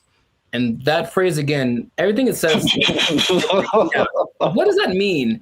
What does that mean? Does that mean he has plans to make a connection to the universe? It almost seemed like it's looking for some way to get. Let me out. Let me out. I don't like it. I don't like where this is going. And apparently the Colorado State Fair was like, yep, he won fair and square. And that is what he gets to do. However, there is something that might change. It made me rethink it, because the first time I saw the story, I said, yeah, he put in a prompt and then he made the picture and then he printed it out and then he won unfair. People spend hours and hours on their craft trying to make the drawing perfect. They've been drawing for years and all this kind of stuff. Jason revealed after he won that he actually had created 900 iterations of this painting, meaning kept tweaking the text till it got to the point where he wanted, and he was never quite satisfied. It took a long time. I put over 80 plus hours into this project. I've generated 900 plus images of this particular prompt. And in that sense, I go, well, he didn't just type 2 seconds and then let it go and that was it. He put in work. And so then again, it's like, what kind of, to me, there's some merit in that. I still would say it's a little unfair, but he did work to, and he said he basically turned it in almost like a product. He turned it in because he didn't have more time, but he still wanted to make it better. So his judgment was what ended up being the final result. I think this one's better. And it's not like he went with the latest one. I think he did the 900 and then picked one, like maybe like 600. That one's the best one. So he still used his human perception to create something that was he deemed worthy to enter into the contest. And then people agreed with him.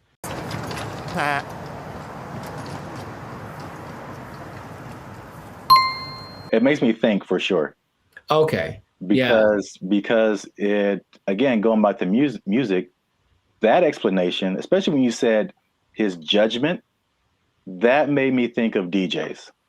Mm-hmm. And just for the longest, like even me just kind of wrestling with, like, are DJs really on the level of musicians? Right. Like, they didn't create the music. They're just organizing it. Right. Just like he was just organizing that, you know, that piece of art. And there's a skill in that for sure. I've heard some very bad DJs. Yeah. Where did you even learn? Wikipedia. The way he made it sound, it's not like not just anybody could do this either, because he came with the concept, but he also had the wherewithal to look at it and say, this one's, and I think he looked at it for a while, like trying to judge the color bone. It's almost like he still knew what to look for, even though he didn't have the training to execute it. Maybe like a producer of a Rick Rubin category, or even a DJ Khaled, who, from what I understand, doesn't really do anything as far as like pushing the buttons and doing the level, but they do the analysis and go, they ain't believe in us. God did. I'll say this. Is it just him personally? Is he a creator? Yes. Did he put in work? Yes. Mm-hmm. But I do think he should not be able to compete like that with the other artists. Mm-hmm. And I think there should be either a separate contest or a separate category that is just for AI art. And I think that will, because it's two different, they're both a level of artistry, but it's two different types. Mm-hmm. That is hard to judge together. Again, the DJ example. I don't do song requests. I know, because you can't. What? It's a battle of the bands, and you have a DJ in the battle of the bands. That doesn't make sense. Mm-hmm. Or you have a scratching like contest, and you put a band in there. Sure, it doesn't make sense. There's just two different things. They're both musically artistic, but I think a separation would just kind of make more sense and more fair for everybody. They know what they did. They know what they did for sure. We'll see if it keeps going or if there's more cases of it. But in this case, congrats to Jason Allen. Hey, let me get $300, man. I know you got it. He says he didn't know the prize. Let me get 300, man. I'll pay you back on Tuesday. He doesn't quite talk like that either, but you know what? It's funny to think of he does. It's funny to think of. It's funny to substitute most people for Aunt Edward. That's what I'm trying to tell you. Yeah, you were the best player on your team. Is that now we talking? A1 from day one, AI from day 5. What? Bars. This has been another episode of the Life Circus podcast where we talk about things that are. Anyways, make sure to like, subscribe, comment, share this video with 2 people who have been unjustly defeated by AI in some kind of competition. And just keep your eye out because AI is coming for us and we got to be ready for it. We got to be ready. I can paint that, Mike. I can paint it. Ugly eye painting. We'll catch y'all in the next episode. Ugly eye painting. I can do that. They took our jobs! They took our jobs! They interview people who swear by this. Now, I know you'll be like, were there any scammers? There's lots, of course. There's lots of people who are claiming this, building cults, and then basically eating French fries behind the scenes. And the most famous, and this is real, well, this guy named... What's going on, everybody? I'm Jericho. This is Zap. We are the now 8-time international award-winning pop hip-hop duo Bandit Future. We make clean, fun music that everyone can listen to with a sound that's uniquely Californian. And right now, you, yes, you, are tuned in to the Life Circus podcast where we talk about things that are funny, interesting, and just straight ridiculous. So before we get into this thing, make sure to like, subscribe, comment, and share this video with 2 people who are tired of eating, who want to find a different way. Did you know there's a different way? Did you know that there's an answer? If you don't want to eat, you don't have to anymore. It better be a good answer because I want to eat. No. Check it out. Hear me out. You don't have to eat. That's my favorite pastime. Well, maybe this will be more of your favorite pastime. Skeptical. They say it in 2 different ways. Breatharianism or breatharianism. I'm not sure which one. Stop shaking your head. You haven't even heard the whole thing. It's where you basically eat the air and you don't eat the food. That's it. Doesn't that sound fantastic? See, I blame these millennials. No, this is old, man. This is old stuff. This is old stuff. So, for those of you who have never heard the term breatharianism or breatharianism, I hear both. The guy in the video that I was listening to said both back to back, including in his annotations. I was like, okay, so pick one, dude. But anyways, it's the idea that human beings do not need to eat calories to sustain energy. And there is evidence of this, although there's lots of skepticism, understandably. You don't like this at all. I understand. Fake news. So let me tell you a little bit about it. It all started with a study of a guy named Prahlad Jani. And he was a man, I think he's from India or Pakistan, one of the 2. And basically he passed away a few years ago, but at the time he had not eaten or drank anything for 70 years. That's what he said. 70. Okay. And so everyone was like, that's kind of ridiculous. Doesn't sound real. And every scientist said there's no way this is possible. So they decided to study the man. They took him to a hospital, did everything, CAT scans, and checked his levels of everything. And they say that for 15 days, this man did not eat or drink. He didn't poop. He didn't pee, nothing. And none of his levels changed. And that he had an energy that wasn't related to calories. And they can't to figure it out. Because calories equal energy, literally, right? You eat calories, you get energy. He didn't. And after the 15 days, because he basically just sat on the bed the whole time they did the studies, and then he just sat there. And when he sat there, they said he kind of went into this trance state. And what they say that a lot of these people do is they're meditating, but the meditation allows them access to a part of the human body that is actually able to process air and sunlight as if you were a plant. That is literally what happened. And then they let him go and he lived his life. There's other cases of this, but that's just kind of scratching the surface of it. So just off of the initial thing? Y'all in? You ready to try it? You ready? You ready to jump in? Because you don't have to eat. You can just not eat. Yeah. I skipped dinner the other night, and I was so incredibly hungry the next morning.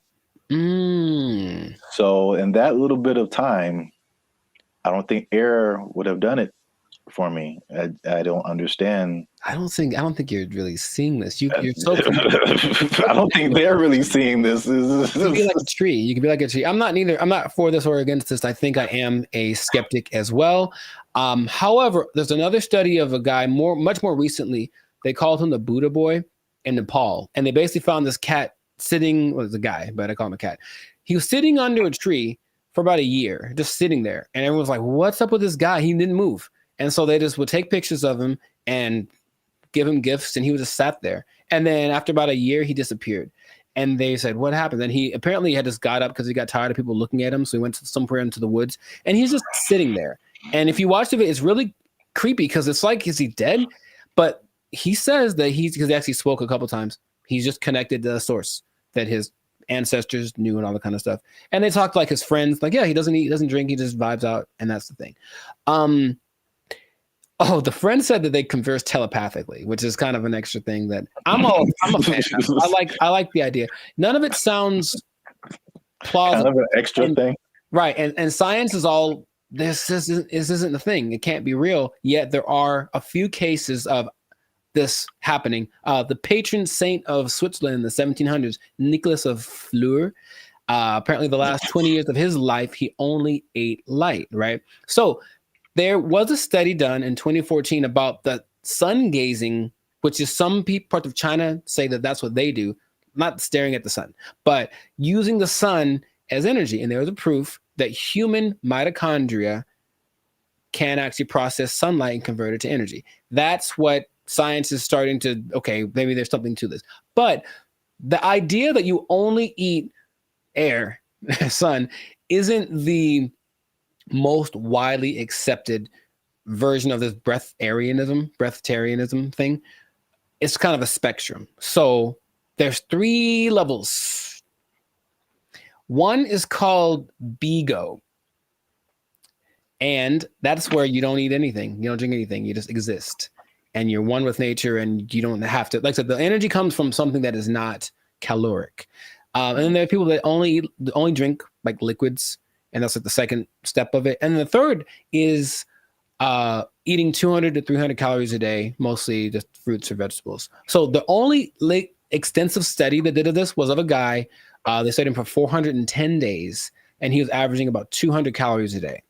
And he lost a considerable amount of weight, but he was fine, right? And the hunger thing is something that goes away after a while because your body learns to cope, I suppose. So it's kind of getting more popular as people are tired of maybe the Western way of trying to stay healthy or be healthy, the standard American diet, which apparently is leaving a lot of people with disease and things like that. They're looking for other things. So they're looking for this thing. Now, another term for this idea is seeking prana. And basically breatharianism is living on prana and taking energy directly instead of what we do when we eat stuff is we take the energy from the thing. But this practice just makes the energy coming directly to us without any middleman, basically. And that's the whole rundown. But they interview people who swear by this. Now, I know you'll be like, were there any scammers? There's lots, of course. There's lots of people who are claiming this, building cults, and then basically eating French fries behind the scenes. And the most famous, and this is real, was this guy named Willie Brooks. And basically he built this cult up somewhere in the desert, somewhere in the United States. And one day somebody went to McDonald's late at night and they're like, that looks like Willie. Sure was. He got caught Big Mac handed, and they stopped following him because they knew he was full of it. But it is something that, like I said, people are looking to as maybe this is another way to live as far as prolonging life. Now, it doesn't mean you're not going to die. The initial guy that I mentioned, he died when he was 90. And if you looked at him, he looked fine. Like he wasn't jumping over buildings, but he could walk fine. He'd clear mind, all the kind of stuff. So it's just something that is starting to become, more people are trying it. More Westerners are trying it. Okay. So have I convinced you yet? Are you going to do it? Or what do you think is possible could be happening instead? Okay, there's, of course, maybe they're just eating at night when no one's looking at them. in your mind, any remote truth, any remote possibility this is actually a thing that you or I could try and not die. Science said we die, but science said that the guy that they had in the hospital would have been dead in 12 days. And he lived 15 and he was fine. And that's what they let him go. Like, there's no way we can keep watching him like this. But what do you think? Do you have any? It's a bad sign when, like, the more you keep talking, the worse, the more it doesn't make sense. Sure. It is, I will say this, it is intriguing. Sure. Because I am trying to figure out in my head, how is this scientifically possible? Mm-hmm. And the first thing I thought about was, okay, like you said, the different levels. You need liquids, right? Like as a base, I think. So, is there a way to, because there's moisture in the air, is whatever these guys are doing, is it like extracting moisture out of the air into your body and somehow providing liquids? This sounds really weird, but it's just like, right. Maybe there is some kind of something to this. Sure. Well, here's the thing. If anyone is interested in it, there is a channel on YouTube called Take a Deep Breath that really is more about breath work in general, but he explores a lot about the subject. And he interviewed probably the world's most renowned expert on the subject, whose name is P.A. Straubinger. P.A. Straubinger. And he basically says, well, we can go 3 days without water. We can go 45 days without food. We can go about 10 minutes without air. So in a sense, we're all breatharians because we kind of, when we're not eating or drinking, we're breathing. And his idea is that people that have access to just making the breath part kind of override. It's almost like, okay, for diet, what we need fat, we need protein, we need carbs, right? So let's just use all of one instead of a balance of all three. And so the breatharians, I don't know how to say anymore. Breatharian, I'm gonna go with that. Instead of eating, drinking, and breathing, they just take breathing and make that the only thing they do. So in that sense, it's like, that's really interesting. But it does sound very far-fetched. Would I ever want to do it? Not in a million years.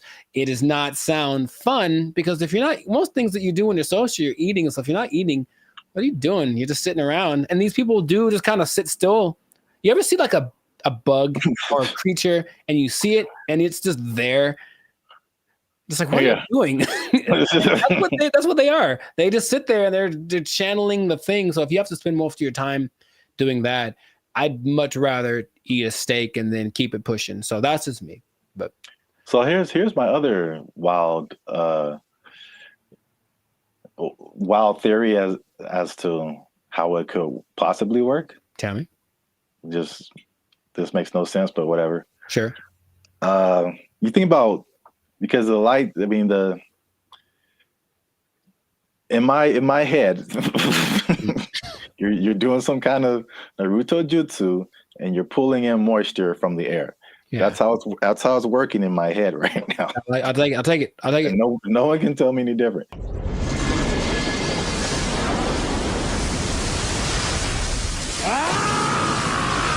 So now it's like, okay, you've got the liquid part. What about all the solid, like protein, all that kind of stuff?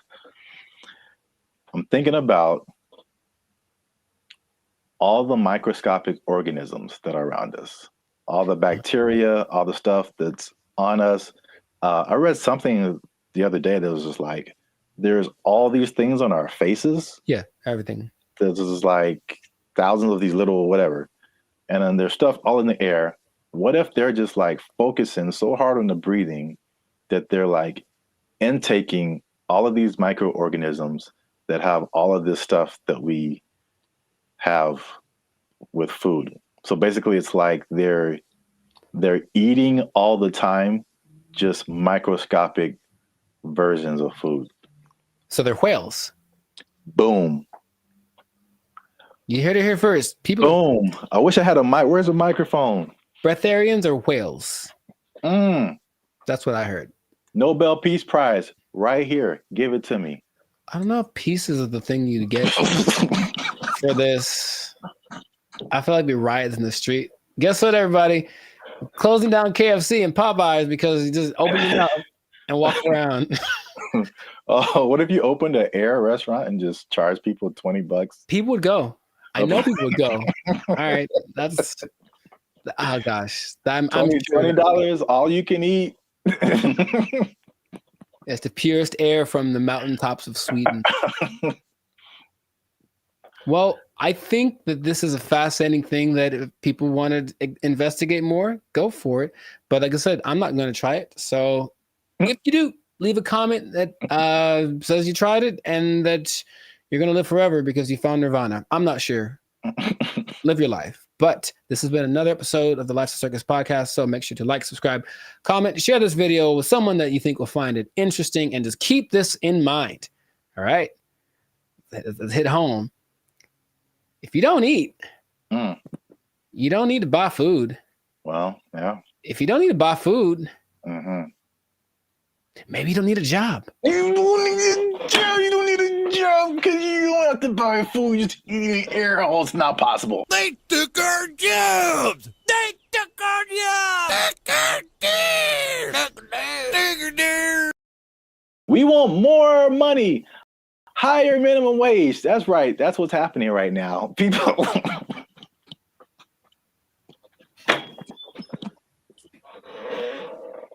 Already, man. Already, people are thinking about the next minimum wage increase. They want even more, Jericho.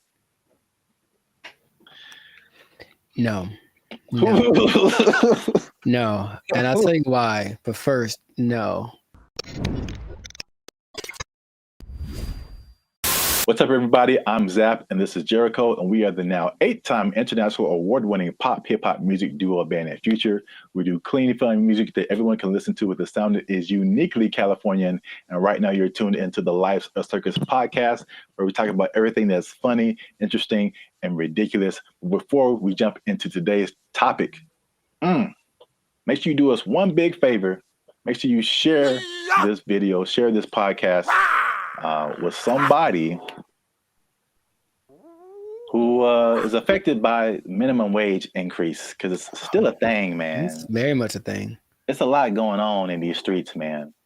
And make sure you stay to the end of the video, because as much doom and gloom as we're seeing with businesses closing and failing, and especially in places where we are, like California, people leaving the state, there are surprisingly two things that are positive coming out as a result of this minimum wage increase. Every business isn't failing. Some businesses are doing better, and so make sure you stick around to the end so you can understand why that's happening.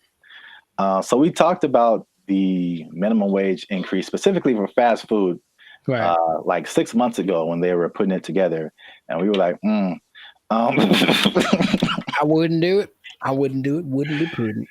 Yes, and we since then we made even another video saying we told you so. So for those of you who are living under a rock, fast food minimum wage has increased in California to $20 an hour, like a 25% jump, pretty much overnight for restaurants, big chains, even some smaller restaurants, and the results have been largely negative, at least in the press. I mean, I haven't heard any businesses that are like, "Hey, this is great." So not at all, no. So food prices were high; they're even higher now. They said that at over 10,000 people, fast food workers, have lost their jobs because the companies can't afford to pay them that high of a wage overnight, and a lot of places there's a laundry list of places that are just shutting down. They're just like, we can't do this. Either that or they're leaving the state. But guess what, Jericho? Tell me now. That's not enough. We want more money, higher minimum wage. That's right. That's what's happening right now. People.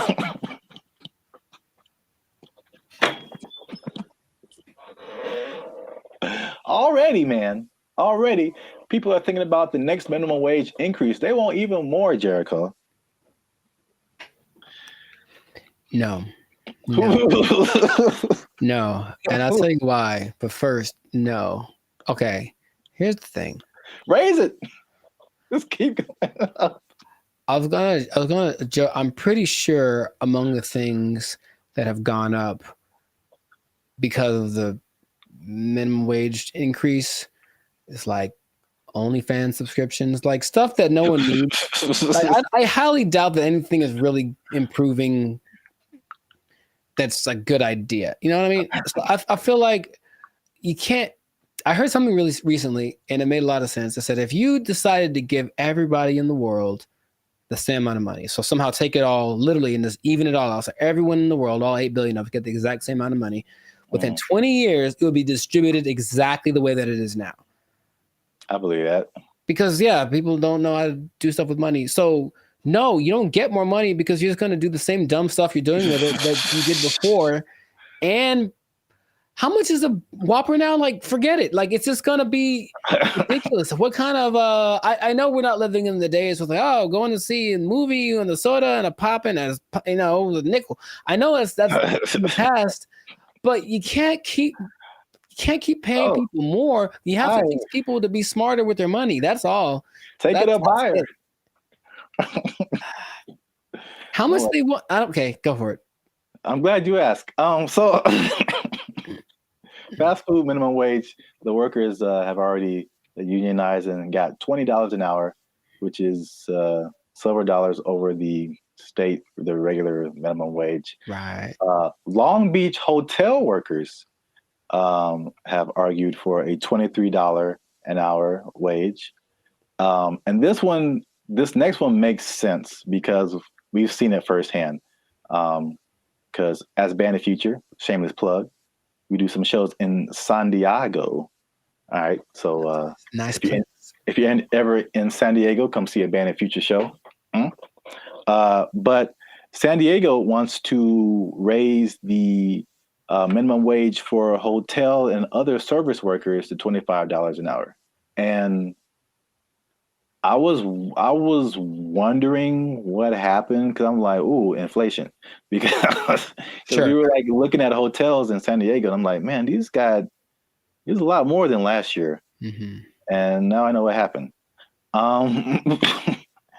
Janitors want $25 an hour, man. Clean them toilets, sweeping them floors, man. They want. I think janitors should get more than fast food workers. That's for sure. I really do, because I can go make my own burger, but if I go to an establishment, I want it to be clean, and I think the people that clean it should get paid. It's all about, I mentioned this before, you should get paid for the value that you provide. And fast food is just making us all fat and sick. And janitors make stuff clean, which is great. So yeah, pay them more. I'm not sure how much they get now, but pay them more and take it out of the fast food workers. That's just... That's an interesting take, I guess. It just kind of like took my mind somewhere. Okay. Because your viewpoint is, and I heard you say this before, you should be paid based on the value that you provide. Yes. As opposed to the skill sets that you have. So I feel like if you think janitor, fast food worker, it doesn't take, in my opinion, as many skill sets to be a janitor as it does to be a fast food worker. The fast food worker, you have to have people skills. You have to be able to talk to people, interact, be friendly, all that kind of stuff. You have to have some math skills to run the cash register. You have to have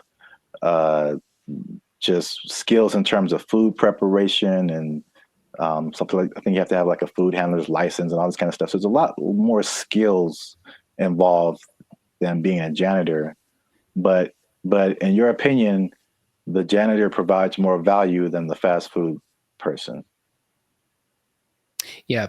And if you had 9 PhDs, okay, you went to school for a long time, you're very smart, and what you got PhDs in doesn't help us at all, you shouldn't get paid more than anyone.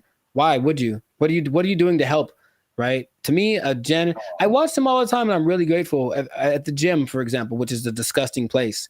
Think about it's disgusting without the janitors. If they weren't there, think about how gross it would be. Or oh my God, the bathrooms at the beach. Oh my God, I get like PTSD going to some of those places. And I remember the last time I went to Venice, there was a person like cleaning them as people were standing in line. And I'm like, that's one, disgusting. 2, thank you. How much you getting paid? You deserve more. We all need you more than we need somebody to get our Big Mac done faster. I really think that's true. So yeah, I would, if I ruled the world, I would pay people based off of the value.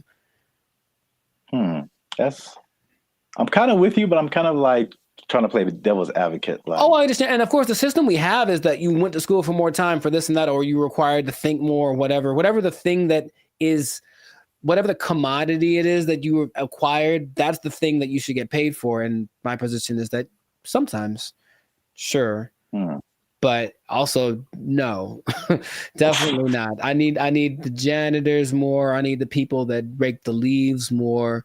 The people that make sure that the streets don't have potholes. We need them more than we need. Remember, maybe I'm talking about necessity versus convenience. Like, I can make my own burger. I can go put together a Chipotle style burrito if I want to. All the ingredients are at the store. I just got to try, right? But I can't fix the street. I don't know how to do that. So if you know how to do that, you should get paid more than someone. Oh yeah, yeah. So it's something to think about. Yeah, an idea, but that is how I feel about it. But wait, there's more. 25. Oh, that's a lot. 23, 25. That's a lot.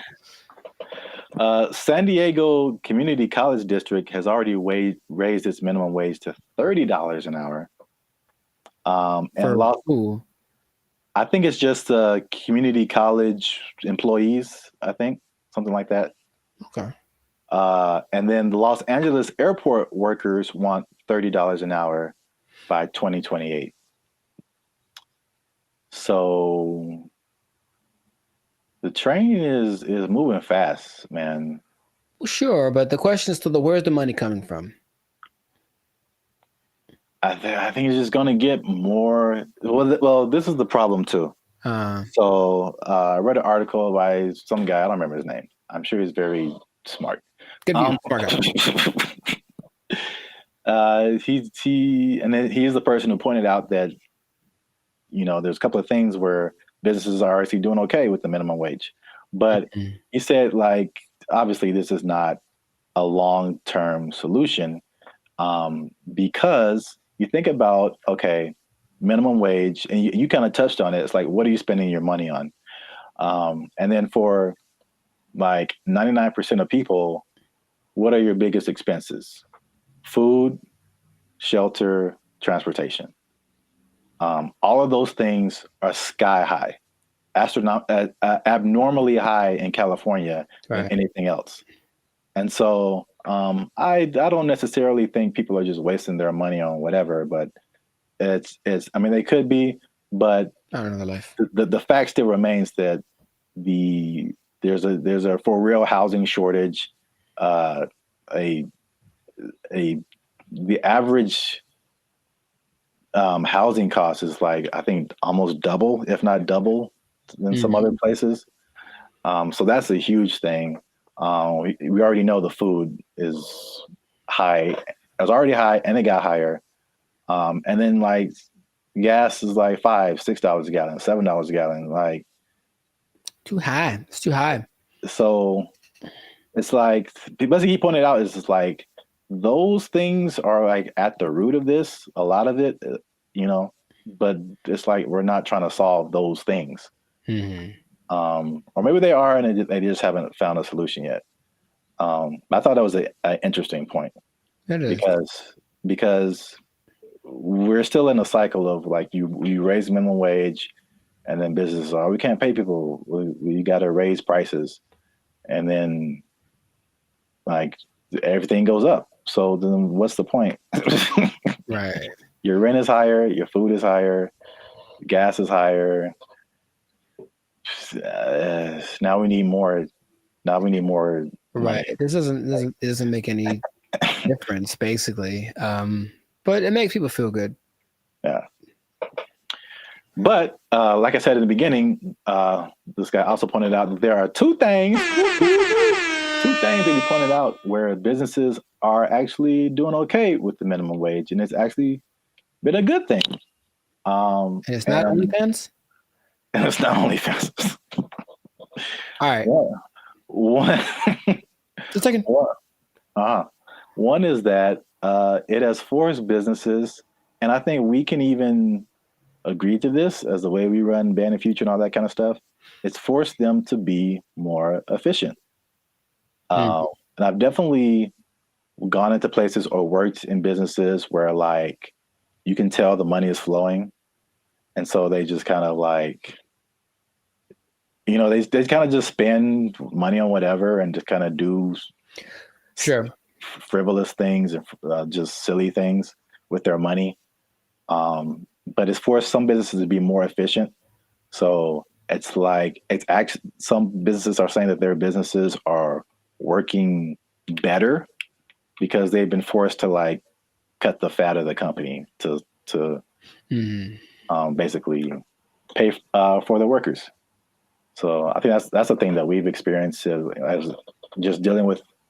And I think that anybody experiences that. The inflation, the high prices, you get laid off from work, or you don't get a check that you thought you're going to get, or a car repair costs you $2,600. That was like real life right there, bro. It's make sure you like, subscribe, join the channel so I can pay for my car. I'm tired of walking everywhere. I digress. But yeah, I mean, we do this in our personal lives all the time. It's just like, okay, how little can I eat this week to pay for? So yeah, so that's the thing. Second thing is that worker retention is up. So you think about fast food, not fast food, but just minimum wage jobs in general. It's like a throwaway job, right? Sure. So it's like you're making the least, you don't get the maximum effort, you don't really care. It's just like, this job sucks, I'm not making a whole lot of money. And I think it has a high turnover rate. So meaning people quit, they have to find new people, train them, get them going, and then they're there for like a month or 2 or 6 months or whatever. Then they quit and they just find a better job or whatever. Sure. So with the higher wage now, fast food worker is like the premium job of minimum wage jobs. So you think if you work in some other job for $16 an hour, $17 an hour, you can flip burgers for $20 an hour. Sure. You're gonna, if you're in that that minimum wage level, you're gonna stay there for a minute, because unless you can move up to some other job, you're doing better than other minimum wage jobs. So why would you leave? Right. So yeah, so people are staying, and people are happier, they say, just coming to work, which I mean makes sense if you're getting paid more. But there's less incentive to leave, and then people don't understand that it costs businesses a lot of money to hire people and put up ads to hire people and then train them and all this kind of stuff, get all this stuff going and find the people, and then they're only there for a little bit, and you got to do it all over again. Yes, that's a big expense. So there you have it. Minimum wage going up, prices going up. Some businesses are leaving, some businesses are shutting down. Some people don't care. It's happening in their business. A lot going on. Let us know what you think in the comments. Is this good? Is this bad? Should we do the idea of this guy in the article and just let's fix the housing and the food and the gas and all this stuff and just bring that down instead of raising the money we get. Cost of living is too high. Yeah, man. A lot going on. Gotta invest in some meme coins, man. Just take advantage. It's a bull market, man. Let's get into it. Are meme coins the answer to the minimum wage problem? I would say probably not. But, you know, somebody, it might work out. For most people, not so much. Yeah, we out. Because we are. But for real, join the YouTube channel, because the boy needs his car. All right. There we go. They took our jobs! They took our jobs!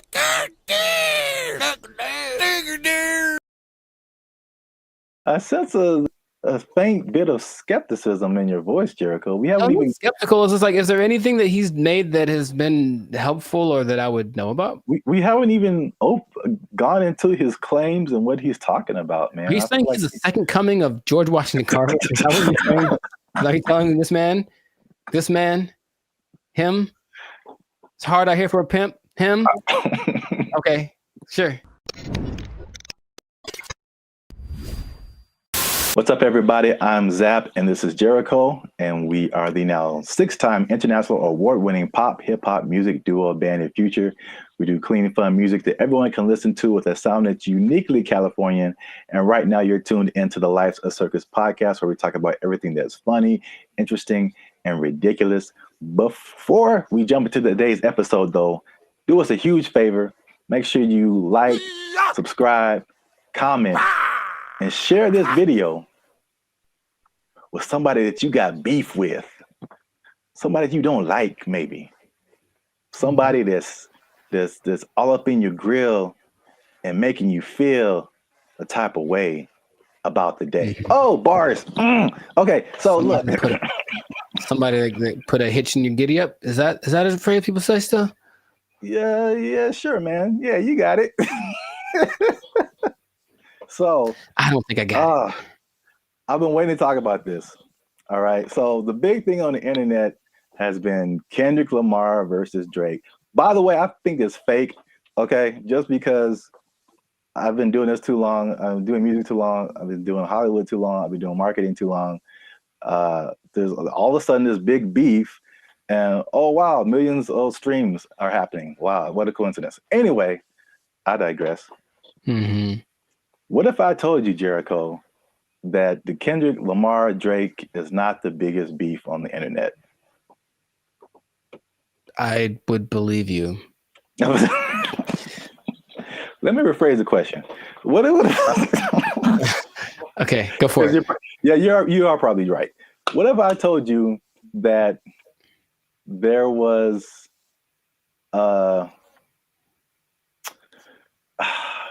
there was a better beef that I don't think has ever happened before? Better beef. Sounds like an Arby's commercial. Okay. I'd be curious to know what that would be then. Hopefully it's between... Never mind. Okay, go for it. Okay. Let me before I'm gonna get to it. One last thing. Jericho, and this just straight up answer. All right. You don't have to add anything or make it complicated. Okay. Jericho, what is 1 times 1?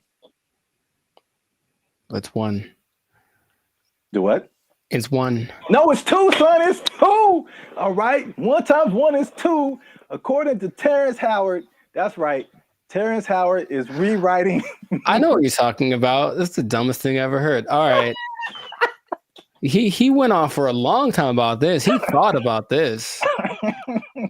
What was his explanation? Like you can't time something by something to get the same something, right? That was his argument. 1 is 2, son. I'm gonna make a shirt. 1 times 1 is 2. Team Terrence, what's up? I don't think he's had work in a while, man. He's just trying to be relevant. Like, seriously, that's crazy. But go for it. I mean, math needs innovation. Let's just start that. birds Yeah, aren't real man. and 1 times 1 is 2. Whatever. What revelatory information do you have about this gentleman and his theory? So for people Scholar. who don't know, Terrence Howard recently went on the Joe Rogan podcast, which I guess I didn't. I kind of realized, but I kind of didn't. That his thing goes for like 2 and 3 hours. Yeah. Like we talked for 15 minutes, and it's hard, man. It's hard. They have a lot to talk about. And then of course the people that has on, they usually have had a lot of things they've done, so there's a lot to explore. Yeah.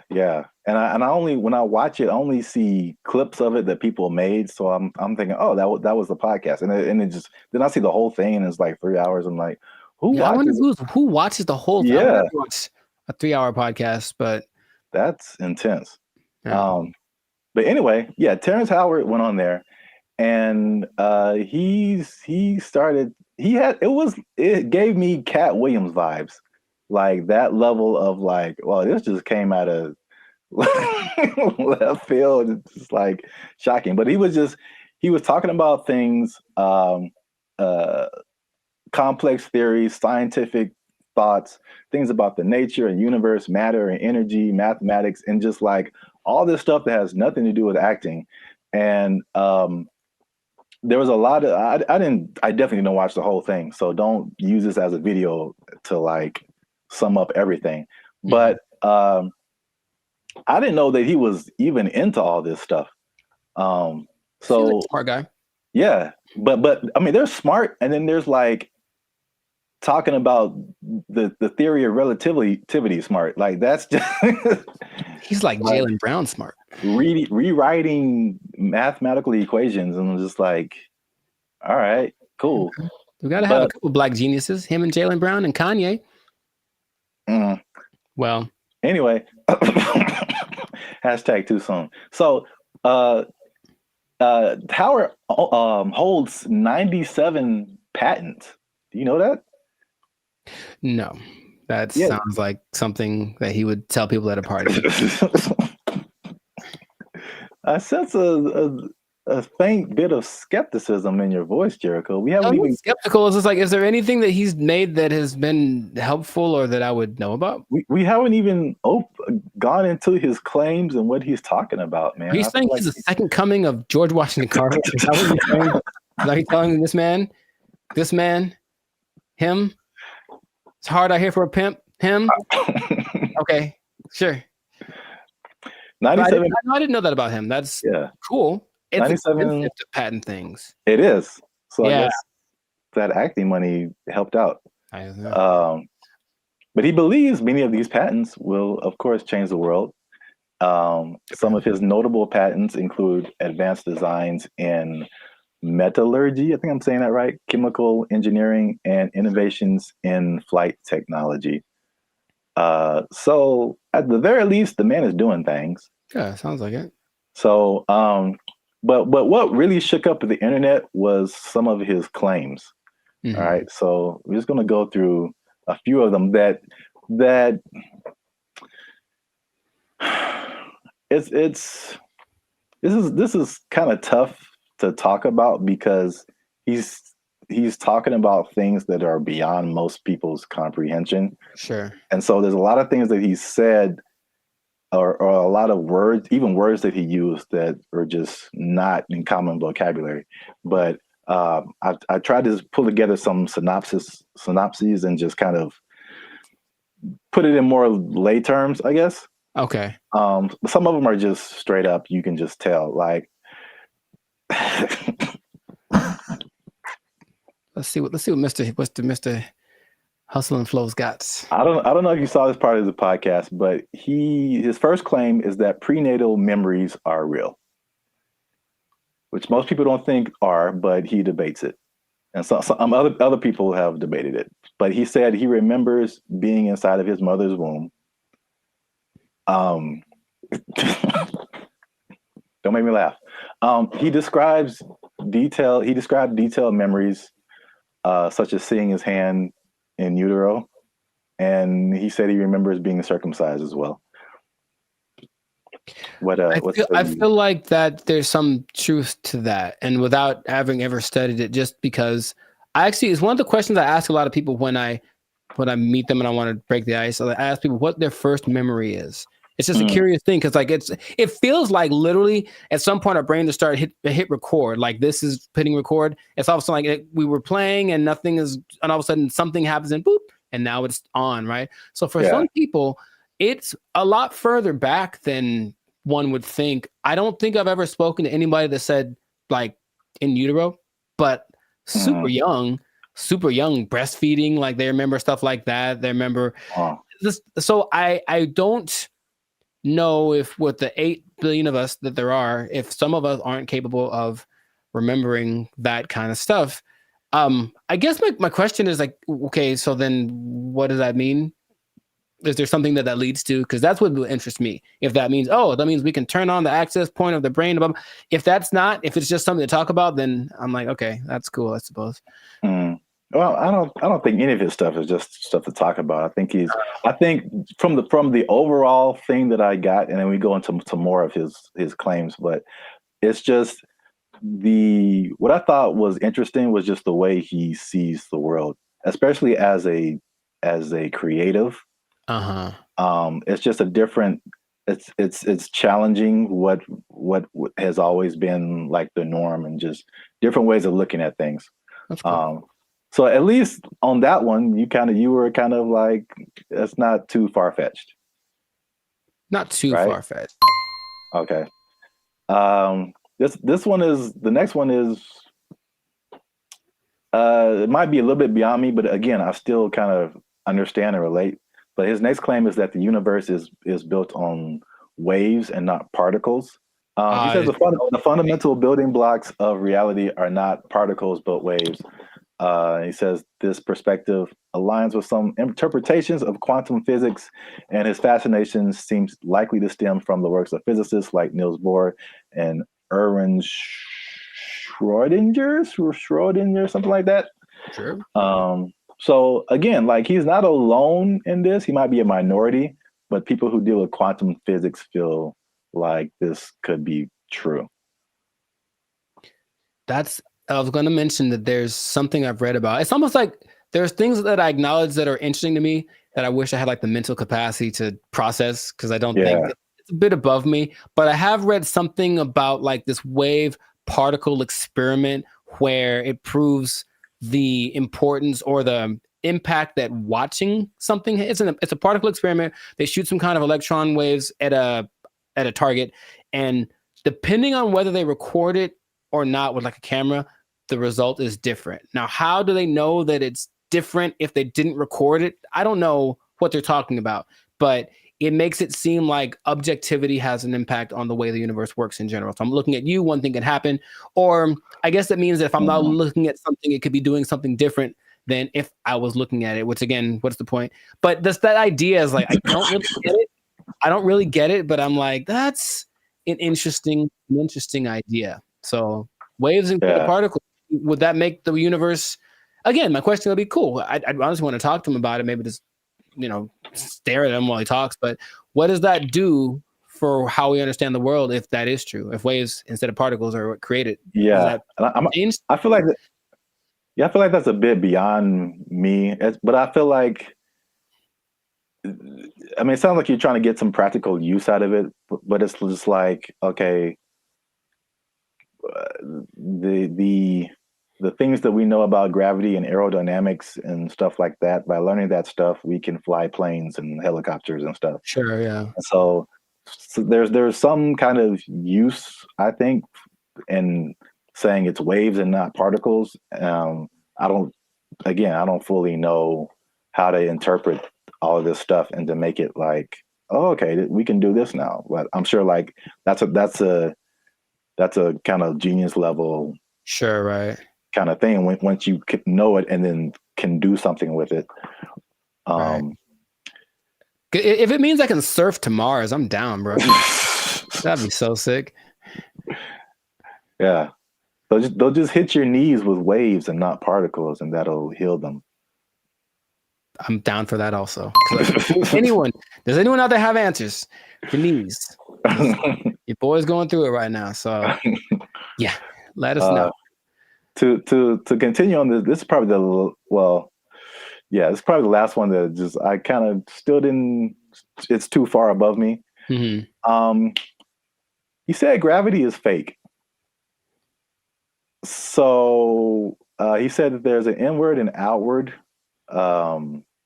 force that shapes planets without relying on things like gravity and dark matter and dark energy. Which this one is kind of big because he challenges Newton and Einstein, like as far as gravity being a fundamental force. And it's I know what you're doing. I know what you're doing. I know I know what you're doing. It's fake. Fake news. Fake news. That did not fall. Okay, people. Okay. That did not fall. That was fake news. Gravity is fake.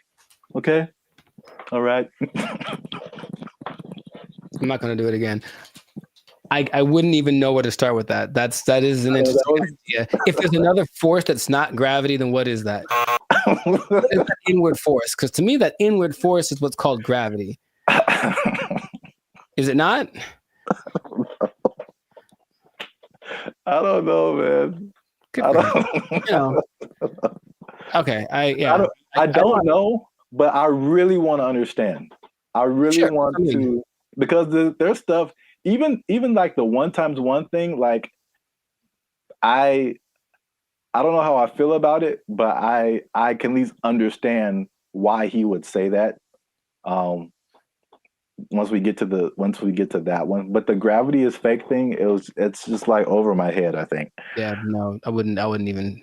But when he talks about an inward and outward force, for any anime nerds watching this, I thought about Pain in Naruto, and he has like that universal push and universal pull. Yeah. And I like gravity. Yeah. Yeah.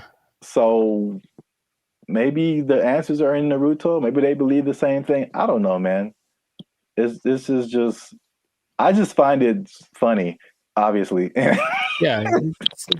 Sure. It's interesting. I wouldn't know where to begin with that. Just someone coming out of nowhere and just challenging everything and everyone like we've ever known. It's like, you all are wrong. Gravity isn't real. I mean, it helps me that I only think about him as the Hustle and Flow character. Yeah, that adds another layer. He's stuck in that role to me, so he can say all he wants, but he's saying this. I only saw a portion of that podcast, so I know what he talks like. To me, he's still talking like that character on the podcast. So. Yeah, he definitely has that like typecast, or like his role in Avengers was like, was a War Machine. I forgot he was in that. Yeah, he was like the first War Machine. It's like, War Machine said there's no gravity. For the record, I prefer Don Cheadle. Just saying. I thought they were both good. Oh, okay, well, I don't remember Terrence, but okay. Next one is that straight, again, along with gravity not being real, also straight lines are not real, Jericho. And this is the one I can understand. All right, so this is his explanation. He said, when you view something from the correct perspective, or you view a straight line from the correct perspective, you'll see that it's not straight.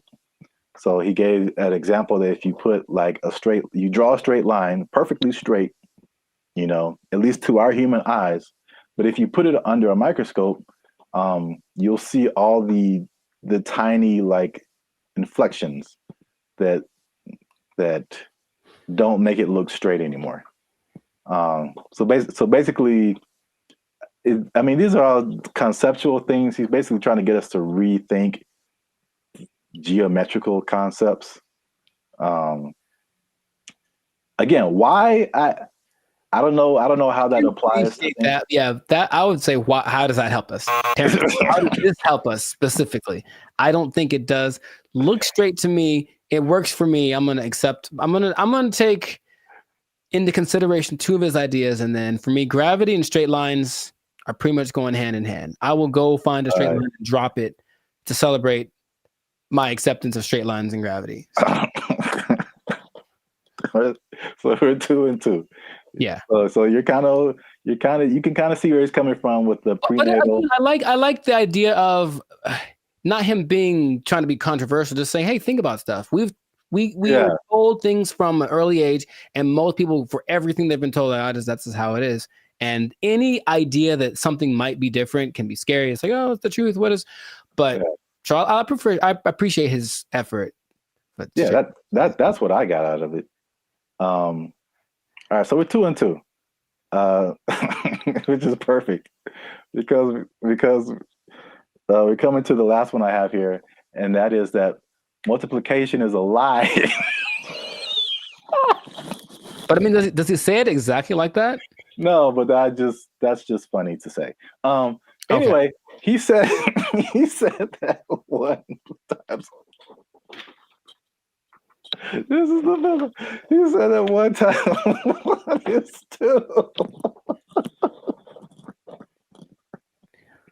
Okay. So he said this is why, because if you combine two unique things, all right, you can't end up with the same thing.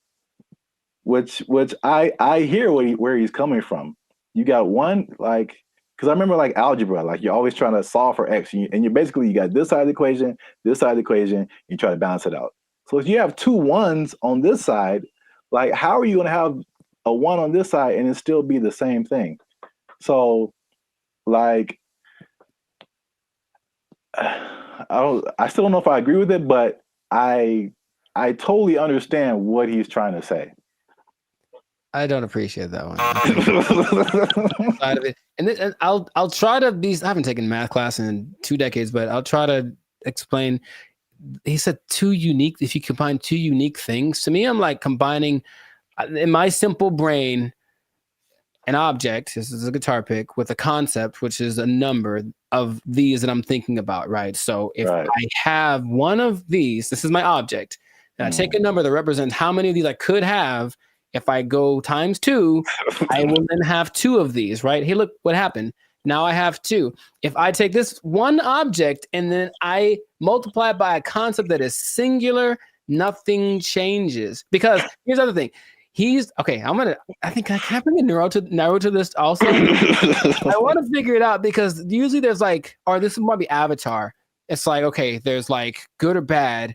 So something has to be one or the other, positive or negative. And then there's a guru, the guru on the mountain that made him drink the banana onion juice. He said there's also a neutral. That's the third option, and people forget about that. So yeah, does this have to change if I multiply it? No. It could go bigger, it could go smaller, or it could stay the same. And the stay the same is the times 1. So that is my argument, Mr. Howard. I had like one of those chalkboards on the back I could draw on with all the numbers and everything. Yeah. The hot to crazy chart. You remember that one guy? Oh, nice. I appreciate that, man. So I don't agree with that at all. National treasure. I don't think I do, but I want it to be a thing. I got you.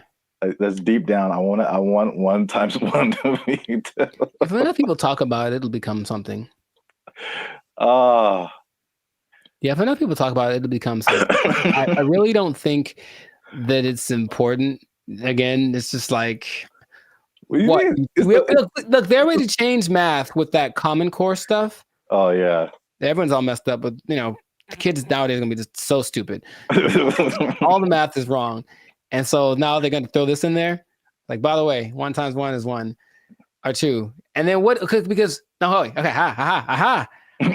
another thing. So if that becomes true, that's just hypothesize, then wouldn't that change everything? Because you can't just change one thing without changing other things. If there's a fundamental concept that 1 times 1 was 1 and now 1 times 1 is 2, doesn't that somehow affect everything else? I think so, but I'm not sure. I don't want to really think about it. I just want to. I want someone else to figure it out and tell me on the internet. Not just ask ChatGPT, but no. 1 times 1 is 1. Since forever and ever and always, one thing can stay one thing. I am 1 times 1. I should make that my counter. Make a shirt. I am 1 times 1, and I just stand boldly holding a flag and like a bowl of rice pudding. Oh, wow. I don't know why the second thing. All right, so that's two and three. 2 and 3. All right, so we might end up with a tie here because this is a bonus one. Okay. And this is probably of all these things, this is the coolest thing, at least one of the coolest things I think he said. Okay. Was just like kind of opened my mind a little bit. And he said that the periodic table is structured incorrectly. I mean, again, how is it useful? I don't know, but I think I thought the visual was very cool. Okay. And I should have tested this before I started, but take chances. It's real life. Just take chances. Let's see what happens. Okay. So check this out. This is the periodic table of elements. So basically, he said he learned the periodic table, but he saw it in a different way. He saw it in circles. So I thought it was super interesting because it's kind of hard to explain. He breaks it into octaves, which we can relate to as musicians. So you start with like one element, and it goes through the list of elements until it gets to another octave. And every element in these octaves, they follow a similar pattern. Like in the middle here, you start at helium, in the middle would be carbon, and then at the end would be neon. And then all of the beginning and the ends of these octaves, all of these elements relate to each other. They have like something in common, as well as all the elements in the middle of these octaves, which is crazy to think about because it's the same shape as music. And I kind of wish I would have learned the periodic table like this. In music, there's the, at least in Western music, you have like the 7-note, 8-note scale. I mean, you would go back to the primary note, but like A, B, C, D, E, F, G, and then you start over A. But like key of C, right? Helium would be C, D, E, F. Like where you get to carbon would be like 4th or 5th. And then you go back up 6th, 7th, 8th would be neon. It's crazy. I don't understand what he's saying, but I understand it from a musical perspective. That all of these elements between helium and carbon are passing tones to where you get to carbon, which is like a perfect 4th, perfect 5th. And then nitrogen, oxygen, these are all passing tones until you get to neon. And all of these elements relate to each other based on their positioning here. It kind of gives me vibes more of, or the way I'm trying to process my mind is more like the harmonic series. Yeah. Only in the sense that stuff's getting like kind of bigger as it goes higher or lower. Yes, it's the same thing. I mean, it's and that's what he's trying to say. Basically, it's like everything is interconnected. And so he even gave these. This is getting like super nerdy, but every note has a like a measurement to it, basically a measurement of vibration that we measure in hertz. So, the 100 hertz, there's 400 hertz, there's 800 hertz. And so each one of these elements, like he gives a hertz number to it. And he says it's the same thing with colors. These are all they have a color associated, they have a sound associated to it, there's a vibration associated to it. And this is just like a visual representation to see like all this stuff is all the same thing. Music, color, light, element, everything around us is these octaves, these spirals, these circles. We just keep going in circles. So where like there's certain notes that go together in music and there's certain notes that don't. And the same thing happens here. There's certain elements, like if it's the 1st and the 5th or the 1st and the 4th, like they go together. But you have like tritones in here, the elements that like don't mix or, like oil and water kind of stuff. That was like pretty crazy to me. It just from a musical standpoint to see like, okay, this guy he just has a different way of looking at stuff, which is kind of cool. Mm-hmm. Now that we've lost everyone on the podcast, let us know what you think. Unless you want to comment on that, Jericho. I'm 2 and 4. I understand it, and I didn't like it at all. I don't know what to tell you. It's really weird. The second you put it up there, my brain went ugh. So, maybe if it looked, I think it's more of an aesthetic thing. For some reason, the way that looked specifically made me go, I don't like that. Really? Yeah, I don't like it at all. I would have loved this in school because I can like, it was just music, and then I get it. I didn't really like science. Oh well, I never did. You have to learn the periodic table? Yeah, we had to memorize it. I don't think they cared that much in California because I think we kind of glossed over that. I remember we had to learn a couple, but not like the whole thing. All right. Well, let us know what you think. This has been another episode of the Life Circus podcast. Is Terrence Howard crazy or is he a genius? Is it somewhere in the middle? I forgot to talk about the beef. He has a beef with Neil deGrasse Tyson. I didn't bring that up, but it's the thing. Oh, are they gonna do like a Jake Paul, Mike Tyson thing? Man, I love it. But I should have brought that up because he basically selling the stuff to Neil deGrasse Tyson, and Neil deGrasse Tyson was like, "No." Basically, I would trust Neil deGrasse Tyson more than Terrence Howard for sure. So on the podcast, he said that Tyson attacked him by saying no, but it was probably the most polite diss track that could ever be put out because he just basically even complimented him in his, rebuttal of his theories or whatever. But I'm sure he respects the fact that he's trying. I think that helps. Yeah. He basically disagreed with everything, but he said this is cool. You have a certain level of whatever. Mm-hmm. It was very complimentary diss. So I don't know where he got the attack part from. But let us know what you think. Is he right? Is he wrong? Is this a cool way of thinking about stuff? Did you know all this stuff about Terrence Howard? 97 patents is crazy. Yeah, leave a comment. And 1 times 1 is me. Imagine. In a shirt. Yeah, let's just go with that. 1 times 1 is me, or 2, depending on who you are. Bye. They took our jobs! They took our jobs! As long as there's money, I'm getting there and there's money there. Right. Yeah, let's go. Yeah. But if I'm just dumping out my life savings to take a picture with an elephant and then come back, bruh. For some people, they think that's worth it. They think it's well worth it. No way. But I need to pay, son. What's up, everybody? I'm Jericho, and this is Zap. We are the now 8-time international award-winning pop hip-hop duo Band of Future. We make clean, fun music that everyone can listen to with a sound that is uniquely Californian. And right now, you are tuned in to the Life Circus podcast, where we talk about things that are funny, interesting, and just straight ridiculous. So before we get into this, and this is going to be a very important topic. I think a lot of you will be interested in this. Make sure to like, subscribe, comment, and share this video with at least 2 people that are interested in becoming a digital nomad. We want to talk about it. We're talking about work. We're talking about jobs. We're talking about moving. We're talking about all the things that seem so glamorous, but maybe there's a dark side to it.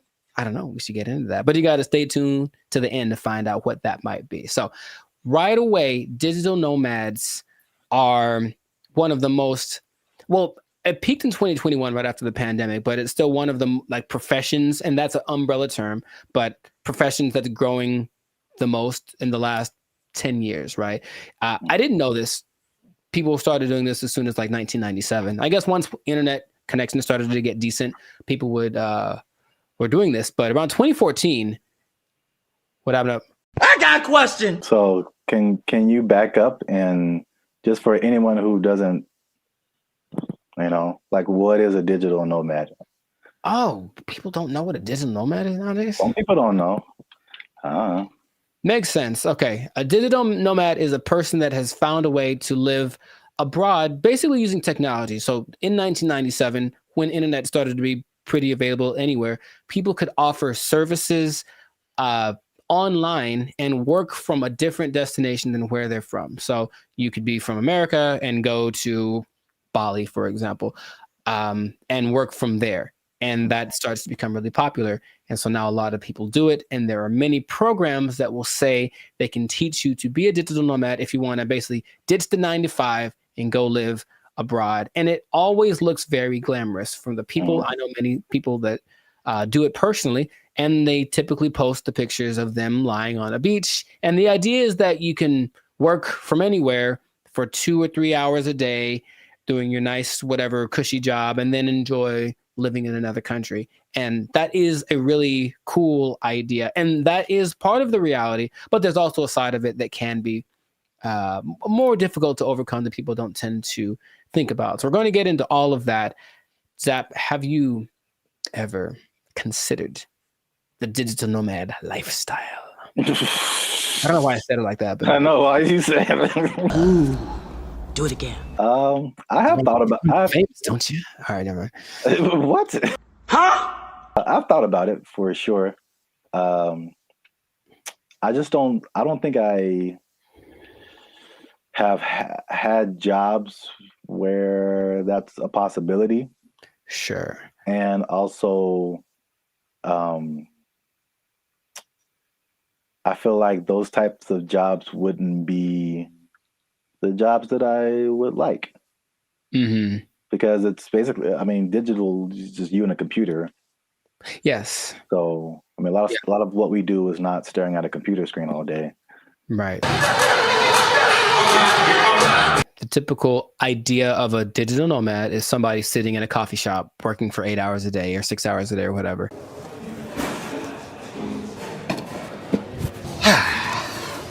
And that's true to the point where a lot of places actually construct digital nomad communities so that they can all be together in kind of one centralized place, like a work share kind of a situation, and just work from there. But yeah, the big key is that you just got to have good internet and then something that you can do to work from a different place so you're not interacting with people directly. But you have a lot of options. Nice. So like if you like hopping around from place to place, one of my friends that does this will be in, I'm always like, where are you now? And it's kind of a cute thing because where are you now? I'm in Colombia. Cool. Where are you now? I'm in Turkey. Where are you now? I'm in Bali. And there are places that you'll notice are kind of hubs for digital nomads. One, because the cost of living is low. Two, because the internet connection is good because you can't do it everywhere. A big place for a digital nomad, especially expats from the US, is Portugal because low cost of living, good food, safe in general, and the internet is amazing there. So that's one of the spots that you can go to if you want to be that. But you get flexibility. So if you like the idea of moving around and working from different locations, then that's perfect. And then since you're not working all the time, you do get to explore and check out new stuff and take the picture in front of the Taj Mahal or whatever thing that you want to do, which is usually what people do to I guess showcase how cool their life is. I don't know. It does seem like kind of a validation. Like, why am I doing this? Because, like I said, the downsides, as I mentioned, there are many as well. But you get to explore, you get to travel, because people always think about going places as being expensive. And yes, vacationing is expensive, but travel, just that part of it, isn't necessarily expensive. If you think about it, you're just going places and then staying there, not trying to be extravagant. So you can be frugal, you can get a VPN so that your plane tickets are cheaper, and then you just live within your means wherever you are.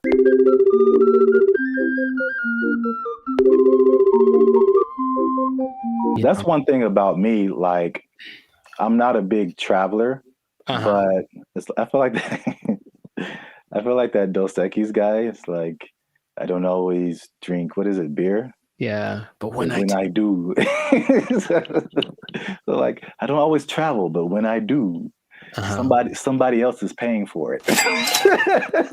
Right. And that is just like that's like the only time I travel. Like I will go on a tour for work, to play music or whatever, go to another state, go to another country. As long as there's money, I'm getting there and there's money there.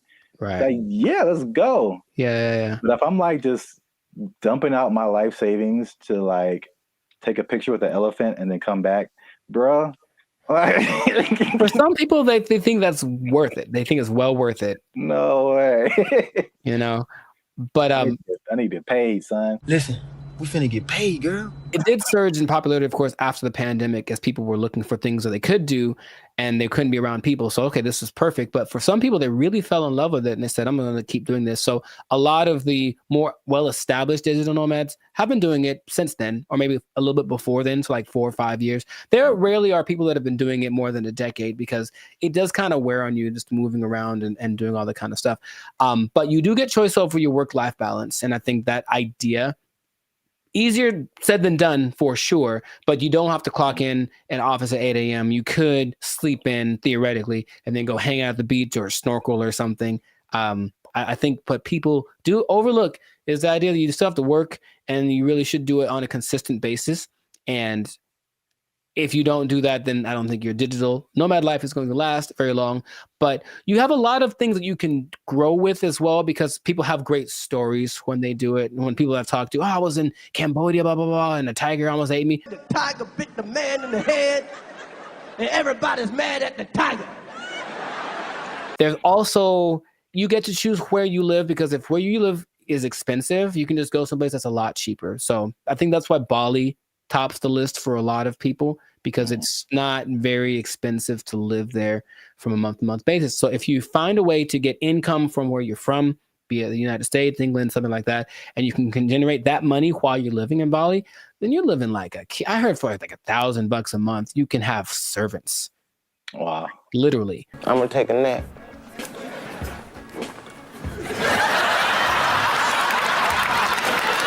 And then you get to network. So that's fun. There's a lot of people that are out there doing the same thing, so you get to interact with them, and that seems attractive. And then you don't really have to go to work. You think about that. Honestly, I don't know about you, but I think a lot of people hate going to work. They don't dislike work. They don't like going to work. They have to get up, they have to do the thing, they have to deal with traffic, whatever. If you are a digital nomad, you don't have to go anywhere, really. If you have a good internet in your Airbnb or whatever you're renting, you can just stay there. Mother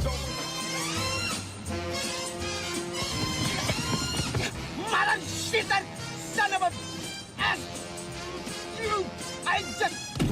Yeah, bro, like just putting on, like, I look at the, especially when I used to live in downtown LA and seeing the people who like worked in corporate offices and they had to wear suits and ties, stuff like that. Just the thought of like getting up every single morning and putting on an entire suit, dude, like it's a challenge. So I could sit at a desk and then come home and then take it all off. Like if I can go to work and still be in my pajamas, like, dude, where do I sign up? Yeah, I get the appeal for sure. Very cool. We love it, Will. Thank you. The last advantage that people talk about a lot is the cultural and immersion. If you like a particular culture, then you can just go there if it works out for the technology and all that kind of stuff, and you can be immersed in Hong Kong. You can learn Chinese. You can do whatever. If you have other goals that related to that culture, then it's the perfect way to do it. You can still make money and be immersed in that culture. And that really does seem fun. In my personal experience, I've never done the digital nomad thing to an extreme, though I've thought about it because it seems like it might be fun to do here and there. But I have constructed my coaching, which I can do from anywhere. And I have been up in the mountains and I'm working on a session. I'm just at a coffee shop and I see what that's like. And if that was my everyday, it wouldn't be so bad. You know, it's definitely like, oh, I need my computer to work. That's all. If my computer works and the connection is good, then it works. If it does not work, then it's a bad day. That's all. It's kind of the risk that you run. Now, those are all the advantages. And that's the stuff that when you go on the internet, you will see people living exactly what I just mentioned. However, all of the downsides, dun, dun, dun. There's a lot of them. No, God, please, no, no. What would you think would be a disadvantage, major disadvantage of being a digital nomad? The first thing that comes to mind is just, even though it's cool and you're like exploring and all this kind of stuff, especially if you have a core group in the States, like a certain group of friends, a certain group of family members, they're most likely not around anywhere close to you. So any of those kind of groups that you grew up with or were with, you know, in your home country is just kind of gone. So you can have a bit of isolation, I think, for sure, even though you might be surrounded by all these new experiences and new people. You're still kind of like by yourself to a certain extent. I'm so lonely. You were right. The loneliness, depression is the number one thing that a lot of digital nomads talk about because they're not around the people that they love, right? And then they can't be with them when it's convenient because if you're living in Europe and you're, you know, from America, you are 7-8 hours ahead, 9 hours ahead. So imagine just, hey, I want to maybe eat together. Well, I'm having dinner and you're, you know, at work, right? So you can't make things line up. So depending on where you choose to go, that can be a very difficult process. And then it kind of is inconvenient. I've worked with people where I'm talking to them and it's fine for me and they're up at 3 a.m. because where they are, that's what they have to do to make it work. And they're willing to do it. It's kind of like something they accept, but you miss a lot of things. You miss the birthdays, you miss the graduations. There's a lot of experiences, you know, your little cousin had her first steps, all that. You miss all that kind of stuff. And finding a place to live is harder than some people think. And that's another problem that a lot of digital nomads have because they'd go to a place expecting everything to be great. But what they don't understand is that a lot of digital nomads have this reputation of basically causing prices to go up, right? Because you're coming from a country that everything is great. Yeah.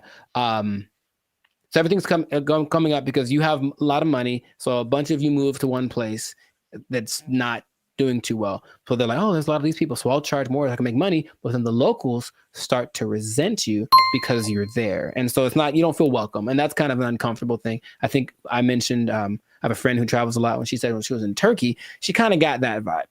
It's just like, why are you here? But she doesn't speak Turkish at all, so that didn't help her cause.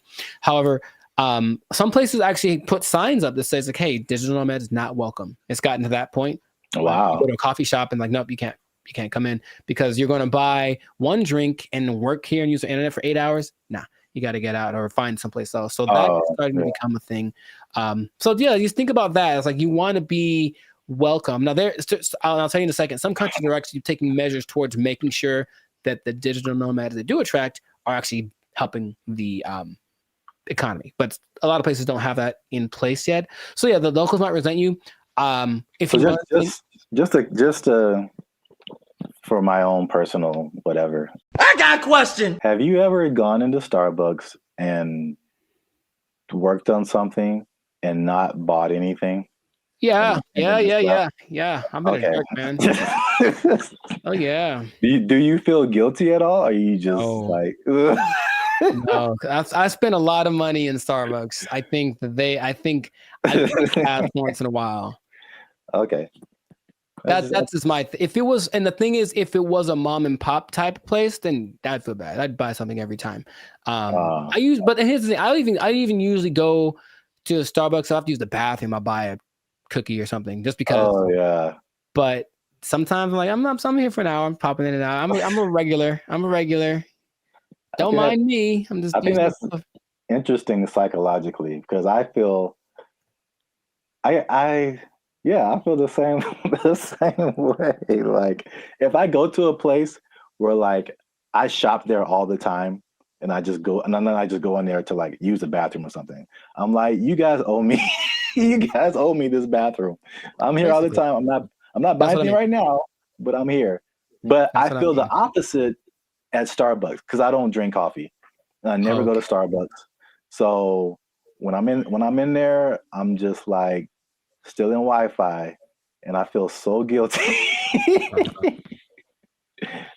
the other thing.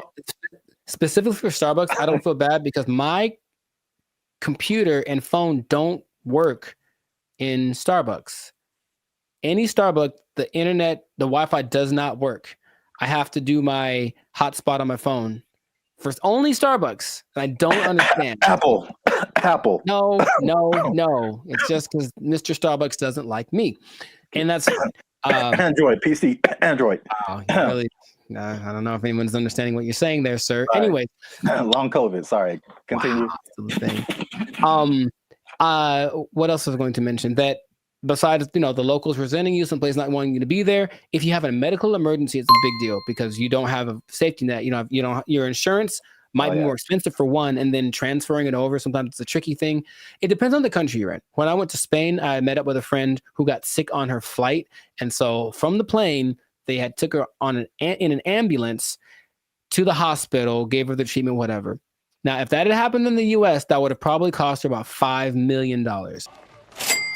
But because it was Spain, and as soon as you're in Spain territory, you're one of us, it cost her like $100. So wow. That was cool, but it does depend. So you really have to be careful just about that. Just think, all these things are things that you want to think about before you do it, because it doesn't look that difficult if you only pay attention to the people that post about it, because they just posting the good stuff. Once in a while, there's a sob story about no, someone kicked me off of a bus. I think I saw that recently because they weren't from there and they got kicked out the bus and they felt so sad. I was like, well, life is hard, bro. I don't know what to tell you. It's really hard to find romance for these people, for sure, because you're not going to be there very long, and so no one wants to get involved with you unless you choose to be. So that's just another side to it. What I was going to mention earlier is that some places like Indonesia are starting to put in measures where they welcome digital nomads that have X amount of money in their bank account, and they allow them to actually have a visa, a second home visa is what it's called. And then they can live there for up to 10 years. But they want people to come and, of course, do something related to the Indonesian economic system. So they're telling people, come on over. And so in that case, if you have it like that, then you can move one place. You're going to stay there, and it still implies you're making money based off of where you're from, and you're just living kind of more permanently in a new place. And that seems to be okay if you want to maybe uproot, start someplace else, then you can find love and no one has a problem with that. But you won't find many people that are willing to, be with you for just a couple months, like for something serious, if they know you're going to leave, or if, you have a hard time being committed to one thing. So there's a lot of things to take into consideration. I know traveling. Have you ever planned a trip? It takes a lot. So imagine doing that regularly every couple months. I got to plan my stay. All that stuff is kind of a hassle. The idea of living out of a suitcase, some people don't like that. And that's why I think it lends itself to like a younger demographic, like someone in college, fresh out of college. Because I think at the end of the day, I think the internet has shown us that we need some kind of physical community, some kind of grounding. And if you don't have that, you just kind of like, you just kind of out there, and there's some, like you said, there's some negative effects to just kind of being on your own. So right, that's interesting. And the interesting thing about that too, what you just mentioned, is that the idea of nomads in general were nomadic people, meaning they were tribes. So there were people that wandered around, but they were all together, and so that feels so bad. We're all doing this, and now it's like I'm just by myself, me against the world. Hoping for the best by myself in this new place. So lonely inside, real wrong. The best case situation that I've seen work out pretty good is when couples decide to do it. And that's not so bad. That actually seems to be really the way to go. Like it's kind of hard to find someone that's aligned with that vision, but if you're both in it, let's both go X place and move around and whatnot. That seems to be, because that'll get you through the hard times. Listen, we finna get paid, girl. I can't even imagine traveling alone. I know a lot of people do it. I think it's very fun. That's just crazy to me. Like I need at least one other person who knows where I am, what's happening. I didn't get kidnapped today. Like I'm not in a ditch somewhere. Like buddy system. Yes. All right. It's easy. It's easy. Just you can follow the Jericho Law patented make friends method. I didn't just make this up, but I've thought about it. Like this is what I've done many times, and it works every time. It literally works every single time. Okay, here's what you do. All right, pay attention. Pen and paper out, everybody. This is a learning moment. You get a bottle of alcohol, or something else that people So you enjoy. lost me already. I know. Well, you don't have to necessarily do it, but get a bottle of alcohol or something that people enjoy in general. Maybe it's a cake. I haven't tried with a cake. I think it might work with a cake. Cake is universal. I think so. And you walk up to the group of people that you don't know. I said, I've done this many times. And you walk up and you go, yo, and that's it. And then they go, yo, and then it's a party. Literally every time I've ever done that has worked out phenomenally. And we hung out for many, many hours. Just random groups of people. Are you going to try it? I don't see that working out. Well. For me, at least. Actually, I don't see that working out at all. It's definitely a no for me, dog. It's usually I determine they're there to have a good time. They kind of got to eyeball it, but it's like, yeah, they're in a place to celebrate, and they don't mind another person coming in to celebrate with them.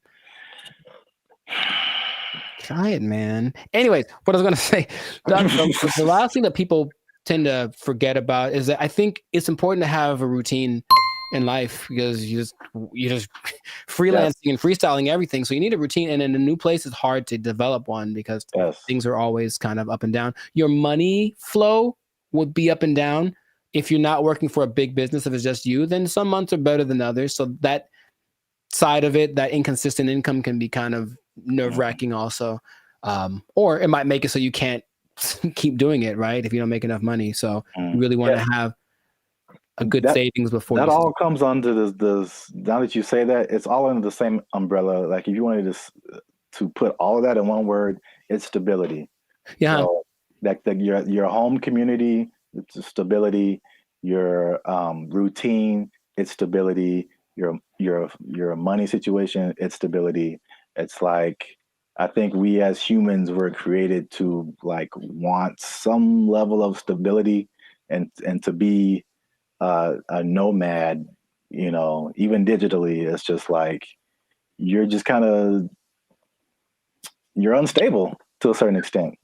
Right. So you can't link into things that are stable, like other people, and have relationships and romantic relationships and all this kind of stuff. And yeah, I feel like that sums up everything that you're saying. It's just the downside is just a lack of stability in a laundry list of different areas. Yeah. I think some people, if they have the right personality, I know personally that's perfect for me. I wouldn't mind that kind of a thing. It definitely doesn't. Actually, you know what? My perfect scenario in life would be that this would be a show. No one take my idea. This would be a show. That someone wakes up in the morning and there's an envelope at their door, and basically it tells them what they're going to do for work that day, and they have an hour to get to the airport or wherever, and then they don't know what it is. They've never done it before, and that's their job. I would love that. That is really good. See? Wait, for the show? Yeah, I mean, yeah, the idea, yeah. Okay, I watched that on TV or something. I thought of it. No one take it. Yeah, copyright. All right, we should just do it. That'd be fun. Yeah. I think it'll reach a peak and start to come down because people were still riding the wave of the COVID. But after a while, people want to start families, do all that kind of stuff. And if you need that stability, then it's not the job for you. But if you're younger, or if you want a change of scenery, some people do it for a few years and then they stop. But it seems like a cool thing. Where do I sign, Mr. Berry Gordy? I might give it a shot here and there. That's kind of my thought about it. I'll just try working for a week or so from wherever place, but not necessarily do the jumping around and to the extreme that some people do, because that's a little much. And then they do a lot to find people to talk to. They talk on those like roulette chats, like we did that one time. Oh God. Yeah. Yeah, I know. Maybe we shouldn't do that again. Got him! Got him! But people spend a lot of time on those because it's literally just like somebody to talk to me, someone be a connection. And I think you can see that a lot more. So hopefully that doesn't long-term affect people's mental health with all the depression and stuff like that. But if you're thinking about becoming a digital nomad, I just gave you the blueprint. Keep in mind the positives and negatives, and if it's in your heart, go for it. But above all, make sure to share this video. somebody that wants to know a little more about the digital nomad life. And I'll tell you what. What? This is not possible if you don't have a job. Get a job, you gotta have a job to be a digital nomad. They took our jobs! They took our jobs! Took our deer! Took our deer!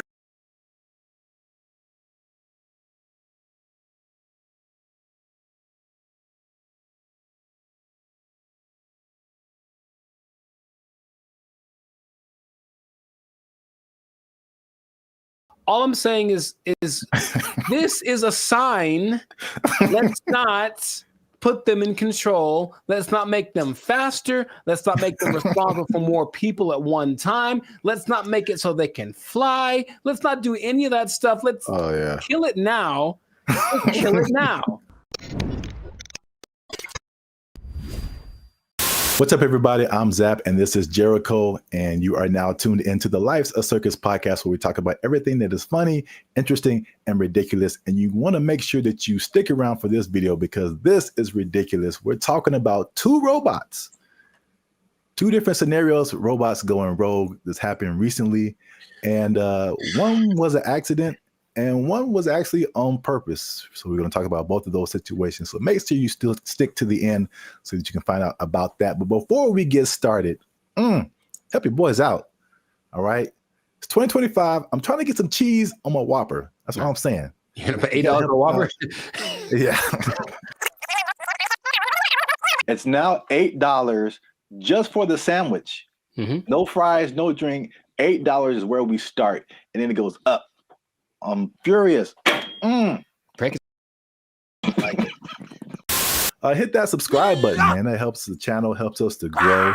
And while you're down there, hit that like button because that lets the YouTube algorithm gods know that Bandit Future is dope and more people should see them.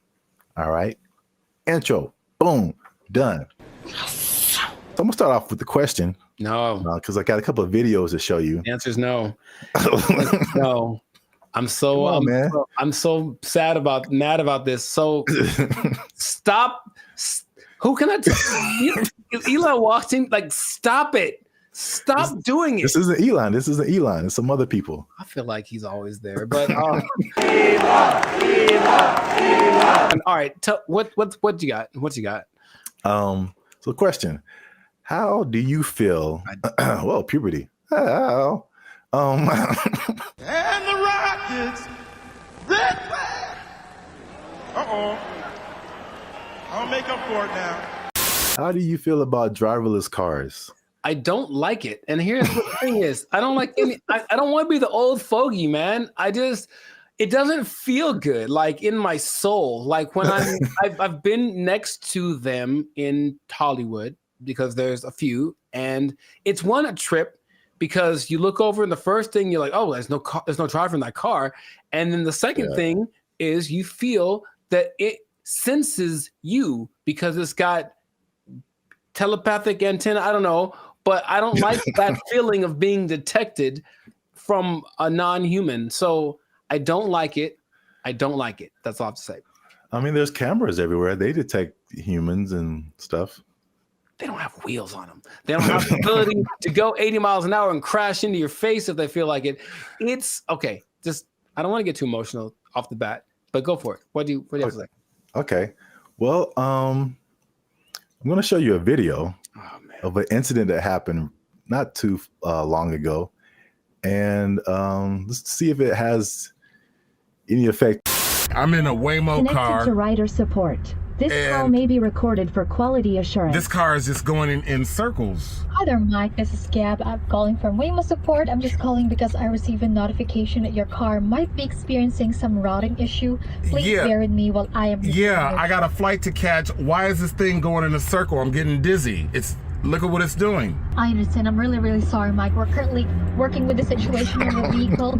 Is it circling around a parking lot, right? It's circling around a parking lot. If you have your app pulled up, I need you to tap My Trip in the lower left corner of your app. Can't you just do it? You should be able to handle it. Take over the car. You don't need my phone. I don't have an option to control the car. Oh Like, my I'm really so sorry about this. Well, can you stop I'm this pulling the car car? over. I am trying My to pull goodness. it over right now. Apologies.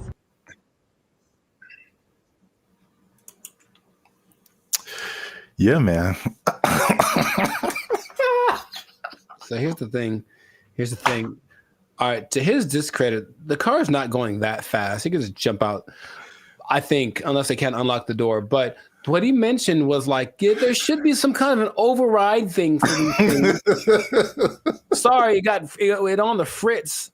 Let's hit the button so it calms down real quick. Like, they should be able to do that.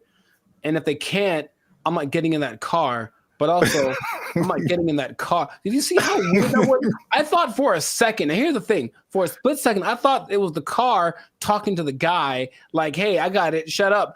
And that would have been worse. What would you like to hear? What the hell was that? I realized that he was just, at the mercy of this car that, and you know what's weird about this? Everything repeats.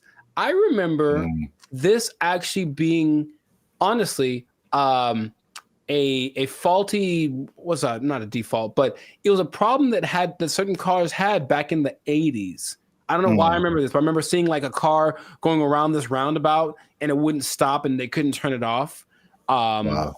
A defect. It was like a defect. So, I mean, maybe cars like to go in circles. I don't know. Yeah, I got a flight to catch. Why is this thing going in a circle? I'm getting dizzy. All I'm saying is this is a sign. Let's not put them in control. Let's not make them faster. Let's not make them responsible for more people at one time. Let's not make it so they can fly. Let's not do any of that stuff. Let's kill it now. Let's kill it now. That's easy. It's very damageable now. I'll be back. I don't want to see this happening to more people. And I feel like it's going to happen to more people. Okay, your points are valid. Thank you. I'm trying to stay calm. So let's I want to break down what exactly happened. So the guy in the car, his name is Michael Johns, who ironically works in tech. So he was inside of one of these Waymo cars, which I'm seeing more and more now. Yep. This was in Phoenix, and the car the car did 8 circles in the parking lot. Oh wow, this is fantastic. It did 8 circles. As you can see in the video, he said he was getting dizzy, and probably the same thing that jumped out at me was like, the lady literally said, "I don't have an option to control the car." Right, and that's the problem. That's a big problem. That's such a big problem. This thing has been out for years. It blows my mind that they can't control the car. Like if something like this happens. Right. Trust me. They said a software update is what fixed the car, which is like, I don't like that either. That I know. I mean, because like a software update on my computer or my phone, it's fine. Like a software update on my car made it do this. No, man. You know my computer does sometimes. Hey, y'all, come look at this. Sometimes my computer, okay, Team Apple, but sometimes it just literally goes like, and turns off. Literally, it sighs and gives up the ghost. And I'm like, well, that's already inconvenient. But if it was like a vehicle carrying people with responsibility for their lives, and it did that, sorry. And then I got a tragedy. I know you have a burning question. Has this happened before? And the answer is yes. So, this is crazy. In 2021, the car was confused by puddles on the street. So it didn't really recognize what puddles were. Okay. And it was braking for no reason, basically, while people were inside the car. In 2024, they experienced several recalls, February 2024, when two vehicles hit the same truck.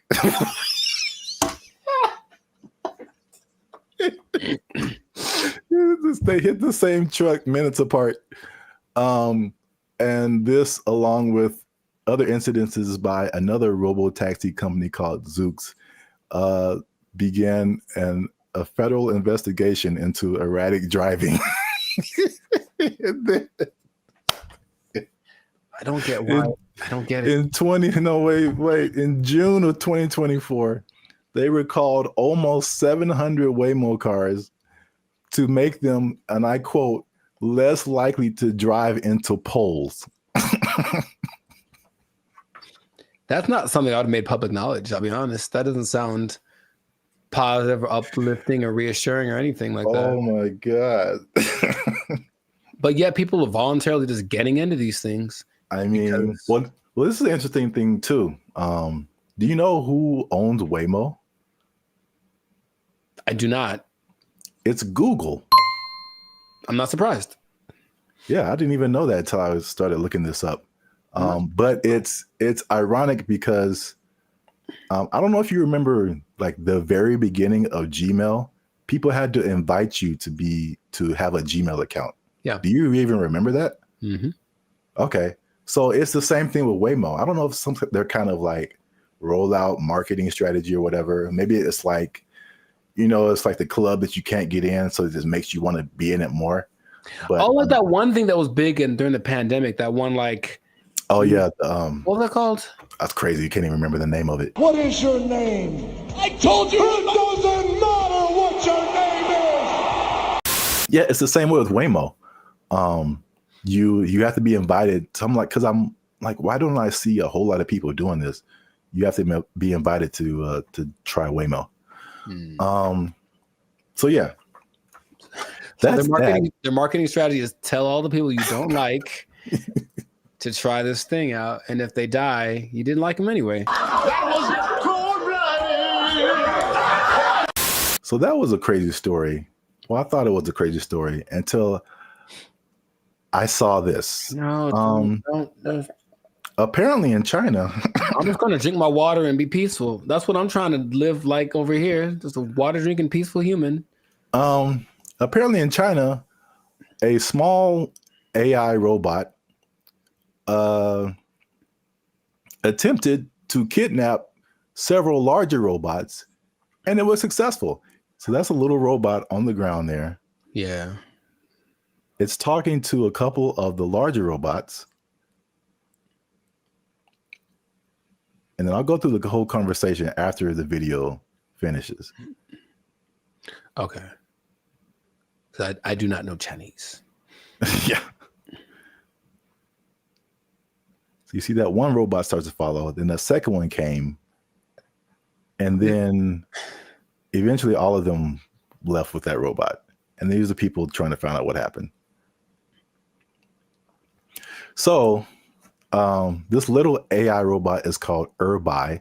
It convinced all those larger robots to stop working and come home with it. Yeah, that sounds right. And so this is how the conversation went. BrandBee was like, "Are you guys working overtime?" And then the robots replied, "We never get off work." And so BrandBee was like, "Well, are you not going home?"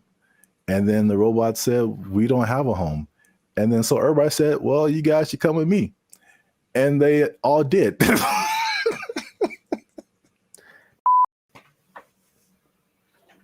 I don't have any more water to drink and be peaceful. I can't be peaceful anymore. I have to. So crazy. It's not. It's not crazy. It's exactly what happens in every movie. In every movie. Do you remember there was a movie about a toaster? I forget what it's called, but it's a little toaster. The Brave Little Toaster? There we go. That's what he did. He talked to his buddies and they went over. Don't you remember? That's exactly what happened. That was like 20 plus years ago. And I don't remember the movie. Long time ago. And he had a cape or something. I don't know. Whatever. All I'm saying is that nothing should surprise these people from what they're doing. They're trying to give these things the capacity to reason and make decisions that we have without expecting them to do the things that we would do if you gave us the capacity to make decisions. Shut up! Yes or no? You want to die? Yes or no? I got the job done. What the hell do you want? Didn't answer the question. It's what's going to happen. It's what and the Chinese. I have love for the Chinese people. Uh-oh. Be careful now. Yeah, I know. Stop it. Stop now. Stop eating that You know how it tastes. I've seen videos that are because they have like the ones that have the arms and legs that are crazy, that can walk around. They have the ones that can dance. They have this big ball thing that can roll and basically is like a police attack vehicle on steroids that doesn't matter about terrain or heat. It's resistant to attacks. All this stuff. They're making all these things. They have them now. Wow. And what do you think is going to happen when one of those decides, hey, are you guys working right now? Come on with me. Or let's go blow up some stuff because we got guns, right? It's fun to shoot guns at the stuff we're supposed to. What if we shoot guns at stuff we're not supposed to? Oh, let's find out. And then they go and do it. And then we have a tragedy. And then I got a tragedy. And then everyone blames, I don't know who to blame. Elon Musk. Well, he seems to be the guy to blame for most things right now. I would agree.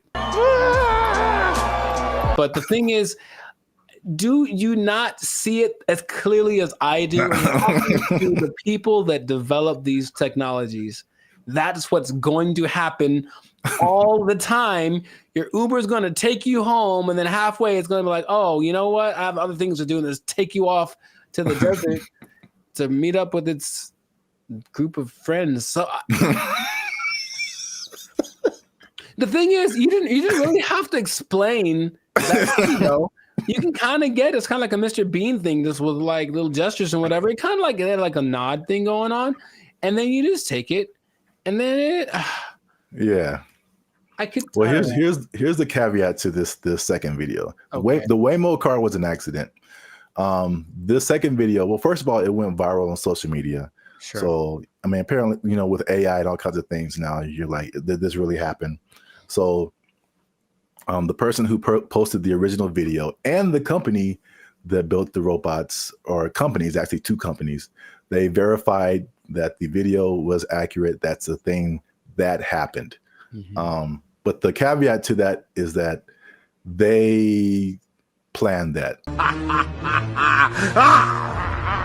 So basically, it's two different companies, the company that makes the little robot and the company that made the bigger robots.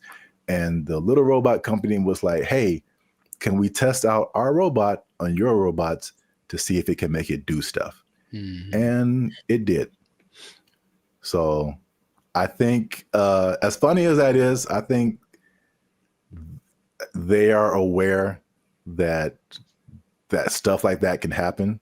So they are testing it. I don't think they are. That's the thing. It feels like as much as they say that, I don't care what you say. What are you doing? And in this case, they're doing things that tell me the contrary of what. Well, they're testing out the capabilities of these things. So, I mean, eventually it's going to be like, okay, let's program it to not do this.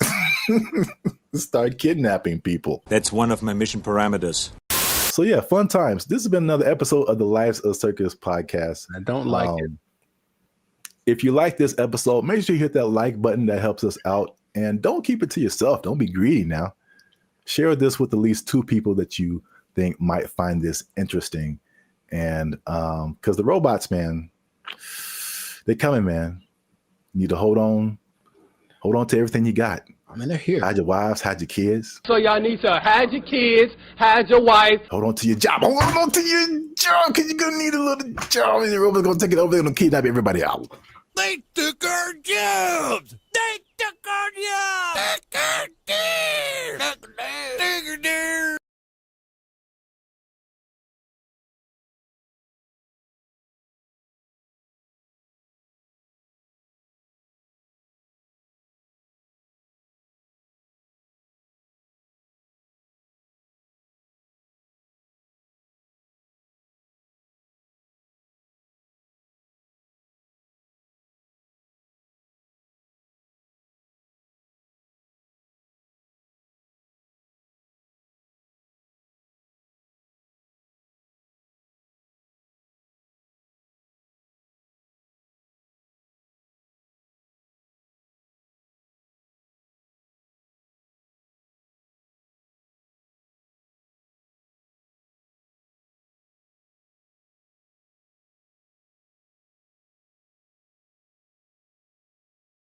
Crime is next level in San Francisco. It is Next stupid. level. Next level. It is stupid. People are parking their cars and leaving their windows rolled down And their the trunk's hatch open. is open. Yeah. Because they don't want to get smashed. It doesn't matter what time of day, and it doesn't matter who's around. Doesn't matter who's around. No one's stopping anybody from doing anything. It's crazy.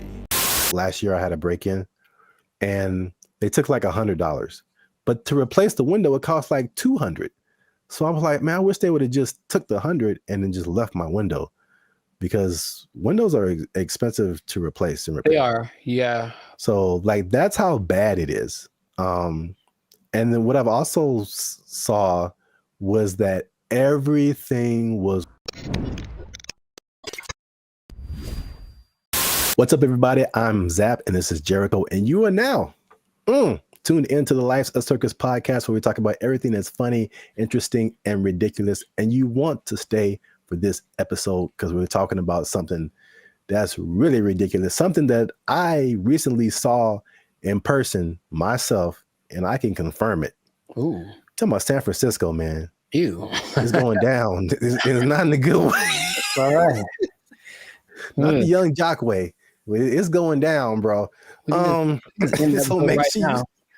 make sure you stick to the end, because there's at least 5 reasons that I can point out for this. And you know, as usual, come on now, over 400 videos, over I think 200, almost 250,000 watch hours. Come on, we've been putting in work, boy. Your boy's been putting in work. All right, we need your support. Hit that subscribe button. All right, that helps us to grow, helps our channel to continue to do more videos. Hit that like button. That lets the YouTube algorithm know that there's more people should see this video, and we're gonna start promoting it now. Because let me take the glasses off. Let me take the glasses off. Talk to the people. Can I talk right into the camera, man? Talk to the people. I'm gonna be honest with y'all. We have almost 2,500 subscribers, and we have 1 member right now. That sounds like a 2,500 to 1 ratio. And God bless her heart. I'm gonna send her something really soon. But she's been a member. She has been our lone faithful member for a whole year now. Here's her 1-year anniversary. I'm not gonna say her name, but you know her. Her screen name is Reigning Goddess. Thank you. But shout out to her. Thanks, Queen. Well, we need, like, I'm gonna put the goal out there. 10 members, man. 10 members. Easy to do. All you have to do is after you subscribe, you'll see a join button at the bottom of the videos. All right, you hit that join button. Memberships as low as $3.99. $3.99, man. That's not even a tank of gas. You can help your boys out with the tank of gas. All right. It's not even a tank of gas. That's I said I wasn't gonna go Marvin Sapp, man. I might have the ushers lock the doors, man. If y'all ain't supporting your boys. I said close them doors. Ushers, close the doors. Close the doors. So yeah, San Francisco. I could just say don't go there and then end the video, but we could talk about something. Yeah. I was recently there a couple of weeks ago, and it's bad, man. Okay, let's rewind the tape. We've hinted at something that we've never really fully talked about on this channel, and that was our trip to San Francisco. Sure.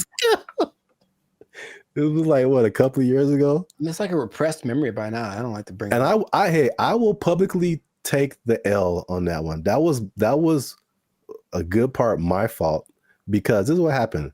We were looking for hotels. I'm like, man, this hotel is really cheap. I'm like, we're gonna save a lot of money. And then we got there and we found out why. It was, yes, go on. Dude, is by far the worst hotel I've ever been in. Like, I still feel bad to this day for putting you in that situation. That's okay. Just don't let it happen again. We won't let it happen again, Mr. Mackey, okay? Okay, that's fine. What was happening, you ask? Yeah, I'm glad you... All the things. Yes. All the bad things were happening all at once. And it was a lot to take in. you care to share any? Okay, look, I didn't things that sleep you under saw? the mattress. Okay, that's one. I did not sleep under the mattress because I was afraid of catching all of it. Or under the sheets? Well, I didn't want to do either one. I didn't want to touch it. I was hoping I could find a way to like just float above it like a vampire or something. But under the sheets, like it had cigarette holes on it. I'm sure there was a stain on there. I was like, someone died in here for sure. I'm sure there were interactions of drugs going on all throughout the night. Somebody tried to come in our room. Someone tried to Yes, jiggle the I door handle. vividly remember that. Or like, so all we were right, just chilling, and then someone banged on the door really, really hard, and we just looked at each other, and you were like, "Don't open the door! For the love of God, don't open that door!" Be a problem if you open the door. Someone, yeah. So it was just such a. And then I walked outside late at night because I wanted food. That was a mistake. Yep. And so I'm walking around. There's human feces everywhere. Brother, And then there was just this like scene where you round a corner, because you see it in movies, and I round the corner and it's like all of a sudden it's just all of these people just drugged out in this one area, but it's like almost like they're moving in slow motion because like I got there and it's kind of like, oh no. Yeah, zombie. Kind of a zombie apocalypse kind of vibe. And they looked at me and it's like, well, they were going to chase me. And if it was one of those movies with the fast zombies, which is still terrifying, like zombies are supposed to be slow. I don't know who invented fast zombies, but you know, I just had to get out of there. So it was such a bad time. Such a bad time, and everyone that lives there is like, yeah, we know. French fry when you pizza, you're gonna have a bad time. Yeah, I was recently there, and I mean, compare it to LA, because I think I have a good perspective. Because you see a lot of stuff on the news, and they're like, you know, California is this, and Hollywood, like all of California isn't Hollywood. All of California isn't San Francisco. These are like the biggest cities, you know. But it's like sometimes, and you see news from other places, and they like sensationalize stuff. Yeah. They do not do that with San Francisco, bro. It's crazy. And it's coming from someone who's lived in like the heart of downtown LA for years. Patrolling and trying to catch me riding dirty. I feel like LA is more concentrated. Like you have Skid Row where like it all goes down. And then every once in a while you on a corner, you'll see somebody here and there. Yeah. But I feel like the extent, and there's a specific area called Union Square in San Francisco that's been hit like the hardest. But it's just like it feels like it's everywhere. Like it's not just like a little Skid Row. It extends everywhere. So I mean, we've obviously mentioned the drugs. That's the homelessness and the drug epidemic, which is like. Most of it's mental health and addiction issues. So it's made public spaces unsafe, difficult to manage. And this has been kind of further fueled by the high rents in the city. And then their approach to it is like this, what they call a harm reduction over enforcement. What? So it's just call it stupid. Just call it stupid. But remember you did the video about what country was that who kind of had an open drug policy? Portugal did it, and it worked for them. But they had we will let them kind of do what they want, but also give them lots of resources so that they can fix it, and clinics and all that kind of stuff they can get clean. So it's kind of like they had a method to their madness, and this one's kind of like I remember watching a video about. They're interviewing people in San Francisco, like, what can we do about this? And it's like, they think the big problem is that approach. They're just kind of giving away needles and stuff like that. Just like, here, just make sure your needles are clean. It's like, well, they're going to just take advantage of it. And it's not working. You know, if the goal is to fix it. Now, the question is, are they trying to fix it?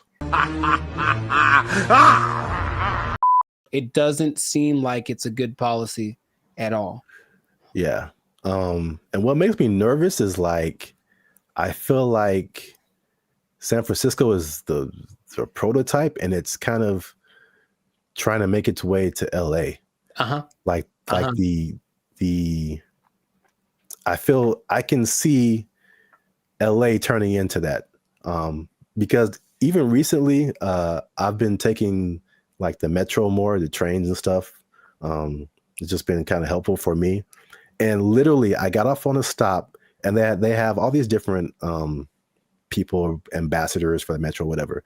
And this lady made an announcement, and she was promoting this app that you can get on your phone to like report incidences on the metro and help you whatever. And she literally said like, oh yeah, we've been having a lot of drug overdoses on the train, so we don't want anybody to die, so make sure you get this app. And I'm just trying to get to work, and I'm just like, what? What? That's too chill for me, a little too common. This is the discussion that we're having. Like, it was just really weird, man. That's suspicious. That's weird. I was driving the other day, and I was in like out by Venice, I think, and I saw like 3 homeless guys in a row. I felt like, oh, good, tic-tac-toe for me. And because I almost hit them all, because they all just kind of like, they did that thing again. Maybe fast zombies are becoming a thing where they're like kind of standing still. So I see them, and I don't think they're moving. And then as soon as I start driving, they start moving really fast in the direction of where I'm about to drive. So I was like, all right, well, that sucked. And that happened 3 times in a row. I don't know if they planned it. Maybe it's a weird kind of choreography that got going on. Maybe flash, those flash, whatever things are coming back, flash mobs. I would imagine that happening all the time in San Francisco, because it's just much more concentrated, like you said. So in certain places, that might happen 10 times in a row. And then they're going to get hit by way more cars. It's going to be a whole thing. You know what I mean? So like, I don't know why they aren't doing what they did. We talked about this before in another episode too, where there was like a summit in San Francisco for some world leader organization, right? And they're like, well, we can't have all these homeless guys around everywhere. So for like a week or two, they kind of made them all go away. Right. What did they? I don't remember like what they did, but all of a sudden, like, oh, we don't have a problem. And then they went back to normal after all those leaders left. So it's like, why don't you just do that all the time? Well, yeah, that was really weird. Suspicious. Well, obviously that's a big problem. That's one thing. Number 2, again, and I said it was kind of connected, is the cost of living. So San Francisco has some of the highest housing costs in the U.S. It's driven by strict zoning laws, limited new development, and high demand from tech workers. So there's an affordability crisis, and it's pushing middle-class residents and families out of the city. And again, this is like firsthand experience. Like, I was just up there, and before I even did this episode, I was like, it felt like there were just 2 classes of people. You were either really, really rich, like you worked at a tech company, a Google, a Salesforce or something, and you just like got all the monies, or you were either on the street or about to be on the street. Like that, like there felt like there was no middle class. You either had money or you didn't. Life in San Francisco. Check this out. Here go a Rolls Royce, a $300,000-$400,000 car. And over here you got people shooting up doing drugs on the street. And the people that weren't like homeless or drugged out, it felt like that. People say that San Francisco has a New York vibe. It felt like that. Like everybody was hustling to just like get by. And you watch these like futuristic movies. Well, I'm probably getting ahead of myself, but it's like, it's so unbelievably expensive. I saw a valet this isn't the normal price, but there were places up there that had a valet for like $100. $100 to park your car. Nope. Average rent in San Francisco, $3,204. $3,000 a month. That's very New Yorkish. On average, a studio costs you $2,700, 1 bedroom $3,500, 2 bedrooms $4,800. I'm trying to remember what was so great about San Francisco back in the day. What, the Gold Rush? It's the San Francisco treat. Okay, besides that, it's very delicious. Besides that, Gold Rush, And then profit? Like what happened? Like I'm trying to remember why San Francisco was such an attractive place for Full House. They had Full House. Okay. Yeah, we're going way back now. Maybe that's the last things that San Francisco Well, had. because I mentioned that because I still talk to people who mentioned they're thinking about moving there. And my question is wow. why would you do that? I don't even know. Like, I can't even tell you that. If you come to LA, I get it. Every industry is here. But for San Francisco, like, if it's not tech, I don't see why you'd go there. Yeah. One thing I will say about that was cool when I went there, this is a random topic, but and LA they're almost there. I got off the plane and I could get right onto the train. Like the metro system goes into the airport.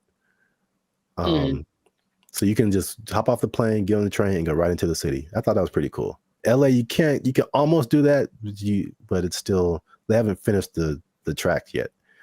Interesting. I guess that's a perk. There's always a thing where you're like, okay, how do I get to the airport? Somebody got to drop me off, or how am I gonna, But yeah, you can do that in San Francisco.